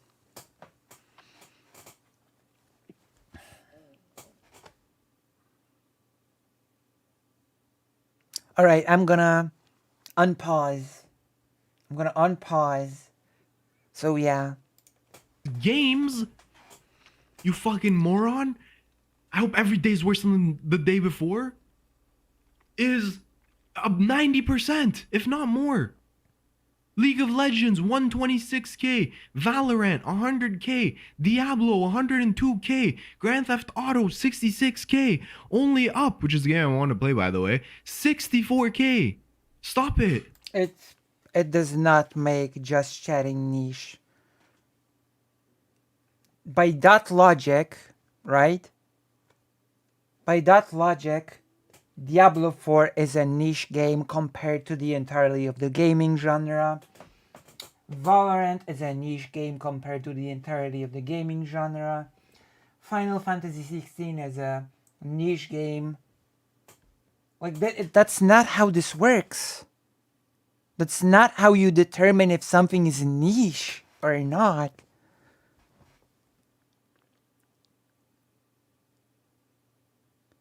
Say what team in Polish and I'll do the math. Okay.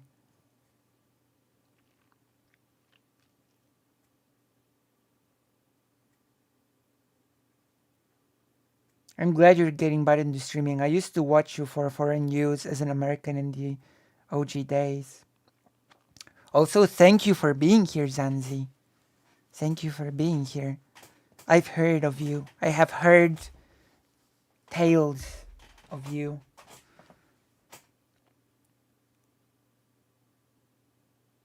Yeah, but him is being too normy for this. He just sees games. Yeah.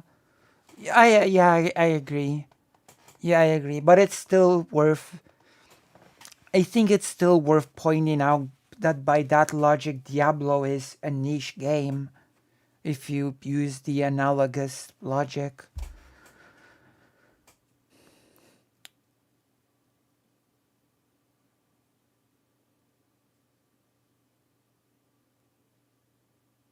Wait, what are you... Should I play this? Should I play this? I'm gonna play this. I'm gonna risk it because it's so no static linking it. Oh, it's our video. What do you think?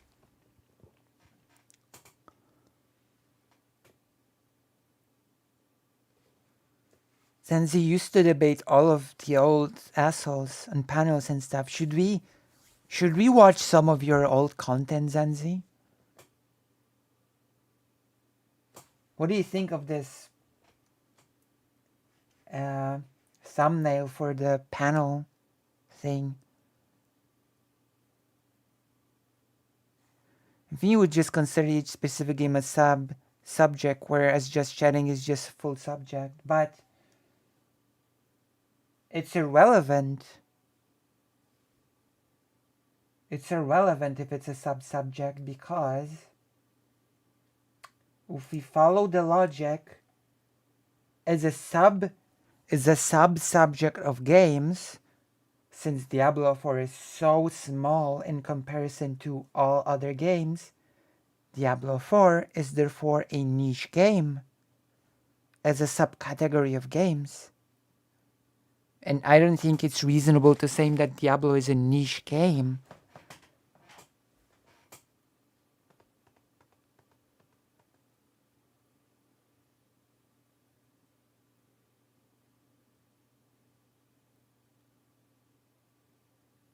Rock Logic country music is niche. And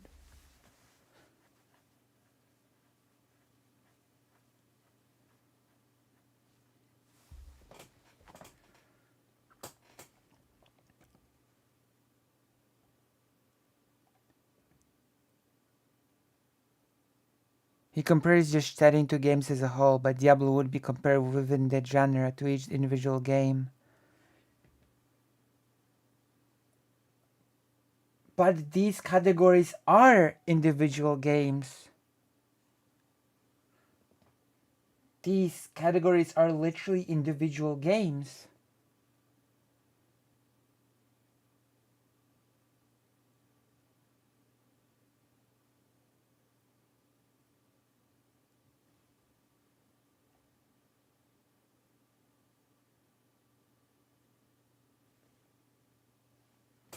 Quite literally. Diablo 4 is an RPG, FF is an RPG. Like, this logic is just really flimsy.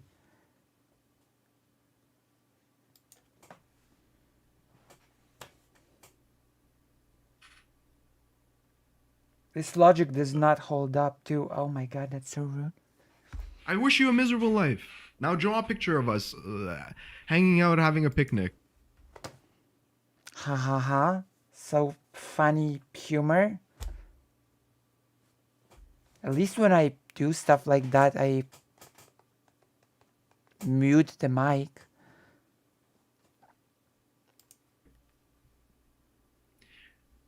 Just chatting is number one, but it's so a niche. How does he not understand? It's not a niche. It's ridiculous to say that just chatting is a niche. Chat is he being coy? Is he being obtuse on purpose? What the hell's going on? I know you understand what I'm saying. This is so stupid.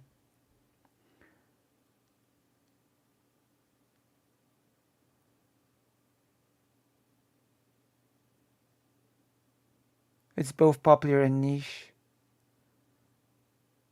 Like, okay. I guess just chatting is a niche category now.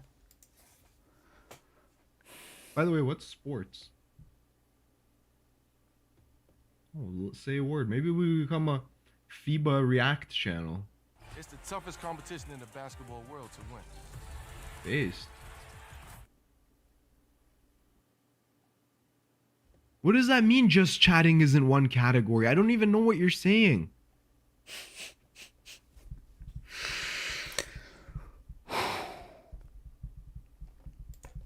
The problem with the niche argument is that Twitch is a gaming platform.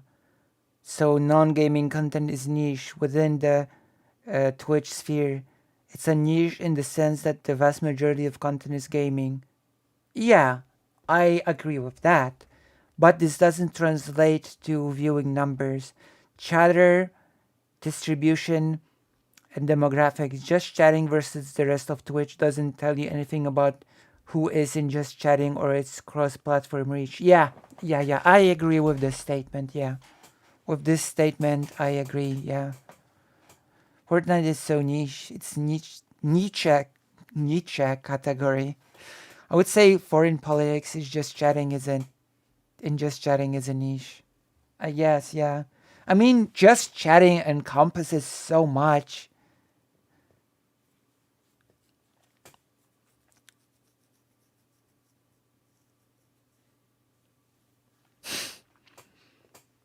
He sees just chatting as on par with all games as one category, which, yeah.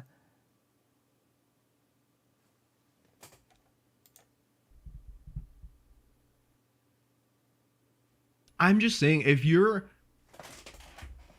what are the type of streams that are number one in just chatting? Probably not political. Exactly that as well. When you search through just chatting. But all trans streamers are not just chatting political streamers. I'm not sure what the point of this is.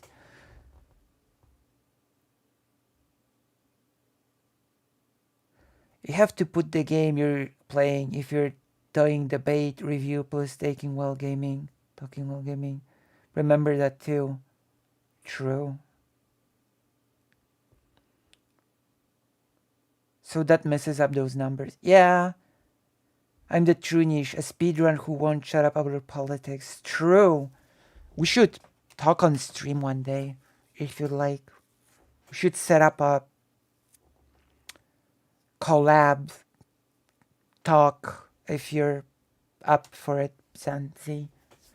Would you like to talk to Lucy Hazel one day? We must. Thank you. Thank you very much. I'm not good at speedrunning. I used to be good at speedrunning Resident Evil 2, but I'm not anymore. Sandy Orbiter collab is true. We owe it to ourselves to do the collab. There's a massive variety. Okay, but still, this is, in my eyes, okay, let me ask you. Twitch is a gaming platform, yes or no? I can't believe we have to go all the way back. Is Twitch a website, chat? Let's start there. Is Twitch a website? Okay, it is a website? Okay. Are you guys human beings? Thanks for supporting my son. God. I just checked. He should just stop trying to make jokes. They're not funny. They fall flat. This is missing the point that Keffals is talking about trans creators as a category, not just Keffals herself. Now he's also wrong that Keffals doesn't also do games. Yes, on both accounts, Lenitas, yeah. I agree on both counts. Yeah, you're right. Is him playing a game? No. Like, this is just an odd thing. Yeah. Him is doing just chatting. Him is just chatting. Basically. Doing the niche content.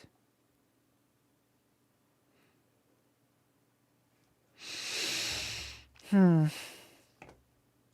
just chatting is number one at EW. Email?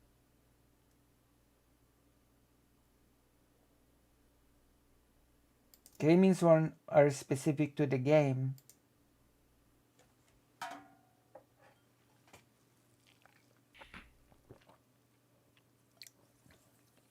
This isn't even about content. This is about who's making it, right? Although I must admit that because I'm so small right now, a lot of the things that Keffals is talking about is not quite. I don't encounter a lot of the things that Keffals is talking about yet, if that makes sense. Because I'm, to be perfectly honest, a micro creator. I think calling me a micro creator would not be a mean description, right? I don't think it would be mean to say that I'm a micro content creator at this point. How many subs have I got?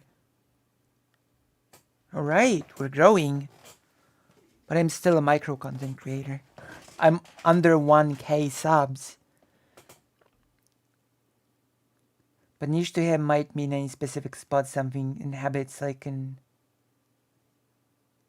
It's like saying black creators shouldn't expect a large audience because black issues are niche. Not for long.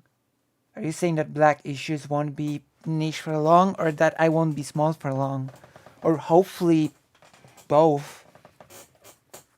Hopefully both.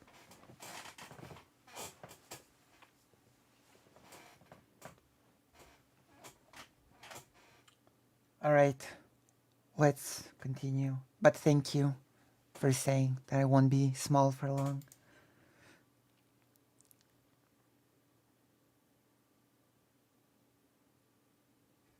Bro.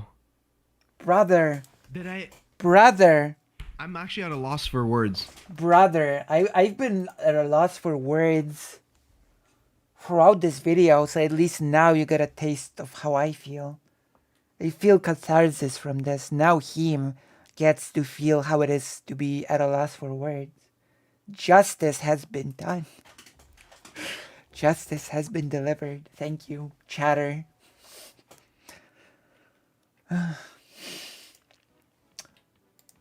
My goodness.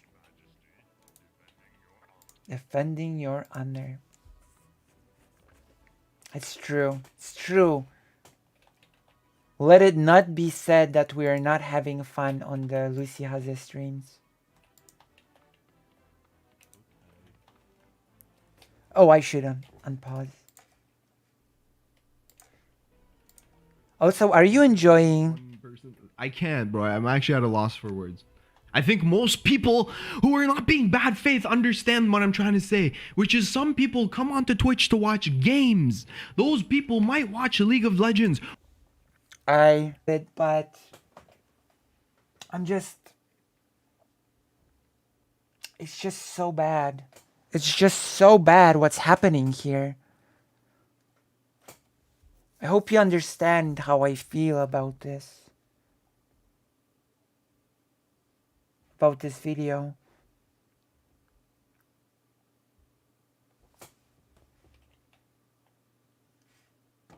But yeah, how are you liking Warcraft 2? For anyone that has joined now. How are you liking Warcraft 2? Or Valorant, or Diablo, or Grand Theft Auto, or Only Up, or Teamfight Tactics, or MapleStory, or Final Fantasy, or Apex Legends, or Dota, or Counter-Strike, or Overwatch, but they might not watch just chatting. That's... And there are people who are here to watch me yell at chatters only. They don't want to watch games. That's another thing. A lot of people that watch... this is another sort of thing that is misleading about the just chatting and other games thing. A lot of people actually have more than one stream on, and a lot of these things overlap. A person that is watching FF16 might have FF16 muted and have a just chatting stream on and with voice on. So it's more complicated than that, especially in our wild times.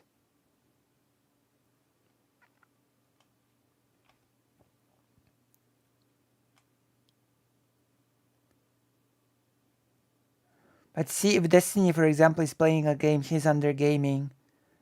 Twitch DOS requires it, doesn't it? I think so, yeah. I think so.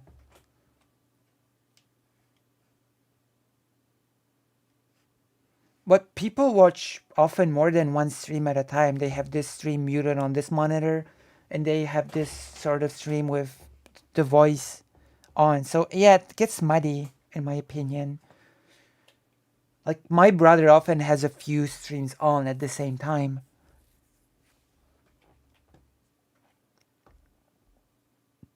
Also, many people don't go to Twitch to watch just a specific game. Well, there are people that just watch a specific creator, right? Exactly. Yeah, exactly, Lenitas. Yeah. Like, I'm watching you and Zan right now. Xanderhall is streaming right now. Didn't we watch that?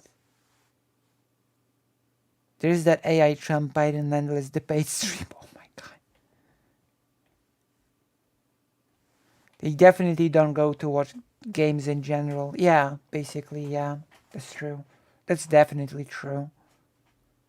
But I almost think we're over focusing on him misunderstanding how Twitch works, and we're sort of losing focus on the fact that him is missing the point on what Keffals was trying to say in her video. My god. Because with this whole just chatting being niche, she's basically saying that trans creators mainly deal with niche things, which is just not accurate. Also, there is a misconception of what a niche is. That is also what I want to add here. But part of why he misunderstands Keffals is because he misunderstands the way Twitch works, sort of. But I think there's a big misconception here about what niche works. Like, I think many people think niche equals small, and that's not true. Okay? Niche does not mean small. There are people that very specifically focus on the niches, right? A niche does not mean small. A niche means a very specific audience. It might not be mass appeal, but it might be quite a big audience that is interested in this specific thing. Well, it's a misconception. It's a big misconception. I think this might be a common usage thing. Like, it's a big misconception that niche, it means small simply, right? If you tailor your stream exactly for the niche or your product or whatever, then you will get a lot of mileage out of that niche specifically.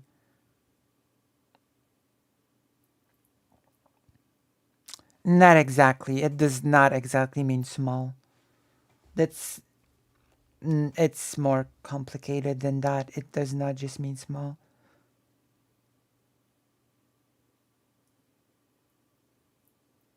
It means, it refers more to like specificity than to just it being small.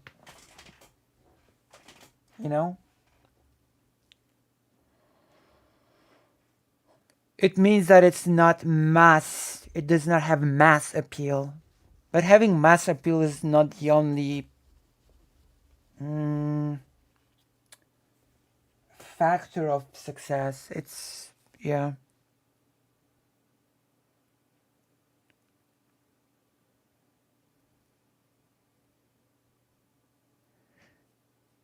If a lot of people use niche as meaning small, it kind of does mean small as well. Here's some numbers to make this more concrete. Just chatting on average has a rather niche number of streamers, 4,000, 4.3 of live channels, but it has a disproportionate share of the total watch hours, for 63 million hours, 15.3 of total watch hours. So it is niche in terms of creators, but it has a huge viewership. Yeah, exactly. Exactly. This is what I'm talking about. Yeah. To a certain degree, words mean what people use them to mean. Yeah, but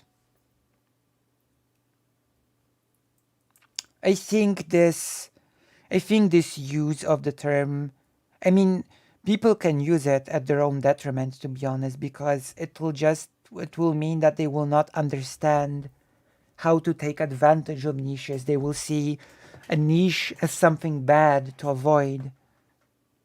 And that's just not a very effective way to get what you want. To a certain degree, words mean, so it is Stream Brain. He's using niche as a pejorative.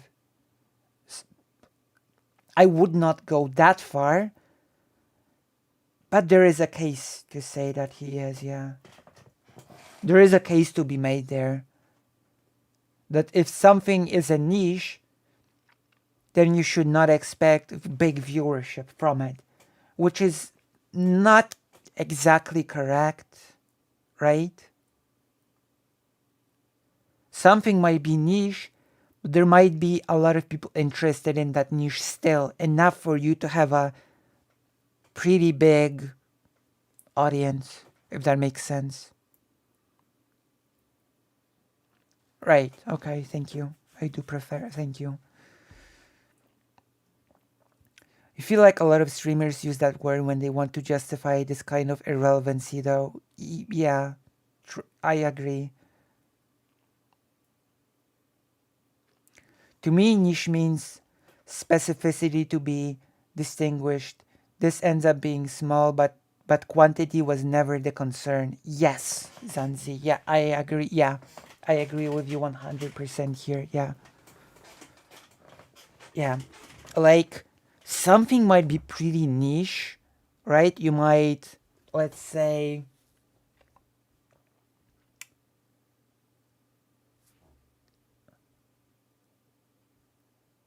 like you build a product that is niche because it targets only people that like watches with cat ears on top of the watch, which is a niche product, right? It's a niche product because it targets specifically the people that will want watches with, hand watches with cat ears. But at the same time, within that niche, there are probably many people that would want that watch, or so we assume. We don't know that. But I'm just using this as an example. Does that make sense?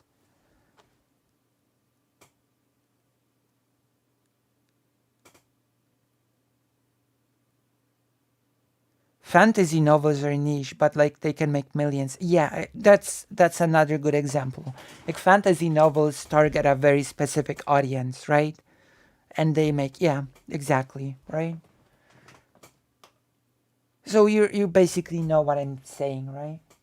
You know what I'm trying to, you understand the picture that I'm trying to paint.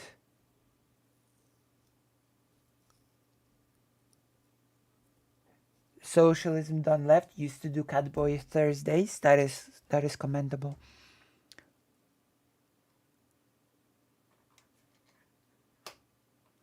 But yeah, you understand my point, right? I'm happy. I'm happy that you understand my point. I'm happy that I am being understood.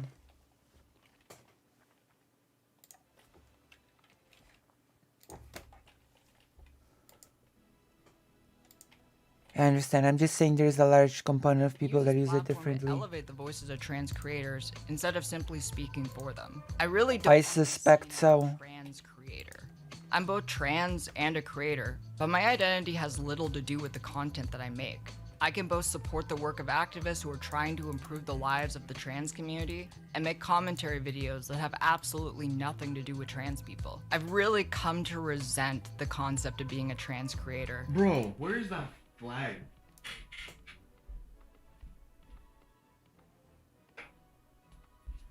Bro, listen, from now on, this is my uniform for the stream. And I don't want anyone to ask me any questions about it, okay? Okay, I'm gonna repeat it again. What Keffals is saying that her simply being trans is basically like wearing the flag. Trans creators are the flag simply by being trans. Right? A password is niche. It's designed to open only one lock, but it can do that millions of times with no limit.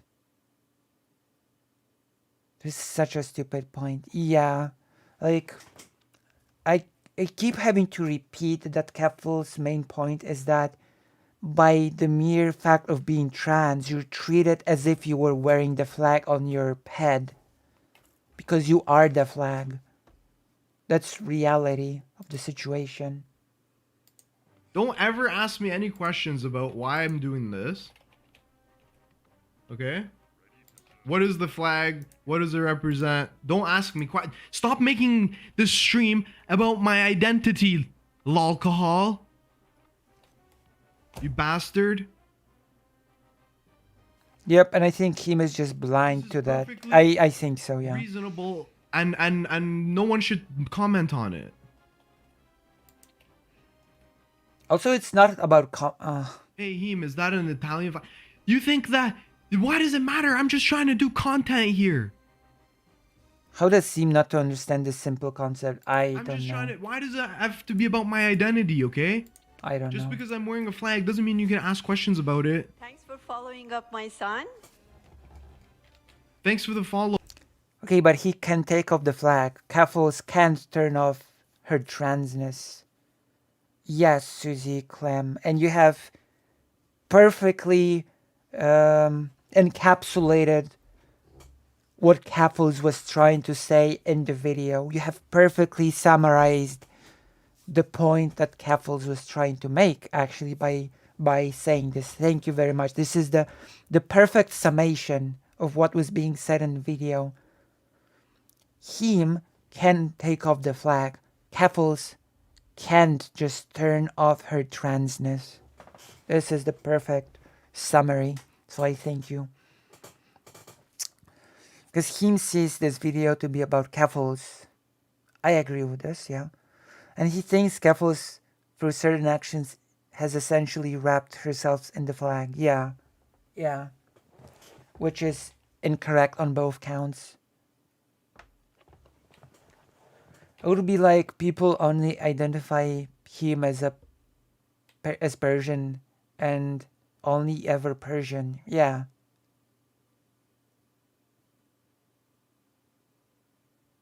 Not because she's trans, but because of her activism, which is also, in my opinion, a misguided argument on Him's part, but... Hello, Omni, you just better... Like, Keffals is not always an activist. Yeah, she does pro-trans rights stuff, but she also makes a lot of videos that have nothing to do with it.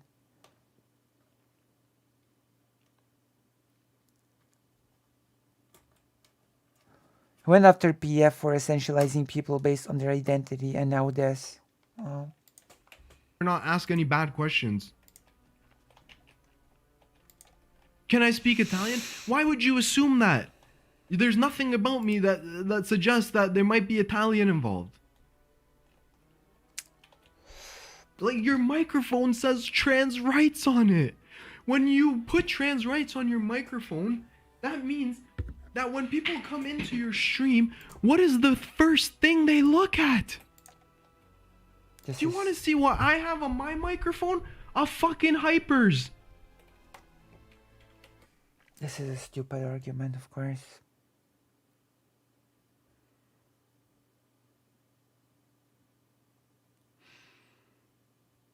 I think it's ignorance. I think it's ignorance. Yeah, I would agree that it's ignorance.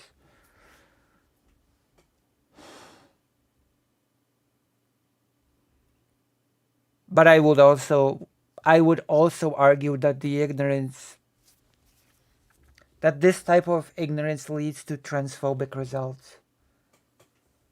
I would definitely make that argument, that ignorance like this does lead to transphobic results. I'm sorry. I will say that definitely that ignorant arguments such as this do lead to transphobia.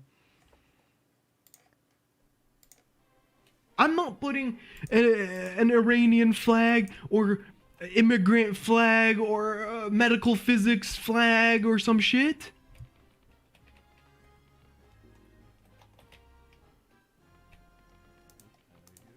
And if I did, I wouldn't be surprised if people talked about it. I can't. I think he has an incorrect image of Keffals in his head and basing Not this that I off think that. there's anything wrong Yeah. with being a trans creator that almost exclusively focuses on trans issues, but Made because me a card? Let me see. What is this? Also, I really dislike it when creators interrupt someone in the middle of what they're saying and sort of skip or ignore the wider point that they're trying to make.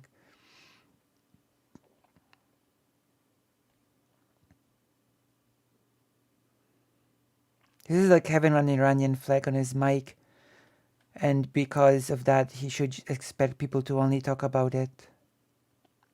Yeah, but it's important to understand why people do and say what they do. If you want them to do better, you need to be aware of the reasons why they're doing it wrong. True.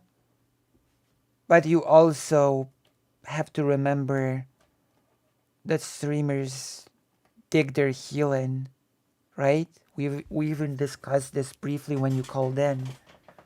That streamers just dig their heels in. So we might just be seeing this process happening here, to be honest. She's not saying it shouldn't be talked about. She's saying it shouldn't be the only thing people talk to her about. Exactly. Yeah. Yeah. Exactly. Aw, now I'm getting teary-eyed. Thanks, thanks, Adi. I'm sorry I told you to go KYS. And that, I told you that every day is more miserable than the day before. I'm really touched, chat. Remember that time? So the people who know the lore know the lore. I'm not gonna get into it. Fucking hell, bro.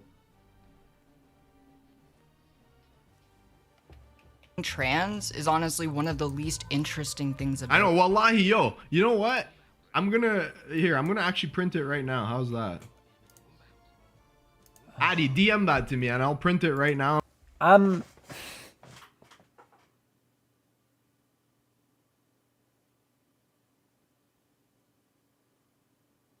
Yeah, but I think people are more likely to dig their heels in when the arguments made against them are made wrong because they have the wrong image.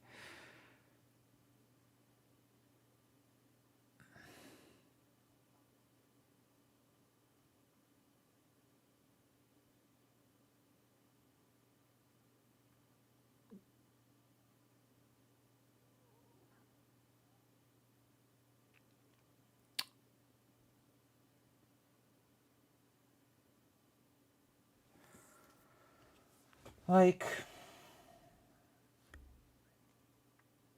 I don't know. I'm not sure what's worse about this video. The way that he misses the whole point of what Keffals is trying to say, or each painful time when he tries to be funny.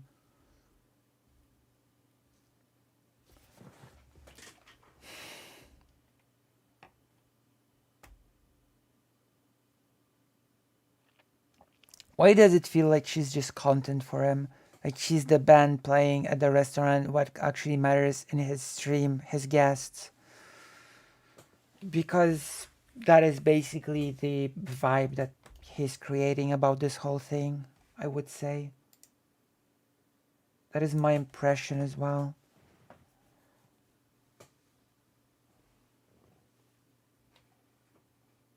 Put it on my fridge. Okay, there you go. If I can find them. I actually have magnets right here, I'm pretty sure. Where did I put those magnets, those little ones?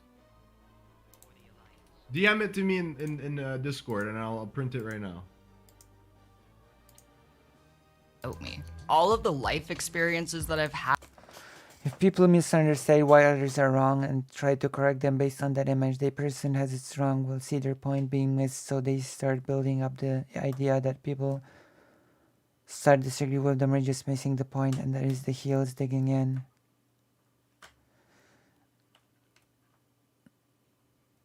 I'm not even sure if that's true, to be honest.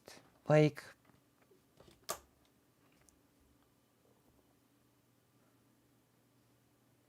I'm not even sure.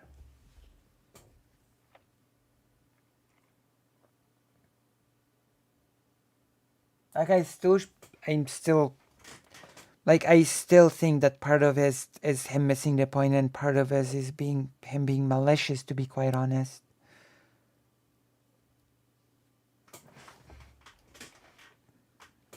That shaped me into the person who I am today. Make me. I'm not all that charitable towards him. I don't know much about his content. I'm going purely by what I'm seeing here. Hello, Metroplex Asylum. Like, I'm going purely by what I'm seeing here. I don't have a big, rich past history of him doing stuff. I'm looking just at this, and to me, he's both missing the point, and there is an element of malice in here as well, to be quite honest with you.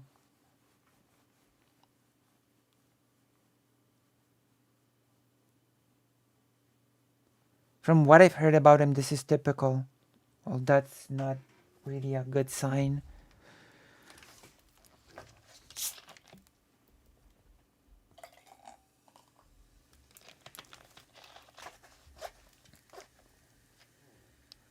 You see this so often. It's why Vosh barely takes critique as well, because people keep critiquing him for being transphobic, racist, pedophile.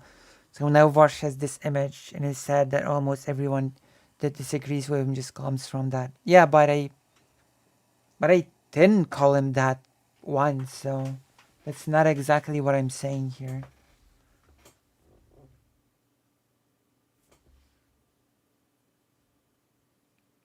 If that makes sense. It's not exactly what I'm saying. I'm not exactly saying he is a transphobe because X, Y, and Z. Far more interesting person than my just printer solely in. focusing on the fact that I'm trans. I've noticed the same burnout with other trans creators such as ContraPoints, and Dylan Mulvaney even putting out a TikTok saying that she doesn't really want to talk about trans issues anymore, despite the fact that that's how she built her platform in the first place. And going forward, I want to share parts of myself on here that have nothing to do with my identity. And I'm hoping those parts will still be exciting to you and will be enough. Being seen as the face of a community is exhausting. Not only are you put under the intense scrutiny of the general public, but you are put on a pedestal, held to impossible standards, and people start believing you have far more influence than you actually do. It's a lose-lose situation, and it's honestly not something I really care to take part in. I'd really like to thank my community for not just— Speaking of impossible standards and influence, I've got a really funny thing to tell you. I know that's what we're saying. I am comparing it to a different level. So the Jewish historian, bring up Vosh was just the easiest example of someone getting critiqued by people for wrong things, right?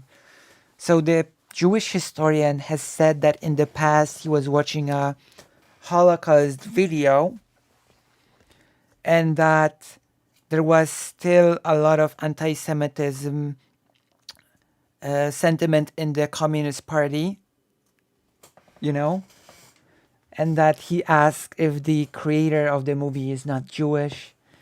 And the Jewish historian is sort of from abroad, Polish but from abroad, and that the politician of the Communist Party asked the Jewish historian to please influence Reagan somehow to stop the Star Wars program. Which I find to be hilarious. Please tell that US guy to stop with that Star Wars thing. Jesus Christ. So yeah, here's a little bit of random historical trivia about thinking that someone has much more influence than they actually do. Asking a historian for him to make the Star Wars program stop. Amazing. Amazing. I'm a history channel, so you're gonna hear a lot more things like this from me. I'm typecast as the history person. Just seeing me as a trans creator, but seeing me as a creator with a weird and fascinating backstory who just wants to make content on the internet to entertain people and bring people together. These are just my assorted thoughts that I've been sitting on after that disastrous debate the other day.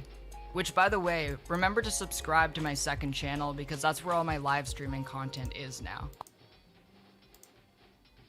Bro, the debate was so disastrous and so harmful to the trans community that make sure to subscribe to the channel and check it out, okay? Come on, bro. Is that really the takeaway? Is that really the takeaway from the video? The debate was so horrible for the trans community that you should subscribe to me? Is that really the takeaway? Okay. Also, let me know in the comments what you think about all this because I really do value the opinion. Honestly, if it was harmful, wouldn't you delete it? Oh no, it was so harmful. I took it off my main channel. I put it on my second channel. So make sure you subscribe to that one. Come on, bro. Come on. People in my community, and this is a really difficult topic to broach. The point of the video wasn't about the debate. There's him again missing the point at the start that Keffals said take the VOD down because of the Twitch DOS. She didn't say it was like the point of the video is not the debate itself at all. Thank you all so much for watching. I'd love to hear your thoughts on the topics we covered in this video, so please leave a comment to let me know what you think. The content on this channel wouldn't be possible without the generous support of my patrons at patreon.com/Keffals. Consider becoming a patron today for cool bonuses like early access to content on the channel. I'd like to give a very special thanks to my $200 patrons, marking 14, Oh Lulu, my Allison, and Mia. Thank you so much for all of your support. As well, $200 patrons! What the fuck?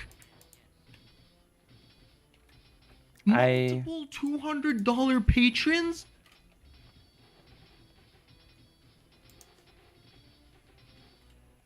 I don't know why.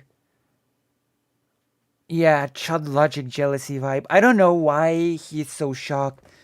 Literally at the start of this video, Keffals said, I'm in the 1% of streamers.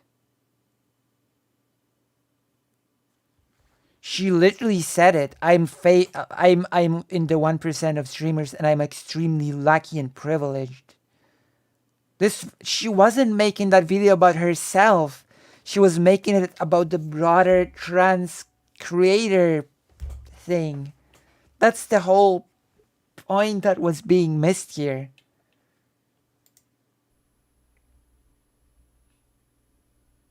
She literally said she was in the 1% at the start. Have you missed it? I am soying out. You are. Maybe that's why you don't get $200 Patreons, because you are.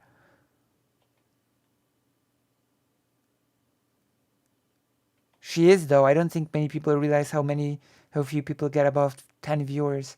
We are actually above 10 viewers right now. So I thank you all for being here. Sincerely. Yeah. Although for the longest time, my peak was 5 viewers.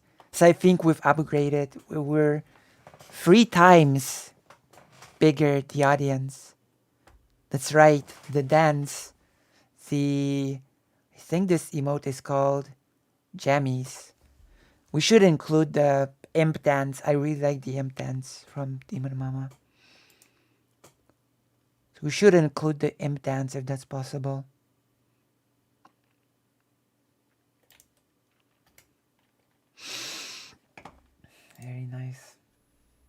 Maybe if you yell at your chatters less.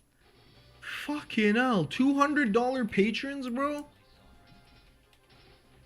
This is Chad Logic energy, Sickest picture. I unironically. gotta find the magnet, guys.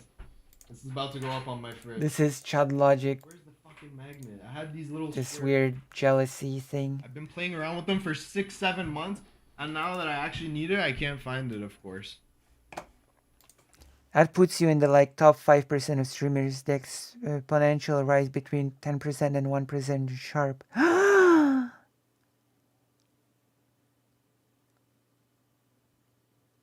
Wow. Does that mean that I'm on the way to becoming a successful streamer? Is that what you're trying to tell me, Senzi? That it's only up for me from here, that I'm gonna be a great success? Is that what you're predicting for me? Nice, nice. Is it all just roses and flowers and sweet bread for me? Hauka is what we call the Jewish bread. Hauka. It's all just haukas for me now.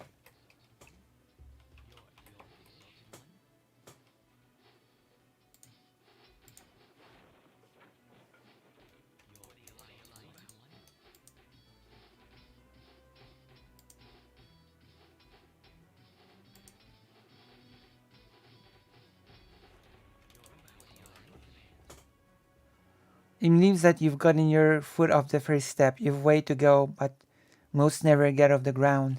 Ah, thank you. We've gotten our first step, which makes me like hyped. I'm hyped. Thank you. Thank you. That means a lot. Where the fuck is the magnet?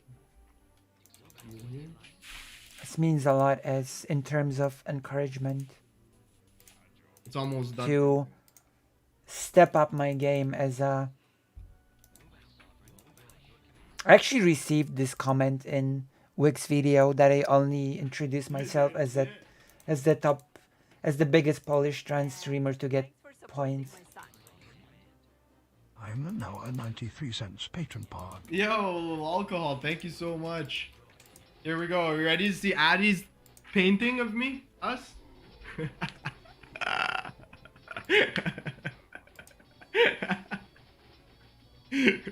Fuck, it's so bright. I'm gonna put this on my fridge, bro. Where's those fucking... I literally forgot that we didn't do the I raid gotta today. make this into a funny ass Twitter clip, bro. This is too good. We gotta go back, clip the part of Hassan yelling at the chatter, and then me yelling at Addy, and then him sending me this, and then me printing it out, and then putting... It has to end with me putting it on my fridge, though. I honestly am starting to understand what President Sunday's critique of him is. Bro, I wish... Like, I didn't know why before, but now, after this video, yeah, I can see it. I can see But if I his... could change one thing yeah. for myself, my organization's kind of shitbox, not gonna lie. Well, he basically called him a vulture.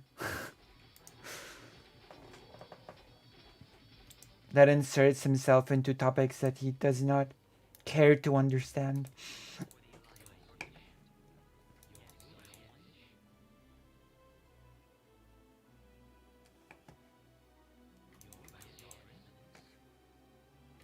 Although recently President Sunday has actually praised him, so mileage may vary.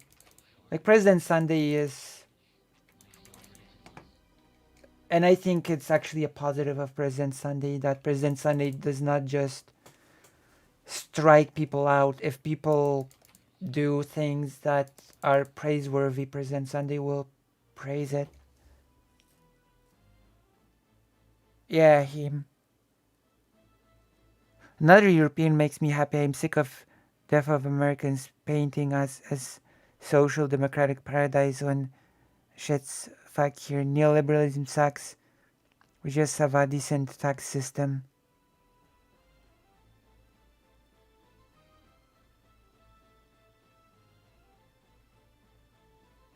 Oh, you mean me? I make you happy as another European? Well, Poland is actually far from being a paradise in anything. Troy, I have my critiques of Sunday, but that's not one of them. Poland is the perfect example of not of the anti-paradise. Not paradise at all.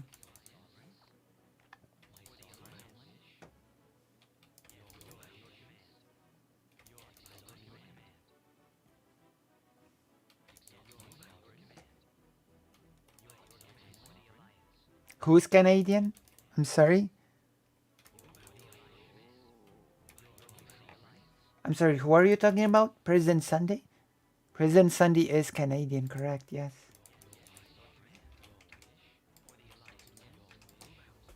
Oh my gosh. It's true. President Sunday indeed has committed the cardinal sin of being Canadian.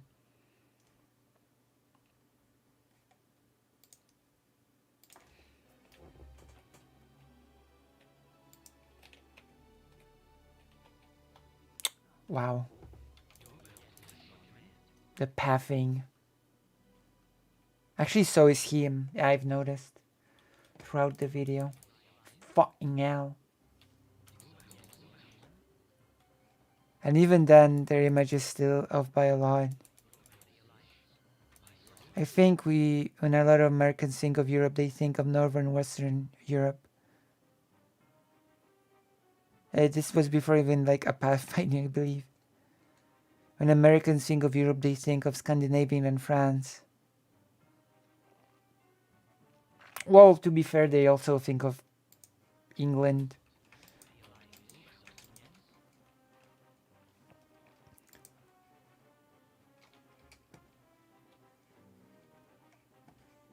Usually people from the US don't know much about things like Eastern Europe.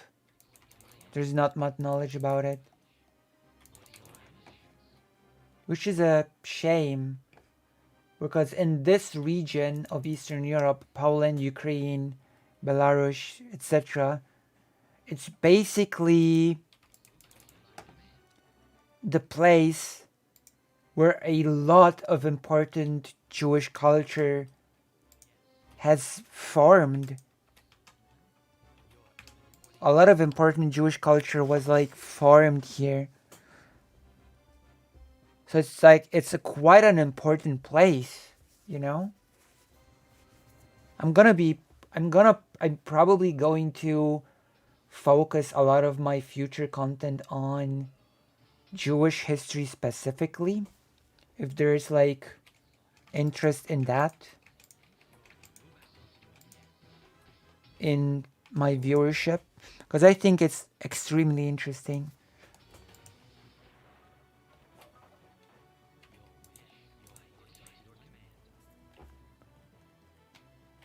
Germany is still part of Western Europe. Spain can be considered such. Italy a bit, probably maybe more south rather than west.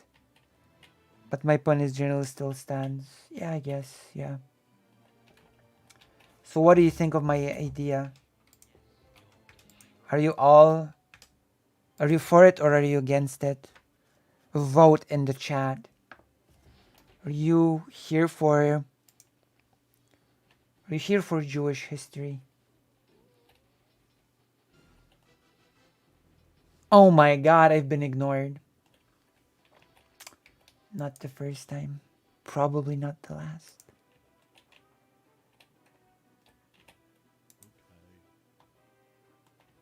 Always.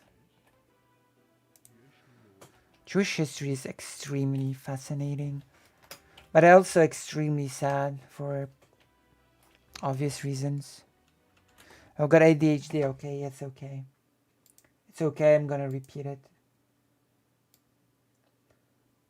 It's okay. My segment suggestion is Polish brands. I'm gonna have to do research on this actually to make it a proper segment. Polish brands. Polish history, yeah. Although I might do some things that were focused on Polish Jewish people's history specifically. If that makes sense.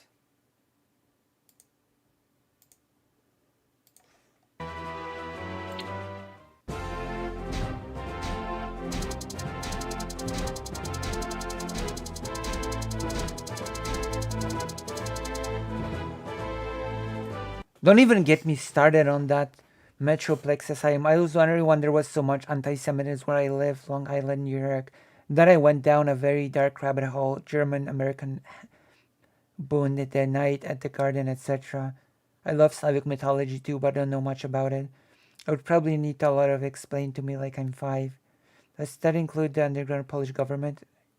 Yeah. Yeah, I think it does, yeah. Like, on the second day of the conference, I actually had a mini debate with a person that was trying to tell me that the US has absolutely no problem with anti-Semitism, and the person was from the US. That we are all, he was saying that we're all exaggerating the problem, and it's just a few mentally ill people. Like, I managed to move the person somewhat before we just decided to go our ways to eat lunch, but because the person asked me, where are the people that are being actively harmed right now by the anti-Semitism? And I basically said, because I don't actually have data with me on harm done on, on a conference. But what I basically said, that you could have made that argument in Weimar Republic, like as the Nazis were about to get into power, that were the Jewish people suffering from the anti-Semitism. Like, so I mainly focused on the argument that just because there is no harm now, it doesn't mean that it won't escalate to harm as anti-Semitic rhetoric is ramping up, right? Like, you don't need to have harm to be able to point to an anti-Semitist problem. That was the crux of my argument in that quick debate. And when I mentioned the Weimar Republic, that we could have used the same argument about harm and anti-Semitism, then the person became a bit more open to my argument and said that, yeah, we probably could see something like this happening in the US as well. And then he said that it probably could happen under someone like Trump. So we made a bit of progress when it came to the whole discussion about anti-Semitism in the US. Like, the person for a second tried using with me. Oh, thank you, Somniostatic. That's actually really helpful. I'm gonna read this. I doubt I will meet this person from the US ever again, but this is helpful nonetheless. Like, and I did move him somewhat by saying that he did admit that if, for example, Trump was the president again, we might very well see some horrible results when it comes to anti-Semitism.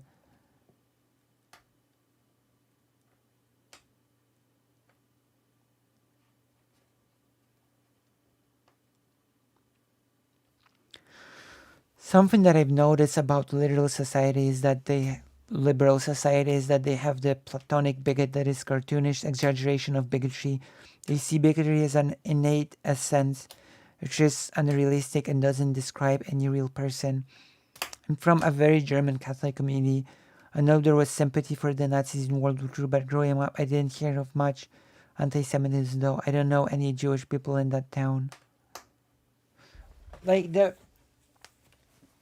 The mileage will vary, but to say that the US has zero, like that it doesn't have like a problem with anti-Semitism, I don't think that's accurate at all. The person actually tried to use the whole argument with me on, have you been to the US? How long have you lived in the US? And then I said, I've not lived in the US at all. And I've not even been to the US. And then the person said, see, you're not an expert, and neither am I, but that makes you even less of an expert. And then I basically said that you don't really have to be in a place to learn about the place, right? You don't really have to be in the place to learn about how things are in that place. And thankfully, the person agreed with me and said, yeah, you don't need to be a flower to be a biologist. I understand. So, like, it was a bit heated at one, like, on the one hand, it was a bit heated, but on the other hand, the person did sort of understand me at the end of the day.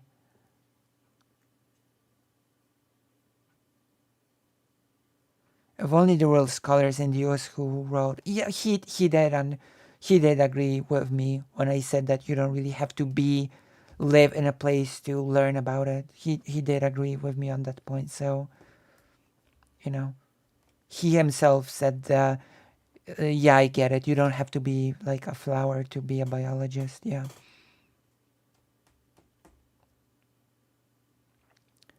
Well, there are certain things that you not only learn by living in a place, but those are more specific. Yeah, correct. Yeah, I do agree with that. But I don't really think that you need to be in a place to learn about certain broader trends, if that makes sense. You didn't need to live in Nazi Germany to understand that Nazi Germany was a Nazi country.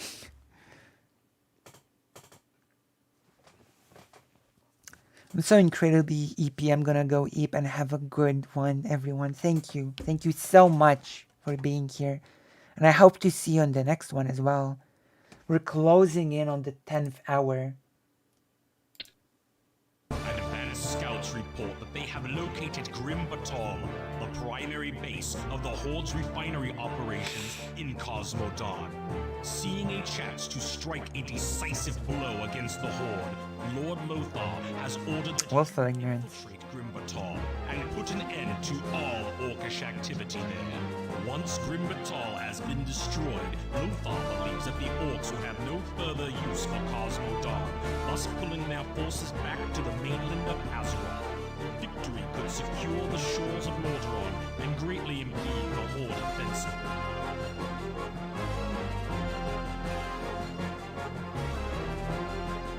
That's true, we're going back to Azeroth, which is Stormwind for those who only play World of Warcraft. The narrator was talking of Stormwind, the mainland of Stormwind, so just so you know what's being talked about here.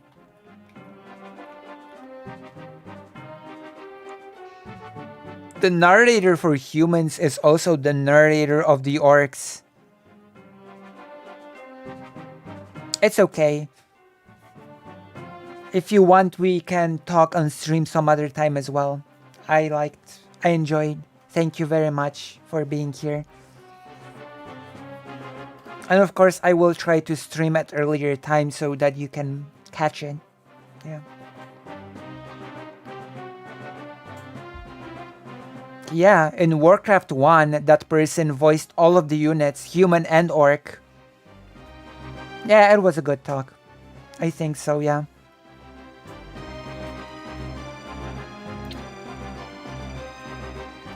At your service, defending your honor. Yeah. At your service. This is the voice of the narrator. Your orders. This is the voice of the narrator. This is the voice of the narrator as well. Set sail. Yes, sire. Yes, sire. This is a different voice, of course. I'm off. I have to finish some stuff for tomorrow. Have a good night. Thank you. So many people seem to be going, so I have a question for you. Continue stream or go to sleep?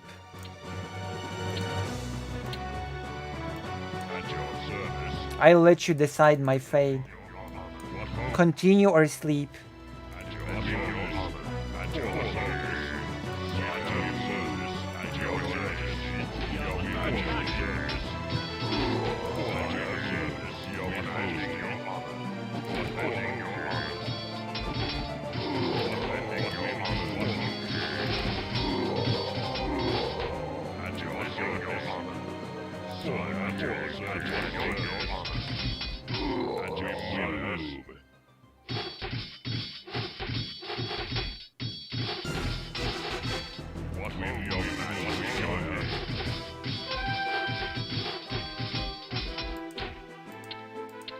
We're taking over Orcish things.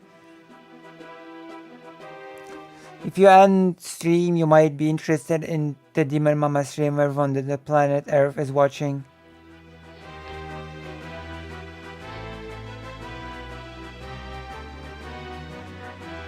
It's best sleep.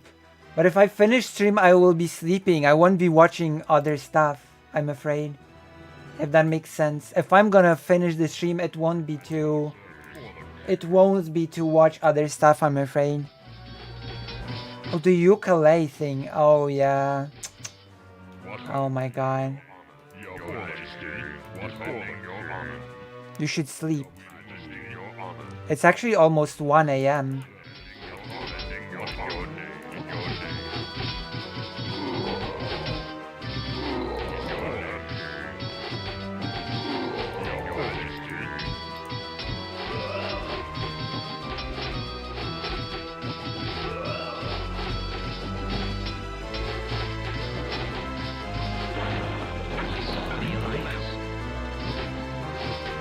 I think I will go to sleep. Thank you. Okay. I'm gonna go to sleep, but first a few things, a few messages to everyone.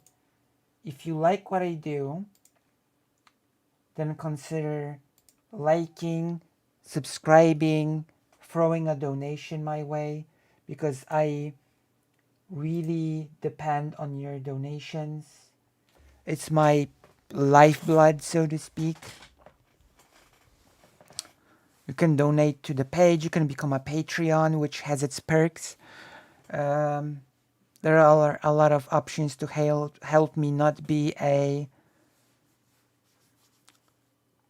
H slur, which means hobbyist. So if you want to make a last second donation, I will not blame you. In the meantime, I will type in the love and solidarity message, and then we will go to sleep.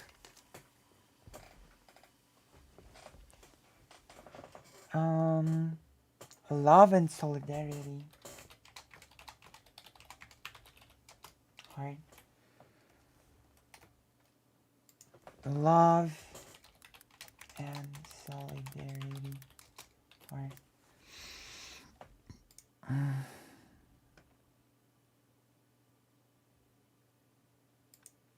I'm liking my own stuff, by the way. All right. So I'm gonna press end stream now, and good night. Good night. Good night, everyone.